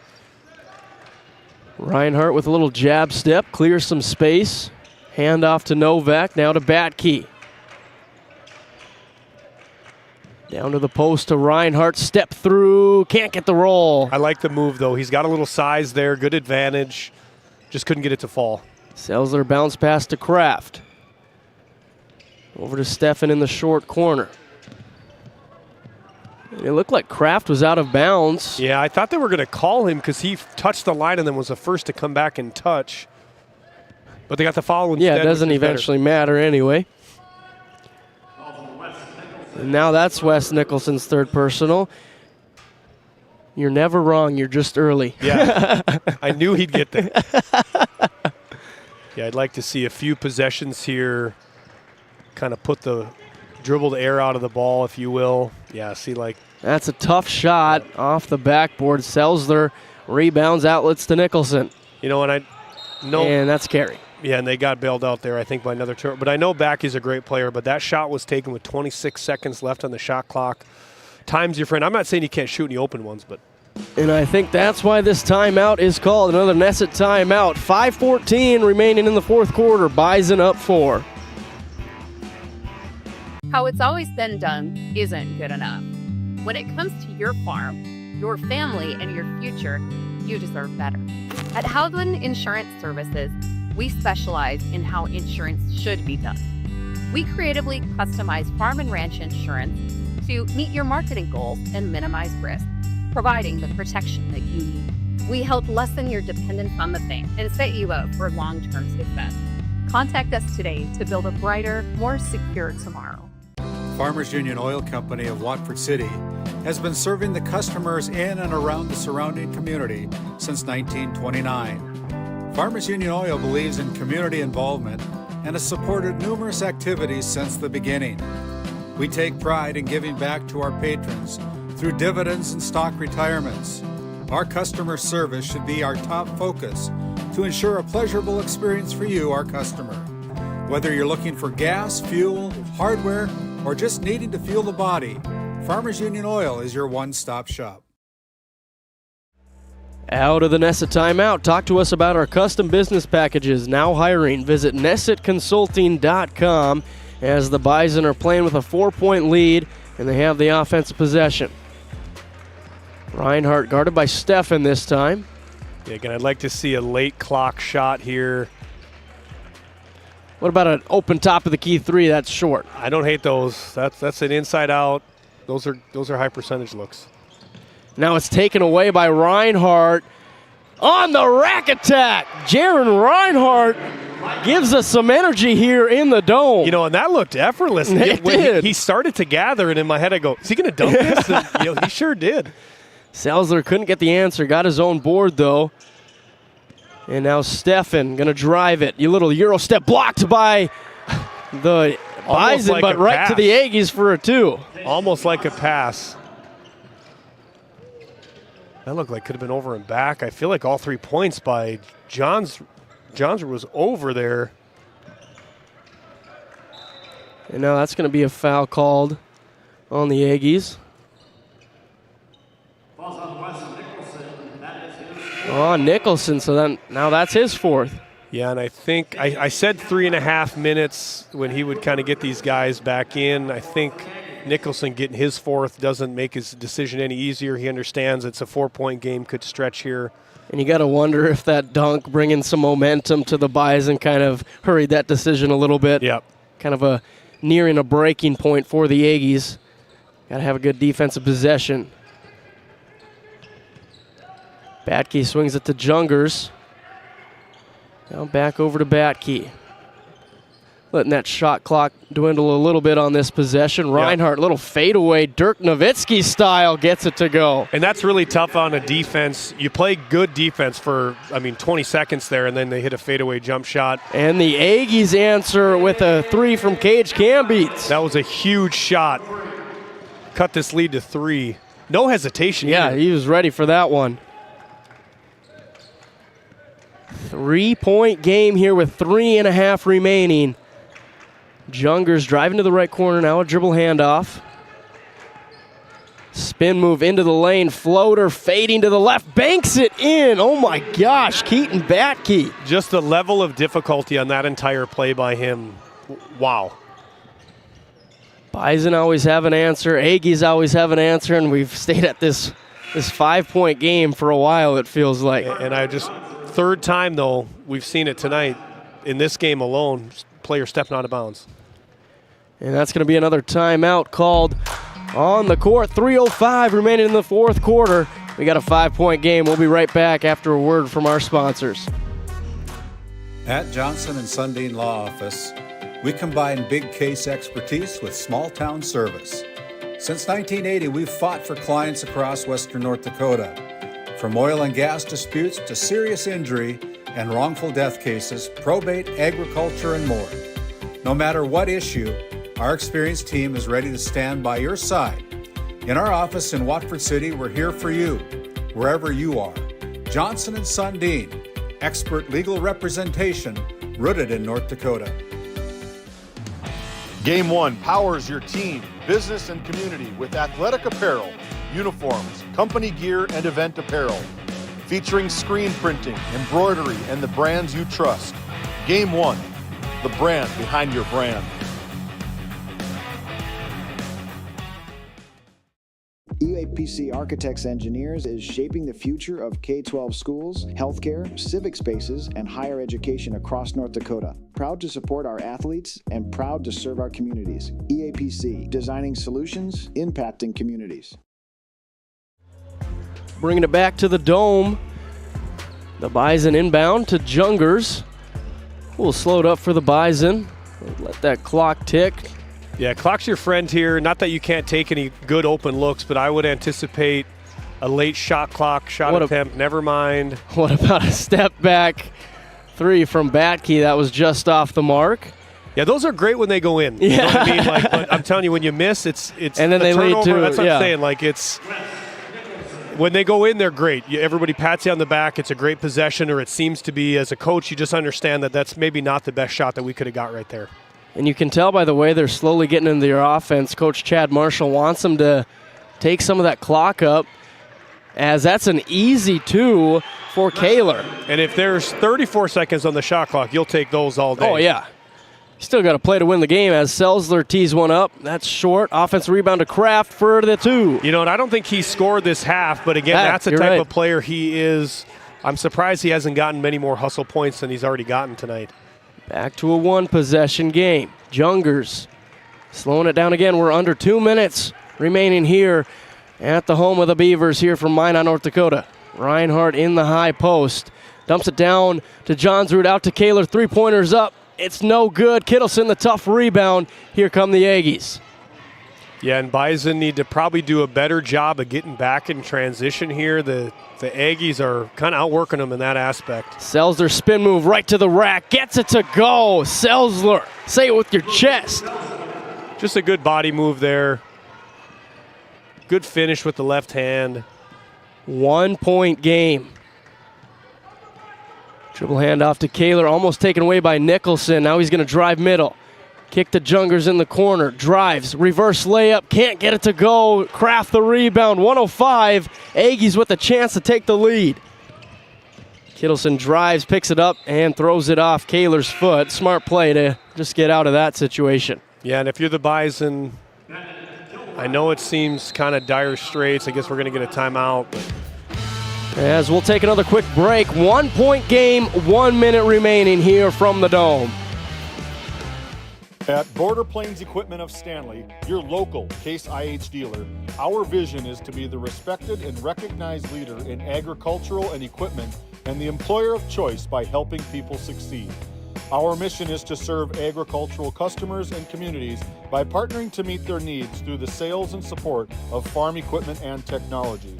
Visit borderplains.com to check local inventory or stop by at 8141 off Highway 2 in Stanley. Your local Case IH dealer.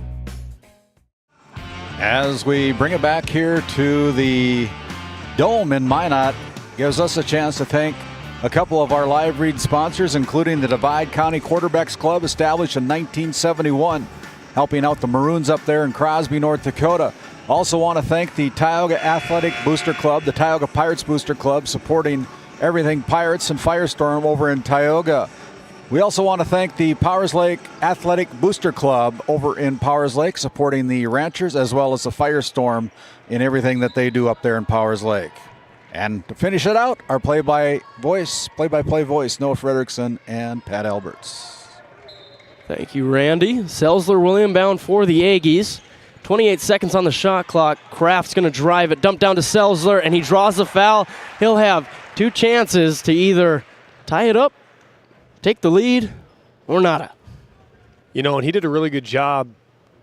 One is just inbounding. I know that pass looks easy, but to get the loft over there with the defense kind of closing in, but he did a even better job of relocating to the block and getting his big body in position, having a smaller person guard you. Sometimes that's easy. You know, of course you should be able to do that, but game position, really opportunity here to take the lead. Misses the second, so we're all knotted up at 65. Yeah, 50 seconds remaining. Here, if you're the Bison too, now we're going to take some shots. Yeah, timeout. There'll be a timeout on the floor. We'll just keep it here. We'll keep it right here. It gives us another chance to thank some more of our live read sponsors, including the Faith Baptist Church up in Kenmare, North Dakota. Pastor Mike Fraunfelter inviting you to Sunday school at 9:45. Worship service at 11 o'clock each and every Sunday. That's Faith Baptist up in Kenmare, North Dakota.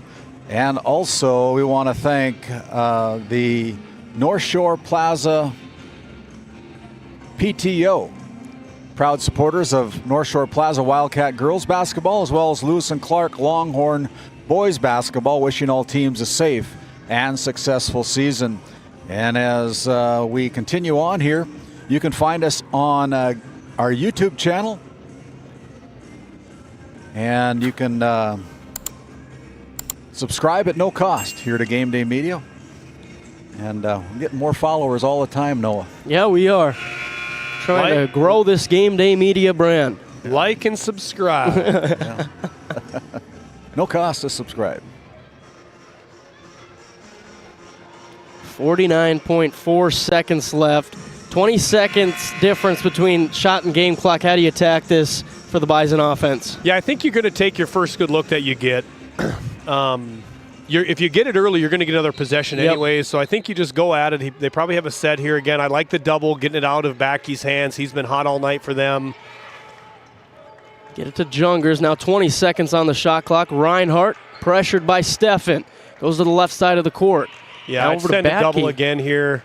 Batke down the lane, puts it up, and draws the foul, so he'll go to the line for 2. Yeah, and I again, you're a little bit of ways away. You're across the lane as the other defender, but I'd like to maybe send a double there with a game this tight with a player of his caliber who's he got 25 on the night, I think. Yep. Out of his hands is better than in his hands. You know, I guess he hasn't been that great at the free throw line tonight, but I wouldn't doubt if he knocks at least one of these 2 down. And the Aggies pressured him well, so now they can have the last say in this game.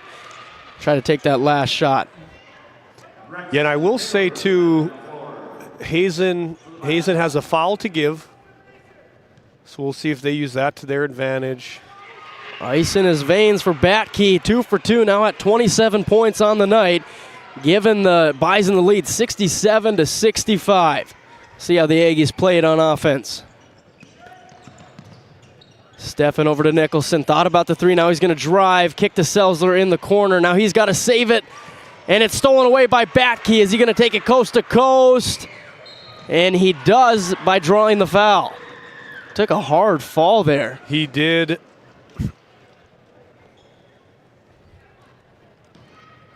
Easy for me to say from here. What I really would have actually liked him to probably get a little deeper and just dribble that out. Take some more time off the clock. You're going to get fouled anyways. You're going to go to the line. Again, I know saved himself some pain too if he just dribbles it out. There's a lot going through a kid's head. So again, easier said than done. But again, just looking at things, you go back and watch film. I think Coach Marshall will tell him the same. Dribble it out. They're going to come foul you. You could have got maybe 3 more seconds, 2 more seconds off the clock. I mean, the less time they have to get back, the better. Continues to have ice in his veins as he extends it to a 4-point lead, 69-65. As we'll keep it right here with 10.2 seconds left in this one. Pat, if you're the Aggies, you got 10 seconds to work with. You're down 4.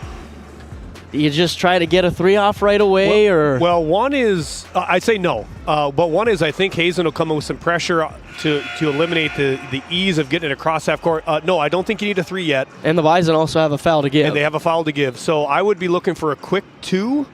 And then it's got to be an immediate foul. And then after that, at that point, yeah, you're probably going to have to hit a 3. But I think if you could get it across and get in. Now, if you get a look at 3, of course, we're going to pull the trigger.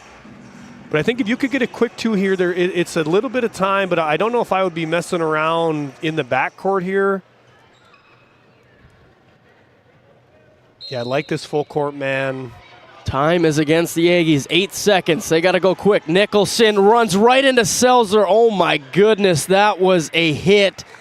And that is a rough way to end such a fun game here from the Dome, and it ends in a Bison victory on the NCC scoreboard, 69-65. The Bison are able to hold the Aggies off, and that'll do it for this 4th game of the opening day of the Dale Brown Classic. When we come back, it'll be time for the DNL Paraffin postgame show. This GameDay Media broadcast is brought to you in part by At DA Land LLC, our vision is to provide for the community in which we live and operate, providing a full line of skid steer attachments, farm and ranch, equine equipment, and much more.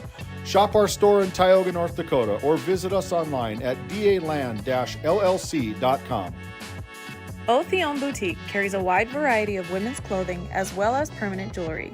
Shop in downtown Tioga or visit their website at shopotheon.com. Lindsay Grocery is proud to be your locally owned and operated hometown store in Crosby, North Dakota. From fresh baked goods and crisp produce to our in-house smoked meats, we've got everything you need close to home. Stop in and experience the convenience and the friendly faces of shopping local again. We are open 7 days a week, and we look forward to serving you. That's Lindsay Grocery. Find us on Facebook for specials and updates. Located in Powers Lake, North Dakota, the Country Store has what you need. From hardware to everyday essentials, including FR clothing, power tools, and even embroidery and screen printing. You can find most everything at the Country Store. There's always a friendly face willing to help you find what you need at the Country Store. Jared and Brenda invite you to visit them on Main Street in Powers Lake. The Country Store has been in business for almost 50 years. If they don't have it, you probably don't need it. Give us a call at 701-464-5434 today. Welcome into the DNL Paraffin postgame show. It's time to send it down to the court with David Peterson for our Lindsay Grocery Coach's comments with head coach Chad Marshall. Take it away, David. Yeah, I got winning head coach Chad Marshall here. Moving on to 4-0. Yep. A tough test here for you between the two teams. Velvet tried to throw some punches early. You guys battled them. They threw some more punches late, and you guys were able to close them out. Yeah, I mean, that's a physical team. They play hard. I mean, you can tell the culture over there is great. Yeah, we were able to squeak it out in the end, but yeah, that's a good team. It's a good close win early in the season because we talked about it earlier. Right now, these wins and losses don't really matter so much, but you want to stack them up and gain momentum going forward into the regular season. Yeah, I mean, this group is so young, and we haven't played together a ton, so just learning how to win together, that's huge for us right now, and we've been able to do that so far, so just got to keep it going. What about this guy behind you, number 3, Keaton Batke, our Brad Johnson Insurance Player of the Game, stepping up, knocking down 4 huge free throws to close it out? I mean, he's a special kid, special talent. He's a great kid to coach. I can't say enough about him, and he pulled us through at the end.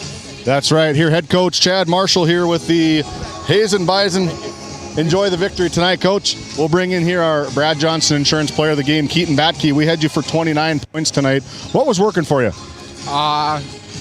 My big man Carter setting screens. I really like getting off his screens, shooting the 3, and he rolls a lot, so I can dump it down to him a lot. Helps a lot. The expectation for Hazen right now is you guys are young. That's what Coach just said. But what's the expectation coming from you, one of the junior leaders on the team? I was captain last year, just trying to bring in the same mentality. We got to get back on defense a lot. That's the type our coach likes to win off that defense. He said defense win games, so. Offense wins games, defense wins championships, right? Yeah.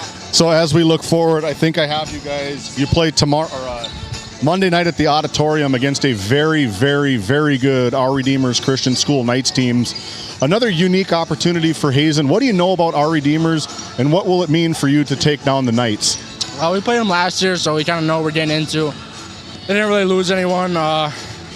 feel like if we come in and have defense intensity, we can win the game. Offense comes second, so. What does it mean to you, instead of beating the ball into the ground back at home at the gym, being able to come here to this Dale Brown Hoopster Classic and put on a show for the fans? It feels good. If we take them down, feel even better. I feel like they're top rated in Class B, so feel really good. Well, this is Keaton Badkey, our Brad Johnson Insurance Player of the Game. Ended up with 29 points tonight. Congratulations, my man. Go have fun with the rest of your team. Thank you, David, for our Brad Johnson Insurance Player of the Game interview, along with our Lindsay Grocery Coach's comments. As we'll take a little step away here, come back with our final on this Bison versus Aggies matchup with our final stats.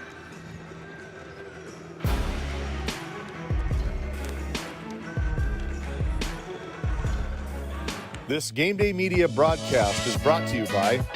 Established in 1938, Ray Farmers Union Elevator is now your full-service grain and agronomy service facility in northwest North Dakota. Based in Ray, North Dakota, we can assist you with everything from buying the seed in the spring to burn down in the fall. Get more done in a day with Ray Farmers Union Elevator.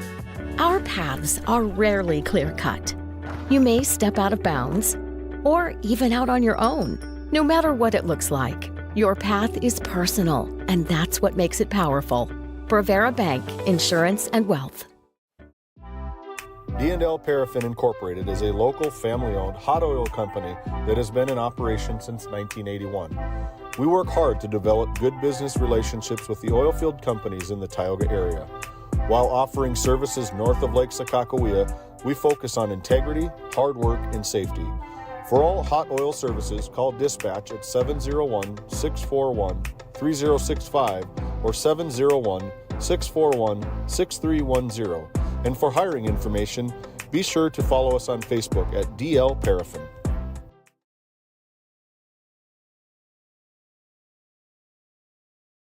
This GameDay Media broadcast is brought to you by TNT Measurements Incorporated, providing oil and gas allocation meter proving, calibrations, and production facility lac provings.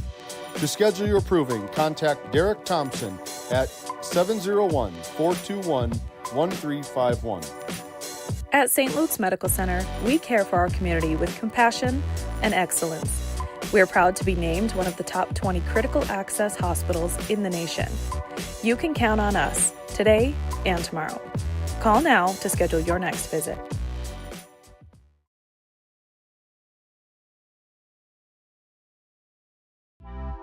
D&L Paraffin Incorporated is a local family-owned. Welcome back into the D&L Paraffin postgame show. One final look at this Bison versus Aggies matchup. Final score, 69-65. For the Bison, it went like this: Bennett Kilwine with 4, Jet Jungers with 6, Jaron Reinhart with 14, Keaton Batke, our Brad Johnson Insurance Player of the Game, with 29 big ones, Adam Novak with 3, Carter Johnsrud with 7, Brexon Kaler with 2, and Magnus Obenauer with 4 for a total of 69. And then on the Aggie side, Kaysen Larson with 2, Cooper Kittleson with 15, Mason Kraft with 15 as well, Cage Cambitz with 7, Wes Nicholson with 14, Reese Steffen with 5, Luke Selzer with 4, Micaiah Hines with 2, and Matt Bryant with 1. Well, Pat, it was a fun one, kind of lived up to our expectations. I think both teams are going to have a great season in their respective regions. Yeah, I think both teams, like you said, are going to battle to get out of that region tournament, you know, playing maybe in a play-in type of game. Both real physical teams, good on the defensive side of the ball. Yeah, it was really fun. It was a fun game to call. Some really talented players. So that's the thing I think I enjoy, and I maybe just don't really realize when you go and watch a lot of these other teams from around the area, how many good players there are out there. And it's cool to see different styles. You know, you get stuck playing, you know, the same teams around your area, and it's really cool to come see these types of players, the type of talent they have, the coaching adjustments. I love it. It was a great game, and yeah, I hope you guys have a couple more good ones here to end the night. 100%, as David Peterson is going to get caught up with our new head coaches for Lindsay Grocery Coach's comments. We'll take a step away, and when we come back, it's time for the Border Plains Equipment pregame show, setting up Benson County versus DLB.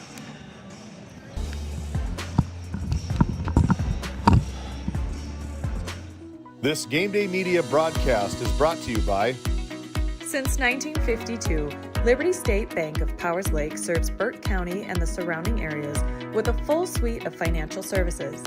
We are committed to being your bank of friendly service. Liberty State Bank, FDIC insured. Tioga Drug and Soda Shop, located at 106 North Main Street in Tioga. Visit tiogadrug.com.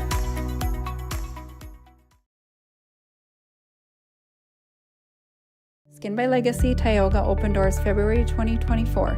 Skin by Legacy is a branch of the Minot location Legacy Health Clinic. Our goal is to bring big city conveniences to the rural and surrounding communities.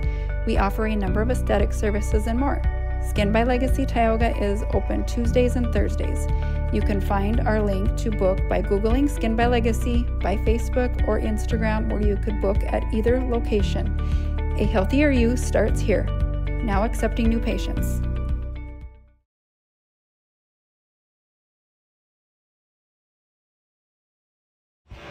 Just like that, it's time for another Border Plains Equipment pregame show. Now David Peterson has caught up with the head coach of the DLB Lakers. Take it away, David. Yes, Noah, thank you. I'm down here courtside with head coach Tracy Bond of the Delax Burlington, very injury-riddled Delax Burlington Lakers. We saw you a couple weeks ago in Watford City. Since then, what's kind of happened with the team? Injury-wise, we've sustained, so that's good. No more on the list. The same injured kids are still the same injured kids? No, we've added none to the list, so I'm happy with that. We've worked on a lot of stuff. At that point, we're still figuring out roles of how we're going to cover these kids. So we're still doing that, but we've gotten better. A lot of our work in practices have been on breaking those trap presses and handling pressure and just starting to try to be comfortable with being uncomfortable. We're really young, and you can see it in those moments when we start seeing those trap pressure defenses. With the uniqueness of this Dale Brown Hoopster Classic, what's one of the things you really look forward to in playing in this? Probably not looking forward to playing the number one team, the defending state Division B champions, but instead of practicing over and over and over again, you actually get to play. Yeah, and honestly, we are excited about this game. You get a team like this on your schedule at the beginning of the year, and it's a boost to look ahead and know that over Christmas break, you're not just going to be practicing. You got a big game to look forward to. And even with our depleted numbers, we are excited about this game because it'll be a measuring stick for us for that first day of the region tournament when we can see what we can do. As you look at this Benson County team, everybody knows the name Aubrey Kenner. What's the plan to hopefully try? I don't think there's anything that anybody can do to completely isolate her or stop her, but what's the plan to maybe control or limit it a little bit? Yeah, we're gonna try a couple different things, and it's gonna bank on other players, which other players out there are hitting and which aren't, and hopefully we can recognize that and then junk defense it up. Jump defense it up. I haven't heard that in a long time. Best of luck to you, Coach Bond. We'll visit with you after the game if you take down this upset here. Best of luck to you guys. Thank you very much. Yep, thank you. Back to you guys. Thank you, David. We're going to take a quick time out here as we rearrange the seats up here. We're going to head to the Tioga Medical Center Sports Desk, and we'll be back after this timeout as David catches up with the other side of the court here with our coach's comments. When the job demands power and precision, turn to Hagen Equipment in Watford City, your proud Case IH and Bobcat dealers. From equipment rentals to a full service department and an extensive parts inventory, Hagen Equipment has what you need to get the job done right. Stop by 805 South Main Street in Watford or visit HagenEquipment.com.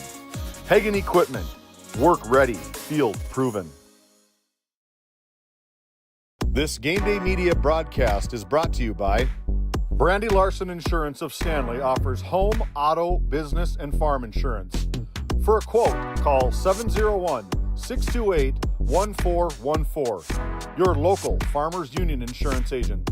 Located in Tioga, North Dakota, Wham LLC and Dry Fork Supply are companies that specialize in gas flow measurement and equipment, along with a fully stocked oil field parts and supply warehouse in the Bakken.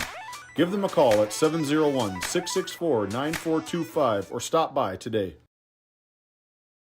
Bourgault is a premier implement manufacturer, and Green Ag, a division of Farmers Union Oil Company of Kenmare, is a premier Bourgault dealer, receiving top dealer by territory and top service by territory the last several years. Sean Rapp, recognized as top salesman by territory the last 3 years. It's the result of a dedicated staff working hard to ensure customers receive the finest in Bourgault drill sales, parts, and service. Green Ag, a division of Farmers Union Oil Company in Kenmare, located in Mohall.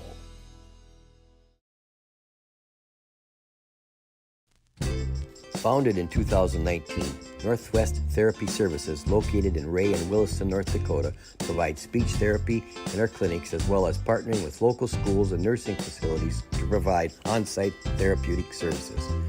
Our therapists offer language therapy as well as therapy for social, cognitive, communication, swallowing, feeding, and voice disorders. We are dedicated to providing the highest level of quality services. To schedule an appointment, visit nwtherapyservices.com or call 701-568-8255. Bourgault is a premier implement manufacturer, and Green Ag, a division of Farmers Union Oil. As we bring it back to the Border Plains Equipment pregame show, David Peterson has went cross-court to the head coach of the defending champs. Take it away, David. Yeah, special team here in Benson County. I got head coach Brian Kenner here with the Benson County Wildcats. You guys are on a roll. We talked earlier a little bit. You got a special team right now. What makes this team so special? You know, Class B, you kind of go through your little runs, right? We've got a great group. Most of these kids were thrown into playing varsity minutes probably before they were honestly a little ready. And, you know, you work through those struggles, then eventually get to the point where it doesn't bug you anymore. The experience takes over, and then, you know, you just turn into good players. The uniqueness of this whole Dale Brown Hoopster Classic is stuff you never would play DLB in the regular season. What makes this game kind of a special game to you guys? Well, we don't get out west a lot to play teams, so coming to the Hoopster Classic every year has been, we started last year, we kind of want to try to do this annually now. It's nice to see some different competition. You know, DLB, Class A teams always have athletes, generally have depth. I know they're dealing with some injury stuff right now, but I mean, a good program always bring a good team, and we're expecting a fight tonight. Well, you guys are on pace to have another fantastic year. Best of luck to you tonight. If you guys win, we'll speak with you after the game. Okay. Your team needs you right now. You better do your best 40 sprint into the locker room. That's head coach Brian Kenner.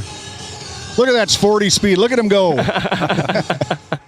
Thank you, David, and I'm pleased to welcome in our new color commentator. My name's Randy Peterson, by the way, taking and switching seats with Noah Fredrickson, who's been on the call the last game, but Seth Wistoff, the man of many hats up at the Powers Lake School District in Powers Lake, North Dakota.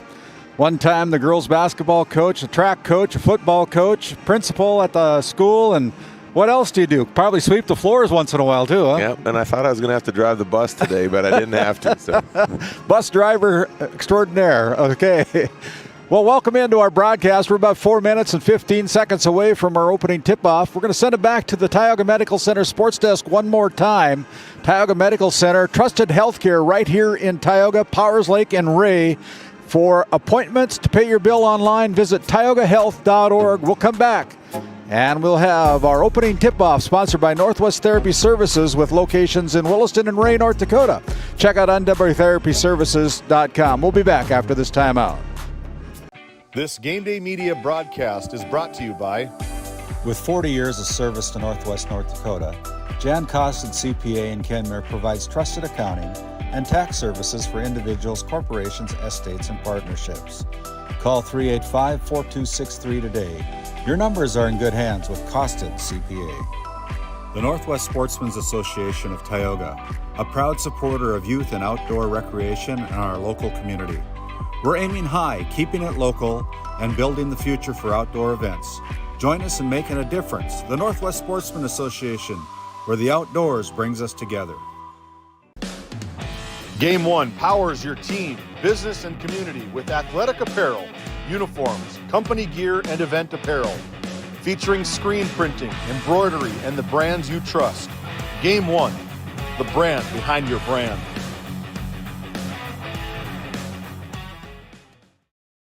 This GameDay Media broadcast is brought to you in part by Tegan's Interiors, located on Main Street in Crosby, North Dakota. Follow them on Facebook or find them online at tegansinteriors.com. Gustafson Septic Service Incorporated, family owned and operated since 1986. Offering septic service, portable restrooms and hand wash, sewer jet and camera services. Located in Stanley, North Dakota, call for a free quote at 701-628-2960. This Game Day Media broadcast is brought to you in part by Brian and Eric Johnson with Investors Advisor Group at LPL Financial are here to ensure the success of our clients. We can help you meet your financial goals. Give us a call at 572-3246 to arrange an appointment today.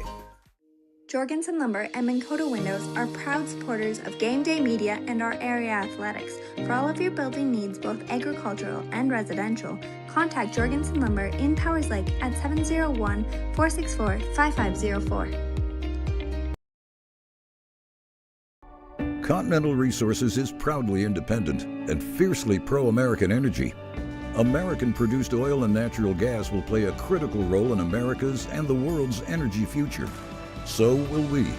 We are deeply invested in our communities in North and South Dakota, Montana, Oklahoma, Wyoming, and Texas. Visit CLR.com for job opportunities. We are Continental Resources, America's energy champion. Hey, and as we bring it back here and close up our Border Plains Equipment pregame show, Border Plains Equipment located right on Highway 2 in Stanley, North Dakota. Your local Case IH dealer. Visit borderplains.com for local inventory and to explore those job opportunities at Border Plains Equipment. Number one ranked team in the Class B division of girls basketball, the Benson County Wildcats, coming in to take on the local favorite, the DLB Lakers. And Seth, a little bit depleted roster for the Lakers, but looking forward to what Benson County can do here. Yeah, DLB's got their work cut out for them today. Kind of two teams in Good evening, basketball fans. Right Game 6 of our Dale Brown and Steve Hoopster Pennell, Classic Day. Our public address announcer with our visitors for on the starting scoreboard, the lineups, Benson brought to you by County the Country Wildcats. Store in Powers Lake. And the home team on the scoreboard, the Delac Burlington Lakers. Let's meet the non-starters. First for the Wildcats, JC Maddock, Haley Baker, Isabella Engstrom, Delaney Schwanke, Georgia Green, Emily Baker, Briley Stuberg. And now the non-starters for the Lakers, Logan Yistas, Bailey Kilborn, Grace Schaefer, Kyla Rosenkrantz, Hayden Anderson, Piper Feller, Roslyn Green, Tasha Wiedmeyer, Haley Getz, and Ella Smith. And now the starting lineups for our sixth game of the day. At a guard for the Wildcats, a 5'5" junior, number 24, Caitlin Maddock. The point guard for the Lakers, a 5'3" junior, number 2, Ava Werner. Another guard for the Wildcats, a 5'6" senior. Wears number 0, Ella Fossen. At the other guard for the Lakers, she's a 5'4" sophomore, number 11, Aspen McLennan. Another guard for the Wildcats, a 5'8" senior, number 10, Aubrey Kenner. At a forward position for the Lakers, a 5'5" junior, number 14, Sierra Yale. One forward for the Wildcats is a 5'8" sophomore, number 1, Addison Fall. The other forward for the Lakers is a 5'4" freshman, number 30, Jersey Marquardt. And the post position for the Wildcats, a 6' sophomore, number 30, Lacey Fouch. And the post for the Lakers, a 5'8" freshman, number 32, Kelly Strokeland. The Wildcats are head coached by Brian Kenner, assisted by Kim Engstrom. The Lakers are head coached by Tracy Bond, assisted by Cody Getz. Ladies and gentlemen, the North Dakota High School Activities Association sanctions our officials. And our officials for this evening's game: on the north end of the court, Mr. Luke Hennessy. On the south end of the court, Mr. Charlie Moore. And at center court with the basketball ready to get us started, Mr. Mike Holtz. And thank you. That's our Country Store starting lineups, brought to you by Jarrett and Brenda Van Berkom up at the Country Store located on Main Street. If they don't have it, you probably don't need it over there at the Country Store. And the blue team is Benson County, the #1 ranked team in the state of North Dakota. The white team is the DLB Lakers, and right off the tip, there's going to be a foul, and the first foul of the game is going to go against the Lakers. Number 14, Sierra Yale, her personal first team foul. Yeah, no wasted time there on the tip. You can tell they get the tip quite often with a 6-footer in there, and they got a plan of what to do with it right away. Fossen puts down the first one at the Service Valley Dental Group free throw line and connects on both of them. So quickly, just 4 seconds into the game, the Wildcats take a 2-0 lead against full court pressure now in the backcourt. Yeah, just token man-to-man pressure here. Nothing too fancy. Going to make them work. McLennan with the basketball gives it up to Strokeland. Callie Strokeland. Then the Lakers bounce it off of their foot and out of bounds. That'll be turnover number 1. Remember that Strokeland name? That was a Kenmare name from a few years ago, as they've relocated to DLB now, and younger sister Callie is playing as a Laker. And right away, another bucket by the Wildcats, number 24, Haley Getz, able to put that one down. Yeah, Benson County just moving at a higher speed right now. DLB's gonna have to settle in and play a little faster here. Check that. That was Caitlin Maddock. Now out on top. The Lakers get it in, and then they lose the handle on it, but it's last touch by the Benson County Wildcats. So this sticky backcourt defense is now they back things off, and they allow the Lakers to come into the front court uncontested. 4-0 here quickly. Bounce pass thrown away. Turnover number 2 against the Lakers, and full court pressure, and it's another bucket that's going in by number 1, Addison Fall, with the second field goal of the night. Great athleticism there, anticipation with the steal, and then takes it coast to coast. There's a bomb from three-point line. That is Aubrey Kenner with a three-pointer from the Tioga Ace Hardware three-point line. Your trusted healthcare right here at home, and now we're going to have a foul called against Kenner, the 5'8" senior, her first of the night, and that's the first team foul called against the Wildcats.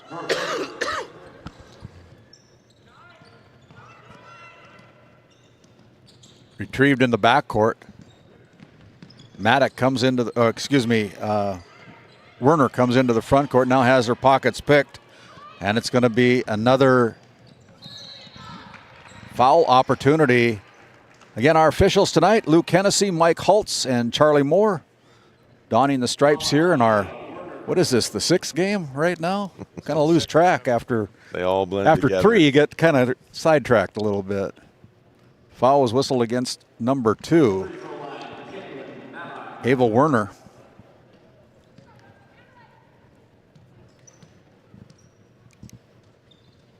Free throw line, 2 for 2 for number 24, Caitlin Maddock. Well, Benson County looks sharp today in all aspects of the game. They're ready to go defensively and offensively. It's pass, and then a good shot. Hey, there's a good baseball pass up front, and the bucket and the harm for the Lakers. Good job there by Callie Strokeland finding number 14, Sierra Yale, on a breakaway. She puts it off the glass right side and goes to the Service Valley Dental Group for the and one opportunity. And that's what DLB is going to have to do.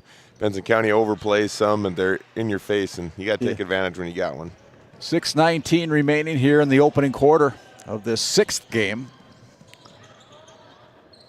And there's another bucket by Maddock, her 6th point of the game.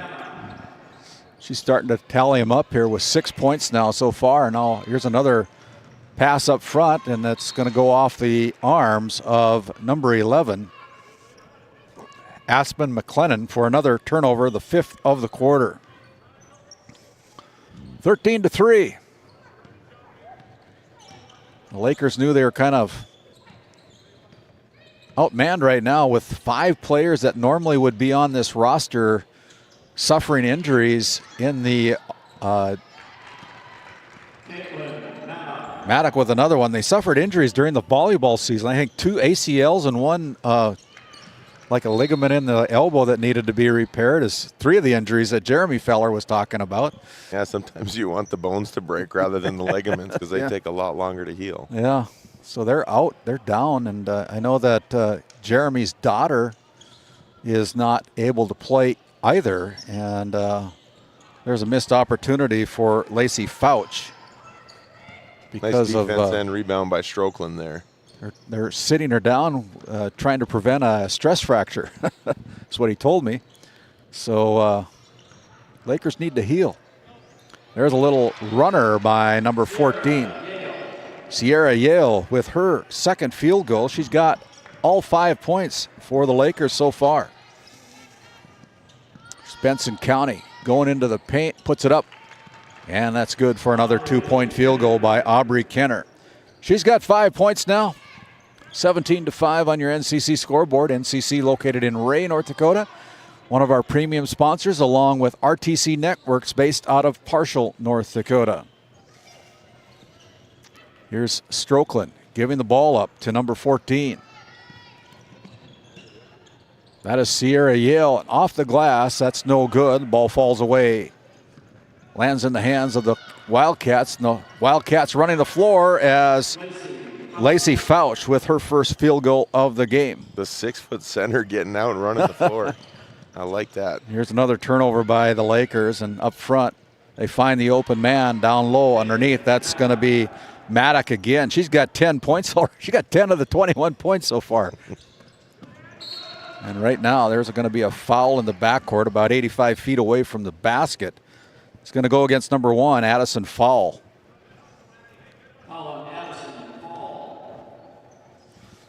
So with 4:07 to go, it's a 16-point lead for the number 1 ranked team, Benson County Wildcats. And they just move so well defensively. Yeah. Every girl knows what's going on. They know where the ball's at. They know where their girl is at. There's another steal overplay in there, and it's a steal, another turnover. And up front, almost a double dribble, didn't get called, and now we have a foul on the floor. It's going to go against number 14, Sierra Yale, and I think Sierra just picked up her 2nd. Yes, she did. It's the 3rd team foul. And it sends the Wildcats to the free throw line to shoot 2. Yeah, I'm not sure if Miss Yale agreed with that one. She was open to just challenge and got caught. And the free throw is up by Fall, and that one is no good. She'll get a 2nd free throw attempt as Bailey Kilborn checks in, a 5'2" sophomore for this depleted roster for the Lakers. Everybody getting a lot of time on the floor. 2nd one's up, and that one's short, but the rebound comes out to the Wildcats. But the only thing they've done wrong, missed the 2 free throws. Here's Werner, or not Werner, but it is number 10, Kenner. Kenner misses that one from the left elbow, and here comes McLennan. Benson County's just relentless. Every time that there's just a little mishap by DLB there's 2 of them right there waiting to capitalize. Very opportunistic. 21-5. There's a ball that's going to be into the hands of the Wildcats. They got wide open down low. A little dribble. Left-hand layup good for Addison Fall. Good move there by the Wildcats. Addison Fall, the 5'8" sophomore. Full court pressure still on the board as Strokeland has the basketball, throws it away right into the hands of number 11. And that is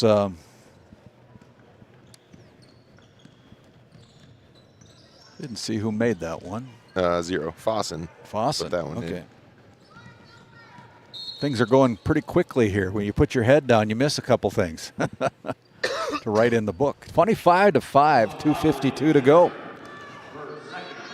Second foul on number 10. That is Aubrey Kenner with her second personal foul. She comes out of the game with 2:52 to go in the first quarter. Pass out on top by the Lakers. Here's Strokeland from the left elbow. Gives it up. Spin move by McClellan. Now out to Strokeland at the top of the key. Strokeland with the dribble, goes right side wing. Kilborn with the drive. Left-hand layup is no good. Did everything right except make the basket. Nice possession there by DLB. They reversed the ball a few times and got a pretty decent look. Pass wide open down low to a wide open number 0, Fossen. She missed it. The offensive putback is no good. Then it's tied up, and the possession arrow will stay with the Wildcats. With that, we have a timeout on the floor. We'll take one as well. Right now, it's all Benson County over the DLB Lakers, 25-5. You're watching GameDay Media. This GameDay Media broadcast is brought to you in part by Brian and Eric Johnson with Investors Advisor Group at LPL Financial are here to ensure the success of our clients. We can help you meet your financial goals. Give us a call at 572-3246 to arrange an appointment today. Jorgensen Lumber and Minn Kota Windows are proud supporters of GameDay Media and our area athletics. For all of your building needs, both agricultural and residential, contact Jorgensen Lumber in Powers Lake at 701-464-5504. At Border Plains Equipment of Stanley, your local Case IH dealer, our vision is to be the respected and recognized leader in agricultural and equipment and the employer of choice by helping people succeed. Our mission is to serve agricultural customers and communities by partnering to meet their needs through the sales and support of farm equipment and technology.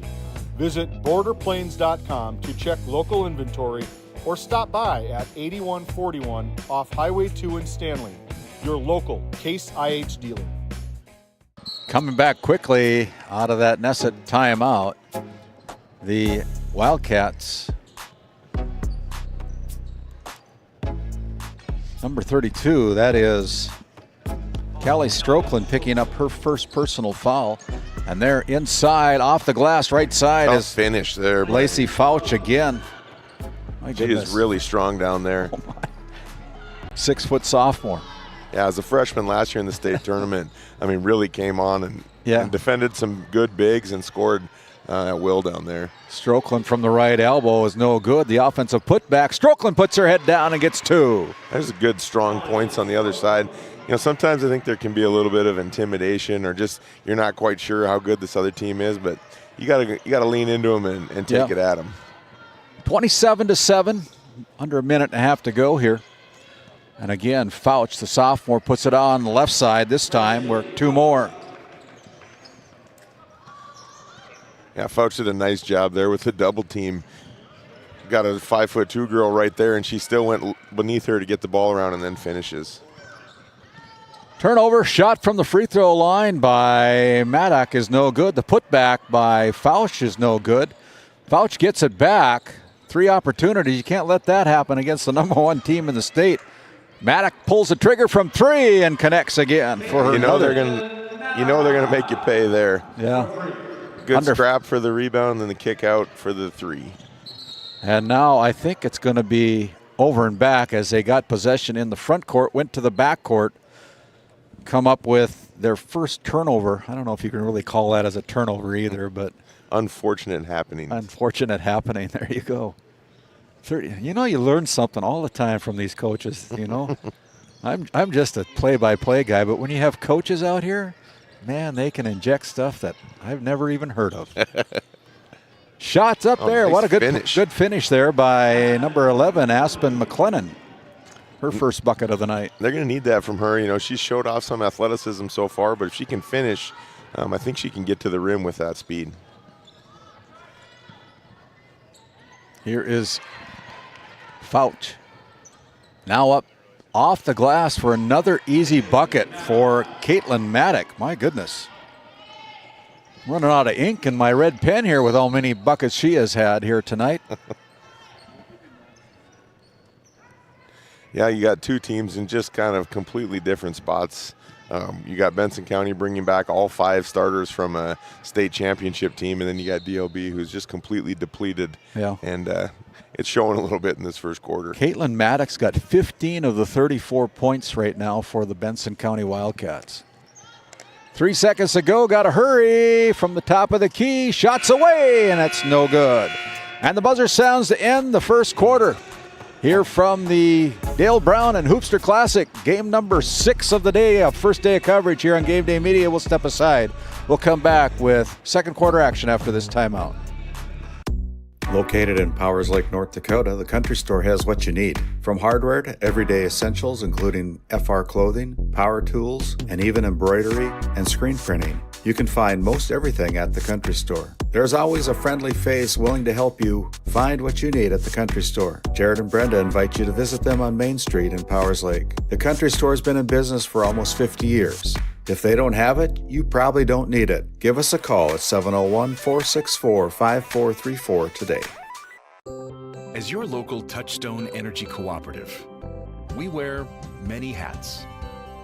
We take pride in serving our members and our community by going the extra mile in everything we do. Because we not only work here, we live here. Brought to you by your local Touchstone Energy Cooperatives. 9. As we bring it back up here, I want to thank Jeremy Feller, who's come up to put on a headset and talk a little bit about the Dale Brown and Hoopster Classic, Jeremy. Yeah, certainly. So started probably 2014. It was just an RE Deemers invite. Over the years, it's growing. Scott Gracco used to run the Hoopster shootout, and then we used to run the Dale Brown Classic. And a couple of years ago, we conjoined them, and now we've combined the name even. So it's just one event now. And so what do you do with the proceeds that are part of this Hoopster Classic? So we actually started, Dale Brown had a scholarship endowment at Minot State that supports kids in financial needs, and proceeds for that gets divided between his, and then we started one for Don Hansen after he passed away, the Hoopster guy, and Scott Gracco being his father-in-law, he helps in that honor. So it's kind of fun to give back to student scholarships by this and get kids on campus and all those things. And there's a three-pointer put down there by number 14, Sierra Yale, with her 8th point of the game. And here is Fouch again for Benson County. Goes hard to the left side, no good. The offensive putback by Foul is no good, and then we're going to have a foul called against the Lakers. So you number 22. You got a lot of good matchups this year. Is our teams kind of lining up to get into this, or how does that work? Yeah, so usually we have to turn a few away. Unfortunately, this year with Christmas being so late, this was a 4-day event that turned into 3 days, and unfortunately we lost a few teams, and then we decided in March to add the auditorium back as a venue, and didn't quite get as many teams late as we hoped, and not as many games over there, but yeah, definitely some fun matchups. 2 for 2 from the free throw line by Addison Fall, and the lead is now, what is that, 36 minus 12 on my calculator, 24 points, right? There's that Tioga math again. Tioga High School math there for you. I was going to chime in with my Surrey math.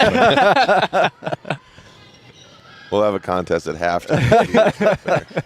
Air ball put up, brought back into play by Fouch, but it's going to be number 14, Sierra Yale, with the nifty little shot there. Does a nice job. She's got 10 points so far for the Lakers, and got 10 of the 14. 36-14 with 6:30 remaining here in the first half. You know, Jeremy, with a facility like this and the amount of teams that you get, when does this planning really start? Tomorrow, like Wednesday after the actual tournament?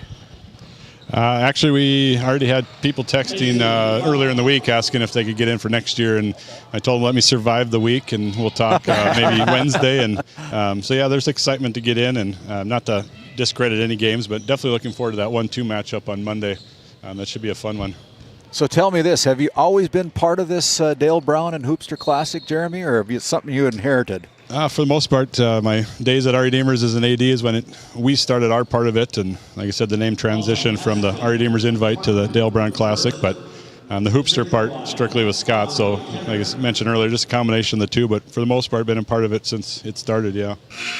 Yeah, I think I've talked to every coach almost on the sidelines about the venue and what it means to play at this Hoopster and Dale Brown Classic.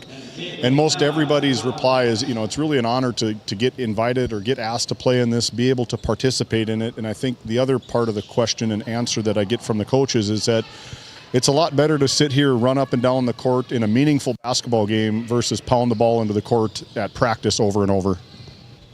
Yeah, there's always excitement, especially now that we're hosting a state tournament, usually 2 every year with the new 3-class system, and just getting a feel for the court before you're playing that big state game. So a lot of the teams enjoy that part of it as well. And as I ref the first game, unfortunately, you probably watched every year the court feels a little bigger. I'm apparently getting old. So, well, it is a new experience for some of these teams here. The surroundings are a little different, and court presence is sometimes a little bit difficult for some of these teams to adjust to, but not for Addison Fall, who puts in another field goal. But it's just a little bit bigger. The space is bigger. The kids are not they're not familiar with the surroundings, but what a great venue. I joked with my daughter that, as a post player, a hook shot from, doesn't matter what's behind you. But, yeah, the guards don't like the big space behind. A little different than the Surrey gym with the backdrop I was used to. Yeah. I got about 3 feet there, I think. 41-14 with about 5 minutes to go here in the half. We'll have our halftime report. This is really also promoting Minot State University, Beaver Athletics, the Beaver Booster Club. With some of the money that's coming into the Beaver Booster Club, I'm guessing from proceeds of the concessions and ticket entries. What's the Beaver Booster Clubs doing for all of the athletics and activities at Minot State? Yeah, concessions has shifted a little bit to be a big financial boost for us. We always joke we got 2 pots to fill. We got to get scholarships to get kids here, but we also have quite a budget athletically that we need to fill too. So we got to fill both buckets equally, and it's tough. We're in a conference where I always joke I have a road between my office and the Dome, so I don't officially work for the athletic department, but as a Beaver Booster director, we have to raise a lot of funds to compete. Minnesota's got a lot of tight schools. We spend a lot of money on travel and whatnot to get there. So, I know. Last year the Beavers, they had quite a year on the men's side. I don't remember the women's side, but where's everybody sitting basketball? Because we're watching basketball. More specifically, where's everybody sitting on basketball side? Definitely getting. I think we're about 500 mark on both squads. Men have a new coach. Matt Merkin moved on to South Dakota to be an assistant, and our AD joked that our new men's basketball coach probably shook more hands than any politician that he knows of. He was out. He's a neat guy if you get a chance to meet him. And Ryan Clark's our second-year girls coach. So definitely heading in the right direction. We're excited, and got a lot of local kids playing. I believe we have 18 on the roster between the two. So record high for those that want to see the local kids. Definitely, Derek Doucette came back. He's a fun kid from Minot to watch. Carson Yale from DLB, a fun kid from Class B land to watch, and just a fun team overall. So, Jeremy, tell us what your role is at Minot State. Maybe you've already said it, but what is your role here at Minot State? Yeah, so I'm work in the foundation office as a development officer. Then I spend half my time also as a director of the Beaver Boosters. So get a little athletics and scholarships for the school-wide too. And I joked when I started that, Rick Hedberg and myself, you think of as athletics, and that we didn't do any fundraising for athletics, and our first major project is this red new seating in here. So I had to quickly change it to university's greatest needs. So, well, it's really appreciated by the fans, and there's another putback by Addison Fall for another 2-point field goal. She's got 6 in the quarter, 10 in the game.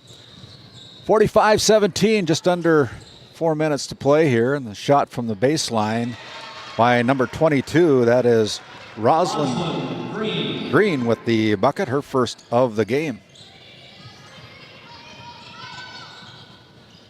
These Wildcats are relentless. My goodness. They might mess around and put 100 up tonight. Oh, boy. If they want to, I think they can. Yeah, I don't know. It's right now it's not looking so good if you're a Laker fan, but I know I know you told me a little bit off camera, Jeremy, about all the injuries that your daughter's team has had, and playing with 5 players that got hurt or are sick or whatever here tonight, right? Yeah, we had 3 big injuries during volleyball, unfortunately, and if you look at the bench, there's a lot of jeans being worn. So yeah, and then at the scores table, we got a couple more doing book for us. That anytime you take 5 kids off of a Class A or B roster, that you definitely feel the impact. And we had a lot of points last year from our seniors and from Logan Eastos there that definitely is missed right now. So growing for the future, though. Yeah, Coach Kenner talked about that in the pregame, that these Benson County girls played a little bit earlier probably than they should have, but you garner that experience, and then down the road it comes back and pays dividends. Yeah. 47-19. 2.5 minutes to go here in the half. There's another easy floater by Aubrey Kenner. Kenner now with 8 points on the game. And there's your 30-point lead here in the first half. Nice entry pass into number 22, Rosalind Green. Comes away empty, but there's going to be a foul as they help up Kenner off the floor. And Kenner is all over the place. She plays hard, she plays fast, she plays physical. I would assume she's got to with her dad being the head coach, right? She wants to eat, she better work. Huh? Under a little bit more of a microscope, her play is probably. There's a 3-point effort, no good, but an offensive rebound. Nice entry pass into number 14. That is Yale. And the ball goes out of bounds, last touched by the Lakers. And so that possession, the Lakers come away empty as the Wildcats have the basketball again.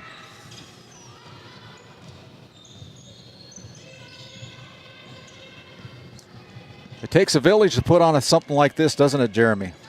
Yeah, absolutely. You got a lot of good people down there. I always joke that I need to pay attention better to who's going to bring the more fans, because it looks kind of empty over there, but there's a decent crowd down below you there. But we're going to have a foul called against the Lakers. Number 24, Haley Getz with her first personal foul. It's a 3rd team foul here in the second quarter. We're just under 2 minutes to play in the half. With these 3 days, what makes it that you're playing at the Dome and you're playing at the Auditorium? What is the key to that? Like, try to get some key marquee matchups at both facilities at the same time, or load, kind of sounds bad, but load up one facility with some of the top talent in the state? Honestly, this year when we looked at teams, we tried making sure they got if they're playing multiple days, at least got a crack at the Dome and at the Auditorium to make it fair for say. And as I mentioned earlier, the Dome was we were sitting over there on those white tables at a state tournament and thinking, we shrunk down 4 days to 3 because of Christmas. What can we do to maybe add a few more of these teams back? And so some of it was just timing too. The Garrison matchups, that came late. They were already playing in their schedule, and they agreed to come on board. And actually, it's kind of funny, the Ryan game happened probably about a month and a half ago only, so didn't have them an opponent until about a month and a half ago, so that was a little nerve-wracking. 3-pointer by Ella Fossen, and it's a 54-19 game here with just over a minute to play in this first half of play. Where does the first phone call land to? Is returning teams, or is it, you kind of gauge the polls, or obviously you want to give everybody maybe a fair crack at playing in something like this, but you want some of the best teams in the state to be able to showcase at your event also. Yeah, definitely try to do a little both. Try to give everyone a crack back. Sometimes maybe they play once instead of twice, if they've had a big graduation year. Graco's done a nice job over the years of trying to shift opponents when possible. Four Winds Dickinson Trinity has been a matchup that we don't touch. That's just, they always want to play each other no matter if I don't know if anyone's ever had a down year in those two programs, but if they ever do, they just want to play each other. So we try to leave that alone. But once in a while we try mixing up. When this schedule was made, 360 some days ago, this on paper was probably a lot better matchup. Can't predict those injuries and whatnot. And a couple of other games, same way. Sometimes there's other injuries. We talked about Sage Hansen still being out earlier. He impacts that game differently, and so sometimes we don't know everything. But yeah. entry pass. Well, Jeremy, on behalf of GameDay Media, it's been a pleasure. This is just the start, too. This is day one of 3 days. You can find a lot of their information on the Dale Brown Hoopster Classic newly Facebook page. Give them a follow. All of the information, scores, and facility updates about the restrooms being out of service on the west side of the gym. Is that where it is? Are out, so don't ask that question. You heard it here first. But big thank you to you, Jeremy. Thanks for coming up here, visiting with us, and letting GameDay Media be a part of this whole process. Yeah, thank you. That's the end of the first half. It's been dominated by the Wildcats from Benson County, 54-19. We'll send it back to the Tioga Medical Center sports desk as we try to tally up the numbers here. Come back with our Bank of Tioga halftime show after this timeout. Tioga makes taking care of your family easy with the convenience of finding your dentist, insurance agent, and bank all on the same street, and the luxury of having them all know you by name. And just minutes away, you'll find excellent schools and comprehensive health care. Everything you need to look, feel, and live your best is right here in Tioga. At Tioga Ace Hardware, our store is a member of the largest retailer-owned hardware cooperative in the industry. We are all committed to being the helpful place by offering our customers knowledgeable advice, helpful service, and quality products. As the helpful hardware folks in your community, we promise that helping you is the most important thing we have to do today. Shop the biggest brands all under one roof at 119 North Main Street in Tioga, or shop online at acehardware.com. When you have financial questions or ideas, you need someone to listen and provide insight about your options. Shiloh Chavez and her team with LPL Financial can review your specific situation and help create a strategy unique to you and your goals. Give her a call at 701-842-4244 or email at shiloh.chavez@lpl.com.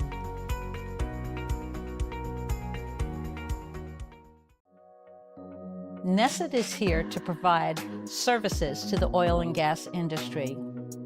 We have a fabulous, fabulous geologic jackpot right here in North Dakota.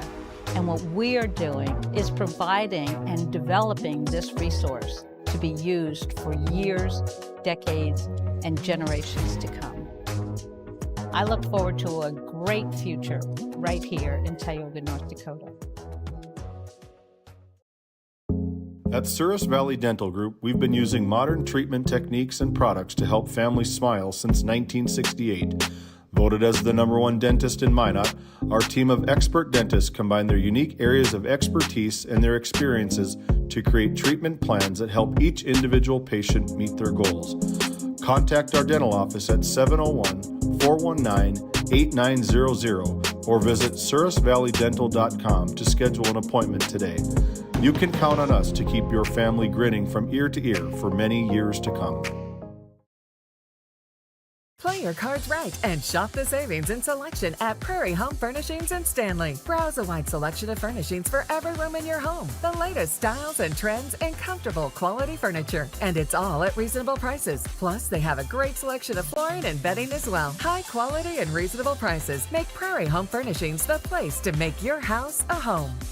Make sure to shop at Prairie Home Furnishings. We deliver everything your home deserves.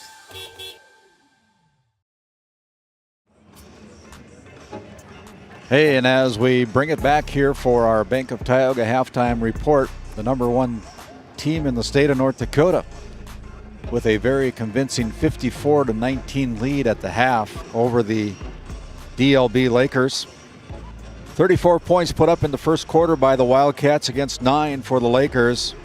20 points in the second quarter for Benson County, only 10 for DLB, and that's where your score is, 54-19 at the end of the first half. For the Benson County Wildcats, according to my unofficial books now, and I probably missed a few of these, but I got them at 66% shooting, 22 out of 33. 70% from the free throw line, going 7 out of 10. They've knocked down 3 3-pointers. And according to my books, they've only turned the ball over one time. So I don't know, Seth. You can't ask for much more than a cleaner game than that. That sounds like a recipe for success there. Yeah. High shooting percentage and no turnovers. 7 out of 21 for the Lakers from the field, 4 out of 5 from the free throw line. They've knocked down 1 3-pointer from Sierra Yale, but they've committed 14 turnovers against this pesky full-court defense by the Wildcats that they put on in this first half of play. Individual numbers go this way. 15 points for Caitlin Maddock, the junior. She scored all 15 in the first quarter, didn't score in the second quarter. 12 points for Addison Fall, 10 points for Aubrey Kenner, 8 points for Lacey Fouch, 7 points for Ella Fossen, and rounding out the scoring with 2 points is Delaney Shawanke for a total of 54 first-half points. 5 players getting in the scorebook for the Lakers, led in scoring in the first half with 12 points of Sierra Yale. Then 2 points each for Aspen McLennan, Rosalind Green, and Callie Strokeland. And rounding out the scoring with 1 point is Ella Smith for the Lakers. And nobody in real foul trouble. That's easy for you to say. Aubrey Kenner with 2 fouls.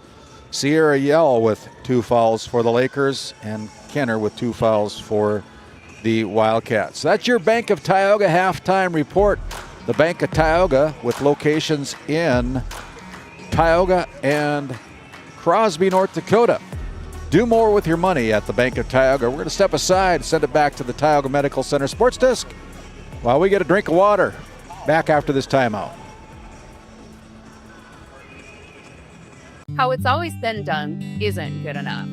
When it comes to your farm, your family, and your future, you deserve better. At Housewin Insurance Services, we specialize in how insurance should be done. We creatively customize farm and ranch insurance to meet your marketing goals and minimize risk, providing the protection that you need. We help lessen your dependence on the bank and set you up for long-term success. Contact us today to build a brighter, more secure tomorrow.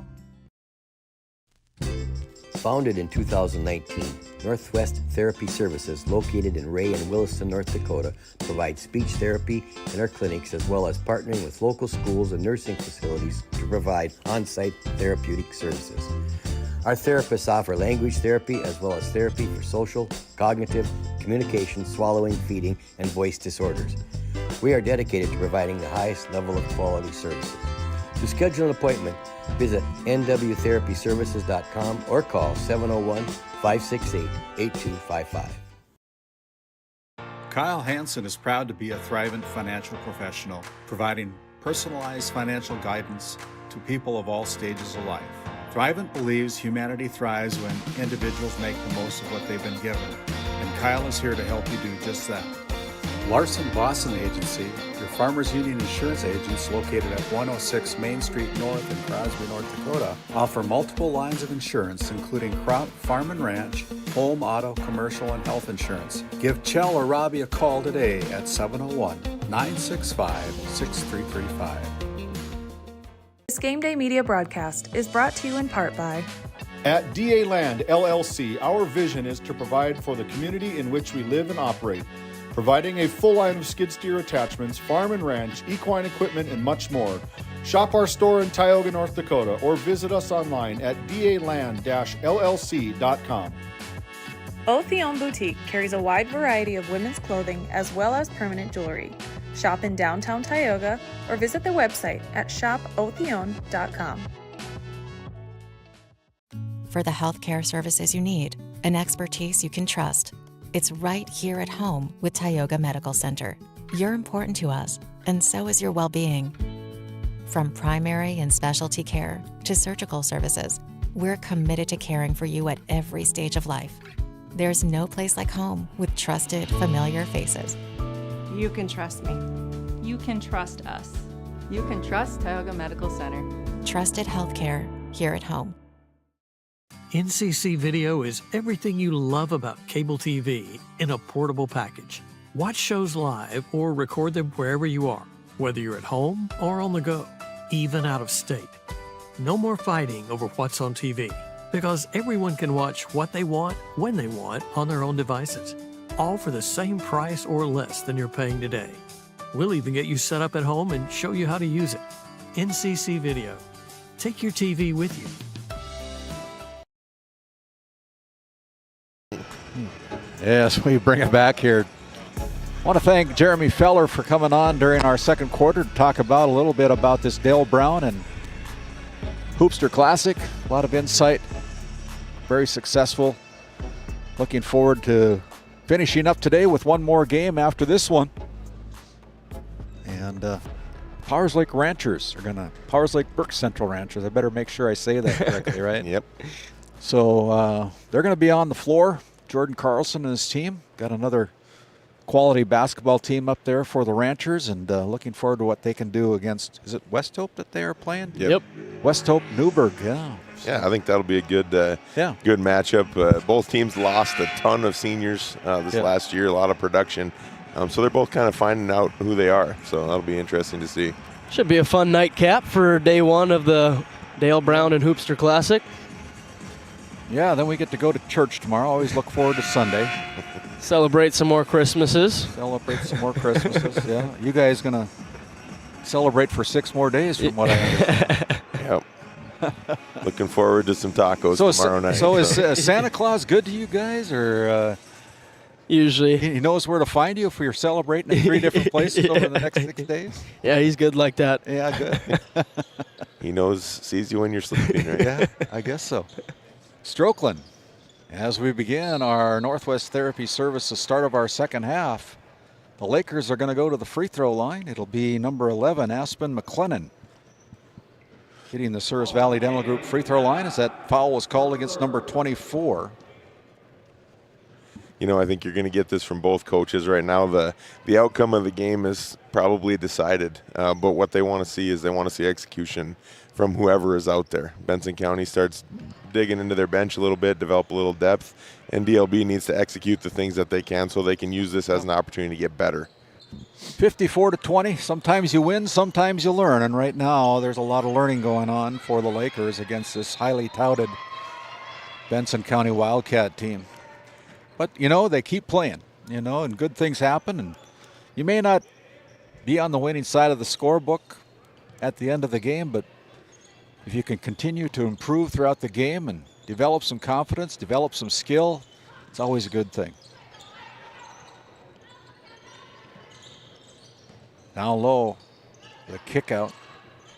Cross-court pass now over to Fowl. The drive by Maddock, and she gets the roll, and her scoring just continues now. Nice 17 points. 56-20. And there is another steal for the Wildcats, and number 10 pulls the trigger, Kenner. She missed everything. And they play so fast and just see what's happening so well. It doesn't matter who it is on there. They're Fouches gets the rebound, it's going out of bounds, she's turning, trying to throw it off the next person, and they anticipate what needs to happen so well. And you can see that they're comfortable playing with each other on both ends as well. A little floater and a reverse layup by Fouch. Third opportunity, and that one is put in by Maddock again, now with 19 points. 58-20. Well, Kenner's their leading scorer at around 19 points per game, but when you watch him, you're not like, oh, she's ball hogging, she's trying to get her shots. She is, just look at that. Yeah. And boy, the Caitlin Maddock, the recipient of that assist by Kenner. Yeah, here we got a little 1-3-1 pressure. Jump ball tied up. It'll stay with the Lakers. A little frustration on the ball rip out there by Yale. 21 points for Caitlin Maddock, the 5'5" junior for the Wildcats. Ball is tapped into the backcourt, so they play on.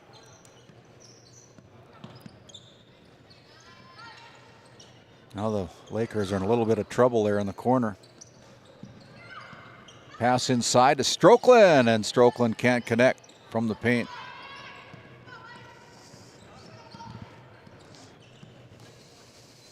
Yeah, there I think you see Coach Kenner just trying out something new, see how it works. And my guess is they're not going to be in it for too long. Put it back in your pocket and wait till another time when you need it.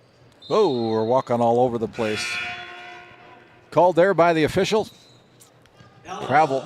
Yeah, a lot of contact there. Not sure, but you got to get the ball out of your hands sometime there. Isabella Engstrom comes in, the 5'9" senior. Wears number 5 for the Wildcats. Getting some more action here tonight. Bounce pass in, and then Fouch bowls over the Lakers. Going to pick up a foul.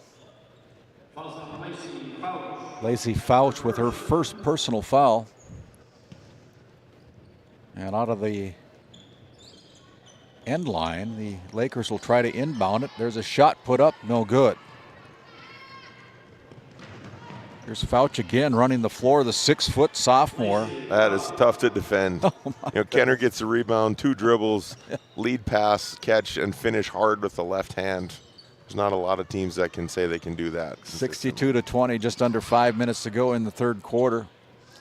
Here's a 3-point effort. That's off the back iron, no good.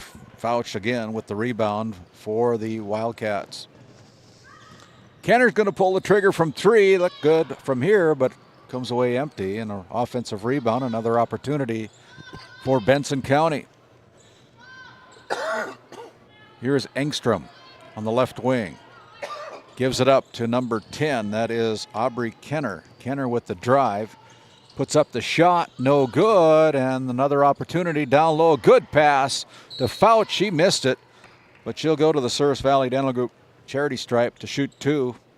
Fouls whistled against the Lakers. It's going to go against number 30, Jersey Marquardt, her first personal foul, as Fouch misses the front end. Yeah, they've got a couple offensive rebounds there, and if you just watch them again, it's that anticipation. The ball goes up, and Fouch is right in position. She's got her butt into their girl, and if that ball comes to her, she's going to get it. And it's the second the shot goes up, they're all looking to do that. 63-20. There's a 3-point effort put up by the Lakers, and no good. DLB's gotten several good looks here. They're just not quite able to capitalize, but both of those last 2 possessions, McClellan's got a good, McLennan, has got a good look at a 3. 4 minutes to go in the third quarter here. With the 30-plus lead, it'll be a short fourth quarter for sure. Here's Kenner dishing the ball. Goes out for the 3-point effort. Attempted by Fossen, and now here is another opportunity to go to the free throw line as the foul was whistled against the Lakers. Yeah, running down another loose ball, and then it just Fall does such a nice job of attacking and then finishing with the left, where it's either going to be an easy shot or they're going to have to foul her to block it. Marquardt picks up her second personal as the free throw attempt by Fowl is no good. Fowl with 12 points. Looking for her first point of the second half. Dribbles the ball. The southpaw eyes the hoop and puts it in. Well, that's why her left-handed finish looks so natural. Yeah. She is a lefty. That's what I was, Seth. Okay. Yeah. Didn't help me at all, but that's what I was.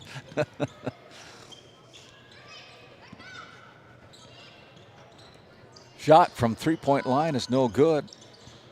Another good possession by DLB, just can't finish with the 3. There is Fouch again, running the floor again, leading the way.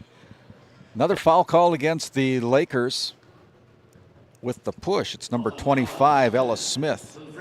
That's her first personal foul. And what's cool to watch about how she's getting out in the break is sometimes you get kids that just cherry pick, and she's not. She's just anticipating. The second the rebound is secured, now she's releasing, and they're looking for her. 1 out of 2 from that trip to the Service Valley Dental Group free throw line. 65-20. Double teaming, ball hawking. Benson County Wildcats exerting their #1 power here tonight against the DLB Lakers, whose roster has been really affected with injury. But they're playing. That's what you like to see as the ball goes off the arms of Addison Fowle. And it'll be Lakers basketball with 2:46 to go. But before anything else happens, we'll have a short timeout. We'll be back. Continue on here with GameDay Media.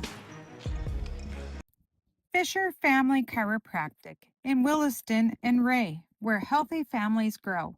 From pregnancy to infants to grandparents, our gentle, natural care keeps your whole family aligned, active, and feeling their best. Always welcoming new patients in our Williston and Ray offices. Build lifelong wellness together. Come see why we have been voted Best of the Bakken for 8 years in a row in Williston and Ray. As we take a look at Tracy Bond, the head coach of the DLB Lakers, still coaching up her Lakers with 2:46 to go here in the third quarter. Yeah, right now if I'm her, I'm just telling the girls, all right, we got 10 minutes, 46 seconds to just play some basketball. Would you rather be here right now playing an actual game or back at the home gym running double crushers during the holiday break? Yeah. Just go out there, have some fun, and get better. Long season ahead. 65-20. You know, and every bit of experience you garner in a building like this, they're going to play regionals on this court and stuff like that. There we get McLennan finally able to find the bottom of the net with one. McLennan puts in one from the Tioga Ace Hardware three-point line. And then Fouch runs the floor and gets a deuce herself, 67-23. Really impressed with Fouch.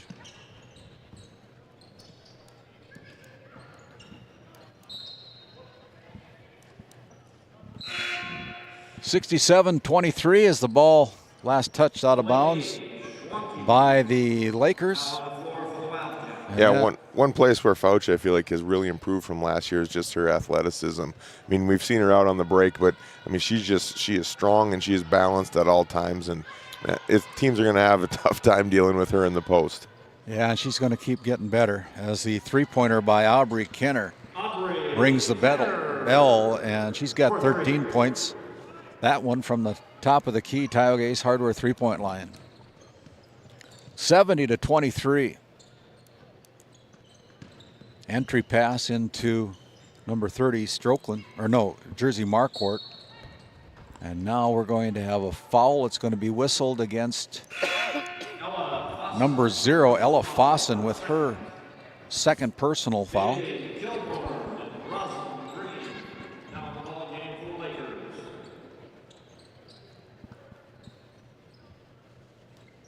Trigger the out-of-bounds play right underneath their own basket.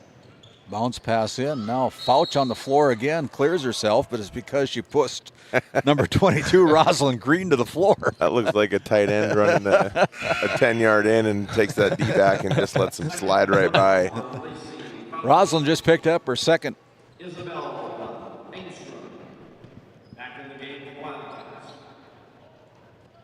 No foul shots awarded here, so it'll be the Lakers inbounding the basketball. That was a foul called against Fouch, excuse me. I was on the wrong side of the scorebook. 1:20 to go. Her second personal foul. Up to Kenner. Now cross-court pass. That was Kenner at the top of the key, and the shooter gets the roll. Yeah, so far she'd just been kind of delegating to her teammates, and now she's starting to get that shot to fall, and this team is dangerous. Well, she's only 3 points away from her season average of 19. She's got 16 now in the books for the Wildcats, and there's another missed shot. Yeah, DLB's dropped back into his zone to try to maybe keep the ball off of the rim a little bit, but that also gives opportunities for Benson County to knock some shots down from the outside. That shot away there by Benson County is no good, and here come the Lakers again into the front court. Slowed down there by number 4, Kilborn. Yale with the dribble goes right side. Threw it away. Turnover by the Lakers, their 5th of the quarter. Wasn't a bad idea there, but the window is just so small. And if you don't have that ball on the way when they're open, you might as well just hang on to it. Foul whistled against Aspen McClellan. First time I've seen the Lakers this year. First time we've seen the Wildcats here on GameDay Media. That's the cool thing about days like this is people from our part of the state get to see teams that usually they don't. Benson County's they're a talented team there. You see them in the state tournament, but other times throughout the year you don't really see that. And so this is another benefit of having days like this. That foul is going to go against the Lakers. Number 30, Jersey Marquardt, sends Fouch to the free throw line again to shoot the double bonus. She's off the back iron, no good with the first one. Lacey's got 14 points. And she missed the rim on the second one. Nothing. What am I doing? A couple errant free throws this third quarter. Maybe she's trying to do that Michael Jordan thing where you close your eyes and throw it at the hoop. 73-23. Minute half to go at the buzzer. It is no good, and the buzzer sounds and ends the third quarter. The Lakers 23, the Wildcats 73. We'll come back, finish up with the fourth quarter after this timeout. Have you ever wondered how your internet works? It starts with fiber in the ground. And local employees who connect that fiber to your home or business. Our 9,000 miles of fiber keep you connected to your neighbors and the world, while keeping your data safe from intrusions, viruses, and malware. At RTC Networks, we're proud to offer our community the fastest, most reliable fiber optic internet available. Our goal is to keep you connected seamlessly and securely. Looking for top quality groceries and ready to go meals? Visit The Depot, owned by Julie and Josh Bummer in Crosby, North Dakota. This specialty grocery store offers a wide selection of premium meats, including 100% ranch-sourced beef from the Nelson Livestock Company, essential grocery items, and delicious pre-made meals perfect for any occasion. If you're planning family dinner, need something fast, or need a special order for an upcoming event, The Depot has you covered. Support local and shop The Depot in Crosby today. Find us on Facebook at The Depot LLC. Bring it back to the Dome as the NCC scoreboard shows a 50-point lead for the Wildcats as we start off the fourth quarter. Thank you, and my name's Randy Peterson alongside Seth Wistoff here this evening as we get some new players into the game for the Wildcats, and we'll call them as we see them. It'll be a running clock here as number 24 comes in. Haley Getz goes right side to Sierra Yale, or Aspen McClennan, excuse me.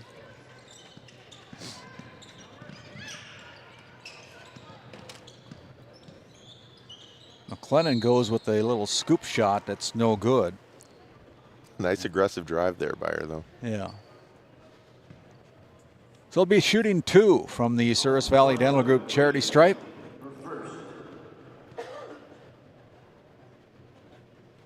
First one is up and good. Aspen McClennan now with 7 points. Knocks them both down from charity stripe, and it's 73-25. David Peterson will head down to the floor, catch up with our winning head coach and our player of the game. So we have a jump ball. This time the possession arrow favors the Lakers, and so 7 minutes to go here with 73-25. This McClennan comes into the front court, goes right side. Finds Jersey Marquardt, now back around on the left wing. They tried to get it in to Marquardt, but the Wildcats are going over the back. Second team foul here in the quarter. That foul whistled against number 20, Georgia Green. Her second. Yeah, you see good effort and good positioning by this second string from Benson County, but you got to think about it. They're playing against the the best team in the state every day in practice, you know they're going to get better too. Yeah. You might notice that North Dakota Score Feed app at the bottom of your ticker there. It's rattling off scores that have been taking place today. We use that North Dakota Score Feed app quite a bit here at GameDay Media. We encourage you to download it. It's a free download. You can keep track of scores in North Dakota sports with football and hockey and volleyball and girls and boys basketball. Just a great little app. And if you're at the game, you can be the one updating them as well. You get that trusted ID, yeah. My kids love to do that. So.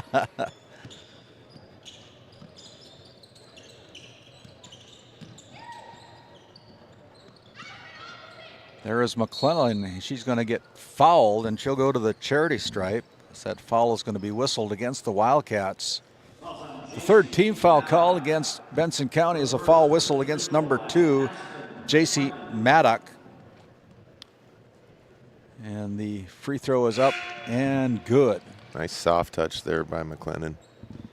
Yeah, I like the way she plays. She's 3 for 3 from the charity stripe here in the fourth quarter. Got 9 points. Make it 10 as she's perfect. Now, only missed 1 free throw so far here.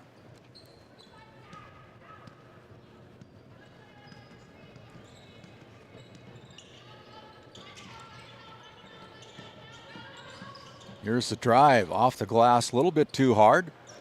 Rebounded there by the Lakers, and now into the front court. Marquardt slows things down. They go to the top of the key. Around the top. Green gives it up.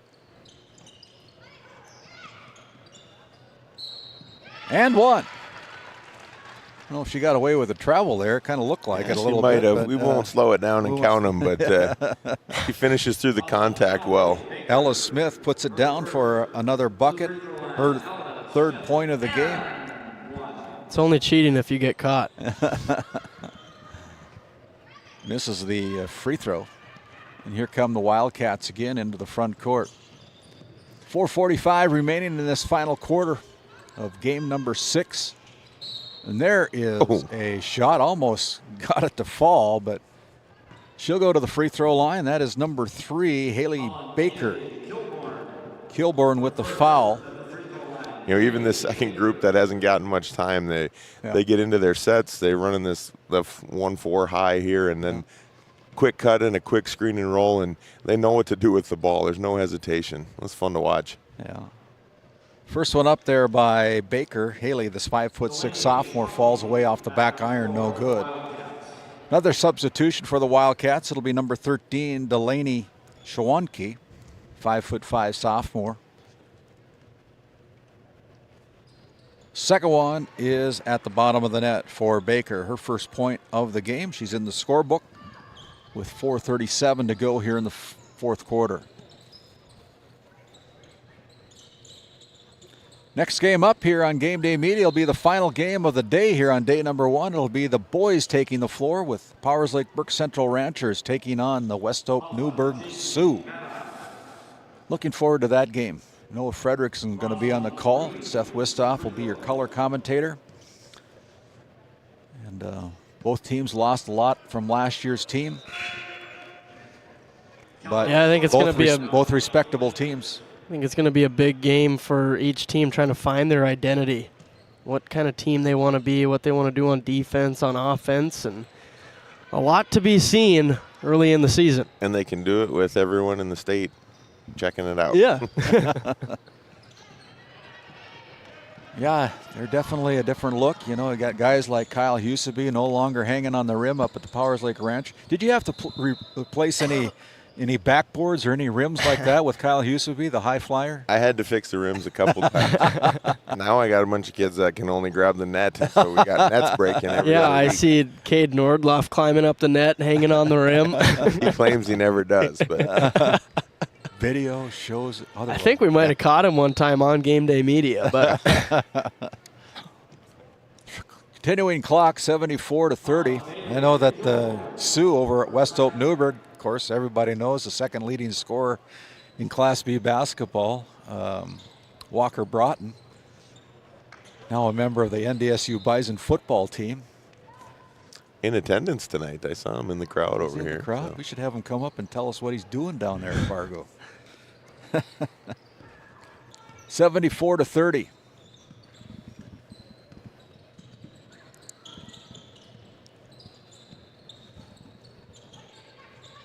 Unfortunately for them, they're enjoying their Christmas break this year. Yeah. Wow. Just like every other FCS team except Ooh, for two of them. That hurts. No, that was a surprise, them getting beat in that first round. But we've seen from Idaho State, or not Idaho State, sorry. Oh my gosh, Illinois State. Yeah. That they were a team to be reckoned with for sure. Yeah, taking down the Sioux in their home Bison Fargo Dome. 74-30. The Lakers throw it away, but there's going to be a foul called against number 20, Georgia Green, picking up her third foul. We're in the bonus. And it sends Callie Strokeland to the Souris Valley Dental Group charity stripe, and she's off on the first one. Her older sister Brenna plays for the Minot State Beavers down here. Yeah, Callie does a nice job down there. You know, just a freshman this year, but she's working against one of the best posts in the state, and she's held her own. Got another sister, Ann Strokeland, that plays volleyball for the Lake Region Royals. I think both Ann and Brenna are struggling with some injuries right now, is what I've heard through the grapevine. Okay. Always hate some to knee see that injuries. happen. Yeah. Well, I know that kind of plagued Ann a little bit with some leg issues in her high school career. Yeah, for sure. First one up by number 13, Delaney Schwanke, is good for her third point of the night. 75-30 with 2:18 remaining. Second one also rings a bell. She's got 4 points now here for the Wildcats. 77-30.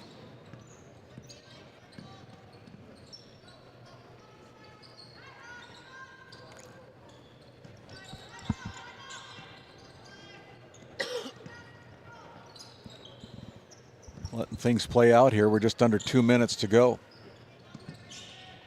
Lakers still playing. It's good to see. Left wide open. The three-point attempt from Kilborn is no good. Another putback by the Lakers is no good. And honestly, I've liked the Lakers' half-court offense. They've generated a lot of good looks tonight, and they just haven't been able to make a few of them.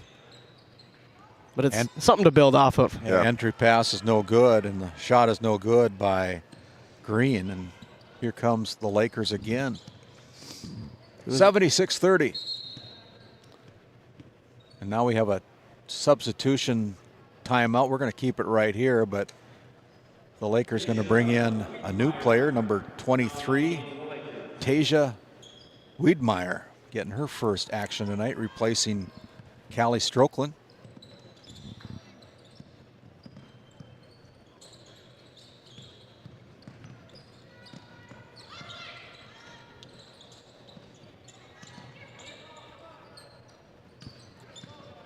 Good nice drive. break. Yeah, good drive. And like to see that tied up. Possession arrow stays with the Lakers. Haley gets there, takes it hard to the hole, goes back to finish with her left. I like that. Yeah. Trust in the left hand. Shot put up there from just inside the three-point line. Falls away, no good. And about a 12-second differential between the shot clock and the game clock. Oh, nice. Nice entry pass. Good shot there by number 20, Georgia Green, with her first bucket of the night. Yeah, they've been running that four-high set there, and they've been going to the screen and roll. This time the girl picked away, and the Lakers were not ready for that. Nice, easy bucket.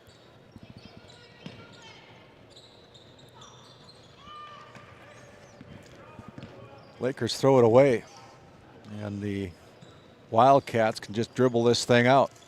Looks like that's what they're going to do. Your final score will be the Benson County Wildcats 78 and the DLB Lakers 30. Tough game for the Lakers. A good game for the Benson County #1 ranked Division B girls basketball team here in the state of North Dakota. We'll send it back to the Tioga Medical Center sports desk. David Peterson going to catch up with the winning head coach for the Benson County Wildcats along with our player of the game after this timeout. Looking to save on fuel and fuel up fast? Patriot Fuels of Alexander, North Dakota is your partner in profit. We're proud to support the trucking industry with high-speed fueling systems, top quality products, and vendor relationships that put your success first. Join the Patriot Fuels Fleet Card program and unlock exclusive discounts, or simply pay at the pump. Either way, you're fueling with integrity and efficiency. Patriot Fuels, driven to deliver more, located in Alexander, North Dakota. This GameDay Media broadcast is brought to you by Napa Tioga Parts Supply, located at 105 North Main Street in Tioga. Visit napaonline.com. Hungry? Head to the Food Barn in Powers Lake. Open Monday through Saturday with daily lunch specials, a full breakfast menu, and don't miss Taco Tuesday on the last Tuesday of every month. Try Michael's Alfredo Pasta. It's a local favorite. Come on down to the Food Barn, where good food meets great company. D&L Paraffin Incorporated is a local family-owned hot oil company that has been in operation since 1981. We work hard to develop good business relationships with the oilfield companies in the Tioga area. While offering services north of Lake Sakakawea, we focus on integrity, hard work, and safety. For all hot oil services, call dispatch at 701-641-3065 or 701-641-6310. And for hiring information, be sure to follow us on Facebook at DL Paraffin. Skin by Legacy Tioga opened doors February 2024. Skin by Legacy is a branch of the Minot location Legacy Health Clinic. Our goal is to bring big city conveniences to the rural and surrounding communities. We offer a number of aesthetic services and more. Skin by Legacy Tioga is open Tuesdays and Thursdays. You can find our link to book by Googling Skin by Legacy, by Facebook or Instagram, where you could book at either location. A healthier you starts here. Now accepting new patients. Welcome into the D&L Paraffin post-game show. David Peterson has caught up with our Brad Johnson Insurance Player of the Game. Take it away, David. I'm down here with junior guard number 24, Caitlin Maddock of the still undefeated #1 team in the state of North Dakota in the Division B at 7-0. How's that feel to be 7-0 and the defending state champions? It's just the start you would dream of. It's really nice to get off to this just quick start for us, and I think it will really help us as the season progresses on.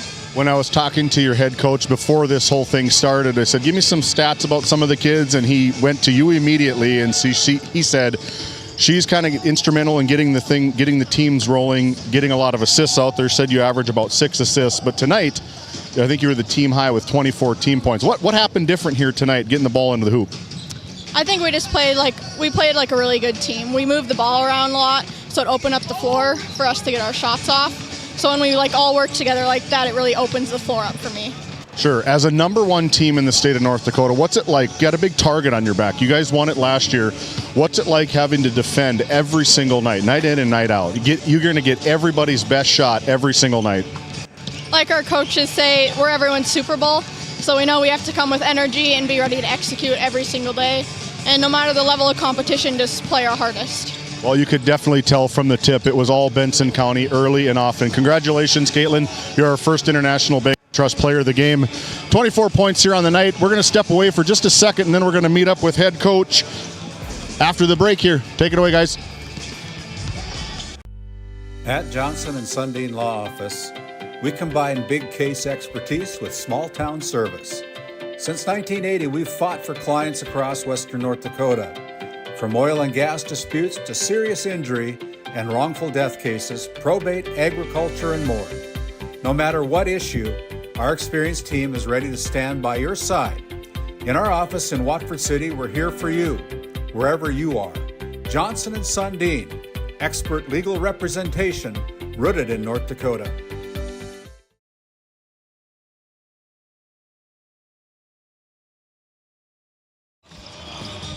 As we bring it back here when we continue on with our DNL Paraffin postgame show, David is caught up with head coach Brian Kenner of the still undefeated Benson County Wildcats. Take it away, David. Thank you, Randy. We're down here with head coach Brian Kenner here as part of our coach's comments. We were talking off air. Caitlin, very well spoken. She said, we're going to get everybody's best shot. It's like the Super Bowl when they play the Benson County Wildcats. Does that mentality stem from you? I tell the kids all the time that, when we used to be the underdog and playing against high-ranked teams, it's easy as a coach to get your kids fired up for those games. So I expect that they're going to be fired up to play us too. And you can't come out flat against good teams or Class A teams or anybody for that matter. Or all of a sudden you get down early, then they find even more fire and you get behind. And things can get out of hand in a hurry. So, yeah, taking everybody's best shot. You got the target on your back all season long. It was over early. You talked about the standard. You want to play to your best. You don't want to dip in any type of games like this. As you continue on with this season, what's the expectation going forward for your team? We just take it one game at a time, and honestly, our defense is what we pride ourselves in. We get a lot of offense off our defense, our transition and things like that, but we hold ourselves to a standard defensively, to what we do with our rotation, our intensity every night, and just kind of go one game at a time and take it from there. We're not really trying to look ahead too far. Well, go enjoy the win. Enjoy some time off. Sargent County next, I think, is what I saw, sitting at 2-3. Should be a pretty good game between you two. Cadoon girl was all-state as a sophomore, still coming back. Well-coached, good program, state tournament team a couple years ago.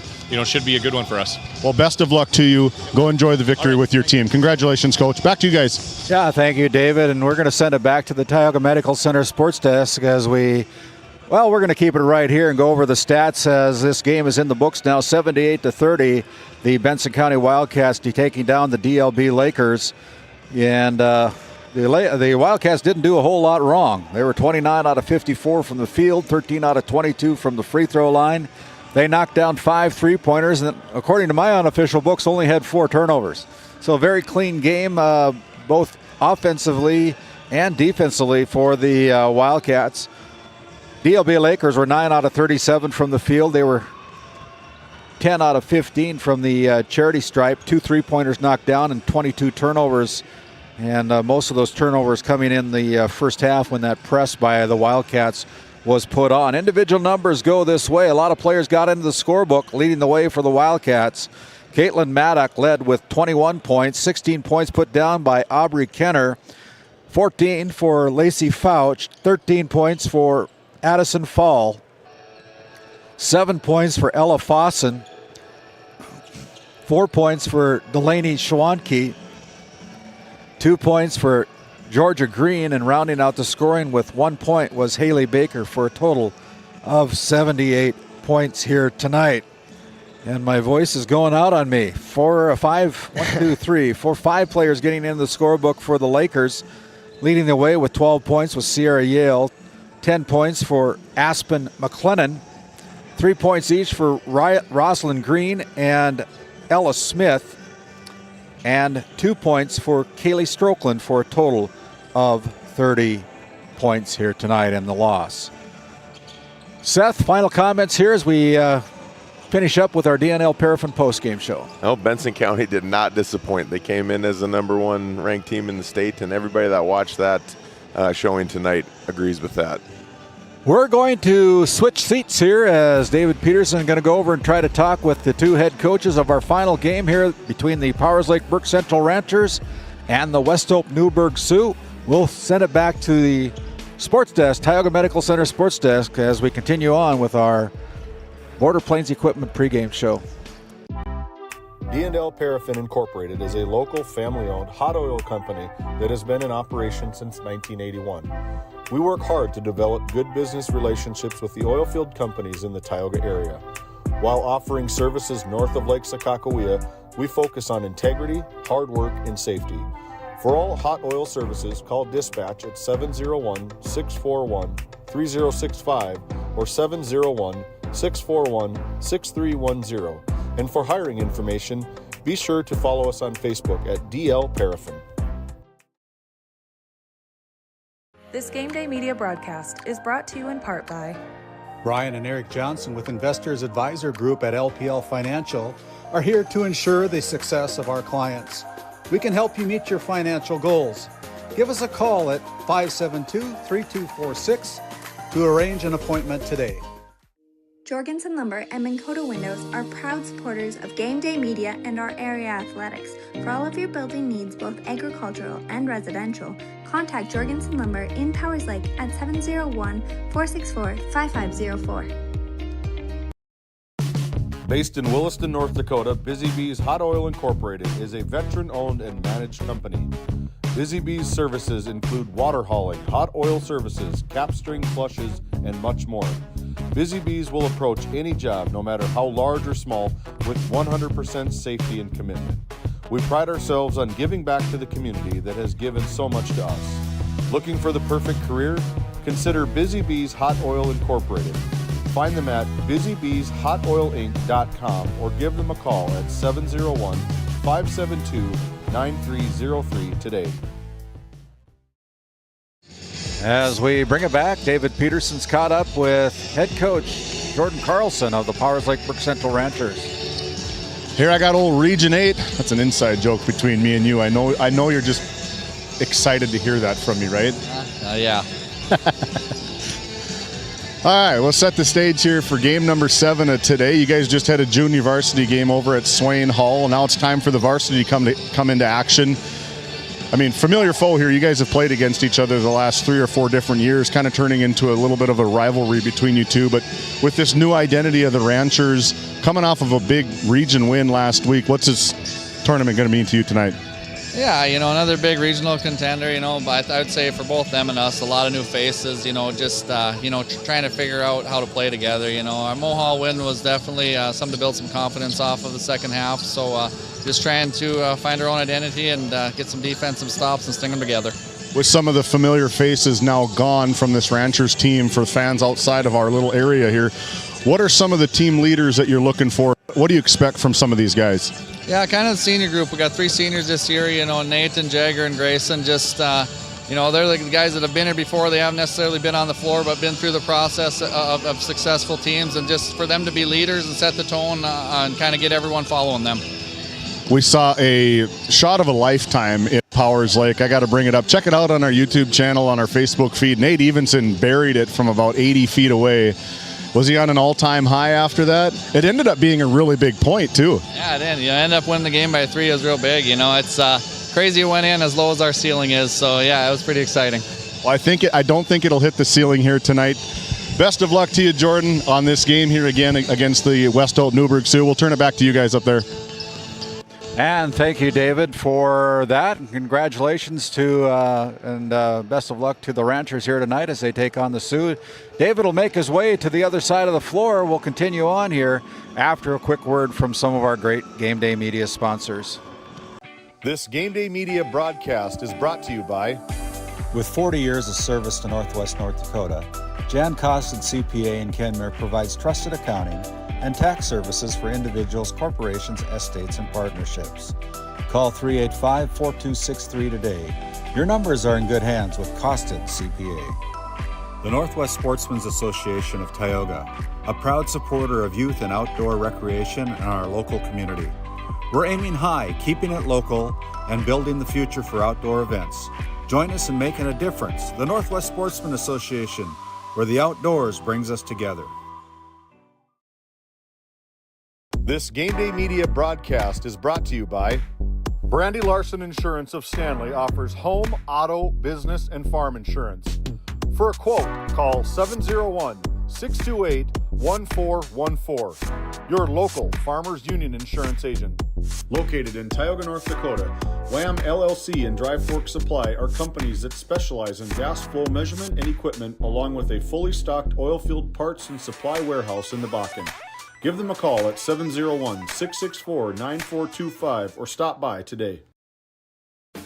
Farmers Union Oil of Kenmare has it all. The Cenex C-Store Plus Automotive Service and quality Napa parts. They deliver bulk fuel and propane. Now is the time to contract your rate and save on fall and winter propane.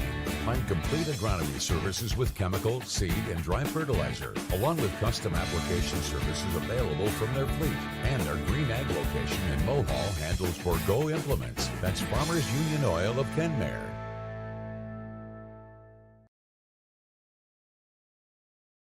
As we bring it back here, David Peterson has caught up with the head coach for the West Hope Newburgh Sioux, Anthony Lee. Take it away, David. Hey, I got head coach Anthony Lee, part of our Lindsay Grocery Coaches Comments. Coach, we talked about it just a little bit ago. A lot of new faces for this West Hope Newburgh Sioux team coming in with an overall 2-1 record. What's been the identity? What are we looking for this season from this new fresh-faced Sioux team? Oh, right now, just trying to get better every day. It's been a little challenging with the weather, not as many practices as we'd like, but just trying to get better every day, and hopefully by the end of the year we're ready for tournament time. So there's probably a little bit of familiarity between you and the Powers Lake Burke Central Ranchers that we were talking off air, probably matched up maybe the last 3 or 4 years in this specific event, crossed paths a couple different times in some big region basketball. What's it mean playing on this floor instead of sitting up in West Hope practicing all week long during this holiday break? Well, it's fun to play here. We'll probably be a little rusty right away. Everybody is December basketball and right after Christmas, but it's fun to play Powers Lake. They're always well coached. Play the game the right way. It should be a fun night. Try to get over the past year, but you guys graduated a ton of talent last year. Now looking at this roster, one of them that really stands out to me is Hunter Tolstead. He's been a name that's been with this Sioux program the last 2 or 3 years. What are you expecting out of Tolstead this year? Well, we got to rely on him a lot. He's us. He's started for us the last 3 years. We're going to have to count on him to score more for us this year, which he has so far. And Rockland, our other senior, who's played quite a bit the last 2 years, we're looking for them to for a lot from them too. Well, we're looking for a good game to conclude day number 1 here from Minot. Best of luck to you. If there's anything left to say, you better sprint in there and let them have it. Back to you guys. Hey, thank you, David. And our play-by-play voice, color commentator for our final day 1 game, it'll be Noah Fredrickson bringing you the play-by-play. His counterpart on the color commentary will be Seth Wistoff. We're going to take one more time out. We'll come back and finish up with our Border Plains Equipment pregame show after this quick word from our great sponsors. Founded in 2019, Northwest Therapy Services, located in Ray and Williston, North Dakota, provides speech therapy in our clinics, as well as partnering with local schools and nursing facilities to provide on-site therapeutic services. Our therapists offer language therapy as well as therapy for social, cognitive, communication, swallowing, feeding, and voice disorders. We are dedicated to providing the highest level of quality services. To schedule an appointment, visit nwtherapyservices.com or call 701-568-8255. When the job demands power and precision, turn to Hagen Equipment in Watford City, your proud Case IH and Bobcat dealers. From equipment rentals to a full service department and an extensive parts inventory, Hagen Equipment has what you need to get the job done right. Stop by 805 South Main Street in Watford or visit HagenEquipment.com. Hagen Equipment, work ready, field proven. Since 1978, Northern States Fishing Tools of Watford City has been your trusted partner in the oil field. Serving the Wollaston Basin, we offer top quality fishing and rental tools, including packers, plugs, and through tubing equipment. With expert knowledge and decades of experience, we deliver results tailored to your needs, all at competitive prices. Give us a call, 701-842-3350, or visit northernstatesfishingtools.com. Northern States Fishing Tools, quality tools, proven service. We often think of frontiers as pages in a history book, a time gone by. But even in this modern world, there are new frontiers to conquer. Whether you're tending the land to grow a better tomorrow or growing a business for new opportunities, the work you do powers the world. Exploring the frontier means stepping forward, shaping the future for yourself and for those around you. First International Bank and Trust, helping you live first, one step at a time.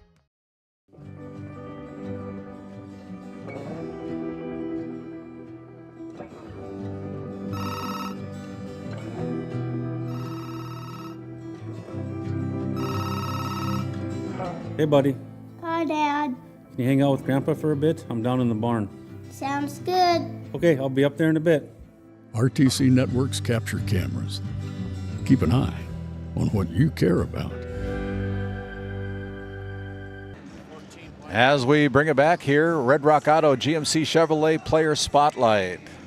For this matchup here tonight, the finale, it's going to be number 2, Nate Evenson for the Ranchers, and he will be matched up with number 14 for West Hope Newburgh, Hunter Tolstead, who is currently averaging 22 points and 16 rebounds.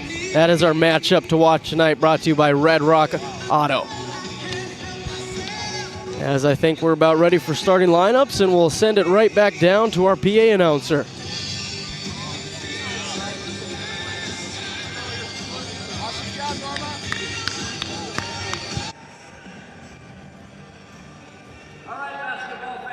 Final game of the day in the Dale Brown and Hoopster Classic.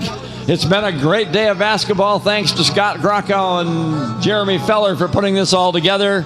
Thank you, the fans, for your attendance. Our final game of the evening features the visitors on the scoreboard, the Powers Lake Ranchers. And the home team on the scoreboard, the West Hope Newburgh Sioux. Let's meet the Ranchers non-starters. Dalton Puckett, Oakley Grubb, Tucker Alberts, Corbin Bakken, Landon Westerness, Colston DeBach, Carson Dosh, and Coy Carlson. And the non-starters for the Sioux, Colt Beaudre, Easton Zimmer, Tiger Lee, and Parker Arts. And now the starting lineups for our final game of the evening. For the Ranchers, at the point guard, a 6'2" senior, number 23, Jager Bredding. The Sioux's point guard, a 5'10" senior, number 1, Rockland Beaudre. The other guard for the Ranchers, a 6' sophomore, number 33, Cade Nordloff. The other Sioux guard, a 5'11" junior, number 4, Ty Arts. At 1 forward position for the Ranchers, a 6'2" senior, number 30, Grayson Reested. 1 forward for the Sioux is a 6'1" senior, number 2, Logan Weems. The other forward for the Ranchers is a 6' sophomore, number 40, Cody Reested. And the other forward for the Sioux, a 6'1" junior, number 12, Rodney Berger. In the post position for the Ranchers, he's a 6'5" senior, number 2, Nate Evenson. And the center for the Sioux, a 6'3" senior, number 14, Hunter Tolstead. The Ranchers are head coached by Jordan Carlson, assisted by Tim Nordloff and John Engett. The Sioux are head coached by Anthony Lee, assisted by Garrett Weibel. Ladies and gentlemen, the North Dakota High School Activity Association has sanctioned our officials, and they have been selected for their demonstrated ability. Our officials for this final game of the evening: on the north end of the court, Mr. Charlie Moore. On the south end of the court, Mr. Mike Holtz. And at center court with the basketball, ready to get us started, Mr. Luke Hennessy. It's time for a Region 3B rematch from the first round of last year's regional tournament. The Sioux are the team that eliminated the Ranchers. Ranchers want to get some get back here. Should be a fun matchup here tonight, brought to you by GameDay Media, as the Ranchers start with the turnover. And here comes Beaudre for the Sioux. Cody Reested almost got it back. Weems wants it. That's short. Fight for it. Goes to, ends up with Beaudre, but it's going to be a travel. Turnover, Sioux, back to back. That's I've started both games with both teams starting with the turnover. Must be me. Yeah, you're not good luck for a start. So it'll be Jager Bredding bringing it up for the Ranchers' second possession. Get it down to Reested. Spins short corner, puts it up. No good. Tolsted races for it, saves it to his teammate Ty Arts, who gets it over to Beaudry. Drives middle lane, up and under. What a finish from Rockland Beaudry. Wow, he just put his head down, got to the rack, and flips it up there on the right side, or with his right hand on the left side. Tough finish. Evenson tried to answer, no good. Rebound goes to Arts.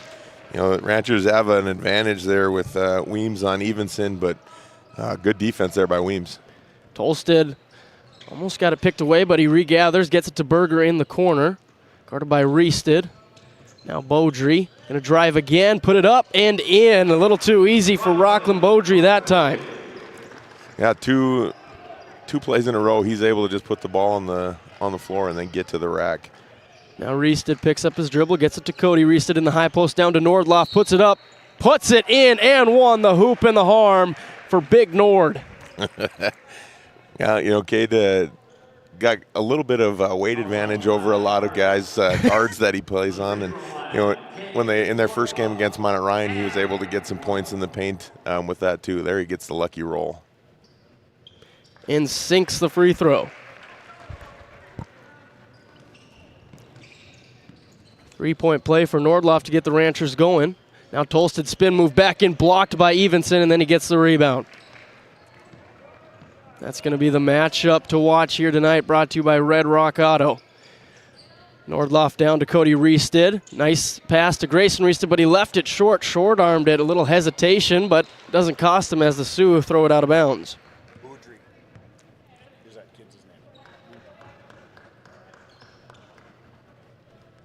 Yeah, good ball movement there by the Ranchers. Gotta finish that when you got the open ones underneath. Bredding down to Evenson. Pump fake goes up with the left and in.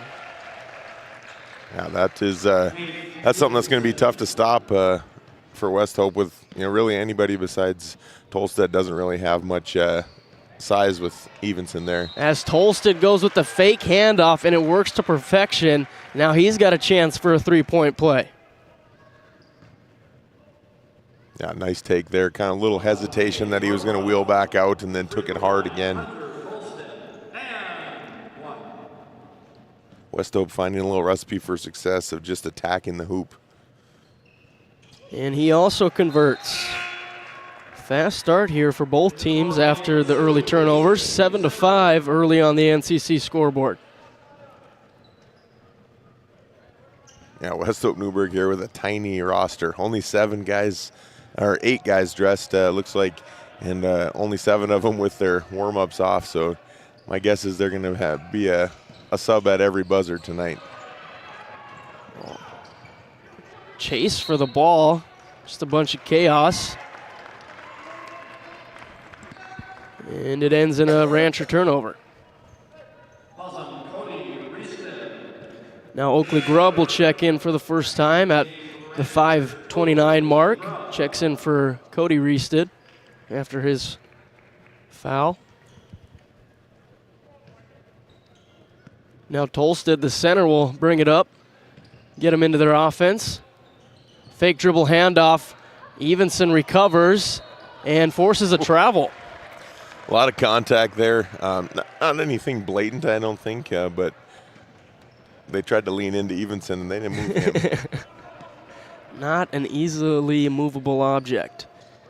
Grubb touches the ball for the first time, gets it to Evenson. Now Reested over to Bredding, fires right away, short.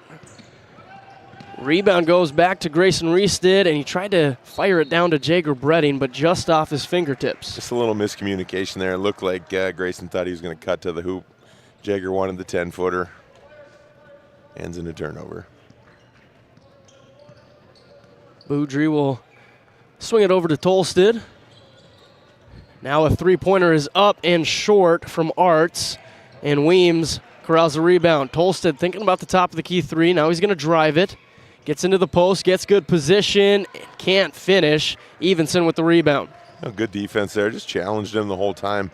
Tolsted big, strong, tough, physical kid, and him and Evenson, I think, are going to be banging some bodies today.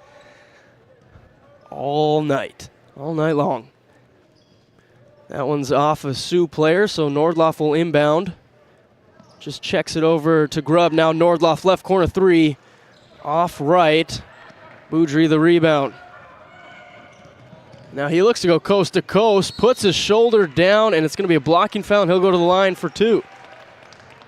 Yeah, it looked like, Grubb stepped over there just a little bit slow. Got to react to that a little bit quicker, and then I think you get that call. Looked like he was maybe just sliding into him.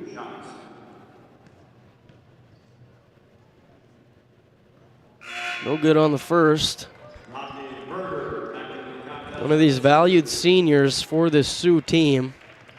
A lot expected on his shoulders this year compared to previous years. Yeah, both of these teams are in a similar situation with losing, huge percentages of their production. And so any sort of senior leadership is going to be huge for both. Grubb really fired that one to Bredding off his hands. Another Rancher turnover. I mean, these are good actions that are happening. They're just throwing the ball a little too hard, not catching it. Just simple mistakes that maybe too much on Christmas Day to eat. Throwing them off a little bit here on the 27th. One too many cookies. Dribble handoff to Arts. Now Tolsted back to Beaudry. Now Tolsted's going to drive it again. Spin into the middle of the lane. Gets Evenson up. In. Tolsted. What a move. Yeah, that's it's going to be crucial for those guys to keep their feet on him. They got to make him shoot over top of you. There, Nate got up in the air, and it was all over after that.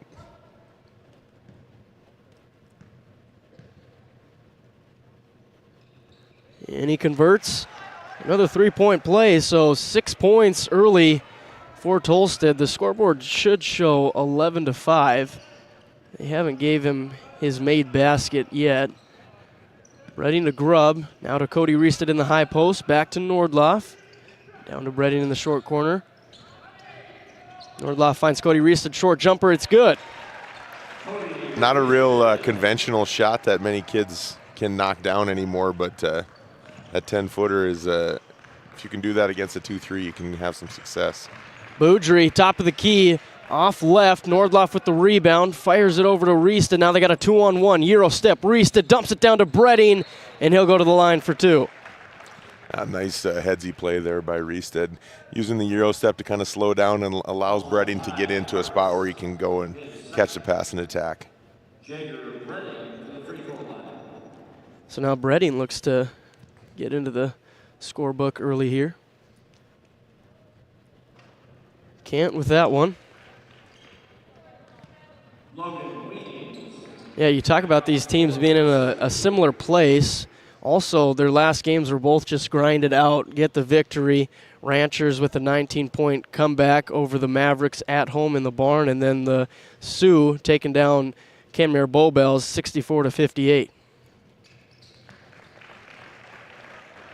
Yeah, and they're, the Sioux are going to be looking for anything to just build on some confidence and get these younger guys to play with confidence. And even if they're not younger, guys without much experience, and Powers Lake is in the same boat. Yep.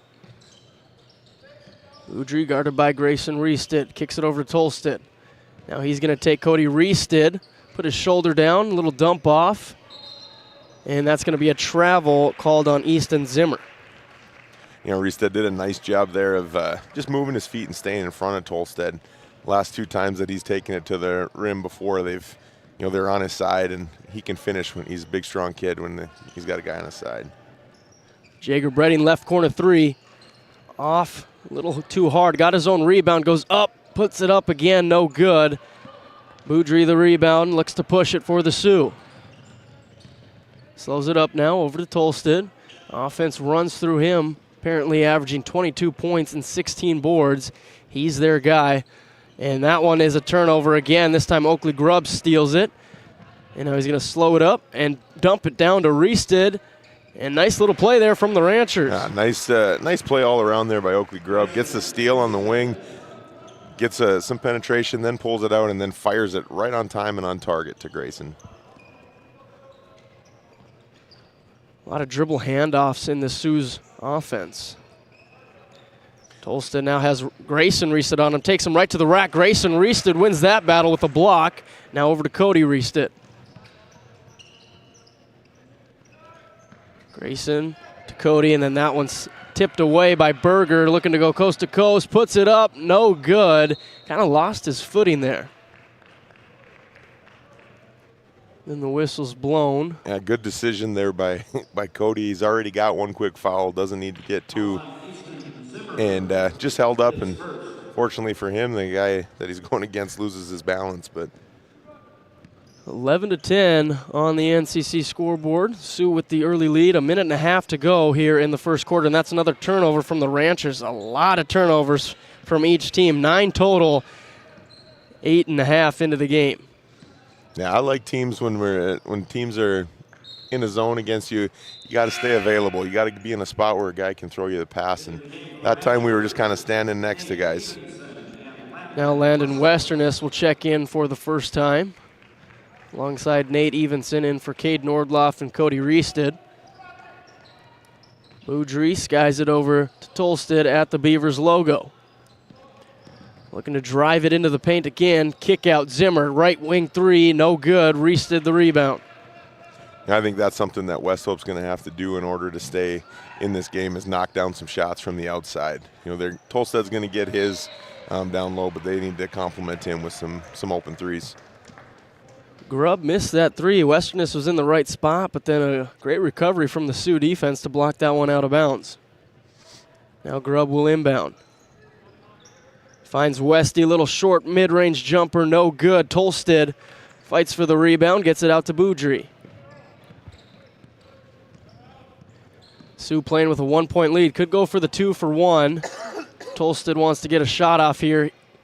He does, and can't get it to go. Got his own rebound, tries again, and he draws the foul.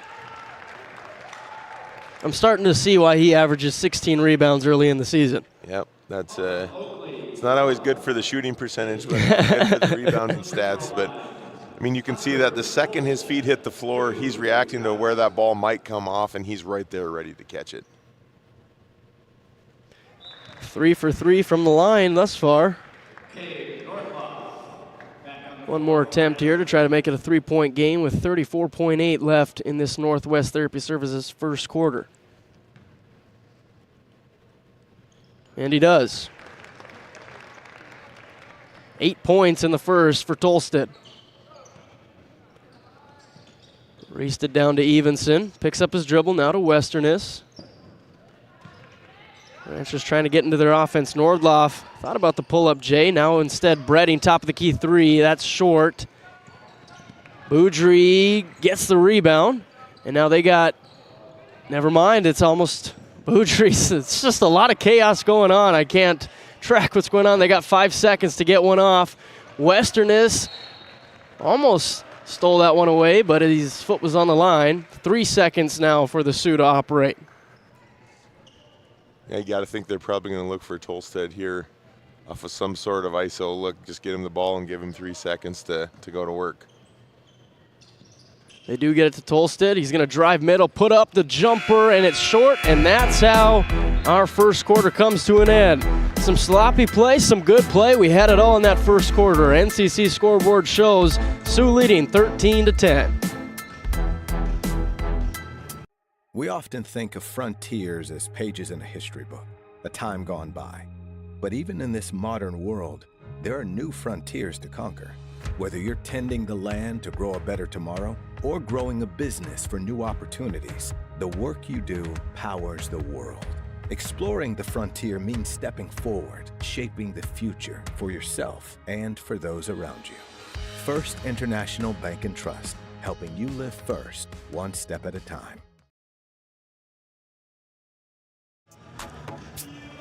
Welcome back into the Dome here at Minot State University, the home of the Dale Brown and Hoopster Classic. As we get ready for Northwest Therapy Services' second quarter.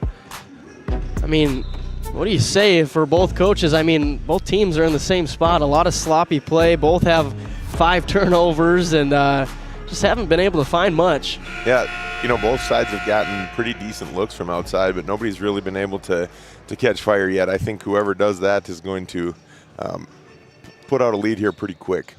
And that's what we saw in the Hayes and Velva game, is that first half there was one made three, and then the second half both teams decided to heat it up.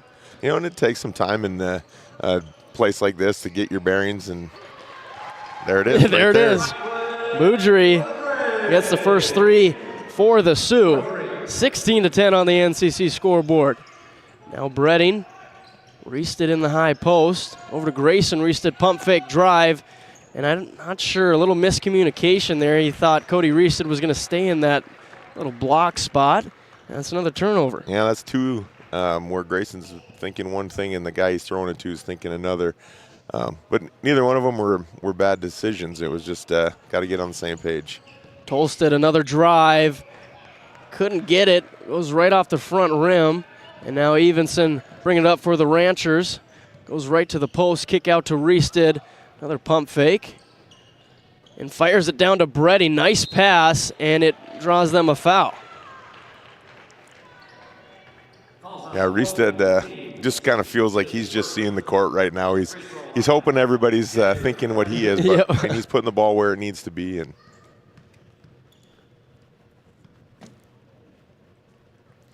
going to be crucial for the Sioux today to stay out of foul trouble without many guys on the bench. They need to keep everybody out there as much as possible. Redding goes 2 for 2. Seth, here's my take. If you pass it to someone, they get fouled and make both free throws, you should still get an assist. Yes, I would agree with that. Let's start the movement for it. 4-point lead now for the Sioux. What if they make 2 out of 3 on a three-pointer? Oh, that's where it gets hairy. Nice give and go, but Reested couldn't get the layup to drop. Rebound to the Sioux. Boudry slowing it down for the Sioux early in this second quarter, holding the 4-point lead. Now over to Zimmer. Nordloff poked it away, but out of bounds. It looks like the Ranchers are coming out in a little 1-2-2 action here to start out the second quarter. That's what got them back in that game against the Mavericks. They went to this 1-2-2 and kind of worked to perfection. Yeah. I'm a big believer in this this zone. If you're going to give up a shot, more than likely it's going to be a corner three. And I listened to a clinic with Bob Knight talking about that, and he was okay with giving up the corner three. That's the toughest shot he feels like in basketball. So Boudry wasn't able to convert. Ranchers got the rebound. Cody Reested jumper. It's good. Couple mid-range from Reested early on. Starting to feel it in that little mid-range spot. Makes it a one-possession game again. Nordloff almost got to it, but Tolstead corrals. Now over to Rodney Berger on the left wing. Ranchers getting a little scrappier with those hands, trying to get in the passing lanes. That one gets to Tolstead, drives right down the middle of the lane. Kick out to Berger. Now over to Arts, crossover into the lane, floater. Reested with the rebound. Boxing out Tolstead. That's not an easy job to do, but he did it. Nordloff thought about it. Now back over to Reested. Down to Evenson. Nice little three-way pass there. And now that's going to be a timeout called on the court as the Ranchers make a 6-0 run to tie this ball game up at 16. 5:25 remaining in this second quarter. When you have financial questions or ideas, you need someone to listen and provide insight about your options. Shiloh Chavez and her team with LPL Financial can review your specific situation and help create a strategy unique to you and your goals. Give her a call at 701-842-4244 or email at shiloh.chavez@lpl.com.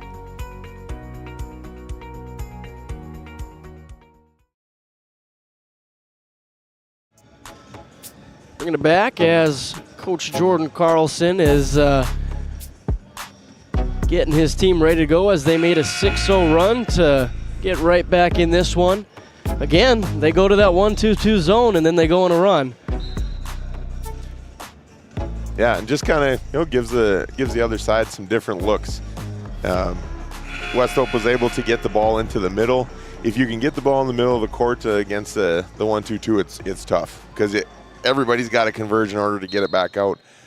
But they weren't able to knock down the shot when they did that. So, in that one three-pointer miss, the Sioux had 3 guys ready for the rebound, and the Ranchers had 1. That's going to be the challenging aspect, is rebounding out of it, but they were able to do it, and then now they get a steal. So here come the Ranchers the other way. Nordloff up to Reested, down to Bredding. Bredding puts it up and in.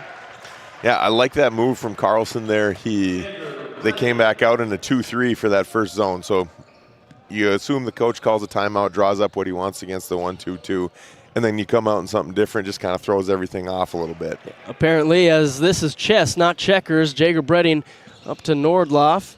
And now Reested fires an underhand pass to Cody Reested. And just a lot going on. Ends up with Reested, but he couldn't convert.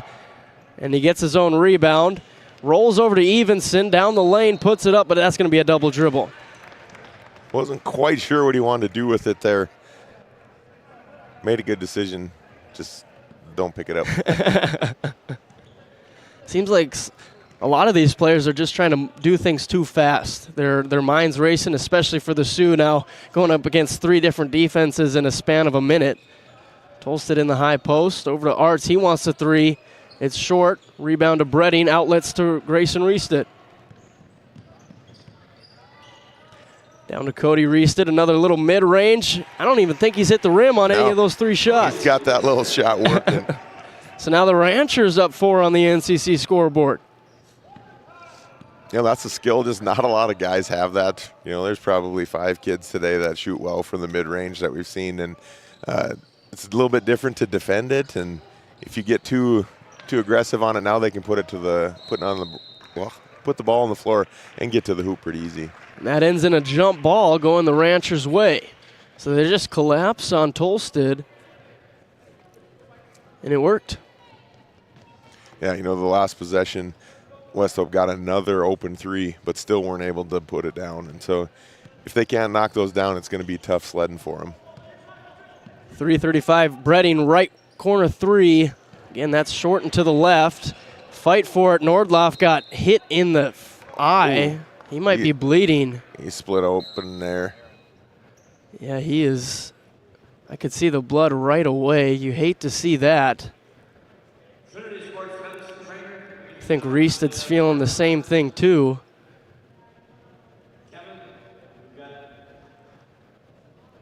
Cade Nordloff's going to have a little scar to show for Christmas tomorrow. I think so.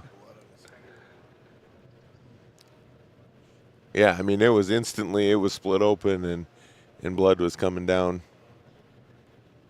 Hopefully he's all right. Speared in the head. Friendly fire.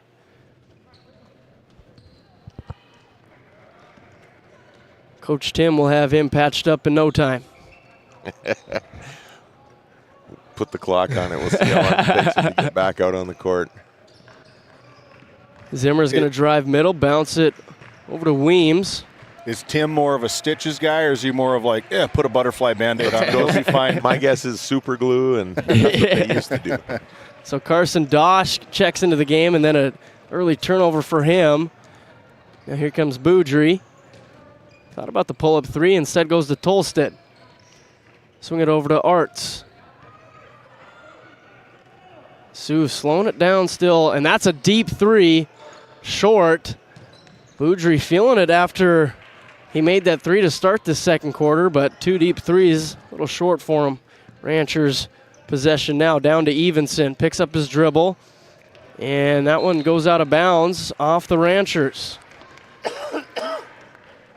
As Tioga Medical Center rep, there we go, Anna Nordloff, going over to check on her son, make sure that he's okay. I'm sure it's probably something she's seen a bunch of times between the Nordloff brothers, I'd imagine. Yeah, she stitched up my son when he had one split open, or helped with it anyway. So this is probably nothing for her. Yeah, do it with her eyes closed. Sioux down 4, 2:15 to play in this first half. Arts wants a 3. That one's off. Rebound to Bredding. Ranchers want to push it. Evenson loses the handle and a turnover. Center trying to play a little one-on-one. Yeah, it looks like you can see a little swelling, maybe a little slit right on top of the eye there. Eyelid. Maybe? Yeah, it looks like that eyelid there. Looks like Trinity Sports is working on him over there. Hopefully they can get her figured out. Joint powers between them and TMC. Now I think Evenson might be bleeding, so he'll have to get a sub in. Rancher's going to have to get a little more thick skin to come out on the dome court here. Shedding some blood here in this first half of our final game of day one of the Dale Brown and Hoopster Classic. I think there's a time limit for how much you get for a player to get bandaged up before you have to continue the game. I don't know if you guys Is it like wrestling? Or? I didn't know if you guys noticed it all, but I didn't see Tim budge for that one. He just was sitting there the whole time. Didn't even get out. Didn't even bat an eye to move. Props to Rancher assistant John Anget for stepping up with the tape on that one. Zimmer tries a three. Another miss for the Sioux. Just not a lot of made field goals, really. Now Bredding kind of got twisted in an awkward position. Stay with the Sioux. Now here comes Tucker Elberts checking in for the first time. You know, when we had MLS and Powers Lakeburg Central last week ago or whatever it was, I was really impressed with Tucker. His ability, lefty, can really get off of his feet really well and is really an intense defensive player.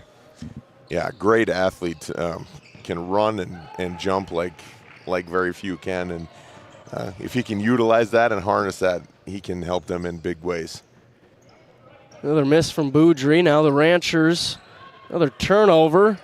They save it to Berger. Now he's got to get out of this situation, a triple team, and that's going to be a timeout called by head coach Anthony Lee to help Rodney Berger out as the Sioux force another turnover. It's 16-20 on the NCC scoreboard, 1:23 remaining in this first half. We'll be right back after a word from our great sponsors. Welcome to Stanley. Our local businesses have the home field advantage, a community where tradition meets progress. Discover the charm of our past and the promise of our future, a winning combination. Support local, shop local, and be a part of something special. Take the home field advantage at visitstanley.org and follow us on Facebook. Be sure to like, subscribe, and share. Bringing it back to the Tioga Medical Center sports desk, it looks like they got a Trinity sports desk over there helping Cade Nordloff get stitched up and maybe a return to this one. It looks like people were smiling down there. So, well, when's Cade not smiling? We'll see him back there. Yeah, that's true. Now Berger in the left corner. Saves it after it was tipped. Now picks up his dribble. Kicks out to Zimmer. Bounce pass over to Boudry. He's going to drive middle, dump it down to Tolstead, and it's tipped up, and there's going to be a foul called. Yeah.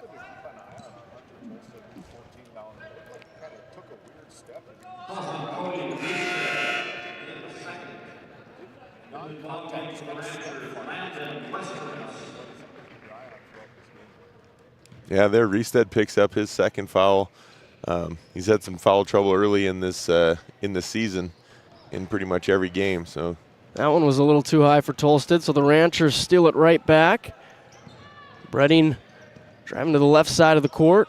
Back out to Elberts. Swings it to Grayson Reestead on the right wing. Now he wants the three. Too hard. Tolstead skies for the rebound, and now he's looking to go coast to coast, showcasing some speed. It's into his post position. Loses it, kicks it out to Zimmer. Now Art's a little two-pointer is good. Yeah, good ball movement there by the Sioux.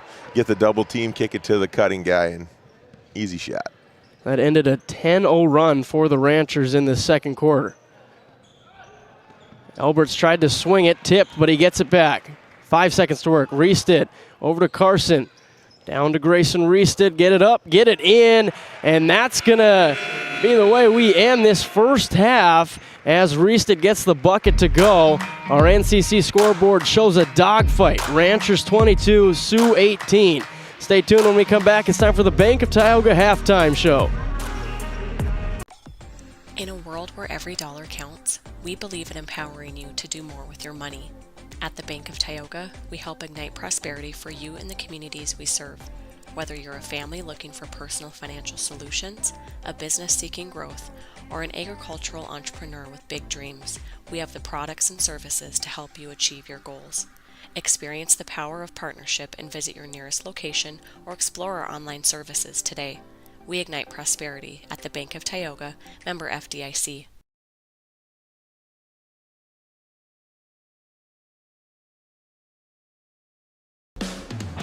Game One powers your team, business, and community with athletic apparel, uniforms, company gear, and event apparel. Featuring screen printing, embroidery, and the brands you trust. Game One, the brand behind your brand. EAPC Architects Engineers is shaping the future of K-12 schools, healthcare, civic spaces, and higher education across North Dakota. Proud to support our athletes and proud to serve our communities. EAPC, designing solutions, impacting communities. This GameDay Media broadcast is brought to you by Edward Jones is a proud sponsor of Watford City and Alexander Athletics on GameDay Media.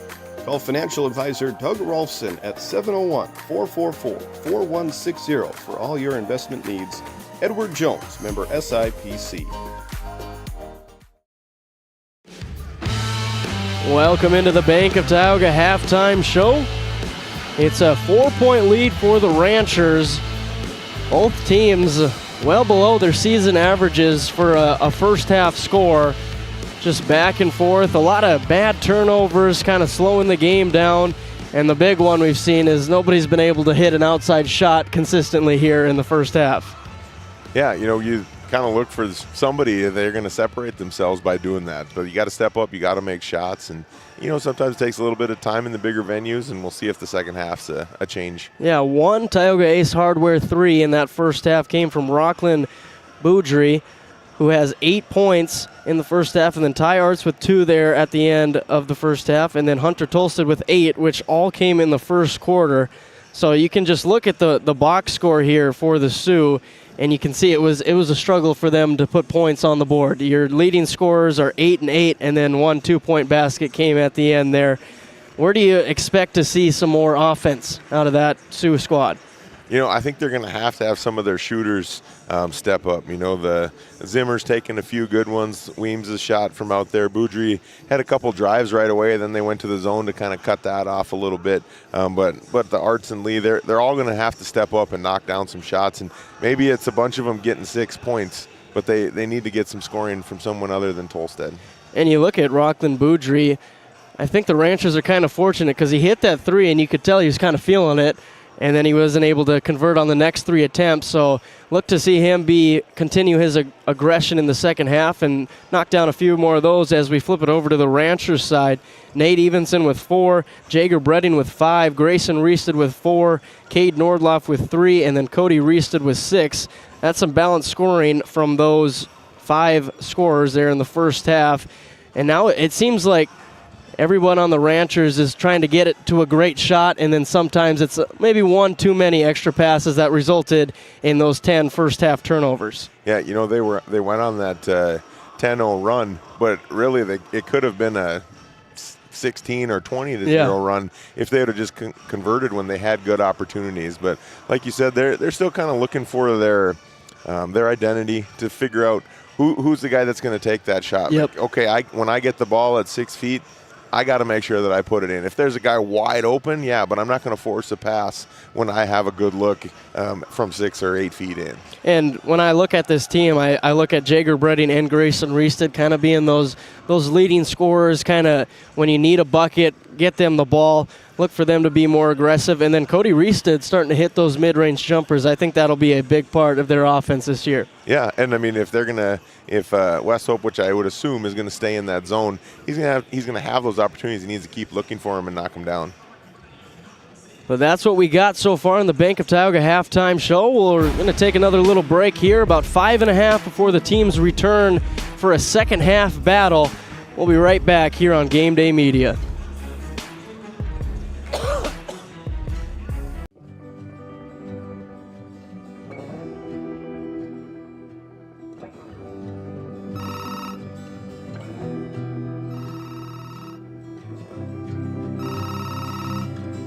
Hey, buddy. Hi, Dad. Can you hang out with Grandpa for a bit? I'm down in the barn. Sounds good. Okay, I'll be up there in a bit. RTC Networks capture cameras. Keep an eye on what you care about.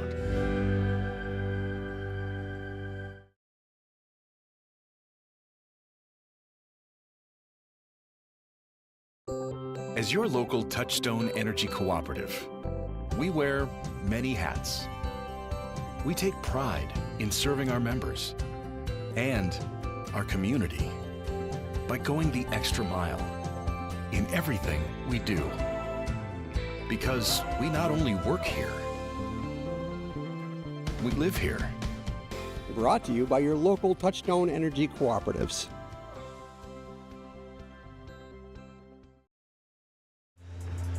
Welcome back into the Bank of Tioga halftime show. 2 convenient locations in Crosby and Tioga, North Dakota. Do more with your money at the Bank of Tioga. 4 minutes now until this second half starts. We got a little schedule to look at for Monday. Our next game will be at 1:30 on Monday afternoon.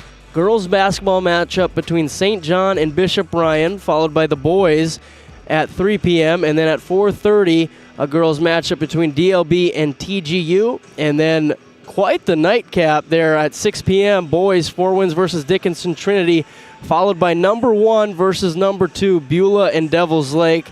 David, I know in our team's meeting, we looked at that game and we were like, 100%. That's got to be the game, maybe the game of the year. So we're excited to bring you that one on GameDay Media. It 100% could be. Is it the preview to the state championship game? It very well could be. We saw Beulah earlier today. Saw Beulah earlier. They looked really good. Braylon Sherrato looked unreal. I mean, coming out, dropping 25 points or maybe 22 points in that opening quarter. The addition of Bennett Larson. And really curious to see what Devils Lake has. They had a phenomenal, fantastic. You don't get a better season than what Devils Lake had in the football ranks, winning the state championship, kind of taking a underdog route and able to knock off Kindred at the very end in such an incredible football game. And then the prequel to that is going to be Four Winds at Dickinson Trinity. Jeremy Feller said it best. He goes, those teams always play each other. It doesn't matter where or when, and this time it just happens to be on Monday at 6 o'clock at the Dome here. And we are excited as can be to be covering this entire part of it. There also is some games going on over at the auditorium tonight. There's some good basketball going over there. Number 1 in the state, or former number 1 in the state, the Redeemers Christian School Knights are playing throughout this venue over there. Good girls basketball. Check it out. There's a lot of good games over there. There's also games going on over at Swain Hall here at the campus of Minot State University. And then Tuesday, if you thought Monday was good, Tuesday, you take a look at the schedule there. You got our Redeemers girls and the rugby girls are going to start at 12:30, and that was a very good game between the two. And then we get to see Dickinson Trinity, one of the best teams on the west side of the state, coming in probably, in my opinion, probably the toughest region in Division A boys basketball in that Region 4 down in the southwest. And then you got Four Winds again. If Beulah thought it was going to get easier after taking Devils Lake, they're going to have to take Four Winds on the boys side at 3:30, and you fast forward. Then you got North Prairie taking on DLB, the boys side. South Prairie girls, the number 1 team in the state of North Dakota on Division A, taking on a very, very dangerous Langdon area Cardinals team. And then the nightcap, the final game of the night between the North Star and our Redeemers Christian School Knights. So some top quality basketball here on GameDay Media. 100%. The Dale Brown and Hoopster Classic is a staple for great matchups. Brings the heat every single year, and we got a good one going on here as West Hope Newburgh Sioux make their way back out onto the court with 50 seconds left until second half tip-off. We've talked about it a lot. Here is the Division A state rankings according to the North Dakota Associated Press Sportscasters and Sports Writers Association. Devils Lake, Beulah, Kindred, not a whole lot of movement 1 through 3, and new into the ranks is Wahpeton, some big wins as they bounced from a non-rated team all the way up to number 4, and then Central Class. And then Four Winds, Minnewacan, Killdeer, another very talented team down in the southwest portion of the state, and Shiloh Christian. So out of that region, you've got Region 4, you got Beulah, you got Shiloh Christian, and Killdeer in that Region 4 Division A in the boys basketball ranks. As it looks like everybody's about ready to get this one going again.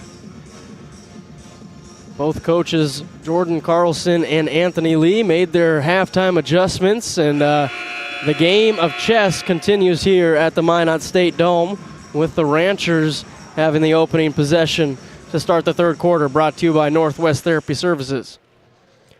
Well, no Nordloff yet. Update from his mom that they're hoping they can find some glue in the med bag and get that glued back together. There you go. Almost a perfect start, and there, Reested's there for the offensive rebound and putback. Good action. A turnover. That was a staple of the first half. Turnovers from each team. And now Grubb pressuring Arts, forcing the pickup of the dribble, gets it to Boudry. Now he picks up his dribble, swings it back to Arts. Still trying to figure out this extended zone. Now they get it to Tolstead in the high post. That's a good starting point. Kicks out to Berger. Three is up, short, Reested the rebound. Now the big man wants to push, outlet pass to Grubb. Evenson over to Reested. Now Grubb, left wing three is up, off right and a little hard. Boudry the rebound. Yeah, maybe just a little bit of a quick shot there. He can knock down that shot, but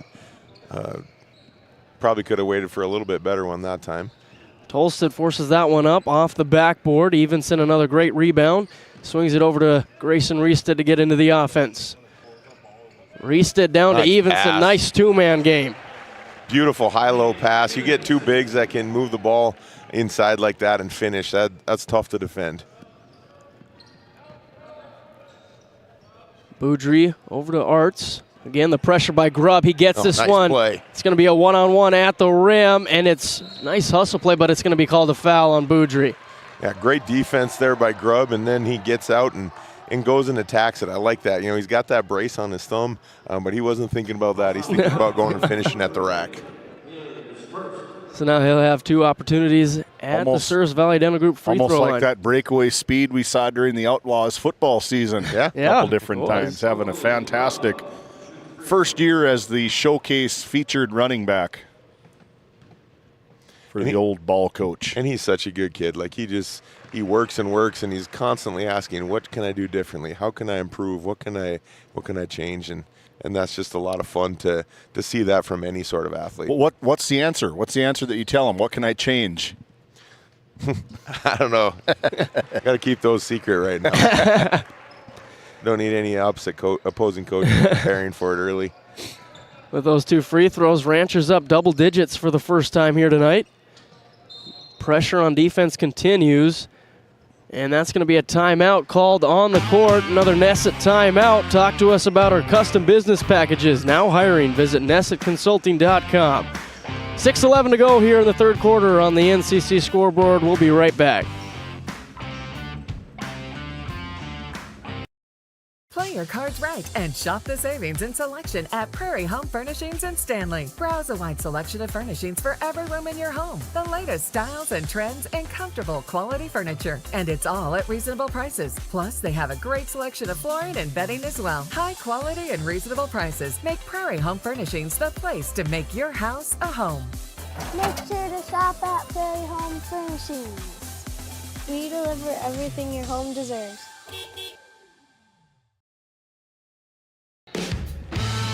As we bring it back to Beaudry inbounding, and defensive pass interference called on Nate Evenson on that one. Face guarding is not legal in high school basketball, I guess. Now it looks like the refs are going to talk it over. Not quite sure what they are talking over. Group discussion, that's always good to figure things out, though. Get inputs from each prospective person. I'm not sure if figure out what's going on. If it was getting a little chippy there, and they're trying to sort out what they're going to call here. I guess I didn't see anything. Did you I didn't see either, anything no. going on?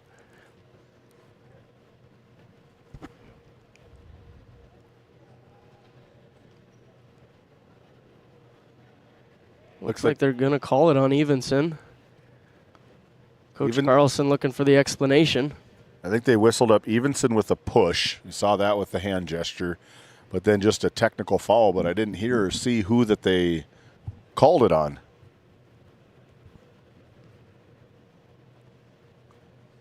It's a big. Personal foul on Nate Evenson for the Ranchers. We have a team technical foul on the West Hope Newburgh Sioux. They will shoot free. West Powers Lakes will shoot free throws and get the ball.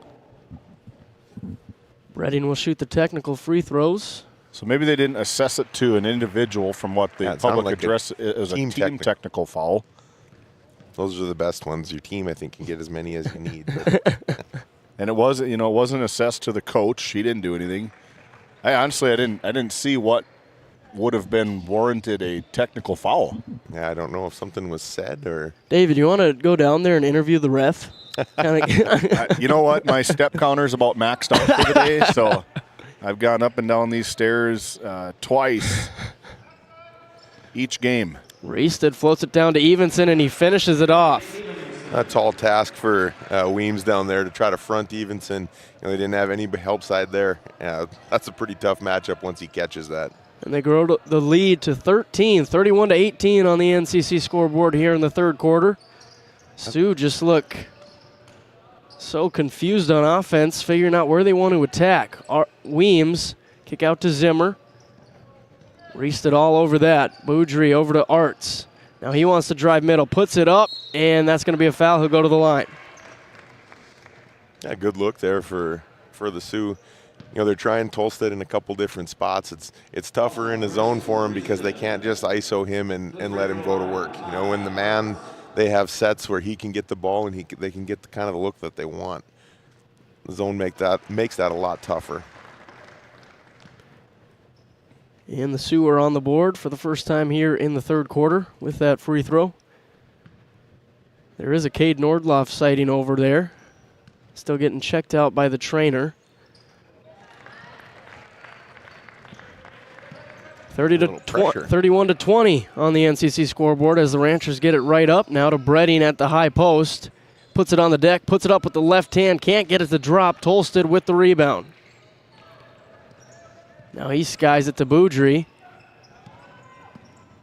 Looks to attack, kick to Zimmer, three, they need it. Can't get it, Evenson the rebound.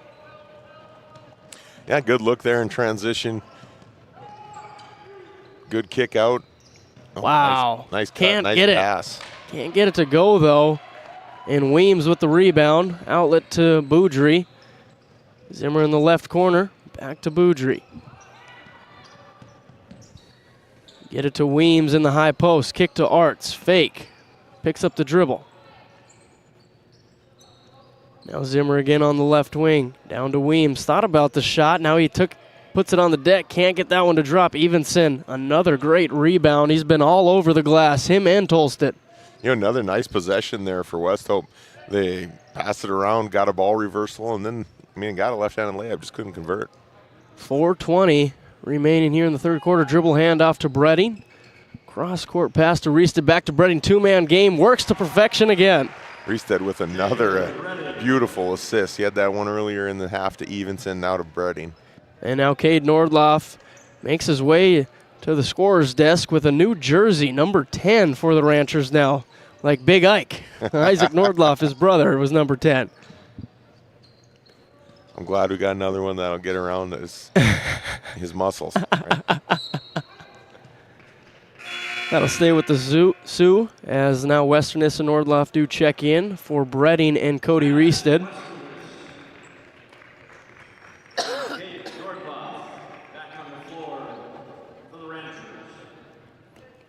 Standing ovation here from the faithful on what would be called the east side of the dome. Pretty bare on the far side, you can see on the screen, but underneath us, it is still a pretty packed house here on this close side, taking in this full day of basketball.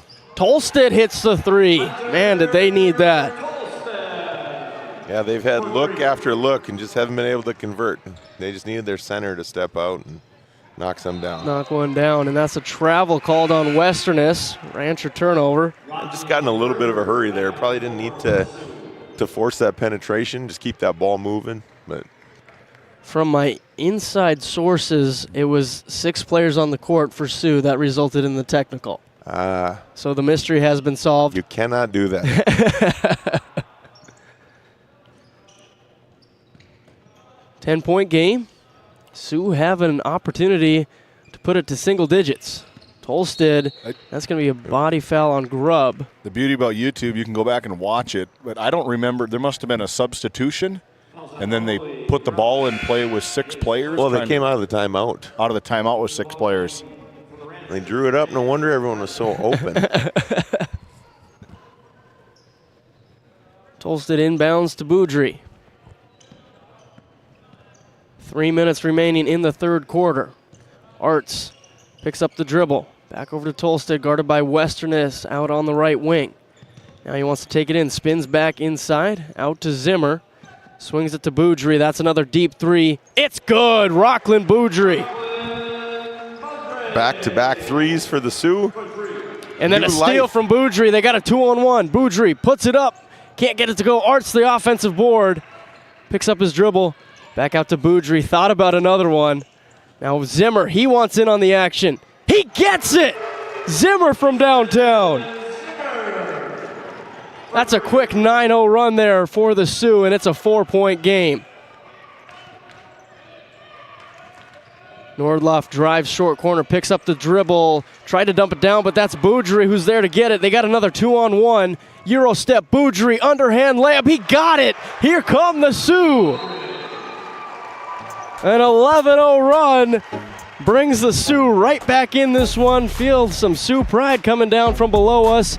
As we look at that NCC scoreboard, it's the Ranchers 33, the Sioux 31. 2:03 remaining in the third quarter. Since Nodak Insurance Company started, we've gone from paying by mail to paying online.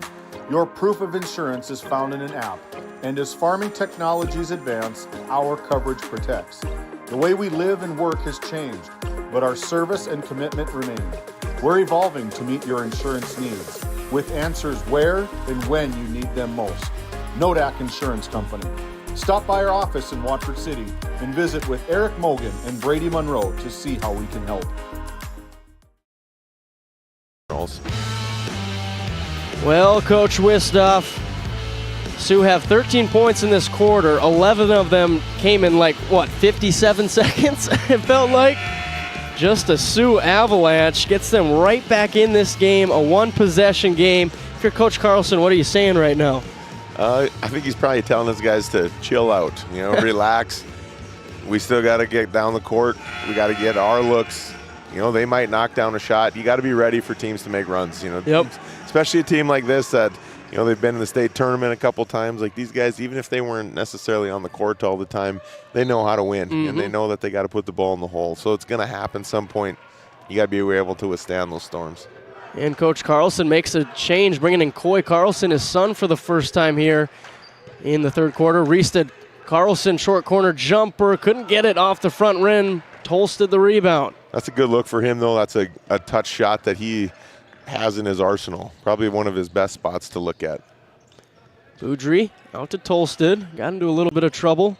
And now Tolstead right down the lane, puts it up, and draws the foul. He'll shoot 2 free throws with the chance to tie it up. Yeah, good penetration here from the top. That's the problem in the 1-2-2s. It's just not it's not an easy step up there. And both Carlson and Reested tried to come in. Tolstead took advantage of it, gets to the line. Gets the roll on the first from the Service Valley Dental Group free throw line. One more, and we're tied up here at the Dome. And he gets it. Well, we can start over and play 9.5 minutes here. Yep. I like that plan. 33-33 on the NCC scoreboard. Arts pressures Nordloff, gets it to Reested. Up and under, can't get it to go in. Nice move there from Grayson Reested. You don't get style points, though. If it don't fall, it's nothing. Tolstead down the lane again, and he'll go to the line again. Middle penetration, that's been the recipe here in the third quarter.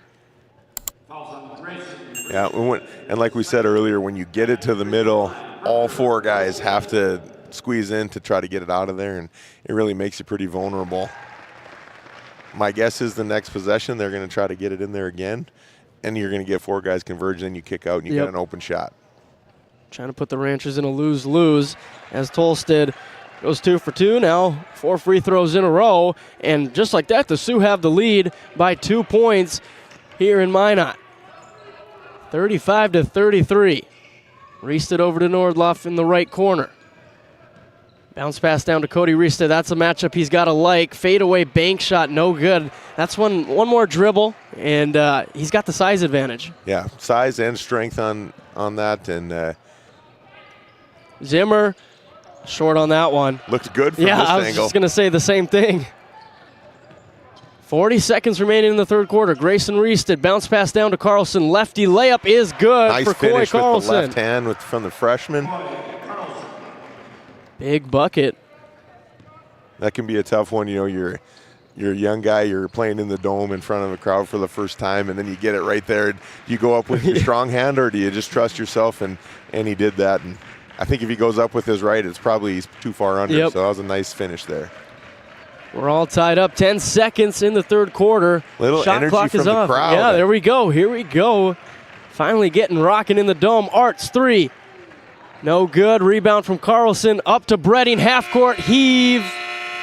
Off the backboard. And that ends a wild second half of the third quarter as the NCC scoreboard shows 35-35. Fun fourth quarter action on the way. This Game Day Media broadcast is brought to you by Edward Jones is a proud sponsor of Watford City and Alexander Athletics on Game Day Media. Call financial advisor Doug Rolfson at 701-444-4160 for all your investment needs. Edward Jones, member SIPC.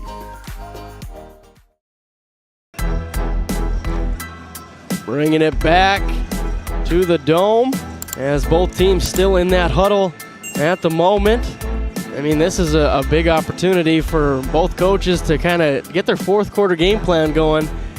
I mean, if you're Coach Carlson, how do you defend that now that their middle penetration with Tolsted's been working and the kickouts, the three-pointers are dropping, getting to the free throw line? What's the adjustment to that?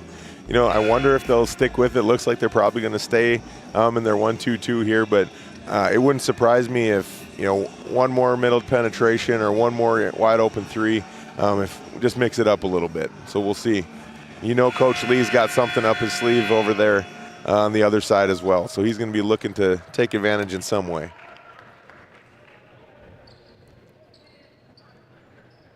The Sioux will have the first possession here in the fourth quarter. Get things rolling. Tolsted will bring it up. Over to Arts. Now Beaudry, right wing three is up. It's short, and that'll go out of bounds. Ranchers get a stop right away to start the fourth quarter. You know, nice set play there, though. They run Beaudry off the high, and then he runs off of a little pick and gets a wide open three from the ring. I mean, that's the shot that they want him to take. So now the Sioux going back to some full court pressure. See if they can force some turnovers. Evenson dribbles it up. Down to Bredding in the corner. Picks up his dribble. Now he passes to Evenson. Puts his shoulder down. Puts the shot up. Reested came in flying for the rebound, but it ends up going off him. And it'll be Sioux possession. yeah, good look there. They got Evenson down on the block where they want him to take a shot from. He just couldn't quite convert.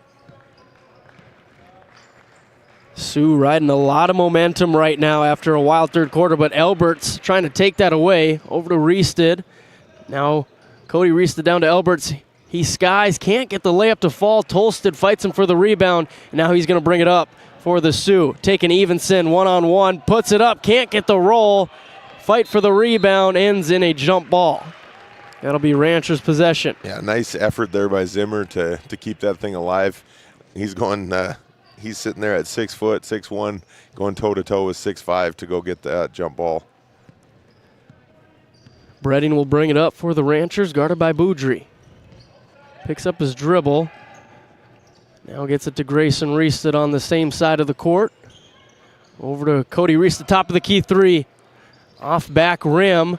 Weems skies for the rebound. Tolsted in the right corner, fake, drive, puts it up. Nothing. I think everybody expected a foul call. Now Arts too hard on the three. And I was going to say, it looked like he was out of bounds from our vantage point, and that is the call. Yeah, Tolstead looking for the call. He brought in his... Even Tucker Alberts for the Ranchers was looking for the call because he is standing around waiting. No whistle. 6.5 remaining in the fourth quarter. Ranchers looking to get some offensive spark going again. Reested, and that is tipped. And now Westerness will check in for the Ranchers. In for Cody Reested, along with Oakley Grubb.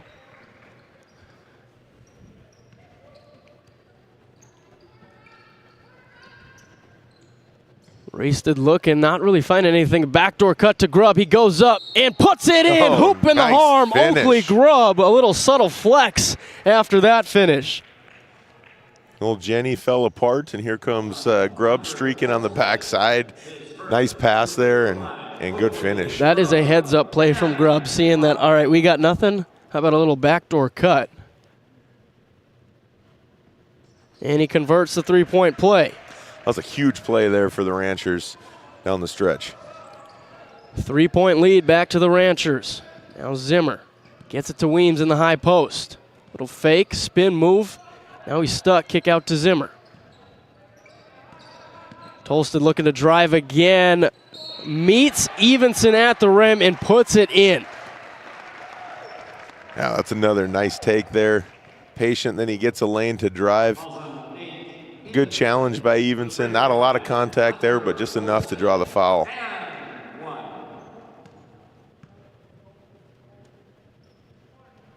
Doesn't convert on that free throw. Westerness with the strong rebound.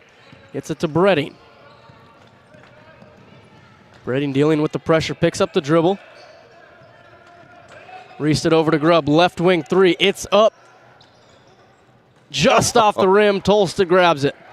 Can't get much closer than that. Hesitated on that rim for a split second. Hand off to Arts. Here in the right corner, not a lot of spacing. Now they get it to Boudry. Weems on the left wing. Drive spins. Looked like a tornado there, and it is going to be a travel. Yeah, Coach Lee not very happy with that decision. Two guys there. He says, why are you going into two? Let's just keep the ball moving, keep it alive. Now Grubb will slow it up for the Ranchers. Look for that opening against the Sioux team. They go with the bread and butter play. Bredding went up and got fouled. Yeah, couldn't really see what sort of contact there was over there. Boudry definitely didn't agree with it, but send Bredding to the line with a chance to turn this lead into 3. 8 points for Bredding tonight. 3 in that third quarter. Make it 9.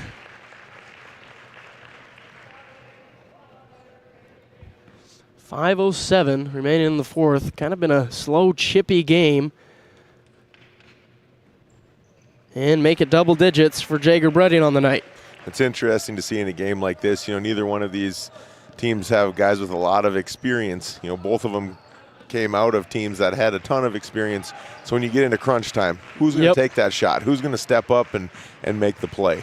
And we'll see who does that today.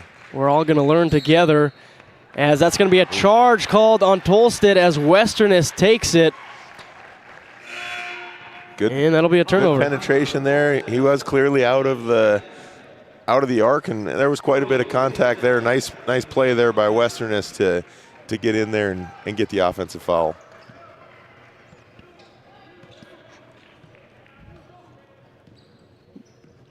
Grubb uses the screen from Evenson, goes to the rack, gets it to go. Oakley Grubb making a statement here in Minot, North Dakota. Yeah, another nice attack there. He just got a little bit of space, and he just went flying right by. And the hard finish. I mean, guy draped all over him to go in there and finish that. That's big. Speed is on showcase right now for Oakley Grubb. Like David said, using that running back speed. Back to a 6-point lead for the Ranchers. Arts pass is tipped, but Beaudry's there to save it. Back over to Tolstead, left side of the court. Looking at that middle penetration. Tolstead pressured by Grubb. More contact. That one will be a blocking foul on Oakley Grubb. Yeah, not a bad foul there. Just being aggressive. Tolstead just kind of got into his body, and a little bit of contact is going to get called pretty much every time. That's now 2 team fouls on the Ranchers and 4 on the Sioux. So 1 more foul from the Sioux, and the Ranchers will be shooting free throws here in the fourth quarter. Beaudry guarded by Grayson Reested. Attacks, kick out to Arts. Now he wants the free throw line jumper. He gets it. Little miscommunication there between Reested and Grubb on who was going to take him. Yeah, it looked like even Arts was surprised he was so open. Tolstead almost got the steal. Couldn't handle it. And Brenning going for the 40-foot chest pass. That's a tough one. Got to put a lot of air on it. There's a lot of time for Tolstead to make a play on it.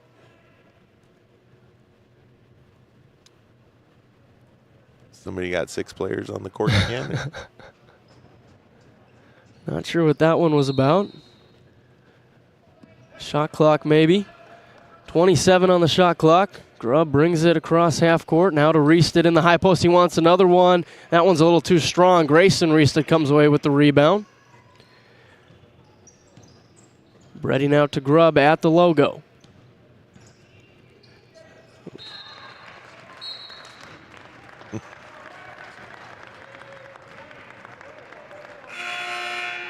That ends up a turnover for the Ranchers. And now Cade Nordloff checks back in, still dealing with that eye puncture wound. Can see it from here on the 3rd level. Sioux down 4. Looking for the corner 3 here. Rancher fans getting into it. Beaudry wants to silence them. Can't quite do it. Weems the offensive board. Wants to put it up. No good. Evenson corrals the rebound. I really like the sets that West Hope's getting into. They're getting the looks that they want. It's just whether they're going to knock them down or not. Nordloff swings over to Grayson Reested. Down to Evenson in the post. He likes that matchup. Puts his shoulder down, puts it up, draws the foul, and now he'll take a trip to the line. Yeah.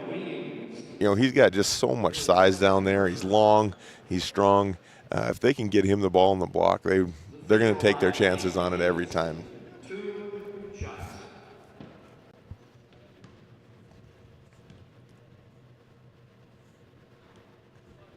No good on the first.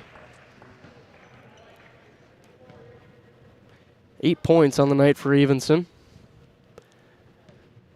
Probably even more rebounds. He's been great on the glass, now 9. 5-point lead for the Ranchers. Under 3 minutes remaining in this fourth quarter. Sioux got to find that late third quarter magic again if they want to get back in it. Zimmer, short corner drive, kick out to Arts. Now he's in the paint, trips up, and that's going to be a body foul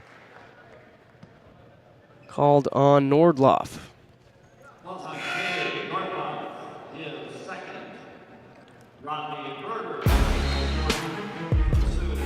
And that's going to be a Nesset timeout on the court. NCC scoreboard shows Ranchers 44, Sioux 39. 2:37 to figure this one out. Farmers Union Oil Company of Watford City has been serving the customers in and around the surrounding community since 1929. Farmers Union Oil believes in community involvement and has supported numerous activities since the beginning. We take pride in giving back to our patrons through dividends and stock retirements. Our customer service should be our top focus to ensure a pleasurable experience for you, our customer. Whether you're looking for gas, fuel, hardware, or just needing to fuel the body, Farmers Union Oil is your one-stop shop. Back here in the Minot State Dome. here on GameDay Media, making our debut at the Dale Brown and Hoopster Classic. Been a lot of fun here on day one, and we got 2 more after it. Yeah, great example of just talent from around the state coming together on these, and it's been a lot of fun. No, it's nice doing something over the Christmas break holiday other than just sitting and rotting inside the house watching TV. Coming to enjoy some basketball. It's great venue. Not a whole lot of opportunities for some of these teams to play at a venue like this throughout their regular season. And just the unique matchups that we've seen tonight. A lot of Division B versus Division A. Top in the state on this side versus top in the state on this side. So it'll be a lot of fun here the next couple of days. We go right back at it on Monday and then Tuesday with a full slate of games right here on GameDay Media. No power failures are going to happen. No computers are going to restart. We'll be ready to go. Well, and the other thing that comes with it is just familiarity with the venue, and the West Region A is going to play their tournaments here, and then the auditorium is a play-in game location and a spot for regionals and districts for teams that don't always play in Minot. So now it looks like Easton Zimmer holding his knee on the ground. Wasn't quite sure what happened there after he threw the outlet pass. Yeah, not something that the Sioux can afford either. Just only have one sub coming in, and now you're down to nobody there. So hopefully he's all right, as there's 2:04 left in this fourth quarter. Checking in on that knee. Trinity Medical Center getting a lot of work in tonight. Do a great job working with these athletes, making sure they're good to go. Looking at the delay that we have on our stream here, it looked like non-contact kind of. Yeah, I didn't see anything that was real clear on it. Definitely wasn't a knee knock of any kind. His knee and somebody else's knee banging into each other. Just kind of got rid of the ball and tweaked it somehow. Yeah. Maybe a hyperextension a little bit. I don't know. Couldn't really see on the replay because you got the defender in between us and him. But so now we'll reset with Sioux possession, down 5. In a little bit of a drought here. Interesting stat from the Sioux from last year. I was looking at their stuff earlier today. They got 3rd place in their district tournament. They got 3rd place in the regional tournament, and then they got 2nd place at the state tournament. I'm pretty sure that's the only time that any team has ever finished higher in the state than they did in their district tournament. That's one of the new beautiful things about this 3-class system. You get more meaningful basketball at these region tournaments where you cross bracket, you play somebody from the other region to get into that state tournament. That's how Benson County got into the state tournament as well, and they've been on a run ever since. Yeah. Benson County lost out to TGU, I believe is what the coach told me. No, I think they played TGU in the challenge day to get into the state tournament. Yeah, they lost to, I think it was Langdon, right? Yeah. Foul called there on the entry pass. We'll send Cody Reese to the line. The free throw line, Cody Reese.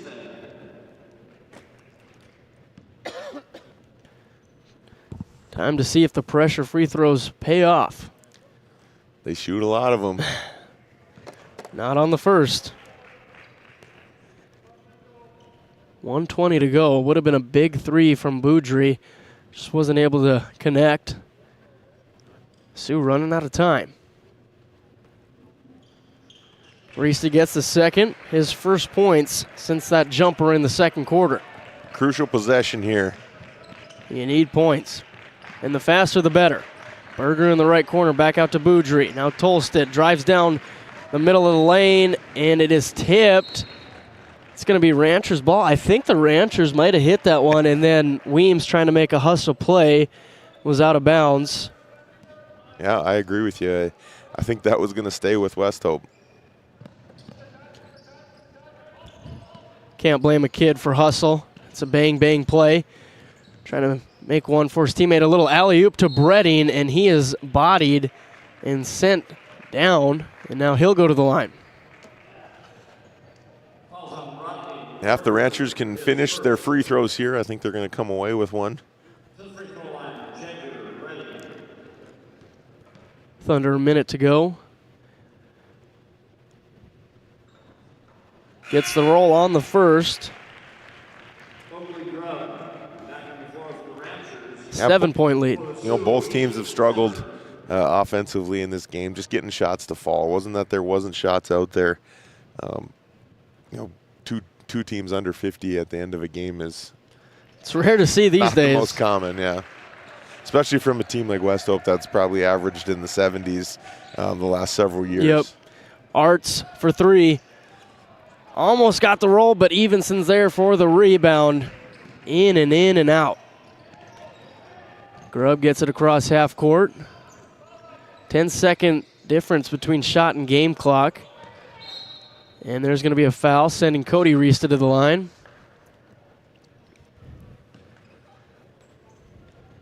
Foul on Hunter Tolstead, his third, and that puts Cody Riesta at the free throw line. Really liked what I saw out of Tolstead today. Here and there, he just picked up his third foul, but you know, they ran a lot of stuff through him on offense. He's asked to go to the block, go to work on the block. He's asked to come up to the elbow and bring now the work ball from up there. the court. Then he's asked to go out. He started that run by knocking down that three in the corner. Yep. You know, and then he's getting the ball at the top of the key, and they want him to penetrate. And you know, he just does all that stuff and keeps his head up while he's doing it. Now he swings it to Boudry. Another deep three is up. No good. Nice box out. Grubb the rebound. See if they play the foul game here with under 20 remaining. Grubb will go to the line. Tolstead had to get one more hard foul there. Might as well make it worth your time. Take out a little frustration.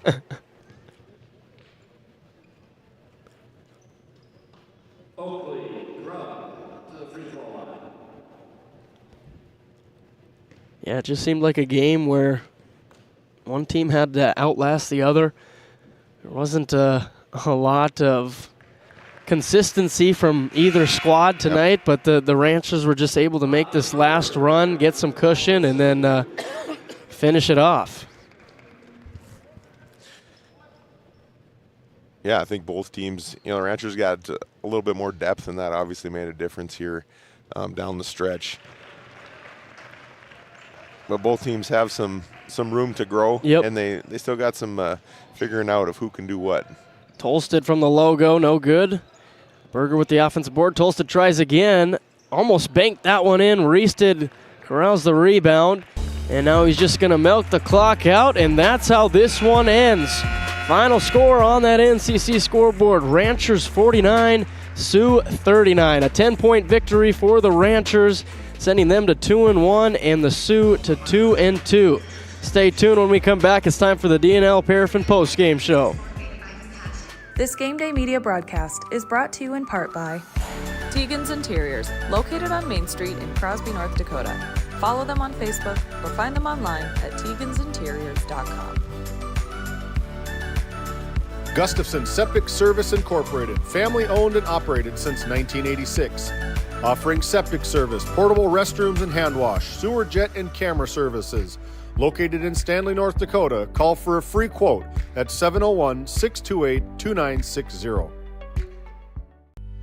At Johnson & Sundin Law Office, we combine big case expertise with small town service. Since 1980, we've fought for clients across western North Dakota. From oil and gas disputes to serious injury and wrongful death cases, probate, agriculture, and more.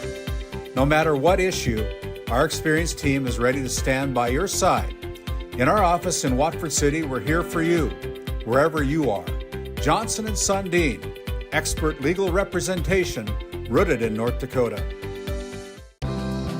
Growing family? The City of Ray has shovel-ready lots available, 12,000 to 20,000 square feet. The lots are free of any special assessments. Right on Highway 2, we offer convenient travel and connections, as well as access to our amazing education system. Your family's future is important to us. Let us help you with that first big step. Contact Rhonda at 701-568-2204 or stop by City Hall at 101 Main Street in Ray. Think of Ray when planning your future. Invest in a community that invests in you. It's time for the DNL Paraffin Postgame Show. David Peterson's caught up with our winning head coach for the Lindsay Grocery Coach's comments. Take it away, David. Coach is always coach. First comment after a victory was, what kind of turnover did we have? Did we beat him in the turnover battle? I think you probably did. Kind of a rock fight between the two teams. Kind of an ugly win from Powers Lake, but it was really a back and forth battle. You guys were able to sustain some of the big runs that West Hope had. What'd you think about tonight's game?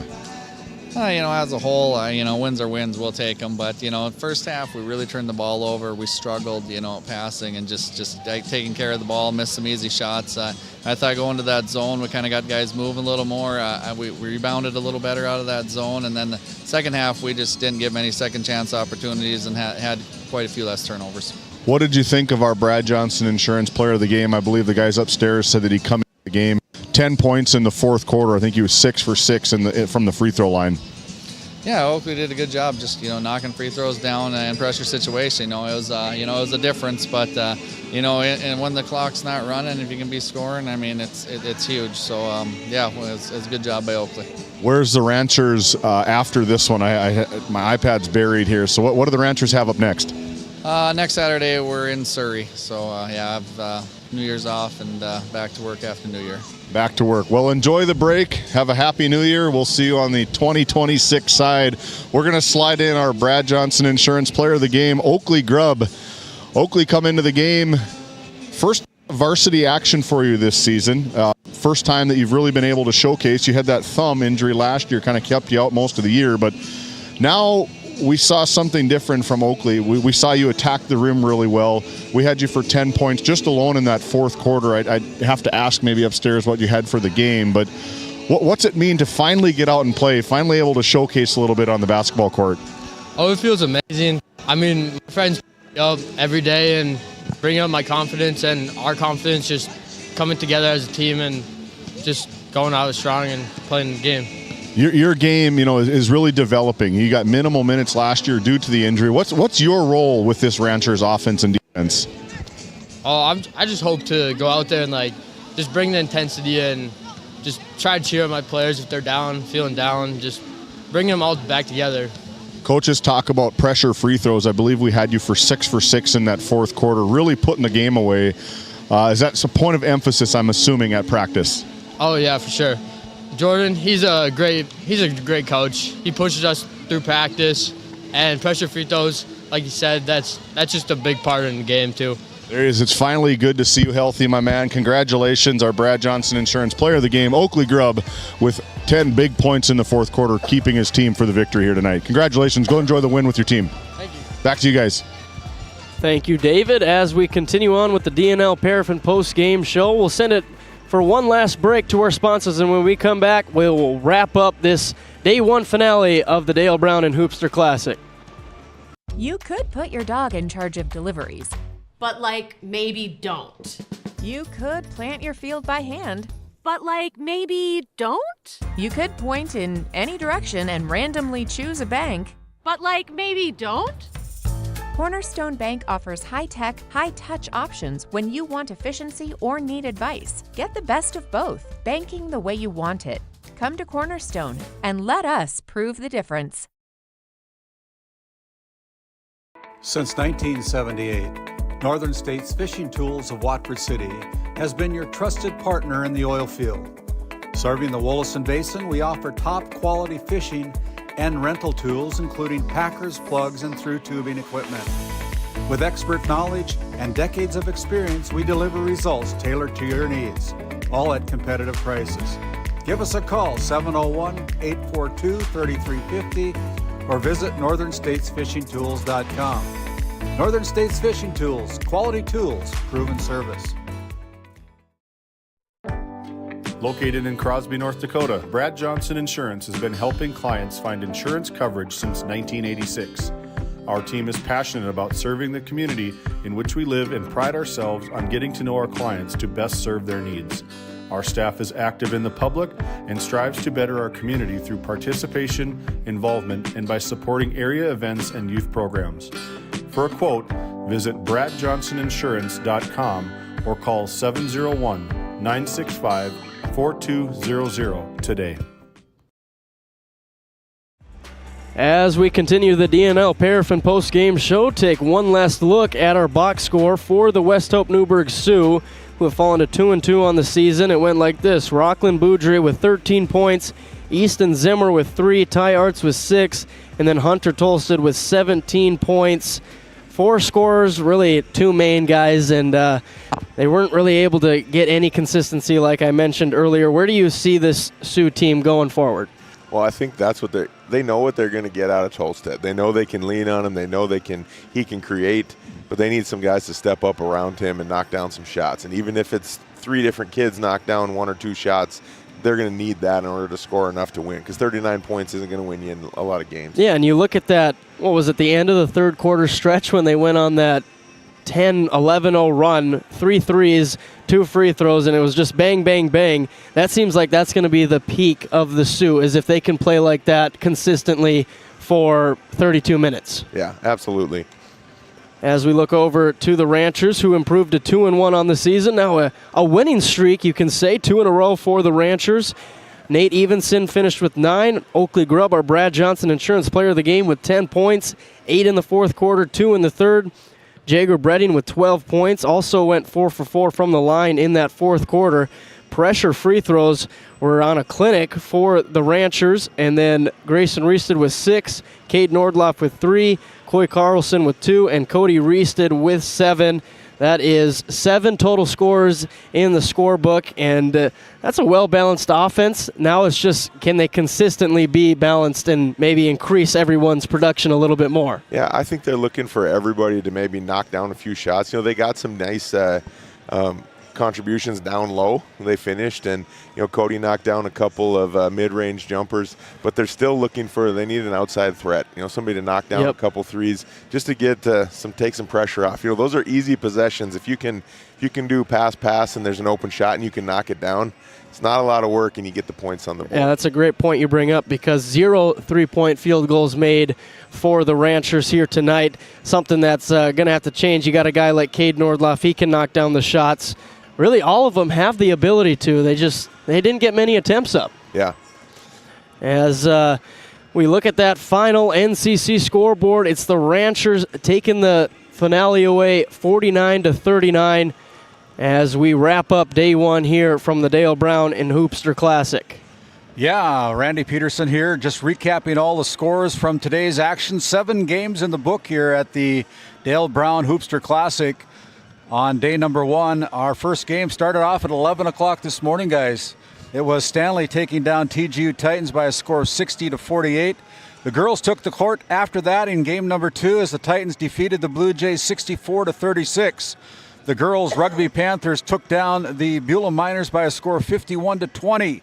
And then in the boys' action, the Miners defeated the Rugby Panthers, the Miners, the second-ranked team in the state of North Dakota, with a 62-51 win over the Panthers. And then probably the tightest game of all today was the Hazen Bison taking on the Velva Aggies. Final score there, 69-65. Benson County rolled over DLB Lakers 78-30, and a game just wrapping up here, a 10-point win by the Powers Lake Brook Central Ranchers over the West Hope Newburgh Sioux by a final score of 49-39. And on behalf of all of our team here today, I want to thank our camera guys. 7 games in the book. Aaron Griffin, Matt Gonzalez giving you all the sights here from the Dome in Minot, North Dakota. Want to thank Dylan Loper, Pat Alberts, Jeff Veronic, Seth Wistoff, Noah Fredrickson, David Peterson, and my name is Randy. Did I catch them all? No, I think you did. I think you aced the test. Yeah, we had quite a crew here. If I forgot somebody, it's not on purpose. But boy, we had a fun time here today. Looking forward to 5 games on Monday on the 29th. We'll start things off at 1:30 on the 29th with St. John taking on the Bishop Ryan Lions in girls action. Boys action will follow with the same two towns. DLB taking on TGU in girls action. A big game at 6 o'clock. 4 Winds taking on Dickinson Trinity. We'll wrap it up with the Beulah Miners taking on Devils Lake. We're looking forward to the day of coverage on Game Day Media on Monday afternoon. On behalf of all of our sponsors who help make this all possible here on Game Day Media, until Monday night, go to church on Sunday. Good night, everybody. Have a safe weekend.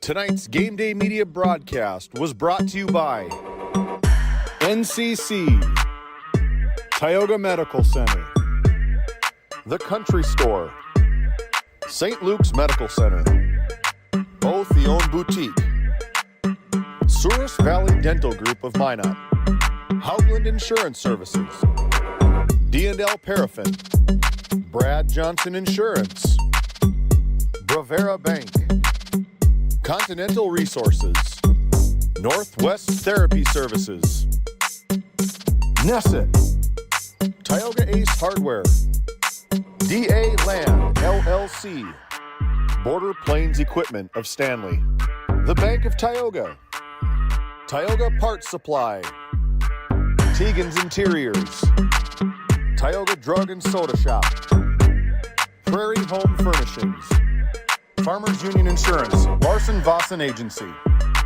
Montreal County Health Center, Brandy Larson Insurance Agency, Kyle Hansen, Financial Advisor, Wham LLC and Dry Fork Supply, the City of Ray, Lindsay Grocery, Montreal Williams Electric Cooperative, Burke Divide Electric Cooperative, Powers Lake Athletic Booster Club, Faith Baptist Church of Kenmare, Ray Farmers Union Elevator, Gustafson Septic Service Incorporated, Tioga Pirates Booster Club, The Depot LLC, TNT Measurements Incorporated, Patriot Oilfield Service Incorporated, Liberty State Bank of Powers Lake, Busy Bees Hot Oil Incorporated, Skin by Legacy, The Food Barn, Western Education Regional Co-op,